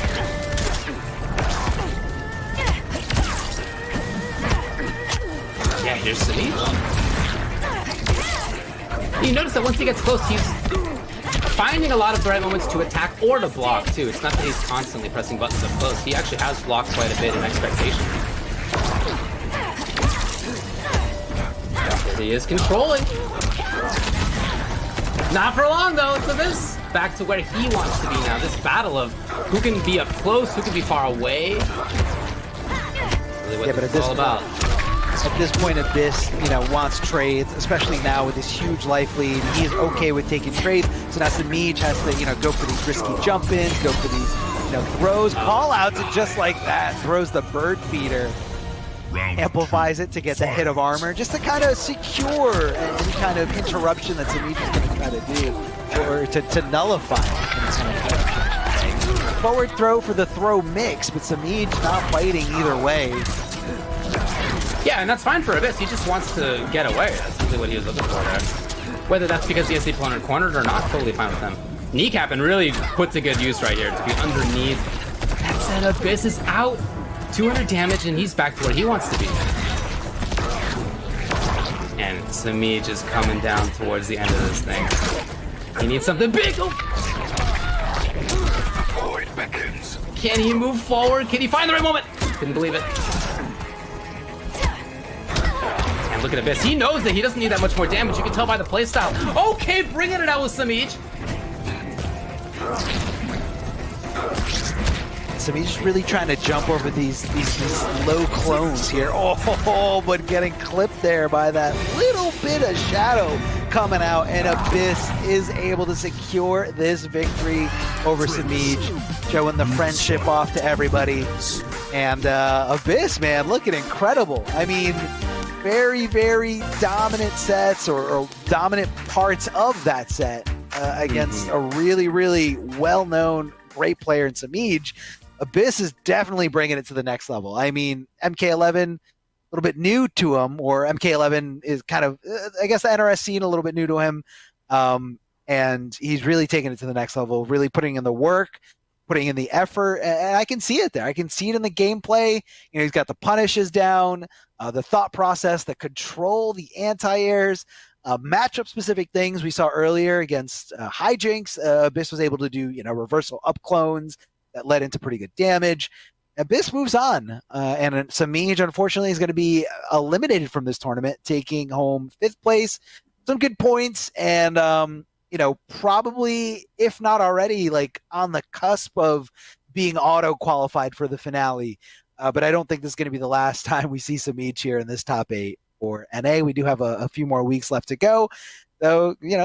A big reminder to everyone, if you guys haven't entered in these tournaments yet, definitely do so. If you love competing, love Mortal Kombat, get out there. There's so much content and tournaments and just events for you guys to have fun in and just to show a little bit of love for the community. Speaking of love, let's give a big shout out to Astro Gaming. If you guys want to find out more about Astro Gaming, definitely hit up the website you guys can see here on the slide, astrogaming.com. Remember, Astro Gaming is the official audio partner for the Mortal Kombat 11 Pro competition. All the caster audio is powered by Astro for the entirety of the season. You guys want to find out more about their products and their officially licensed PlayStation audio products, which are available now, hit up that website, go to astrogaming.com. Treat yourself, upgrade your setup, get some nice A40s, A10s, whatever you can afford, and just enjoy it. Enjoy your setup at home, whether that's for gaming, Zoom calls for work, or just watching a pro competition here on Twitch. There's nothing like isolating everything outside the world and just getting into a nice big set of headsets. So let's go to the next match. It's going to be Unjust and Hijinks. So we are moving on to winners finals between these two. They both had really close sets in winners semis. It was 3-2 over their opponents. Hijinks over Abyss, Unjust over Full Auto. Those are very close. But we got some quotes for them too, right? We do have some quotes from Hijinks. Said thoughts on matches today? The points are mine. Also, check them out on Twitter and YouTube at HijinksFGC. And then Unjust says, I don't really know what this is. Tay-Champ? I don't know, man, but that's what he wants me to say. He also wants everybody to follow him on Twitter at MightyUnjust. So he's gone with Lou. This is somebody who has so many different characters up his sleeve. Before we saw him playing Jackie, we saw him playing Cetrion. But again, we know that he's got a lot of different characters in the deck. Yeah, and I mean, you gotta be, mindful when you're picking against, somebody else who plays that character. Like if somebody who's only a Jackie player, they're gonna be comfortable in that Jackie matchup versus, so when you're a chameleon like the Mighty Unjust is, you gotta kind of think twice about, that could have been a huge punish. Oh my God, he just swung with Interactable, and it worked out. Corner positioning definitely in Hijinks' favor. The Mighty Unjust down around here in this scenario. Look at that, he was almost playing footsies with that low fireball. Did you see him go forward, fade out a normal from Jackie, and then back off with a semi-safe, amplified projectile? So just a little detail there for you guys, if you guys might have missed it. How you should use your projectiles. Footsies isn't exclusively for normal. Footsies for anything you can do. Oh, lovely stuff right there by Hijinks. Had been caught in the corner, and just like that, he's out, and also has the life lead. That's all the bar, though. And now, I actually like that from Hijinks a lot as well. Yes, if he could just put out a bunch of goops there. Not anymore. It'll be gone now. The question is, will this? Well, I think it's not quite going to do it, especially with the shield there. She's got 95, though. She does. Yeah, that's the issue. Yeah, so close. Yo, the call out by Unjust. Hold on. He called out air fireball and said, "Oh, you're gonna super jump," and then Hijinks said, "Oh, he's not gonna do air fireball again. Let me super jump this time." Ooh. The no mix-up is very, very strong. Like, there's so many scenarios, so many. Yeah. Oh, God. Throwing 3 or 4 or 5 times in a row. Oh, that one goes right through my head, right through my soul. Look at Mighty Unjust with these stance, mix-ups. You go for the low, you go for the command grab. It's a very specific way to punish these things. And Hijinks right now not being able to deal with it. Regular high command grab here, and Mighty Unjust just throwing those nunchucks all over the place. Karate chops, everything coming out. Mighty Unjust securing that first game here with Liu Kang. Other than the first half of the first round, it seemed like he controlled most of it. In fact, if you even think about the sort of second half of that first round, a lot of it was a comeback in the corner by Mighty Unjust. Oh, yeah. So, yeah, he looked really strong. I love the ranged callouts that he had, as you were bringing up, especially at the end of that second round where he blew up the intended super jump.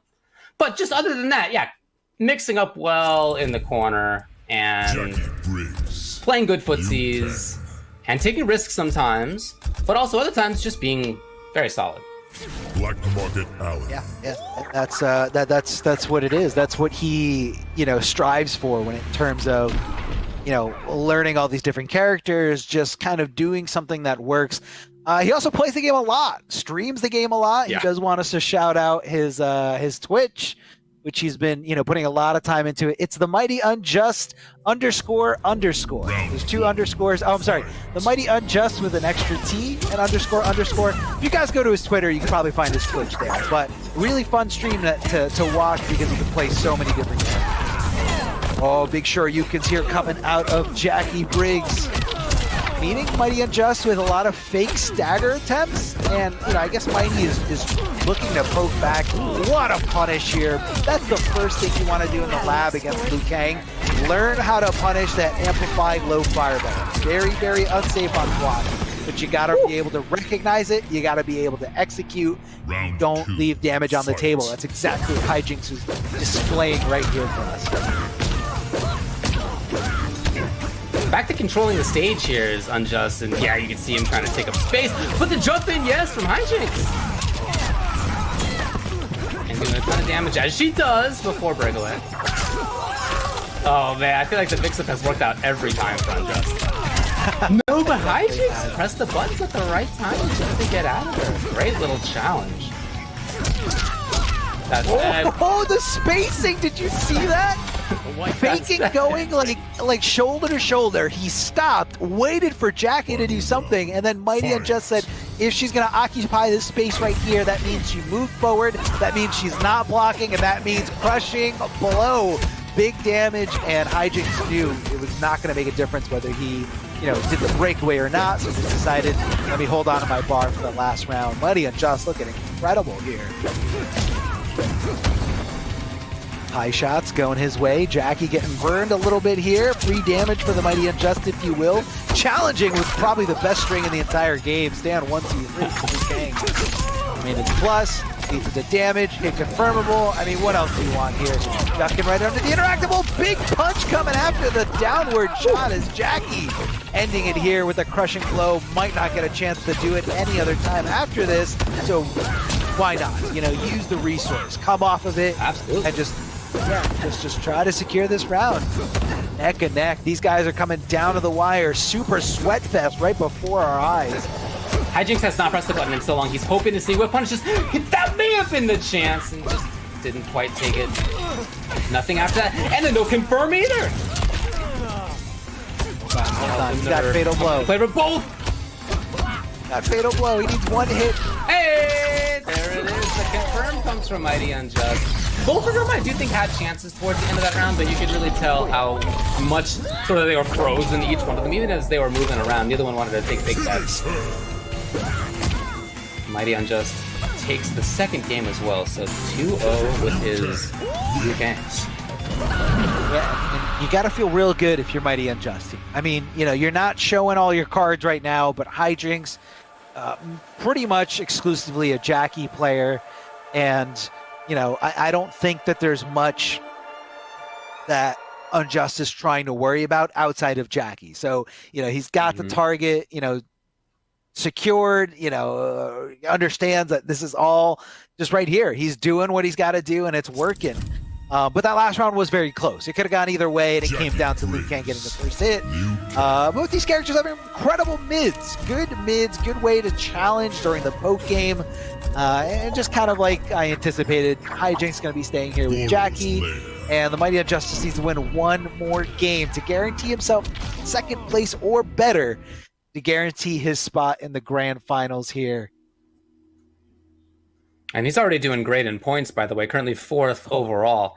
He's got 9th, 3rd, and 7th so far. And like you said, he's at least 3rd already this weekend. Could be 2nd place if he takes this one right now. Or 1st, we'll see. Hey, hold on. Downward shot. Hijinks trying to secure that grand final spot. But no, man, you can go to the loser's bracket. I'll stay here. Whoa, look at that movement right on top of the prone body of Liu Kang.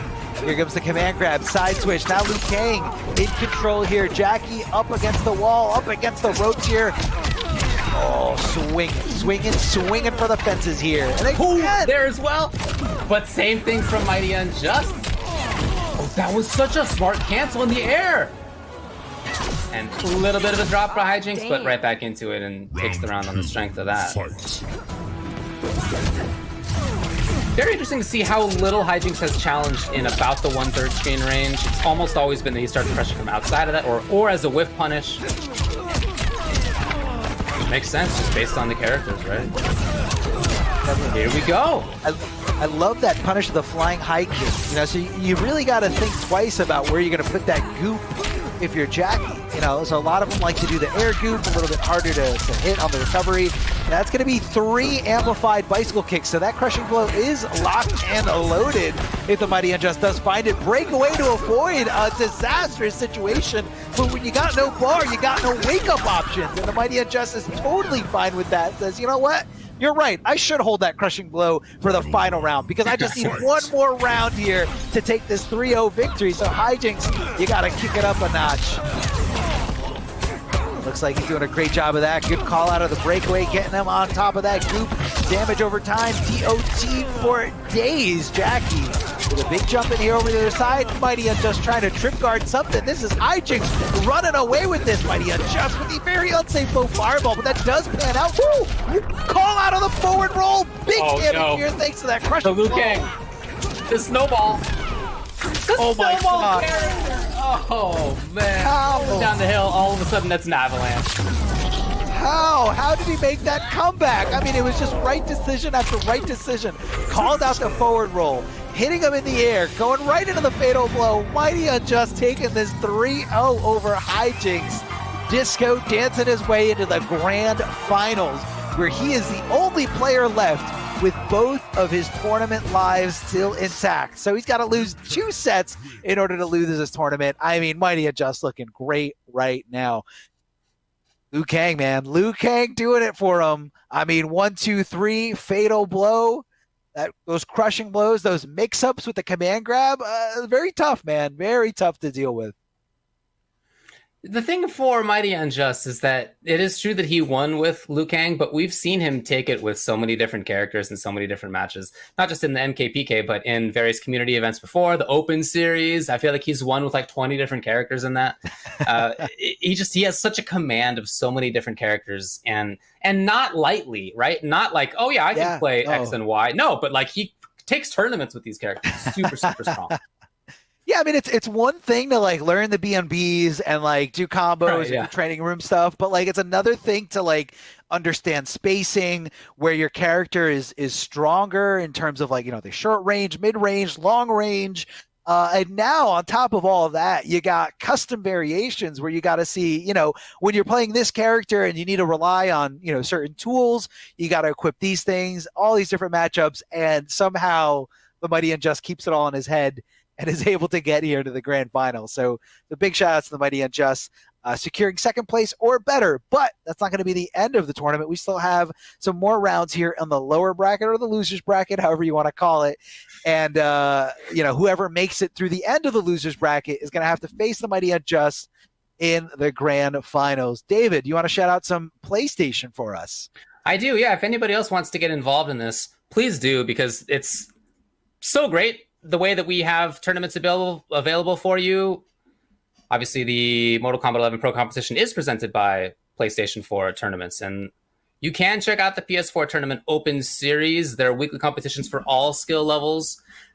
You can compete against your friends. You can compete against rivals for unique rewards. Check out the PS4 Competition Center. It's the one destination that has Mortal Kombat content that gives an inside look at how top players play and tips and tricks for players of all skill levels. Just head to compete.playstation.com and use your PSN ID. You can see a list of available PS4 tournaments to sign up.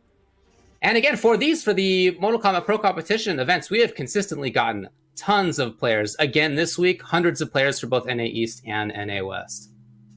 So we move on now to the next round of losers, where we're going to have in losers semis, Burn and Oni and Abyss. I just wanted to shout out Abyss because I thought his quote before this whole thing started was good too.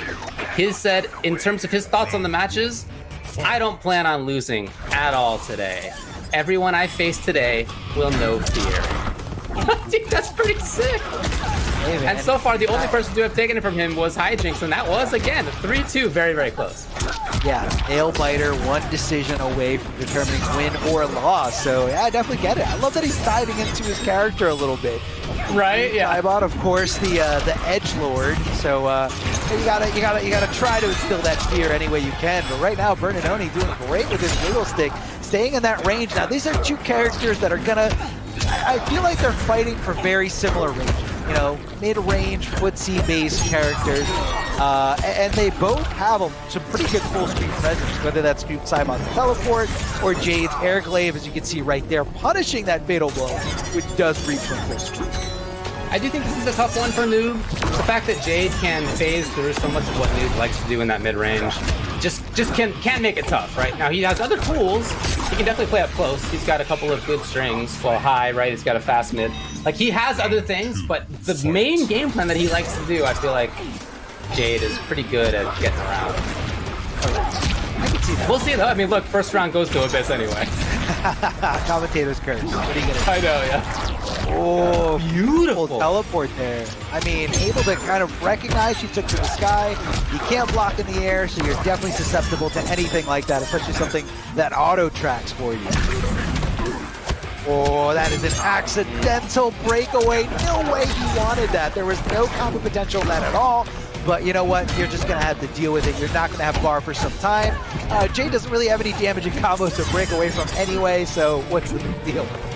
Backing off Abyss, trying to just stall as much as possible here. Jade closing in on that gap, trying to just block off the real estate. The movement here from Noob Saibot wakes up with the low buzzsaw here. Armor it up, make sure it does hit. It actually was an underwhelming amount of damage here. Oh, whiffed it right in front of him, but didn't punish.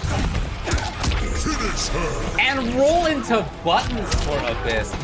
There was a period of, honestly, something like 15 or 20 seconds when Abyss didn't press the button at all. He just kind of walked back slowly. He took up a lot of time, not so much space, wasn't being so active. He just wanted to play it slowly. He wanted to outlast the purple stuff. He wanted to run down the clock a little bit. He wanted to have that style. I also have noticed that in a couple of the situations where they've ended up close, where Abyss actually has ended up taking it, it's been because of that. He kind of allowed his opponent to get closer in a way that he then took advantage of. Yeah, and it's all about getting that life lead too. Like obviously, if you don't have the life lead and you play it lame or you back off, like there's no a top level player is going to be like, I really have no reason to go in on you. So if you want to stay back there, that's fine. I've got air glaives, I can throw on purple stuff. But yeah, it's about taking advantage of that situation. Now, of course, you got to earn the life lead. Which isn't a very easy thing to do against Jade. She's got a lot of options right out the gate. Airglaive to kind of just be that little bit of annoyance, that convenient damage for her that does tack up very, very easily. Wiggle stick, trying to make something happen here. Abyss getting that first hit, clipping with that down 3. Not close enough to challenge with any standing highs or anything like that, but able to go with 1-1-3, no problem punishing Jade. Oh, what a check out how offensive Abyss is here. He's really moving forward a lot. Yeah, but I want to qualify that. Not just that he's going in Rago. I mean, he is walking forward up to a specific spot where he can anti-air a start with forward 2 or something like that. Yeah, that was really, really well spaced, even while playing offense from Abyss. Yeah. Super well spaced, and yeah, like you said, very aggressive. I mean, look where these guys are right now. Jade up against the wall, completely different scenario than we saw before, and Abyss is just doing a good job of mixing it up, throwing different styles at your opponent to kind of keep them guessing, try to stay as unpredictable as possible, unconditional as possible. Oh, what a good spacing here, but doesn't confirm into anything, any kind of cancel. And that is very unfortunate. Every single one of those nitro kicks, very, very, very unsafe stuff. But we've seen Bernanoni do well with that. Again, when we saw him before, he wasn't taking risks very often, but the ones he was taking were with the nitro kicks. And they were successful versus full auto almost every time. It's just that Abyss now has gotten an understanding of what those timings are. Totally different story as Abyss tries to back off. He does not want to press at all. He wants to run out the time on this. Finally does do the MD. He anticipated him not to amplify it, so he was trying to challenge there in that scenario. Big pole vault to get over the projectile, and Jade just jumping around like crazy. Unfortunately, Abyss's patience came back to bite him.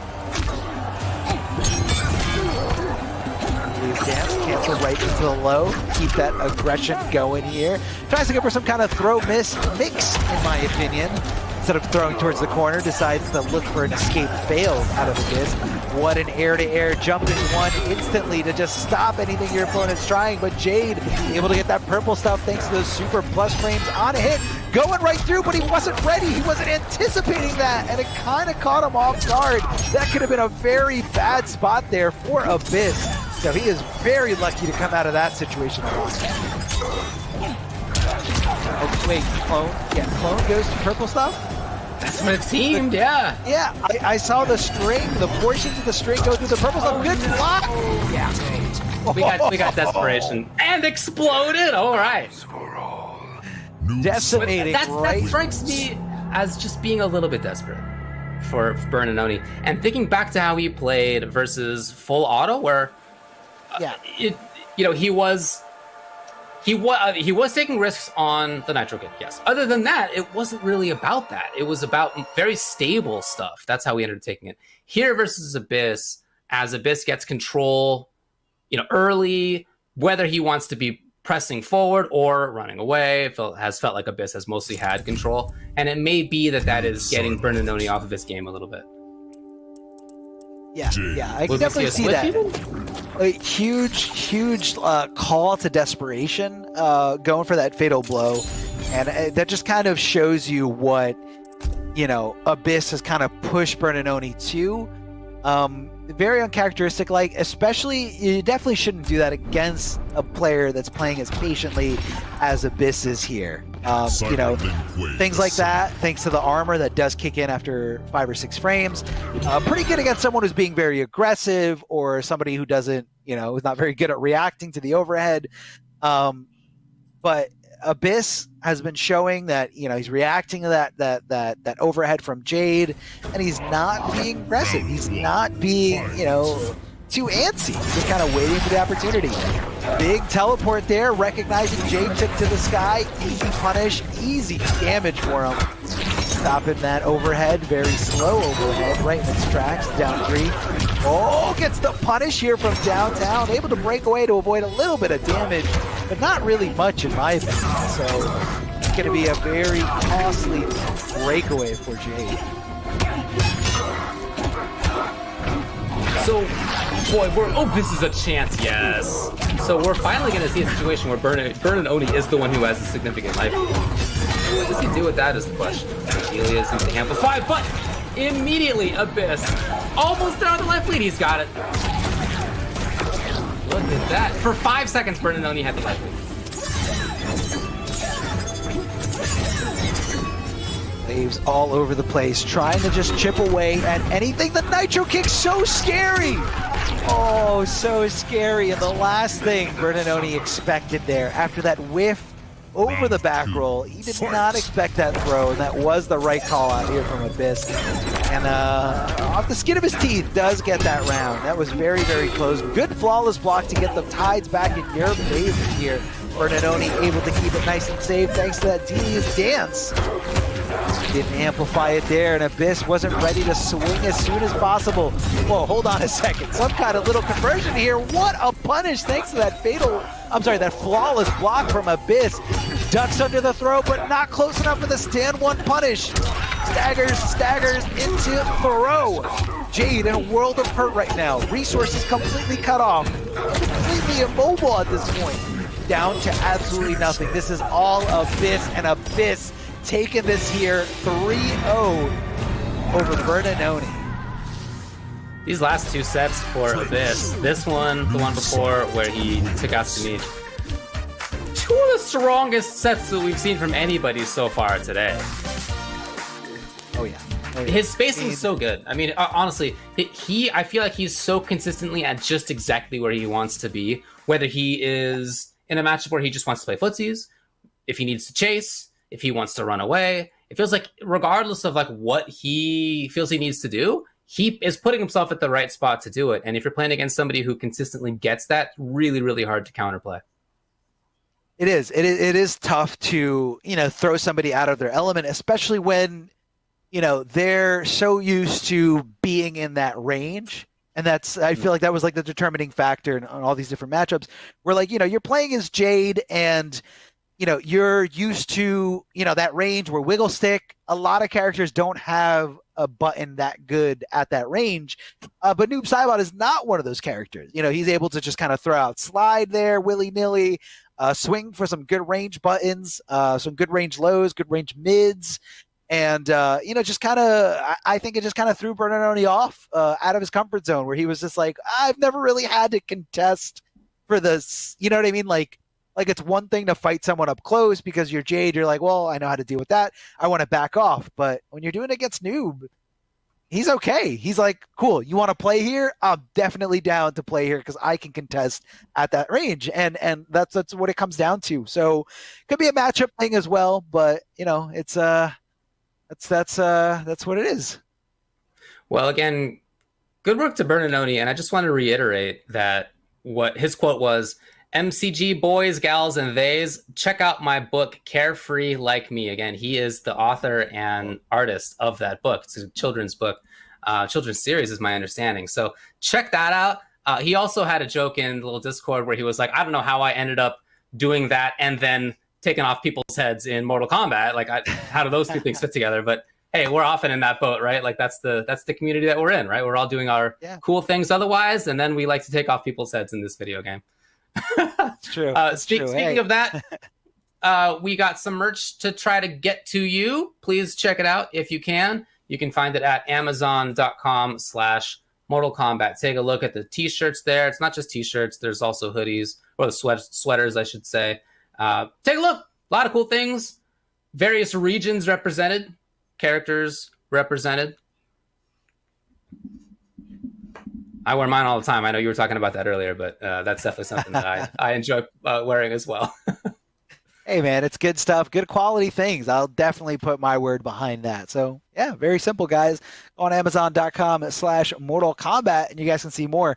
I believe there was action figures on there last time I saw. Don't know if they're still there, but again, not just merch, not just clothes, a lot of different things there. So check it out, guys.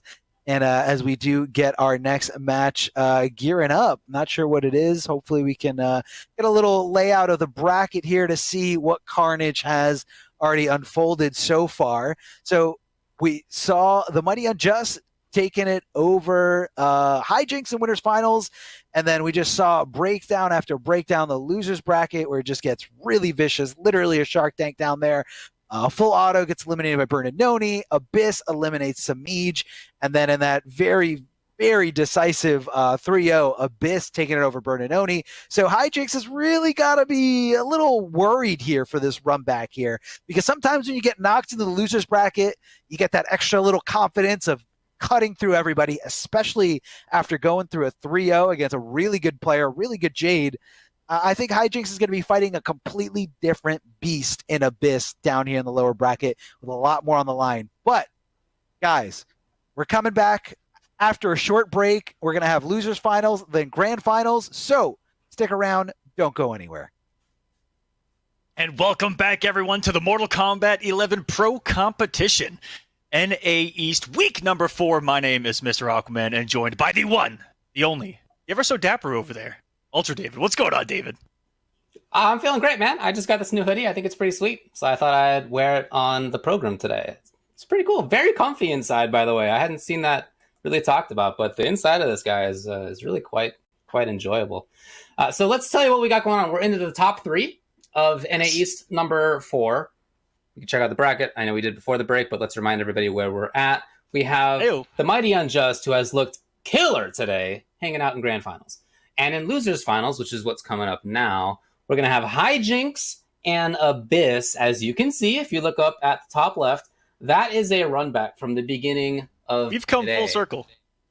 And it was close. It was a 3-2, and it was down to one little interaction at the very end. There was some kind of funky spaghetti situation. I think there might have been like a micro duck by somebody, I guess by Hijinks, who ended up taking it. It was really, really, really close. So in coming into this now, what are you looking for here, Mr. Aquaman? It's going to be a slugfest. The way that first match started out, where they were both playing really slow, they were feeling each other out, and then by the end of it, it was just a massive swing fest. So as both players have kind of progressed and warmed up, I feel like it's going to be a lot more offensive than prior. Unless I saw Abyss in the last game. You talked about it. He was playing really lame. He was really trying to bait movement, just walking back. Regular dash. Who regularly dashes back? But let's not get into that. But he was playing that game that he started against Hijinks, but upgraded takes away from you with the mobility, right? And so is he going to be able to do that here, or is he going to do what he did prior and kind of turn up that aggression, look for the big hits, and simply try to go blow for blow against Jackie, which is hard to do, in a battle of haymakers. She hits among the hardest here at MK11. So I think it's going to be a close one. I think it's going to be another game 5 between these two, as both players have ignited this bracket. This is the best I've ever seen both of them play, especially Abyss. He's having a tournament of his life. Yeah, look, to get through the players he just got through, Bernadoni was 3-0 and Samij was 3-1. Yeah. That was and a 3-1 that felt, I think, even more dominant than 3-1 implies. Yes. Like, it was to beat somebody as strong as Samij. Most people say that was a close 3-1. That was not a close 3-1. That was not a close 3-1. Dominant games he won, but let's see if he picks up where he's left off, because he's coming to this, to me, an awful lot harder than Hijinks is. Like Unjust cooled him off a little bit on the winner's side. Abyss with the back-to-back massive wins. Can Hijinks have the mental fortitude to hang on here? Because this is a big pressure situation for both, as in both are kind of newcomers to the situation, and let's see how they handle it. And maybe that is the difference maker in who's going to prevail here today. This is Losers Finals.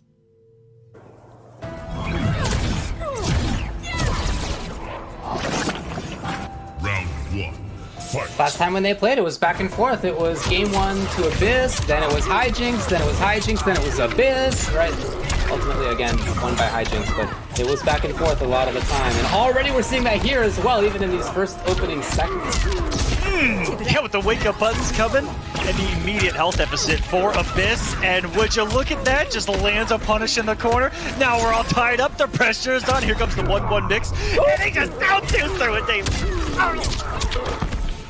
And gets the corner afterwards. Very, very smart combo choice. Just another free win. What's momentum?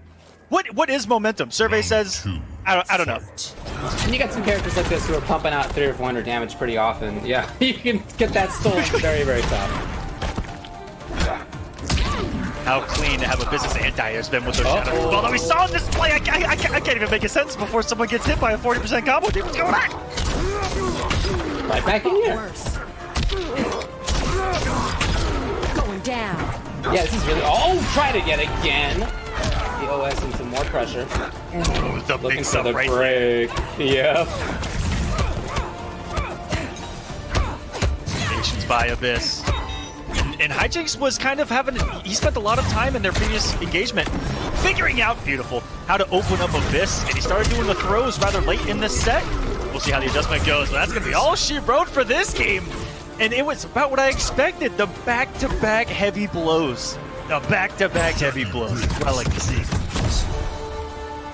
Those phases where Abyss goes through where he's not pressing buttons, he's just looking for defense. He's trying to spy a moment to counter poke against Jackie, or to maybe try to anti-air if she goes up into the sky. But she just has these different angles to do that from, and it has felt, even though that strategy makes a lot of sense, it hasn't had that much payoff as they've played in these two sets. It totally makes sense. I get it. It's just that it feels like Hijinks has, used that to get grabs, especially in this game. He's used that to get chip damage out there. He's used that to super jump away sometimes.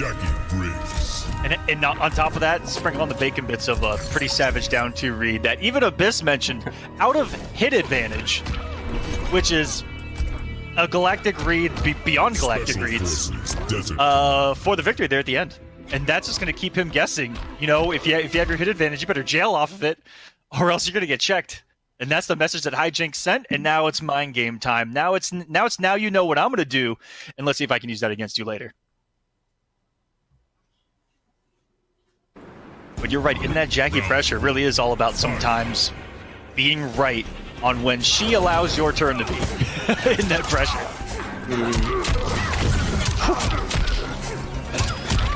Oh no! Wow, but catches the opponent really in.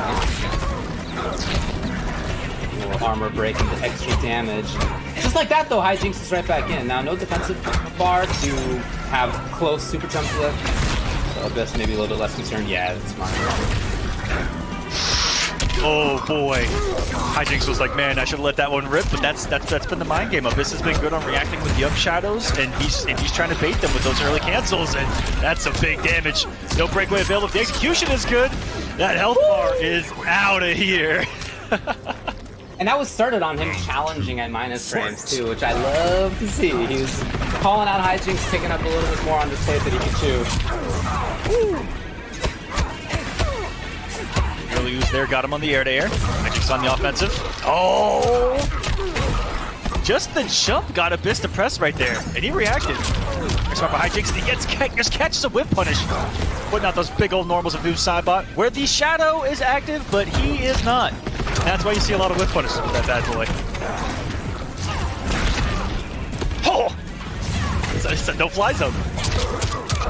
But you do have to make the call that she's not going to stop in midair, and I think that's why Hijinks is able to then approach, having shown, hey, maybe I'll cancel this. You don't know.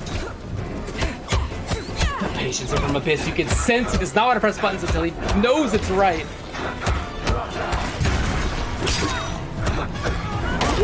What? Oh! I don't think I've ever seen that before. He gets the jump over. Had the teleport buffered, and Abyss ties us up at a game to piece. And this combo is still going, cementing the victory. 2 big back-to-back reads there in the corner. That same kind of back and forth that we saw again the first time that they played. He's going to take even more time to think about it here as we go into the friendship. Noob Sidebot wins. The ranges where we began to see Abyss playing a little bit more. Hard to get there, right? He knows that these are the ranges, but like it's hard to get there versus a very mobile character like Jackie. In this game, though, it felt like he more often did.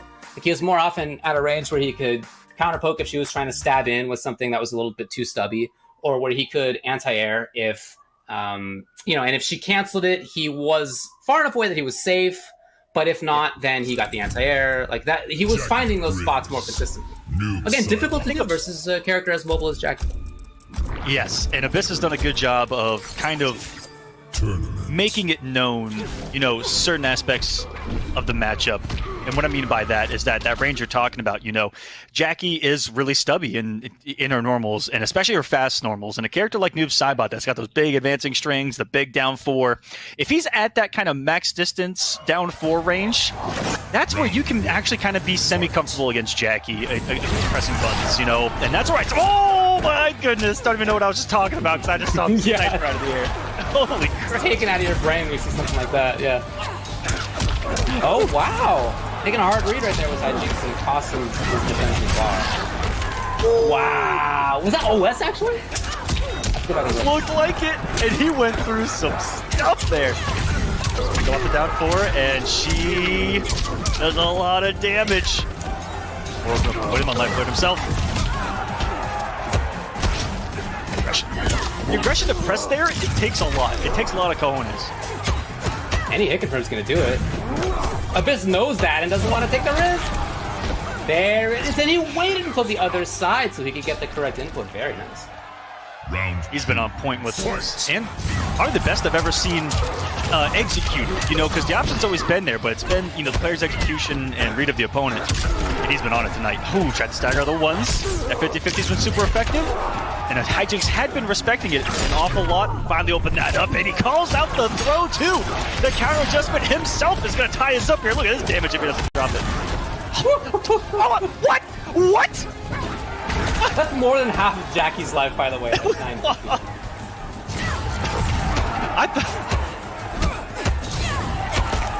I completely forgot that he hits that hard too. Yeah. Taylor, if he gets the right situation. It's strange to start from. They both had similar ideas. Hoping for the chip out. It wasn't enough. And that might kill. He actually just 2 taps her, David. That was 1 combo, 2 combo. GG's, big fan. I got the lead. Have a nice day. Whoa! Yeah, those 2 combined, that was about 9-10 damage. Honestly, like, just those 2. Again, she has 950. Wow. I like that Abyss is prolonging this as much as possible by ending with a fatal blow in the last game. Like into a fatal, and then we get the fatal here, just putting as much time on the clock to let Hijinks really marinate on what just happened. Right. This is a big test for Hijinks. Really big test. He was in this position just, not technically last week, but the last week of North America East, where he got 3rd and he lost. This is the same exact position. He beat Kerbalicious in winners. They played in losers finals and he lost. He finds himself in the exact same position here. Jackie Briggs. Yeah, that would be a tough. Hopefully there's no flashbacks. It's just eyes on the prize. He was really confident coming into this. Again, his thoughts today as far as how he would do. He said, "The points are mine." And he has already gotten a lot of points for himself. He does. He was currently, coming into this, he was 9th in points overall. And he's going to have even more. Will he switch? Really? What a huge... Oh, wait a second. Yeah, Diva's coming out. Now, what do we got? Give me the moves. Give me the moves. What do we got? The last thing I expected. Maximum stomp? Or what are we going to see? Oh, we got the stomp, baby. Okay. Death Enhanced drag and drop. Queen's punishment. All right. So, he's got the stomp. He's got the Death March, which Round 1. is going to add a little bit of mind games up close. And then you've got the low.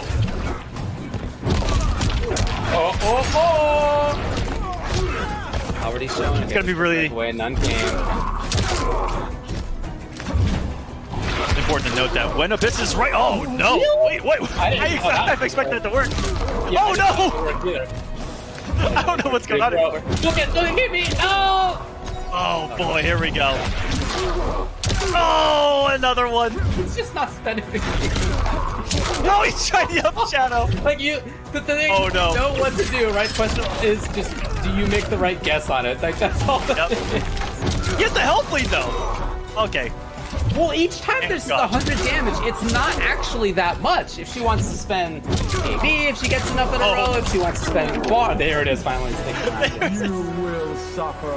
That was a mix-up on top of a mix-up. That was no delay, no movement, right down on top of you, and truly in the mix. Oh, there we go! Oh, so there is a timing in this works. Okay. Just gotta be right on it. It's very similar to a lot of moves that counter that. Is you still gotta guess on when she drops. Right, yeah. Found a similar answer in Total's Burst, and the same thing. You still gotta keep guessing here on those Shokan size 11s coming down from the sky. The question is, can you dash out of it? No! Oh, get away! Oh my god, just guessing wrong 100 times in a row. Okay. Hey, why not? Why not, right? Would have been armor if that had been...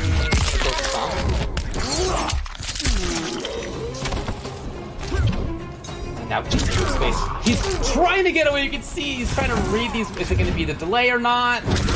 Is it going to be a different direction or not? Amplify for the kill. It's not enough yet. Again. And got it with the no delay. The fast one this time. Oh, and message sent right back at it. Absolutely. You know, I half expected that because of the fatal blow earlier. Oh man, that really is trying to get under your opponent's skin when you just add on time to the clock with those fatal blow ends. Ooh. Hijinks definitely returned to sender on that one, just like he sent that shield sparking across the screen. These stomps looking problematic for Abyss, who found a couple answers early and then just happened to be wrong on 85% of them. More like 90 if we're... Yeah, it was just unfortunate. Yeah, it was pretty rough. Yeah.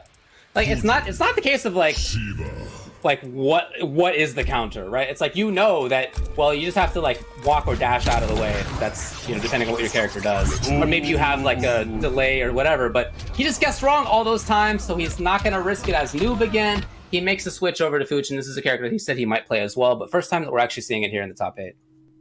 Yeah, I've seen him only play with only a handful of characters. It's been Noob Saibot, Johnny Cage, which we have seen, and this Fujin. Fight. And we've seen Fujin be an okay answer for this. There. Okay, out of there is Hijinks.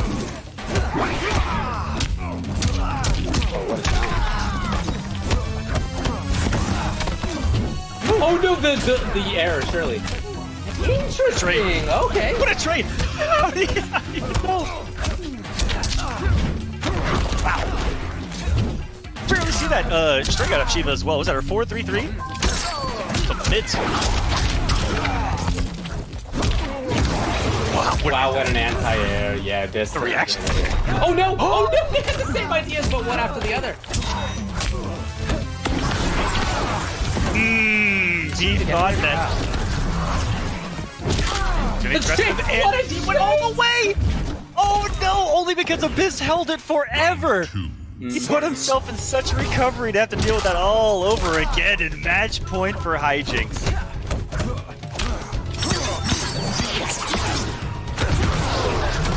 Oh, what a call-out, but he actually goes to the sky again. Here it is, having run in the sky a little bit. Wow, what a call-out. Ooh, a lot of whipping right there. I think that Hijinks put in a flawless block, something right there, and all kinds of more shenanigans happening. Double match point. The pick from Abyss looking a lot better that time around. Not giving Hijinks a lot of room to breathe in that round, and look at the payoff. Oh, it's a big chance for the punish. He doesn't fly. The bleed. Ooh. Nice delay there by Abyss. Got him an entire string. 1-2.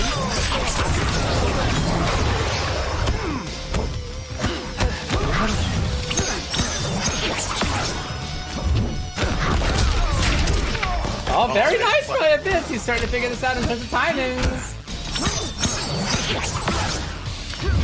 Yeah, this is a pocket character. He's a breakout an awful lot, and it's It's getting better as we play here. Huge health lead. No breakaway for Hijinks. Puts him on life alert 38. He comes what up else with would the it be? back squad. The mids. Nothing to worry about. Slices her in half. Abyss making the comeback happen. And getting revenge on that first loss. Like I said, coming full circle from the first match on stream that went to a Game 5 between these two. And Abyss takes it in the run back. And, you know, again, bringing up week number 3, that's something Hijinks has to look at, are the run backs with these guys. And in these big pressure situations, but still, the fact that I went to a game number 5 says everything that you need to about how well he played today. He's getting a lot of points. At third place, he's going to have even more. Already was 9th overall, so this is going to put him into that spot, top 8. I think it's 16 to get into the finals for NA, but still looking a lot better in terms of points there. This is somebody who is definitely going to have a stronger future as things move forward. But for this week is out. 2 really close sets between those 2 players, both of them down to the very final round. So from a viewer perspective, that was awesome. Great work. But again, Hijinks, I'm sure will be back next time. So now we're going to be moving on to grand finals, where the Mighty Unjust will be waiting in winner's side, Abyss in loser's side. Here's what we got. As you I feel like this is something that Abyss has definitely played multiple times throughout the Open Series, throughout all these community events. And I don't know off the top of my head what the pick is going to be for Unjust. You know, seeing Noob Saibot on the other side, we could definitely see Cetrion, a couple of those other characters that he's got up his sleeve. Really curious how that's going to go down because, again, nothing seemed to matter for Abyss, who's been playing out of his mind, having the tournament of his life. And a quick shout out to Astro Gaming, the official audio partner of the Mortal Kombat 11 Pro competition. All of the caster audio is powered by Astro for the entirety of the season. Please visit astrogaming.com to find out more information on all of their officially licensed PlayStation audio products available now. This grand final sounds like it's getting started. I'm very curious to see what characters we're going to have here. Expecting Noob, at least to start for Abyss. But what do we got on the other side is the question. We have... Is it Shiva? I think it is. Oh, it is. That looks like the queen. Is he going to run this back? It's actually Fujin versus Shiva again. Okay. Shoutouts to Unjust, who, as we have been saying, has control of, it feels like, every character in this game. It's grand finals of week number 4 for MKPK North America East. Boy, this is anti-airs. It doesn't matter the character. He's anti-aired Shiva, he's anti-aired. Upgraded Jackie all night long. Wow. How about someone got those reactions down? Oh, in the mix, too. Showing very early on that there's going to implement a little bit of short hop shenanigans. Ooh, the back and forth into slide. Very tricky stuff. We have not yet seen a down up at all from Unjust. Round 2, fight. Maybe now. Oh. He tried it. Oh, he definitely tried to stop right there. This said nope. Abyss says no to all of them. Hold on. Hold on a second. You thought this was gonna work? You thought you could do whatever you want?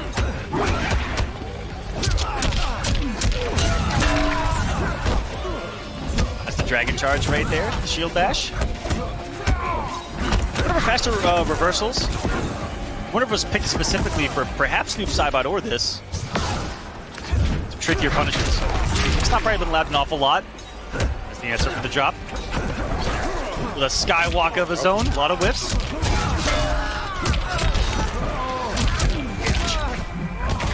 Yeah, no bar for the bleed though. The follow-up, yeah, exactly. So Abyss takes a little bit of control, tries to get out of there. Can you stay away? Even the fireball is an issue at this point. Can't get hit by it. Oh, this double fist! You can't hold it out. Shimmy. The man was shimmying from half screen right there. You cannot test him. He was 4 for 4 on those anti. Oh, I don't even know. I don't even know. What do you do if you're Shiva at that range, right? You don't have really normals that reach at where Fujin was standing. So you jump maybe you do a fireball, maybe you do a drop, right? Basically. but it's not really going to be footsies in the same sort of way that many other characters play at that range. Yeah. So Abyss called that out and was just waiting to see what she would do and reacted appropriately. And, you know, it's at that range where there's, you know, there isn't that massive threat. You know, up close, you're worried about the mix-up, you're worried about all kinds of stuff, but you're right. At that range, there's only a couple of threats. Now, she does have a couple of big normals, like forward one, but there's no real mix-up off of it. You know, it's just the forward one. She can get safe with the 3 and just kind of close the gap, but then it's a potential your turn. So I can definitely see where Mighty Unjust might be a little bit lost in the sauce at that range. In this particular matchup, too, where Fujin's forward 3 can clip anything you do, even if it's a mid sometimes, just slide into those DMs. And he could be anywhere at any time for any reason as well, where you could be whiffing into nothing and into a backdash back 1-1 of Fujin's. Just also on top of that, it could be tough for him. That was a good game 1 from Abyss, 1-0. Totally. And I guess Unjust is going to try it again. So he's got Dragon Stance plus Enhanced Dragon Drop. So we have Shiva loadout that's a little bit more common. Yeah, there you go. Whoa! Abyss looking like this is his choice for Shiva. Even seeing the anti-stance play. Which I don't know. Sense too. There's the good stuff, though. Unjust just hanging out there. Hey, that'll convert it.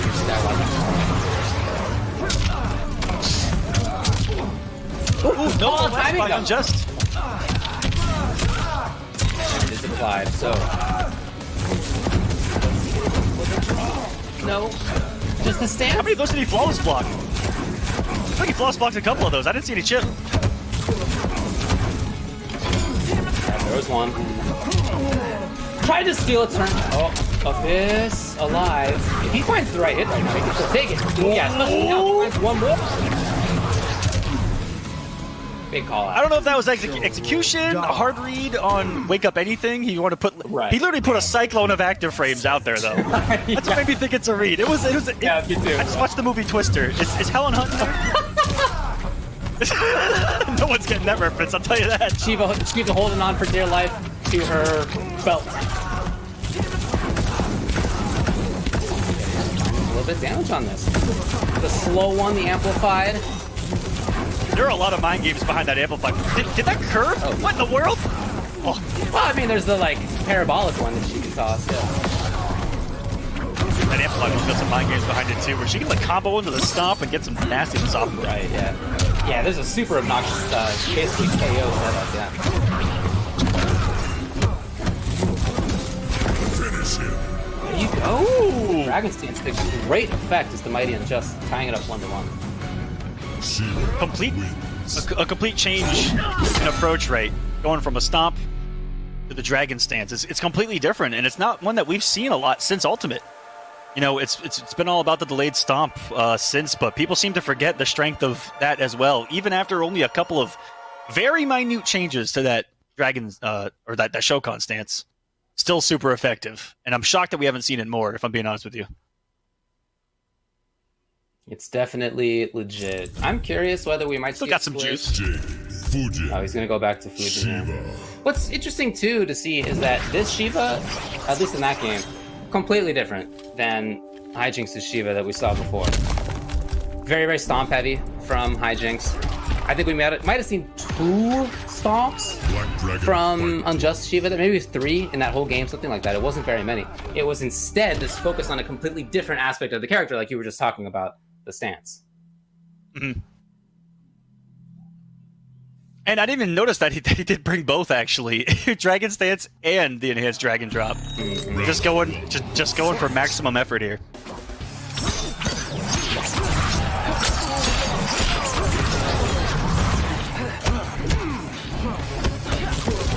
Really, the name of the game for Abyss is to try to control, this range. I'm not surprised this game tried to slide in like that.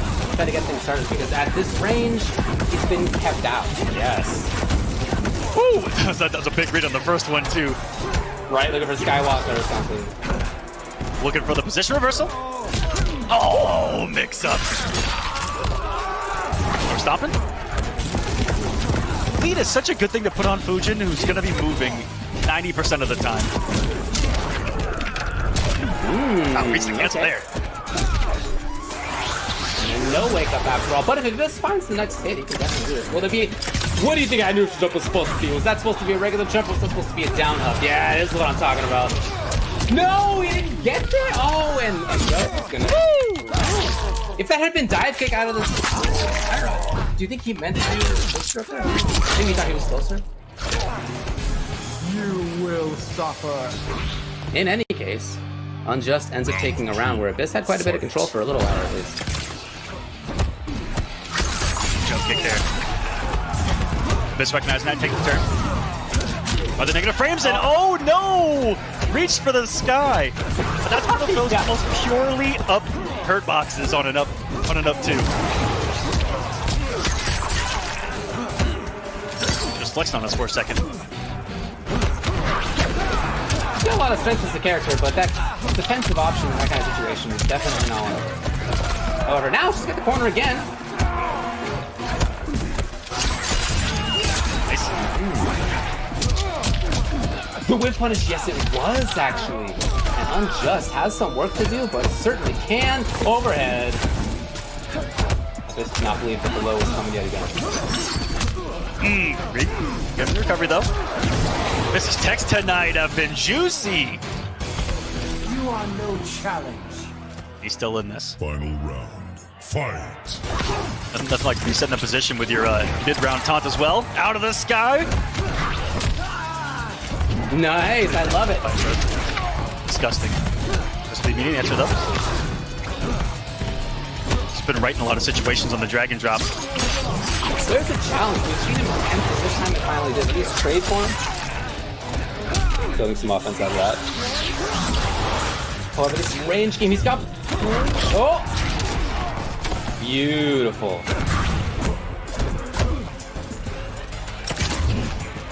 He's gonna just bet it on. He's gonna bet it on this. I feel like we're gonna see him go... No! Is he gonna try it again? Yes!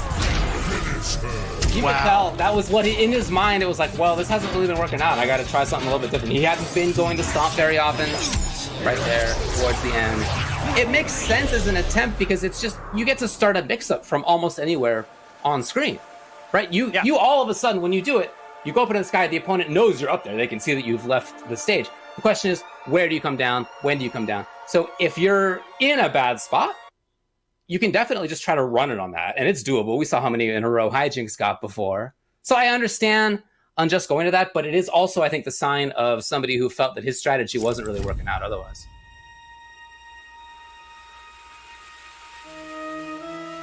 Look, keep in mind that Unjust is coming into this from winner's side. So if he loses this first set, not that big of a deal. He can kind of try different characters out. Well, he's not going to run it on Shiva after all. He's Sub-Zero.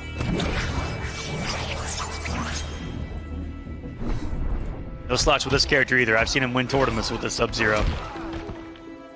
And he plays a very methodical Sub-Zero. A lot slower pace, not incredibly mix-up heavy or like in-your-face heavy. Loves getting those back two whiff punishes.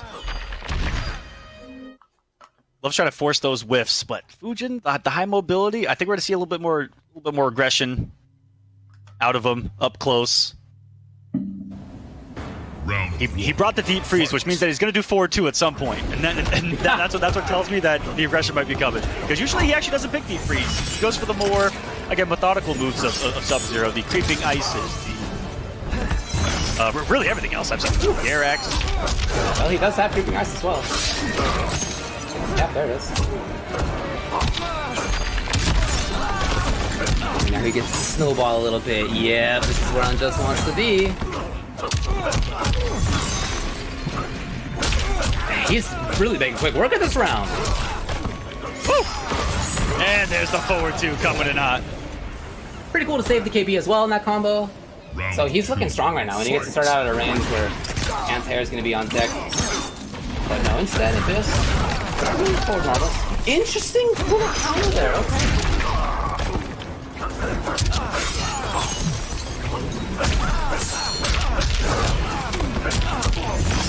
Oh man, Abyss cannot get away. Ooh!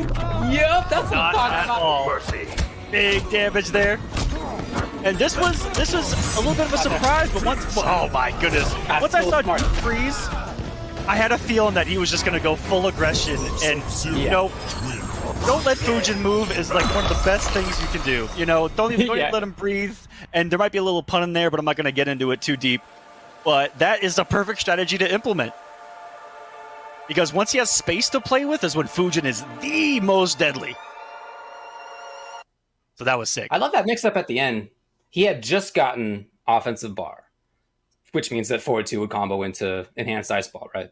He had just gotten it, and he had a chance for mix-up, and I think that Abyss was thinking the same thing. Oh, you got offensive bar? Okay, you just got it? Probably overhead. And instead, it was the low for Mighty Unjust in that situation. He really mixed it up super, super well to tie it up 2-2 here. Noob Saibot. Back to Noob for Abyss. Tournament life now. This is a crazy situation. Unjust does this a lot too, where he'll get comfortable, or he'll try something really comfortable. I don't know if you've seen this a couple times, David. He'll try something comfortable if he's on the winner's side of a grand final, and then still not give up the first set. He will try to end it now, even if he was still trying something new. Fight.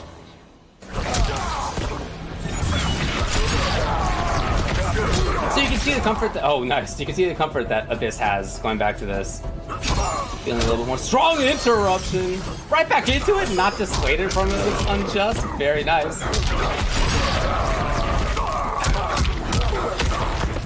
Ooh. Nice position. He's been mixing so well here. Even got him with a stagger. That's going to be that entire health bar. Abyss on reset point here. Never count out a character that can do this much damage.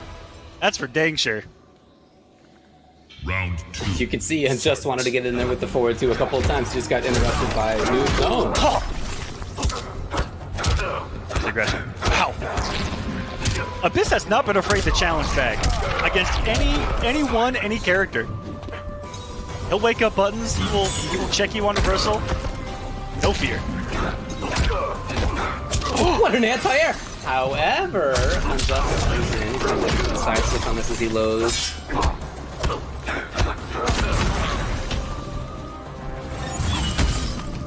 Hoping to find something there with enhanced ice ball.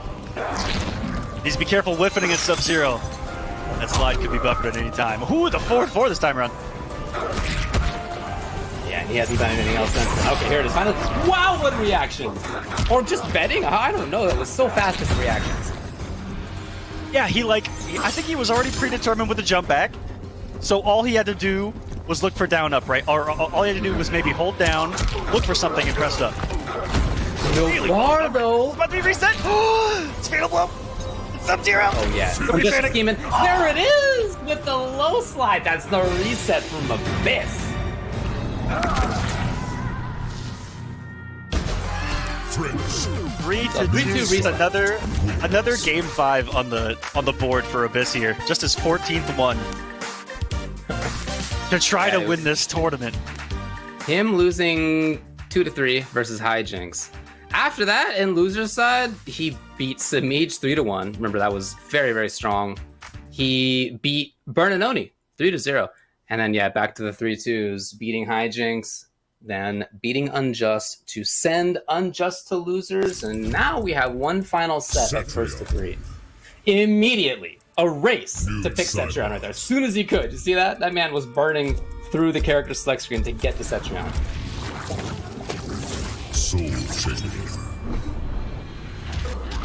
So Cetrion versus Noob starting out here. Yeah, I think that he's going for the on paper straight for the jugular. Yeah. On this one. If I can just be honest with you, if I can be honest with you. You're right. I think you're right. Yeah. Yep. Round 1. Fight. Gonna be tough for him to deal with any of this full screen here. The low ground pound is what's so crucial against Noob Saibot because if I'm not mistaken, he can't teleport either. He has to hold it. Right. Yeah. To the it's ground. to high. The teleport to high. And exactly. There are things that will duck underneath it. Yeah.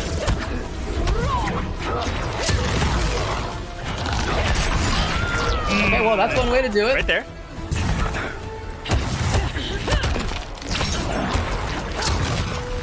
Yeah, there's that range where certainly you can have a lot of say. It's about this range.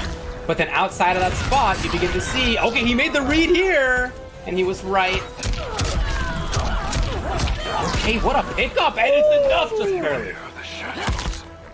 That one teleport kind of changed everything. It got him in. He was able to keep that pressure going until the round just ended. Beautiful stuff. Unjust amplifying it for the extra pushback. Definitely wants that breathing room. Just back your frames for you. Low pound, not as frequent as I would have expected here early on. Unjust is playing this a lot. He's playing it a lot closer.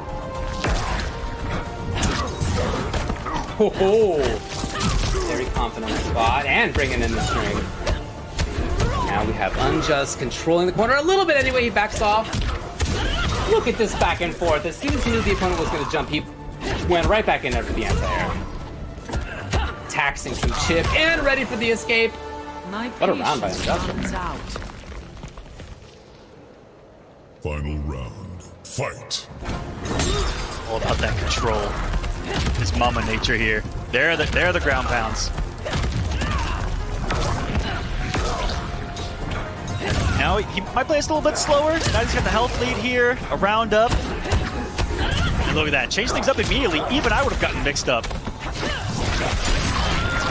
Go with, I think I would have backed that. But he doesn't have the launching one here. I think that he bet on teleport not being such a big factor. That's why he didn't bring the launching. And would you look at that, he landed 2 teleports here, and what damage could have been? Now he's still on this. What in the world? He's kicked out April! No, that was sick! Oh, wow. Oh, man! It was unfortunate that he dropped it, but that was godlike. Ooh, Unjust is getting a little frisky with the forward dashes. The walking forward here, he's looking for the opponent to back off. Abyss did no such thing. She has failed. Abyss knows! And not quite there on the whip punish with the KB string. They're in time. Oh, just dancing out here is Unjust. With a health deficit, trying to fish something to react with Fatal Blow, and he finally teleported in a little too close. And I don't know if anyone needs to make a mental note or like take out their handy-dandy notebook and write down "Don't test Abyss's reactions," because he's been on it. He's anti-aired everything, reacted to even a teleport there, and that's not easy to do. Especially since she had defensive bar. And you could tell that he was waiting to react to stuff. He was pressing almost no buttons for like 10-15 seconds before that. He was just waiting for an overcommitment from his opponent. And it came, eventually.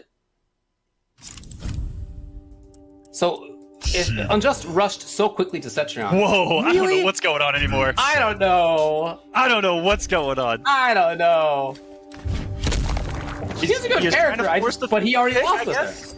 Yeah. I don't know. What are we doing here? What are we doing here, buddy? I have no clue. I'm mixed up, David. I'm guessing wrong.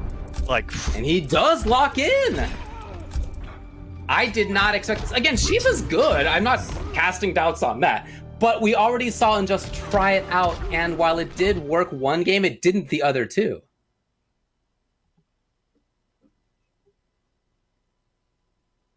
That's a lot of belief. And he's not bringing the stance either, which is the only game he won. Well, I'm really confused now. He didn't even break the one he won with. He went back to the first one that he lost with. That's confidence. Whoa! You have to think of those as risks for the Shiva as well. Yeah, I know that it's annoying, for sure. But each time she does it, her payoff is 100 or 150.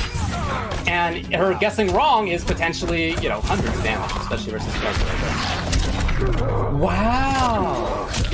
Big read. Not something that we've seen very often with this. Ooh, this is a dangerous spot for Bleed. Oh, this is a really beautiful call out. Grows bored with you. Round went for the immediate straight shot check. I think that all of us read Stomp right there. Every single one of us.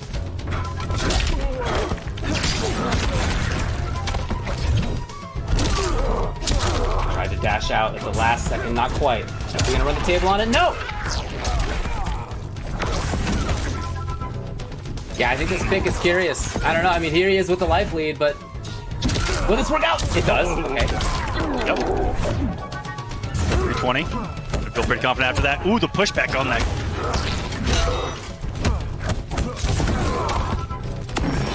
Remember I was talking about him bringing that shield dash for some interesting punishes? He got one right there. Dude.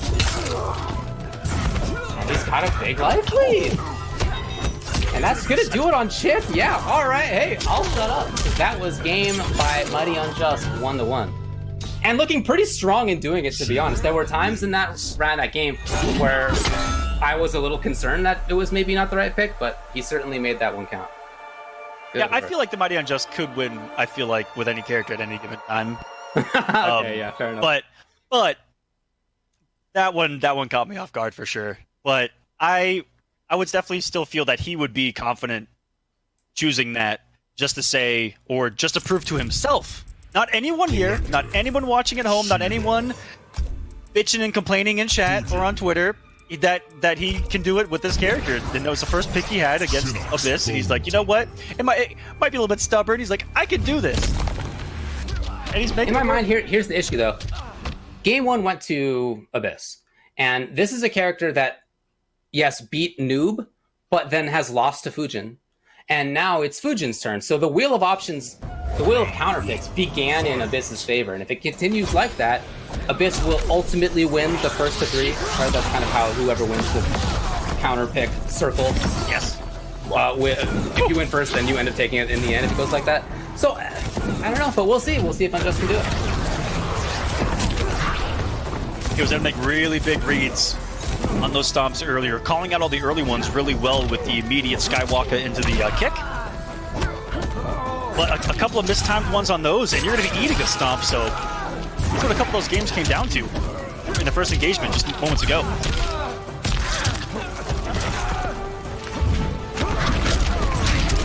What a call. Yo, the wake-up dash from Unjust, that was sick. And then no cancel, interesting. It's Mighty Unjust taking the round. My arms are stronger than your pride. Now this would put Abyss in a situation if he falls here. Yeah, what I said about the wheel of counterpicks only works if whoever has their counterpick. If the counterpick works. Yeah.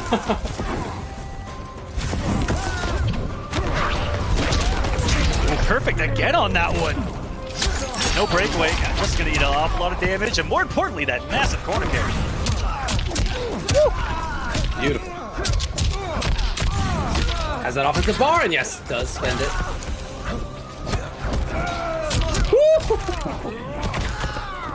No mix-ups here. Oh, what a call! And the armor break. He's dead. He's Absolutely. dead. Oh. And that was almost no stomp Shiva there that round. That was all up close brawler, damage dealing, queen of the Shokan right there. What do you do if you're Abyss now? You just tried Noob, didn't work. You just tried Fujin as a counterpick and it didn't work. You going to the character what brung you most of the way, which is Noob, or what? And because keep in mind, talking again about these counterpicks, if Fujin wins, Unjust still has a game to counterpick. So, okay, no, looks like it will be Noob. It will be. If there's someone, for Abyss that I just know as this character specialist in Noob Saibot, right? That's put 99% of his time in this game probably into this character. If there's a character to bet everything on, I think it's going to be someone like this that you have all of your comfort with. Round 1. And it's going to cover anything even outside of this Shiva, I feel like, for Abyss. So if he's going to make this comeback happen, it's going to be here with Noob Saibot. Unjust has the 2-1 lead now. The game from taking this time. What a block! Yes. Did have breakaway. The dash! Ooh! 2 in a row, correct. 3 times you're out here. And it was early. The overhead this time. He has all day to hit in front of that spring too. Yeah. And just right again. I think that adjusted a slight delay right there. I didn't see it 100% because I was staring at Abyss. But he definitely got out of the startup of that. I woke up with it immediately. Now, tournament point for the mighty Unjust. 2-1 right now.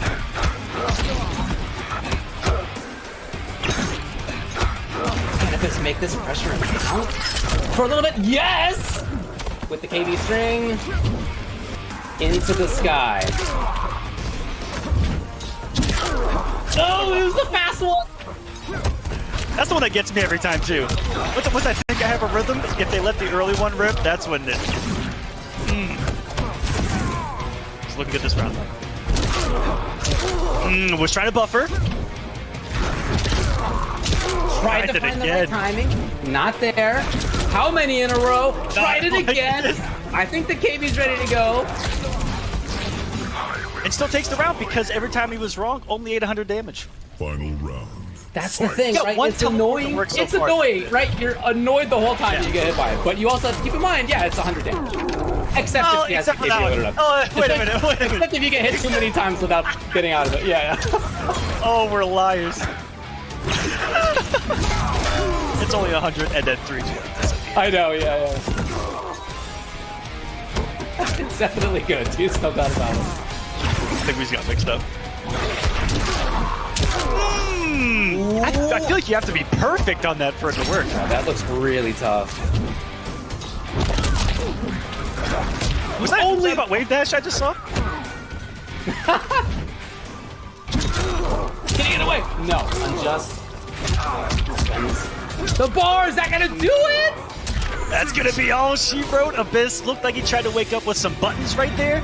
Unjust shuts that down for a victory here in the pro competition week number 4, and it's gonna boost him up in points as he came in tied for 4th with Kerbalicious. And with Show Off not in this top 8, Honeybee and Combat not in this top 8, Unjust is gonna make a mighty big...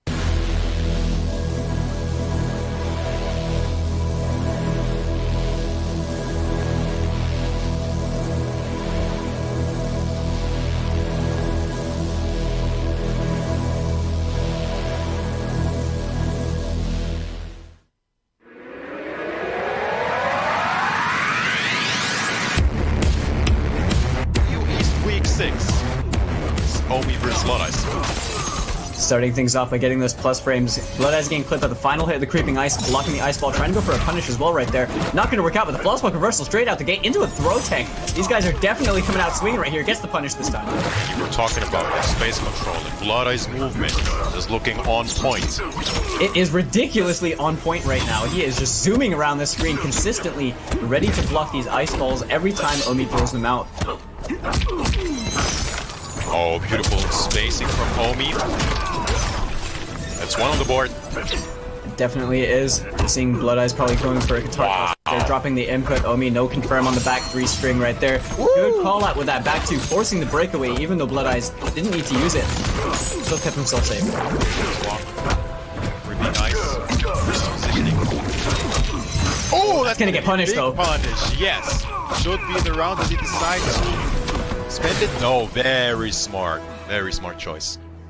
Holding on to his resources, keeping that crushing blow over here whilst he has the corner position as well, but this is Rain, excellent jump 3, already out of the corner, using that Hydro boost as well to extend the combo damage, 300 damage on the board for himself. Hydroplane, he had the escape fail from earlier on, so he's definitely getting that crushing blow. This is going like 200 miles per hour.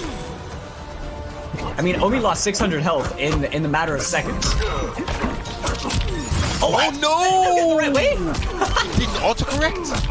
That was really strange right there. That was really unfortunate for Blood Eyes. Omi maximizing as much as he can on this situation. Still doable, man. This is Sub-Zero. Fatal Blow's locked in. Oh no! He didn't confirm the back 3! Okay, the down 2 trying to fish for a potential high coming out from Blood Eyes. He didn't bite over there. This so really scary. is. If you're Blood Eyes, you're sweating right now! Oh, that's gonna be a punish. No, he broke away. He was really trying to get that round. I don't know about the breakaway right there, Mitsu. He had it, man. That had Omi written all over it. He gets to live another day. It's the ice ball. And he didn't have the bar to start. I think he needs one more amplified slide for the KB right there. The throw gonna do a bit of damage. Blood Eyes now he's playing on the aggression as much as he can. Flawless block reversal. Generally just making it really tough for Omi to get anything started. Another grab. I think we have to start seeing techs coming on Omi. Another up 3, man. So consistent with them. Really just ready to blow it up, but a great confirm right there from Omi. Gonna get the corner carry. Oh, down 2! What a huge call out right there from Blood Eyes. Oh, how unfortunate, man. That jumper could have been game. Unfortunate for Omi whipping. And Blood Eyes. I mean, even though Omi had that first round, he almost had the game. Blood Eyes just really played as aggressively as he started out in the set, right? And that just came to fruition so much that for the rest of the game, he was really just all over Omi. He was smothering him more than he was allowing, himself to be smothered by Sub-Zero. He's not really allowing Omi to play the neutral that he wants to play.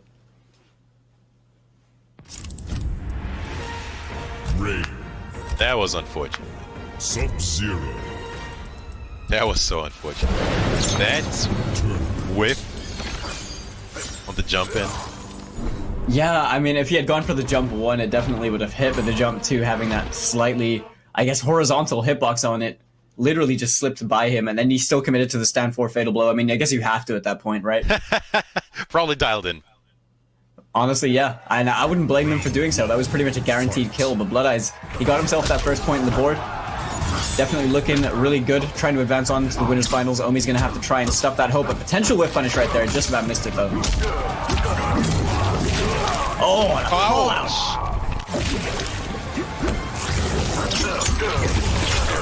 Once again, the spacing from Blood Eyes.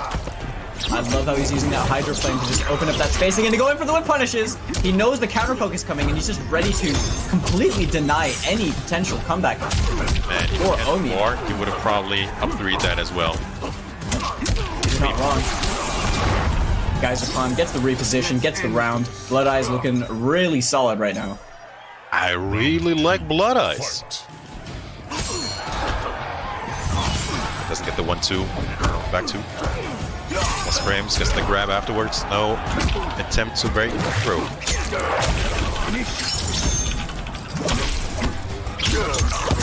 Yeah, no, you see that counter hit right there using that back 2-1. Really good tool right there that Rain has, solid mid-string.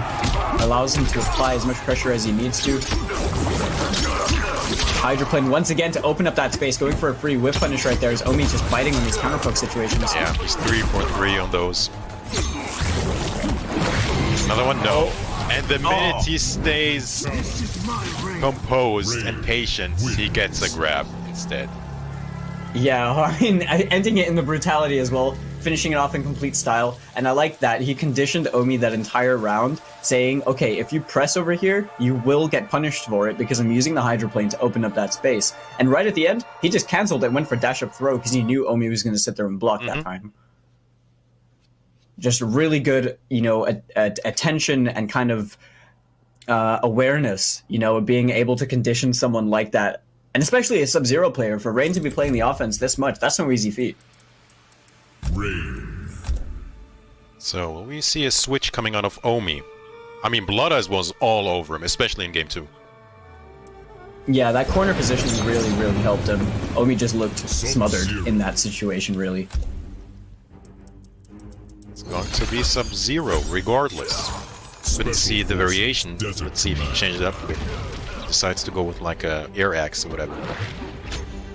Yeah, it would be an interesting choice, wouldn't it? But now he's going to be rocking the Deep Freeze and Creeping Ice, as we've seen before. I like this loadout choice from Blood Eyes as well. Hydroplane is not something that we actually get to see used too commonly in competitive play, but I do feel like it has utility, and really we're seeing that being put to display right there by Blood Eyes, and instantly with that Geyser Pump anti-air into the corner carry.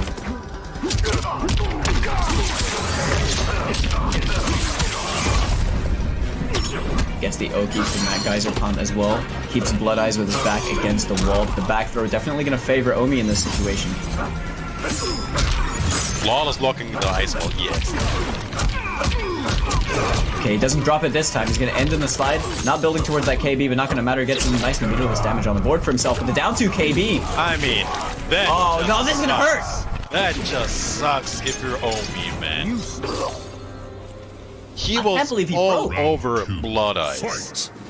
But he got like 2, I think, individual hits. He got the back 3, didn't confirm. He got the 1-2, didn't confirm it. And he gets it down to just like that, into Half-Life gone, into GG's. Into match points, Blood Eyes.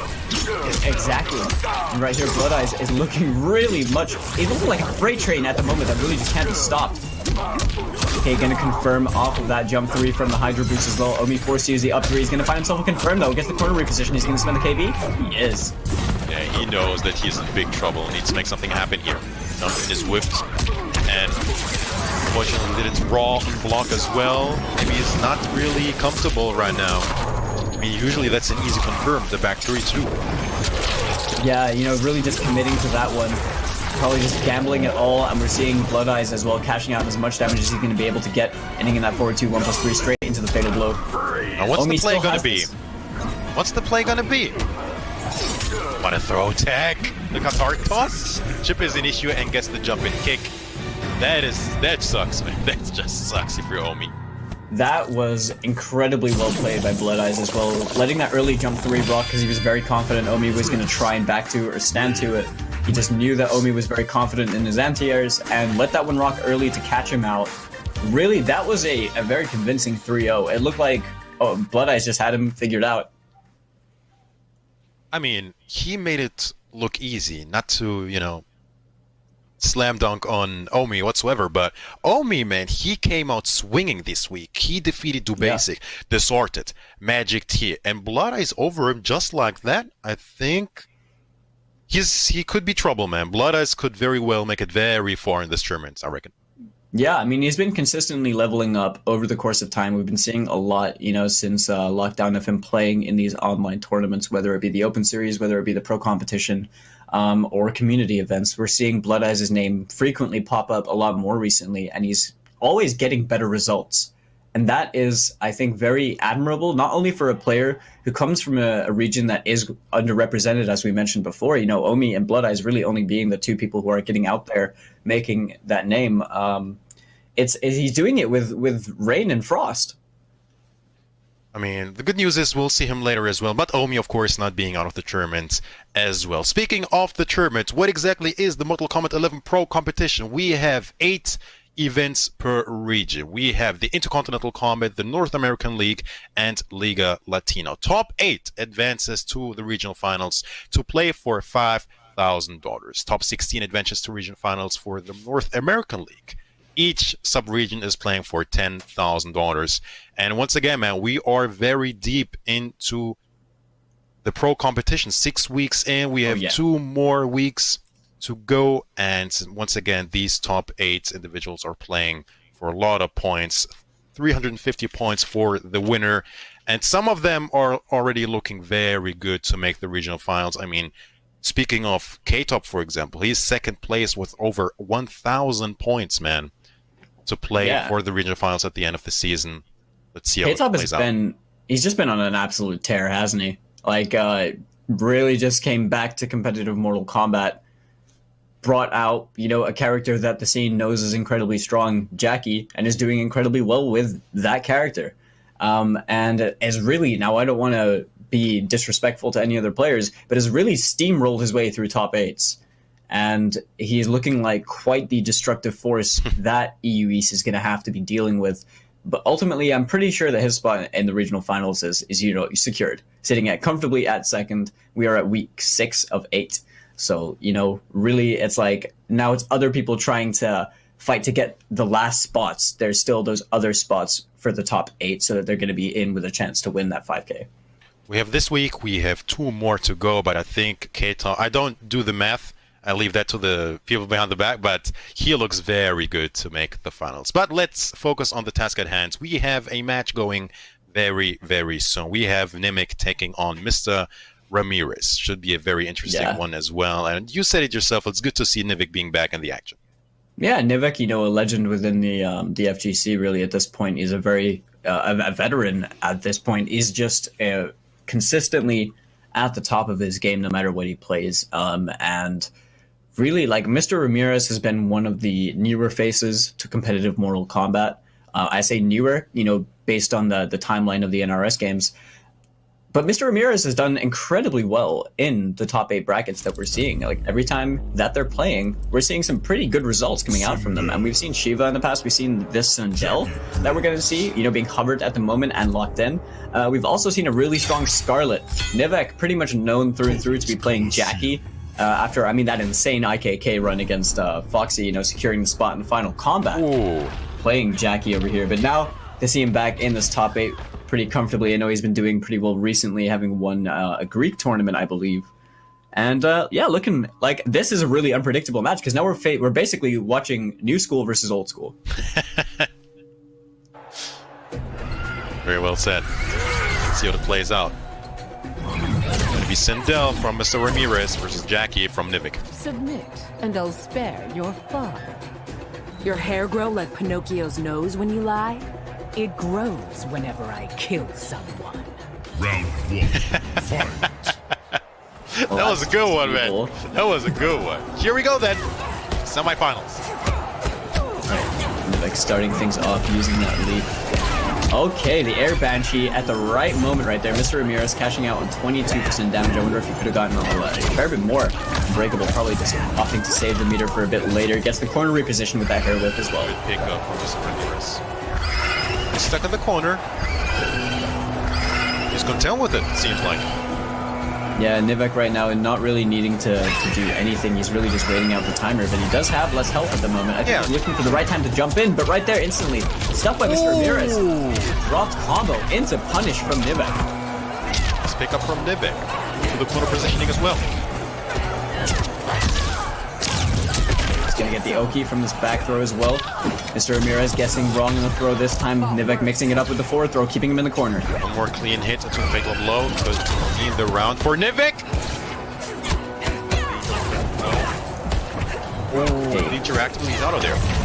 I like the use of the interactable right there, using the invincibility frames on the startup to just get his way out the corner. Nivek biting, letting that fatal blow rock to try and get a counter hit. Air whip though. Time is a factor. 13 seconds on the clock. Chip is an issue. 10 seconds. Yeah. The anti-air from the low star screamers, all that Mr. Ramirez needed. Nivek getting a little bit hasty. Going for a normal jump. With a character with leap? Questionable. Okay, you can see that Nivek's trying to fish out. He's trying to get the air to airs. He's trying to make his jump to matter over here so that he can confirm it and then make the, you know, just apply as much damage as possible. But Mr. Ramirez is doing a good job of just kind of laying him out and not letting him approach him very easily. Yeah, but Nivek is really patient right now. Really like it. Look at that. Goes for, of course, all blocks. Except that one big punish on the interactable. One of the worst interactables in the game. That was surely a missed input right there. Probably tried to go for a low star screamer or something, but Mr. Ramirez has another chance at life. He is down on the defensive bar. Throw tech from Nivek. Oh, gets the dash punch, KB. This is the Jackie pressure. Here it is. Finally walking back. It should be around. Yeah, off that +2. Just moving back a little bit, opening up that space and going for the instant whip punish after Mr. Ramirez tried to challenge. Nivek evens out the rounds. You hear, oh, the dash up back 2 into the armor break. Baggering. Another back 2. Now watching his feet is Nivek. Getting hit by that low. Definitely starting to rack up as he's now under 50% life. He's at this full screen game, really at the mercy of Sindel, you know? I mean, low recovery as soon as she lands from that Air Banshee and just making it hard for him to approach. There's the air trade. There it is, though. Make this count, Nivek. Stay on her. That's the grab as well.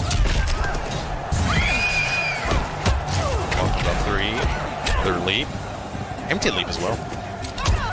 Wise throw tech right there, but a down 3 challenge on that forward 2. Nivek not allowing Mr. Ramirez to get away with much. Another throw. Gets the Oki. Oh no, no follow-up! It was a really important drop right there. That could have been the round. Yeah, defensive bar for sure. More defensive bar for Nivek. And chip at this point for Mr. Ramirez! Yeah, oh. And work this time with the brutality as well. Fool me once. says Mr. Ramirez probably. My goodness, though. I mean, he just dashed up and then flawless blocked the fatal blow, which just allowed him to get that punish as well. I question if you have been able to get a consistent punish had the natural pushback just, applied. I know he can forward for it, but maybe the block stun could have been bad for him. But really, that was perfect for him. Just to dash up, and then Nivek not afraid to just let that rock as well in the neutral to, fish out a button or just catch him in the movement or anything like that. But ultimately, it did not work out for him. Nivek had a really hard time to gain some space, man. Mr. Ramirez being very smart with those air banshees, the low scream, just keeping him at bay. And that is a tough task against someone like Jackie with the leap equipped. Oh yeah, for sure. But using the air banshee is a really good way of just shutting down her approach, right? Yeah. Is that full screen approach when she's using leap, because every time you hit that, you are just easily hit confirming it into a lot of damage, and you're at least forcing them off the breakaway, or you're making them eat a lot of damage, really. Fight. Game 2 instantly with a 4-4. And Nivek, I mean, he's opting to just go back and play this full screen game. I think he's really just looking for the right kind of jump arc or a moment of recovery that Mr. Ramirez is going to be in from preemptively using his fancy dashes just to try and leap his way in. It looks to me like Nivek is trying to be a bit more aggressive. That was smart. Waiting out the active frames of the Banshee. Leap in. The pick up though from Mr. Ramirez. Keep the corner. Yeah, now Mr. Ramirez back into this full screen game right here, using that far Banshee, not able to get anything as Nivek, but the late forward 4 on the anti-air allows that pickup. Very good. And he's in. And Nivek just can't hold Mr. Ramirez down at the moment. He can't really open him up. We're seeing a lot of patience from Mr. Ramirez. Could have been a big punish right there, but missed his opportunity. No throw tech as well. Gonna put her little screen. And mixing it up. Wow. That was so cheeky, Mitsu. What? Short hop, and mid-screen short hop into dash up forward too. I mean, that just worked.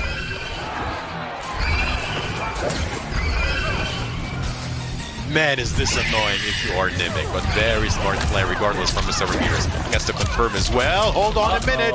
Big punish coming through from Nivek. All right, he's got Ramirez off that breakaway. Now he's going to definitely have to open him up and make it hurt, make it count.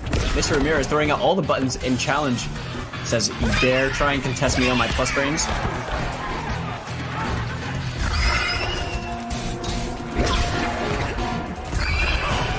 This is just a game of chicken at this point. Yeah, but right now, it's working very well for Mr. Ramirez. Nivek needs to make something happen here to stay alive. Gets opened up once again. Has a lot of damage at this point for Nivek to be taking, especially when he's down a round.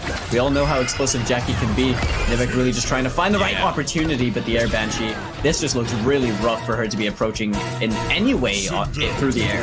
Mr. Ramirez is just a no-fly zone as a whole. He is playing this matchup really, really smart.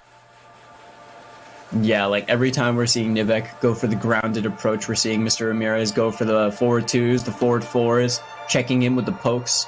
And then every time he's in the air or he's, at mid-screen or something like that, we're seeing dash up back 2s, we're seeing air banshees, we're seeing, hair flips. It's like he's generally making it so hard for Nivek to do anything. And then when Nivek closes the space, Mr. Ramirez knows that Jackie doesn't really have she doesn't have mix-ups per se, She just has a lot of pressure. And he just waits for his turn. Yeah. That's it. Like, he's content taking the throws. He just waits for his turn. Right. That's really it. Goes back to that neutral game, and then over there he's excelling.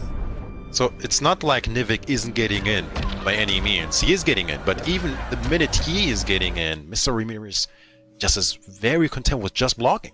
He's not getting opened up whatsoever. And usually that would be the scary thing against Jackie, right? Because he's burning over time. But to do that, Nivek's still going to have to find that hit and not drop the combo. Fight. Let's see if he finds the necessary adaptation here to stay alive.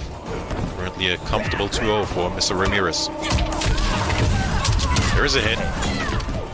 There it is. Gets the breakaway as well. Now this is really good. Mr. Ramirez's health bar is gradually depleting over here. 13 damage on that throw. Wow, Nivek is just refusing to block, it seems. Maybe being a maniac at this point is actually the right call. make it unpredictable, right? So, what a stagger with that 4-4.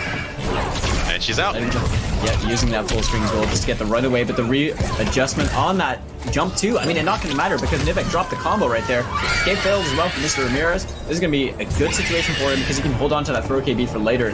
This is actually within the realm of comeback territory for Mr. Ramirez. 100%. Especially with that screen crushing blow still ready to go. The fatal blow is locked.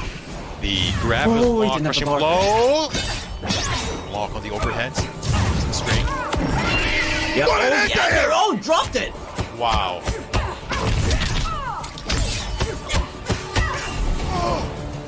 Wow! That was really smart. Really smart from Nivek. Wow! Just pushing into the flame carpet with the entirety of the string. That was so smart from Nivek. But the unfortunate flop from Mr. Ramirez. That fatal blow earlier. Yeah, it really did cost him the round right there. As Nivek starts to show signs of life right here. As he's going to have to make a reverse sweep happen. But right now, Mr. Ramirez, he's got a pretty comfortable health lead at the moment. He doesn't have too much to worry about using that forward 4 once again to just really minimize any threat of Jackie's approach.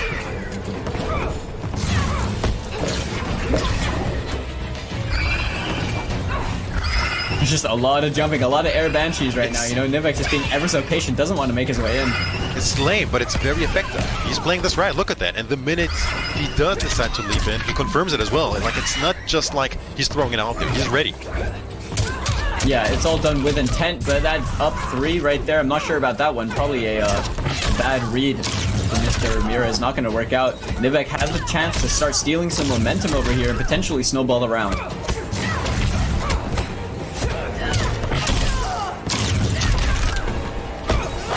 Still doable, plus frames, where the 3 is blocked. With patience from Mr. Ramirez, time is becoming a factor here. The 4-4, the 4. Oh my goodness. Yeah, Nivek. Ramirez on match point. He ate the second forward 4 as well. I'm not sure about that one. Probably tried to jump or just disrespect it in general. Mr. Ramirez just confirming off his button, doing exactly what he needed to do. He is on that set point. This is a very important win for Mr. Ramirez, his pure spot in Winners Finals. Nivek, he's in Winners for a reason, but right now it's looking like he is really flustered at the moment.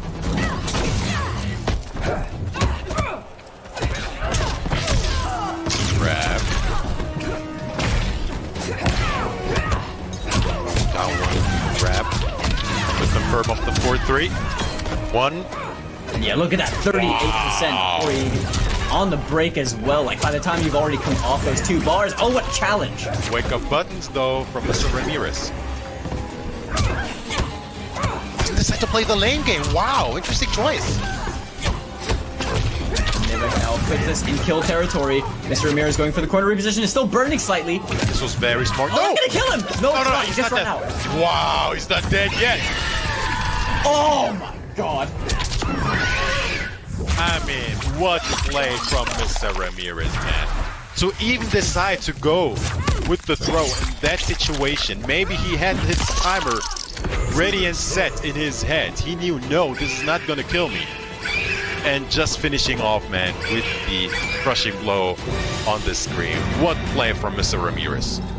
Instantly, like, just the audacity to go dash up throw in that situation, straight into the Banshee stream as well. I mean, that was a really good decision, just in case Nivek had tried anything disrespectful, right? It was pretty much a guaranteed KB at that point, if Nivek tried anything.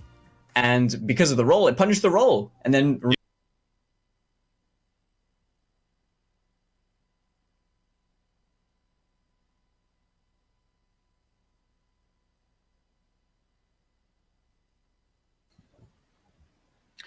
Hi James, welcome to my channel.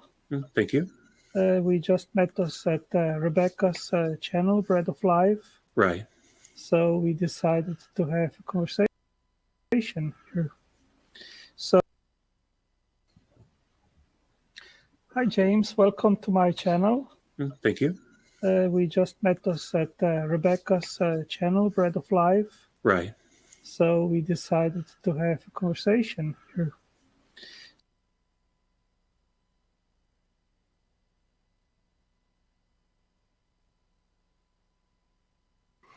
trying to remember way back then. I didn't really have any JW theologians that I quote-unquote followed.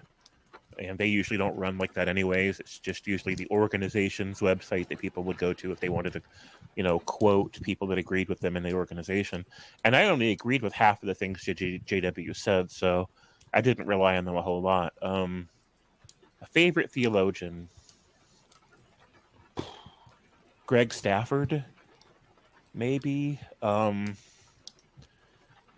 guy named Hector, also known as Heinz Schmidt. He ran in a very small niche of people, and he did write some stuff, but like he wasn't really big. I don't know. I mean, because my mom went through the JW thing for so long, and because it had such a an effect on me, like I didn't trust Catholic theologians because they were the enemy to the JWs, and so I kind of somewhat polarized into that as well. And I didn't trust mainstream Protestants for the same reason, because those two are part of the JW polemic where you can't trust those guys either. So there was all kinds of potential theologians and websites I could have drawn from when I was trying to argue against atheists and evolution and things like that, but I didn't. I had to do all my own homework because I didn't want to rely on those people because I didn't trust them, because I had this natural distrust of them that had been left over from my, influence from the GWs. And so I always wanted to do all my own research. I didn't trust anybody. And now I don't trust those guys either, but I have better reasons for not trusting them. So I guess I didn't really have like a theologian that really stood out for me that I was known to quote.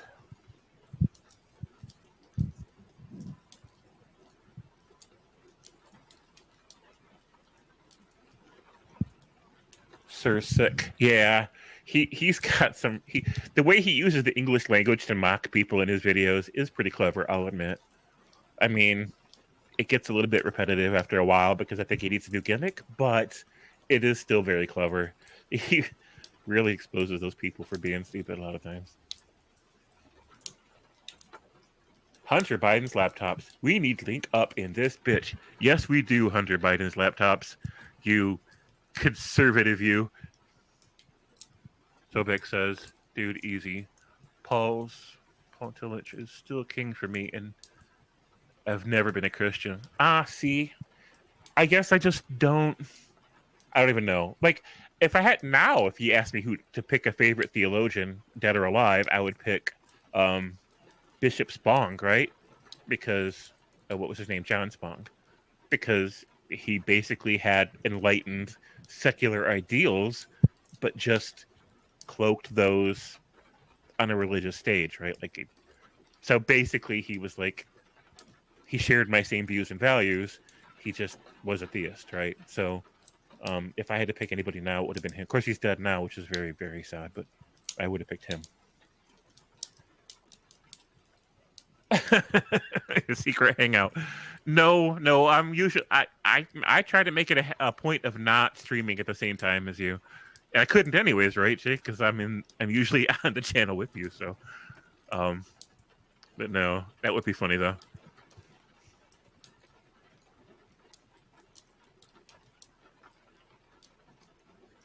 Kind of like the Secret of Faith movement, yeah. Gary Barth is my favorite theologian. Or Karl Barth. Oh, Karl Barth. Yeah. I guess I don't know. I need to think more about that. I guess I should pick one, right? Like, I think a lot of Christians would say that even though they don't like atheist spokesmen, they probably have one that they're most willing to listen to, right? Like maybe Hitchens or somebody, depending on the person. But yeah, I should probably pick one that's still alive. So I'll think about it. Well, I guess actually my favorite theologian right now would be Jay. Now that Hovind has converted him, like he's my new favorite Christian.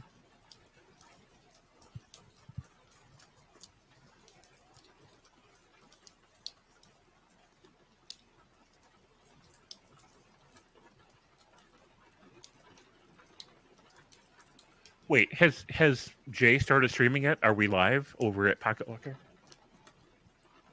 I guess I could go check instead of just asking you guys. I don't have to be so lazy I can't click a couple of buttons, right? Well, chilling with my people. I got the ambiance going. I'm all like overly chill and relaxed, and I just need to sit up in my overly comfy chair and see if my favorite evolutionist is streaming yet, and I don't think he is. Like, I don't see it. I guess I'll just specifically type this in, Pocket Locker 86. I really need to put some shortcuts in here so I can just go right to it. No, he's not live yet, so we're good. Yes. I don't know if it's my age or if it's just because I've had enough drama in my life. I've met my drama quota, but I cannot tell you how much I absolutely love just being as cozy as I can be, as chill as I can be.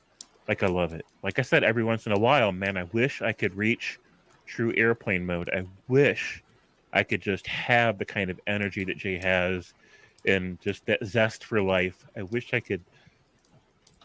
I hope I get there. Like, it's a thing. It's a goal. But other than that, I still love being pretty chill most of the time. John Calvin is up there for me as well, but I'm not one of those horrible Calvinists, I promise. Yeah. So, I mean, that makes sense. And I appreciate that because you can, like, take parts of it and not all of it, right? So you don't got to throw out baby Jesus with the bathwater like some atheists do. And you know, so I don't have to. Like, I can just take the good and leave the bad, right? Same thing with somebody like John Calvin. I can just say, okay, I loved how he thought about this, or I loved what he said about that, but I don't agree with the rest of the shit, right? Like, we can just do that. Jay's secret. Could it be Jesus? I don't even know. Like, we'll never know what's in Jay's secret sauce.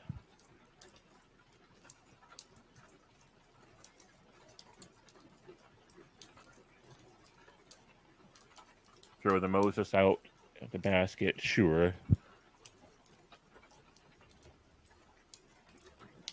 I remember watching a Christine Hayes video about the story of Moses and how the elements were built from stories from other religious traditions, and a lot of it was just directly from the Egyptians.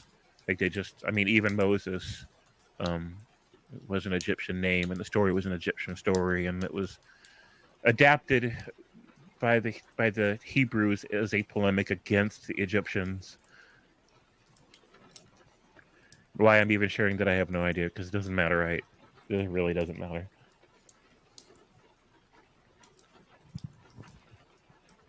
Aaron Ra has a good video on it too. Oh, I didn't realize he had that. That's nice. I love Aaron Ra. I appreciate Aaron Ra more in his monologues than I do in his debates. Aaron Ra gets emotional. He gets angry, and he gets irritated, and he gets frustrated, he gets impatient, and I get that. I really, really do get that. But I just... How can I put this? I am overly receptive to environmental factors, especially social environmental factors. I am very much what people would call an empath, although I don't mean empath in a supernatural sense, but just in the natural sense. I am very much an empath. And so when I'm around people that are overly anxious or angry or whatever, or even just music itself affects me that way. That's why I have to be really careful about the music, and why I'm really picky about music from one moment to the next, because sometimes my vibe, sometimes it just has too much effect on me, and other times it runs too counter. Like, if I'm not in a certain mood, then music of the mood will irritate me. Like, there are certain songs I love to listen to when I want to clean, or when I want to work out, or when I want to whatever. But if I'm not in that mood and listen to those same songs, that irritate the crap out of me. And also, if I want to get in that mood, music can't fix that. Like, if I'm not in the groove to work out or clean a house or whatever, and I listen to music that I normally use for that, it does not put me in the mood. for cleaning or working out. I've tried to manipulate my own headspace that way, and it doesn't work. I'm not sure what the secret to that is. So, but at the same time, it always has some kind of an effect, right? So I have to be very careful about what music I listen to, because it's real easy to get annoyed with something. If it's not the groove I'm in, it runs counter to my groove. It just irritates me. So I wish I wasn't that way. I wish I could be pretty open about like music and stuff, but I'm not. If I'm not in the mood for a particular kind of music, then I just avoid it like the plague.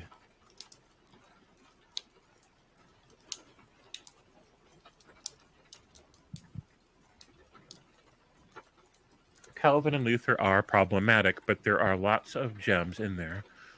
I don't read much theology these days, but I love Neighbors, Nature, and Destiny of Man, Dietrich Bonhoeffer.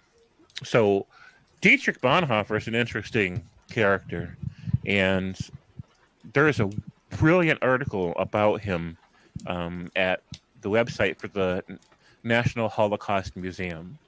And because I looked him up one time when Christians were using him as an example to prove Christianity is a force of good in the world. And it was a religious fundamentalist that was citing him as an example. So I'm like, okay, I'm going to be fair. Let's go find out if that's a good example or not. So I did a bunch of research, ended up on the National Holocaust Museum site, read their like 10-page article or whatever it was at the time. And it's still online. I just haven't read it in a while. And basically, the short version of his story was he started off wanting to help the Jews for a bizarre religious reason. It wasn't about compassion at first. At first, it was because of biblical prophecy, his interpretation of it, or his Nietzsche's interpretation of it, and how he wanted to help bring about the end of the world by converting as many Jews as possible to his version of Christianity, because it was supposed to be like an end times thing. And as he started trying to get churches to support his efforts to rescue Jews, he ran up against all kinds of resistance. Churches in the West and churches in non-occupied territories, they didn't want to help. They're like, yeah, screw the Jews. We don't care. Let them kill them. And it surprised him, because he's like, really? We're supposed to be helping these people. It's part of Bible prophecy. How are we going to end up converting Jews to Christianity as one of the final things to happen for the end of this world to come if they're all dead? Like, how are we supposed to do that? So surely you're supposed to help these people. So as he met all kinds of resistance from churches, most of which didn't want to help. Even churches across the ocean didn't want to help. Most of them did, and a few did, but most of them didn't want to help. And of course, at the same time, the Catholics had a concordant with Hitler, and the Lutherans had their own contractual relationship with the Reich, and they were very supportive, even displayed Reich signs on churches and things like that. So he knew he wasn't going to get help from the major churches within the occupied territories. And the adjacent territories were just scared shitless, and they didn't know what to do. So that part made sense, but he really wanted help rescuing these Jews. And so as his journey continues, he started kind of distancing himself from the fundamentalist churches that he had identified with. The more disgusted he got with them for not wanting to help the Jews, the less he identified with them. And so his version of Christian religiosity was gradually changing. It was moving up the scale. It wasn't going full liberal or progressive, but it was moving in that direction on the scale, gradually, as he was accidentally outgrowing old paradigms because of the practice of helping people and putting his own life on the line. Oh, thank you, Tux. Thank you very much for that. I still need to get with you about fixing some of my sound settings, but yeah, I greatly appreciate that.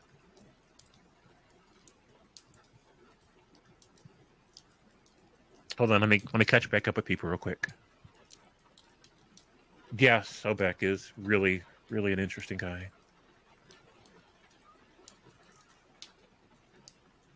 He's a moderator on some pretty popular channels too. They trust him because they know he's got a good head on his shoulders.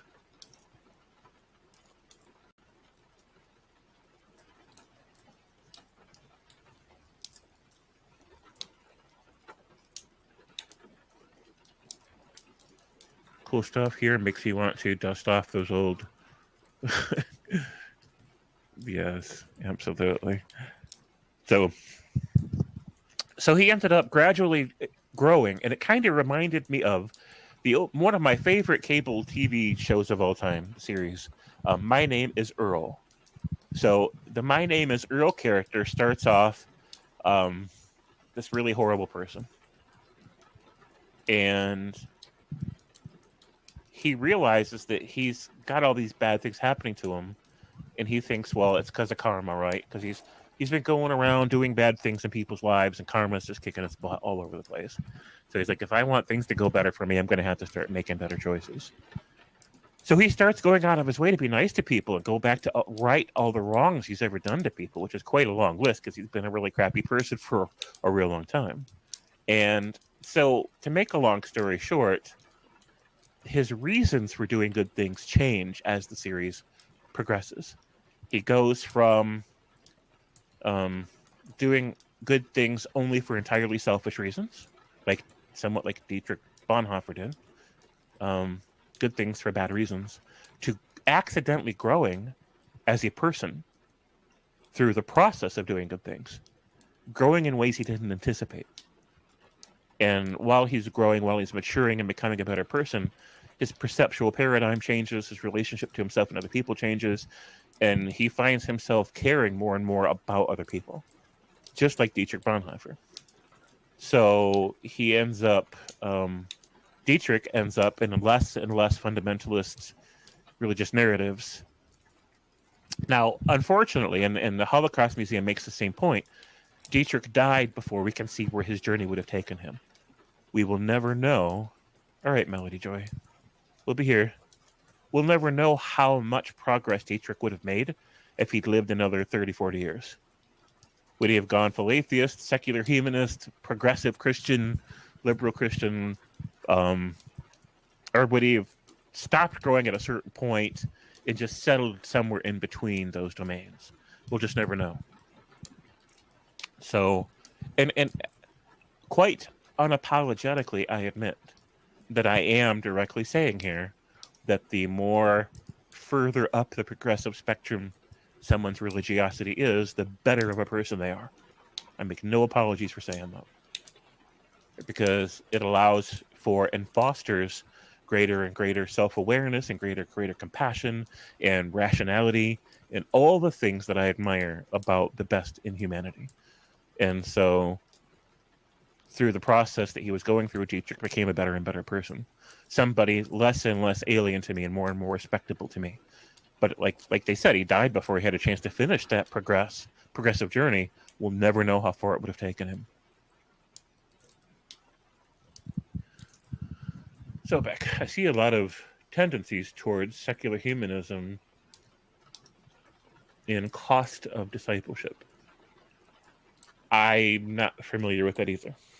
So if you want to link, I don't know, can you link? I have no idea how to give people,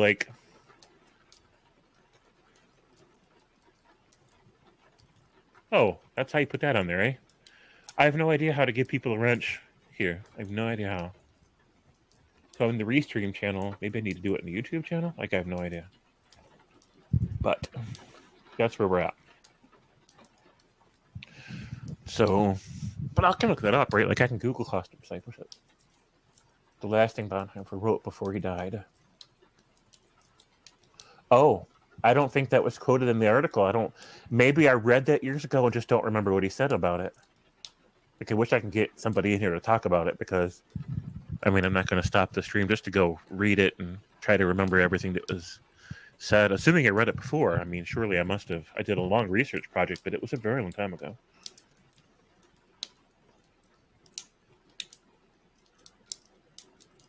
Bible worship seems to cause character issues. Sure, the thing about Bible worship, a lot of people that worship the Bible, hi Melody Joy, welcome back. A lot of people that are worshipful about Bibles don't see it as Bible worship. James, click on the little menu next to the person's name in the YouTube live chat. Okay, let me go over to that. YouTube live chat. So that's part of the problem, is I don't actually have that extra tab open, right? So, because it uses up more bandwidth, and I'm trying to save on bandwidth, so I didn't have it open. 1 second. Add moderator. Oh, there it is. Melody Joy is not now a moderator. Like, I'm pretty much the only channel in all of YouTube that didn't already have Melody Joy as a moderator. So now I'm caught up with everybody else.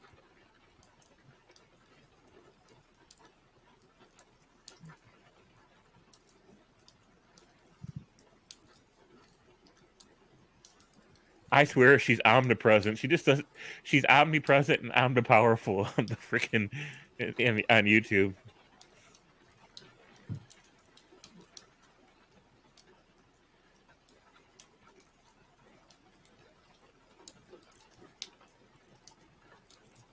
Yay. Apparently I've given Lena a wrench before. I just didn't remember. I must have learned it and then unlearned it. That's what happens when you're old, folks. You learn things and then the next day you unlearn them and can't remember learning them.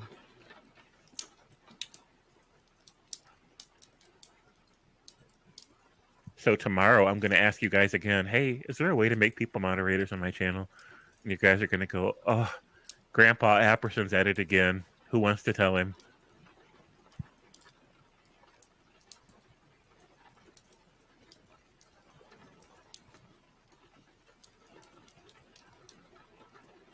I don't know. Like, I'm just going around handing out wrenches. I have no idea who even wants a wrench, but...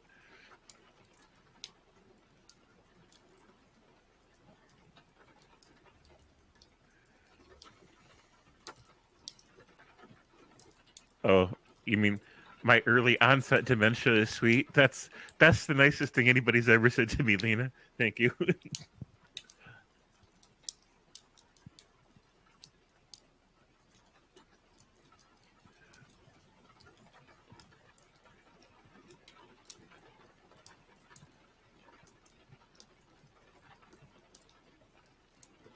Boom. Boom. That's right.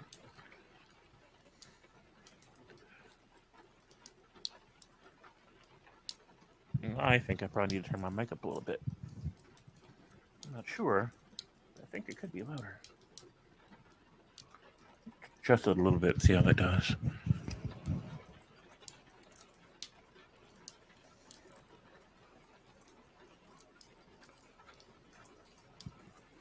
So if there's anybody that wants to be a moderator here that I didn't throw a wrench at, let me know. If I know you and trust you, I'll throw you a wrench.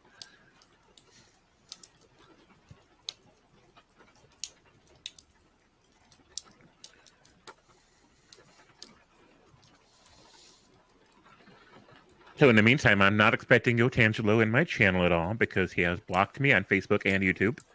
And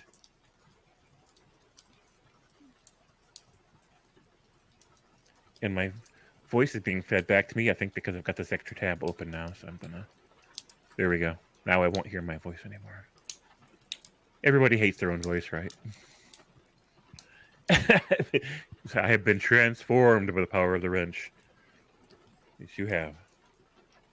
Yes. My conservative... I don't know, like... Are you my conservative Christian, Hunter Biden? Cameron definitely needs a wrench. Of course, you know, Cameron, if you give him anything heavy, he's just going to try to work out with it. He's going to be over there curling it in the corner going, 1, 2, 3. I'm like, that's not what the wrenches are for, Cameron. He's like, shut up, I'm on my 5th rep. I'm not done yet.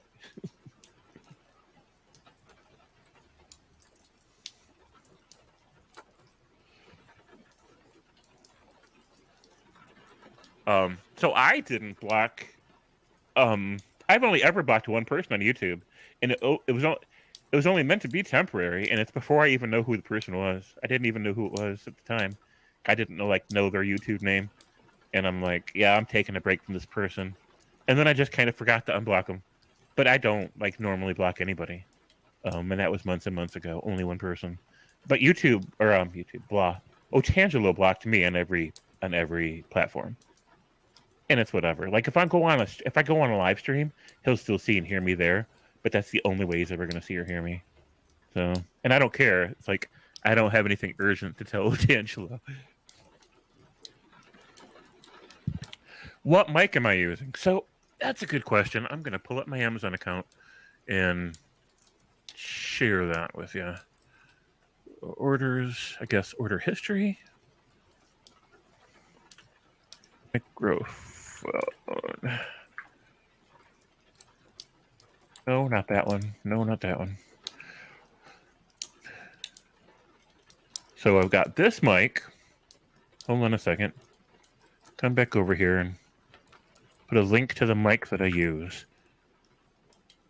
And then what's the name of the... I got this box. Because you can't just plug this darn thing into a computer, which I thought you could when I first bought it, because I know nothing about that kind of thing. So I had to buy a special adapter box. My stuff is all basic. I am a basic bitch. I don't mean to be, but you know, me and technology, we have a hard time getting along, so I try to keep it as simple as I can. So, okay, now here's the other thing that I've got that connects the microphone to the PC. Yeah, Otangelo's not turning the other cheek. You know, it's interesting because I had a list of complaints about Otangelo that I shared with Otangelo that were meant to be constructive criticisms. And out of all that list, and some of it was pretty harsh, and some of it wasn't too bad, but the only thing that offended him was the honesty thing. He's like, you know, I had to take it back and tell him right away, say on Facebook that he's an honest person, and I'm, you know, and I'm like, but you're not being honest. And I'm like, I already explained to you how you're not being honest, and I can explain it more if you want to. And he's like, nope, goodbye. And he just blocked me, and I'm like, okay, well, see you, buddy. So it's whatever. But I don't have a personal problem with Otangelo. He's just troubled, and I feel bad for him. And he's disruptive, but it's whatever. He's easy enough to ignore.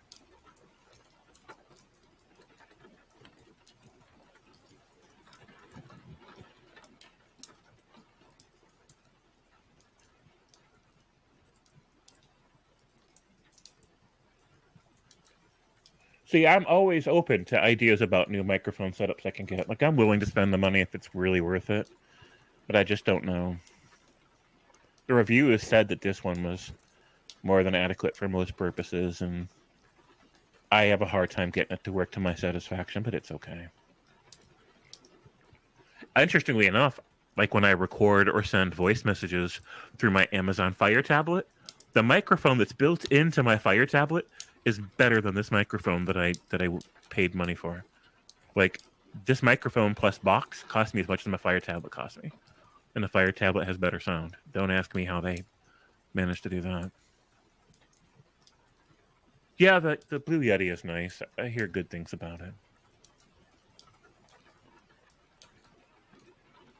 So what has your searches found, YouTube Punk, about what has impressed you as far as mics and related equipment, or even related software? Anything that you found? I'm always open to suggestions and ideas. Did somebody want to join? Should I have sent a link for the backstage? Like if anybody ever wants to jump in here, just make sure that I know that, and I'll drop a link. Yeah. How do I do that? 1 second.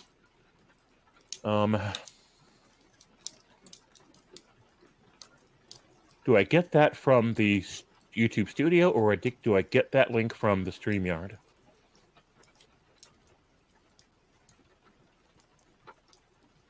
It seems like I've done it before. I should remember, but, you know, Grandpa Apperson can't remember what happened yesterday, so...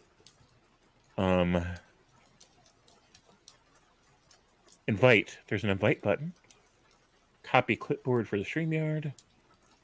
Hey, I figured it out. Go me.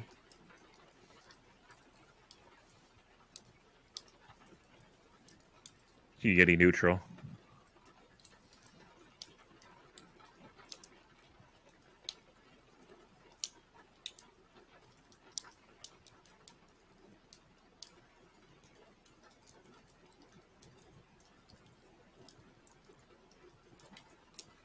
You need to talk to its side, though, not the top.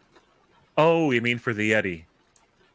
Yeah, I got to talk to the top of this microphone.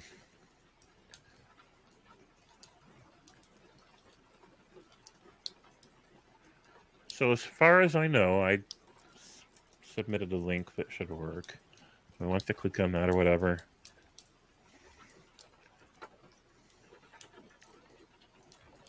I've seen CC on Pine Creek, but he deleted his channel.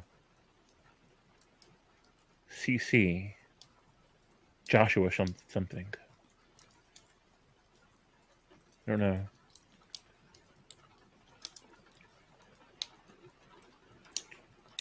Tonor. USB microphone kit. Oh, I could look that up. Wait, how do we do it? No, I can't even. It won't let me click on it. It just tries to like share it to the screen when I try to click on that box. Oh, I haven't heard from him in a long time, actually. Why did he delete his channel? Did he get owned? Did he feel rejected? Did he feel like the environment was too toxic?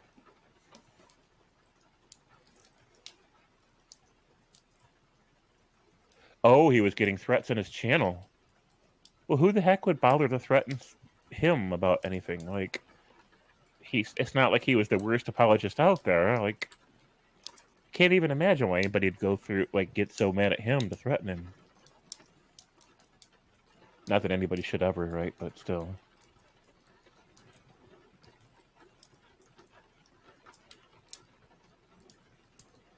Maybe I know nothing about his past. I know that he and I clashed a few times, but I mean, I can't think of a Christian apologist out there that are on our streams that I haven't clashed with. Because if they're like what Jay says, sitting on some bullshit, then I'll just tell them. Yeah, I don't know.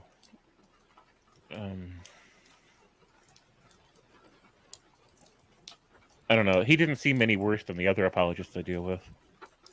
Nathan. What about Nathan? What are people saying about Nathan?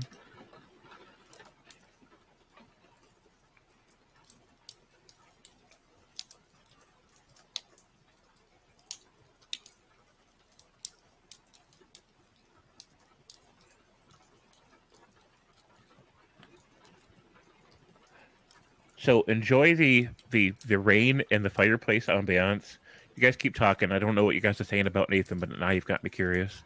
And yeah, I don't have a Myron bot going on here. I don't even know how to set that up, so Redeem's probably not going to work here. I don't even know. I can't even get Myron bot to work on Jay's channel. Like when I do the commands, he ignores me entirely.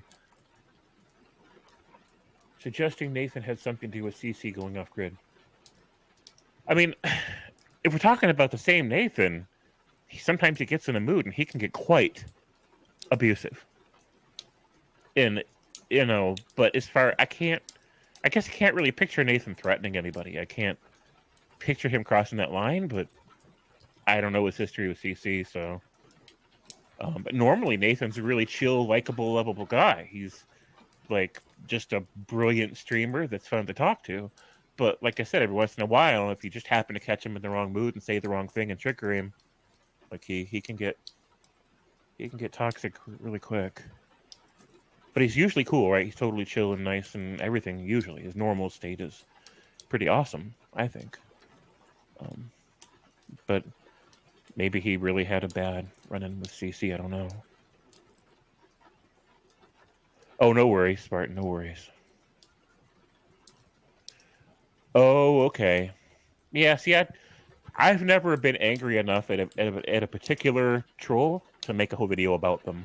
Like, I never wanted to make a video about Rob from Sentinel Apologetics or whatever, or the way Sal is leading Rebecca astray. Like, I just feel like nothing that gets said on YouTube is worth getting that upset about. Like,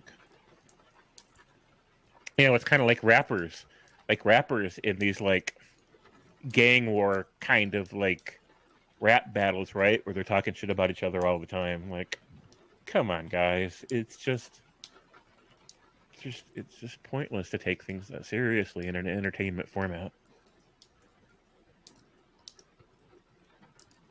Jay's arch nemesis. yeah, so like me and Rob from Sentinel Apologist or Apologetics or whatever, like he's an arch nemesis of mine too. Like I cannot stand the idea of sharing airspace with him on Rebecca's channel or anywhere else. I think he's awful. He's an absolute bad faith actor. But I never took any of it personal, even when he was aiming it at me. Like it just never feels personal. Like it's just because their bullshit was their bullshit before they walked into the room, right? They're sharing it with you now, but it's the same pile of bullshit they were sitting on before they started sharing it with you, right? It was all it's not about me, it's about them. That's what they got going on. So I just never take that stuff personal. Like, why would I?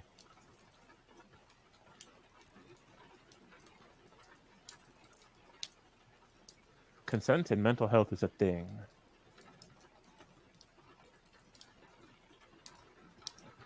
CC's talk with Nathan. Nate changed his mind. Let's see. I don't know if I have an arch nemesis. I try to get along with everyone. Maybe Heathen Queen is my arch nemesis now. I don't know. Did you have a moment with Heathen Queen? There's been a couple of times where YouTube or Facebook suggested her as a friend, which I think usually means that they've checked out my page at some point.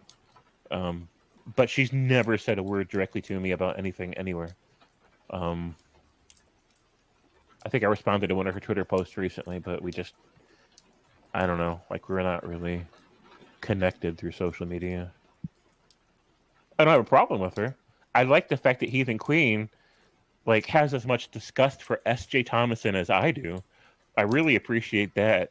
Like anybody ever wants to talk a little bit of trash about S.J. Thomason, feel free. Like absolutely. I'll hand you the mic. Oh.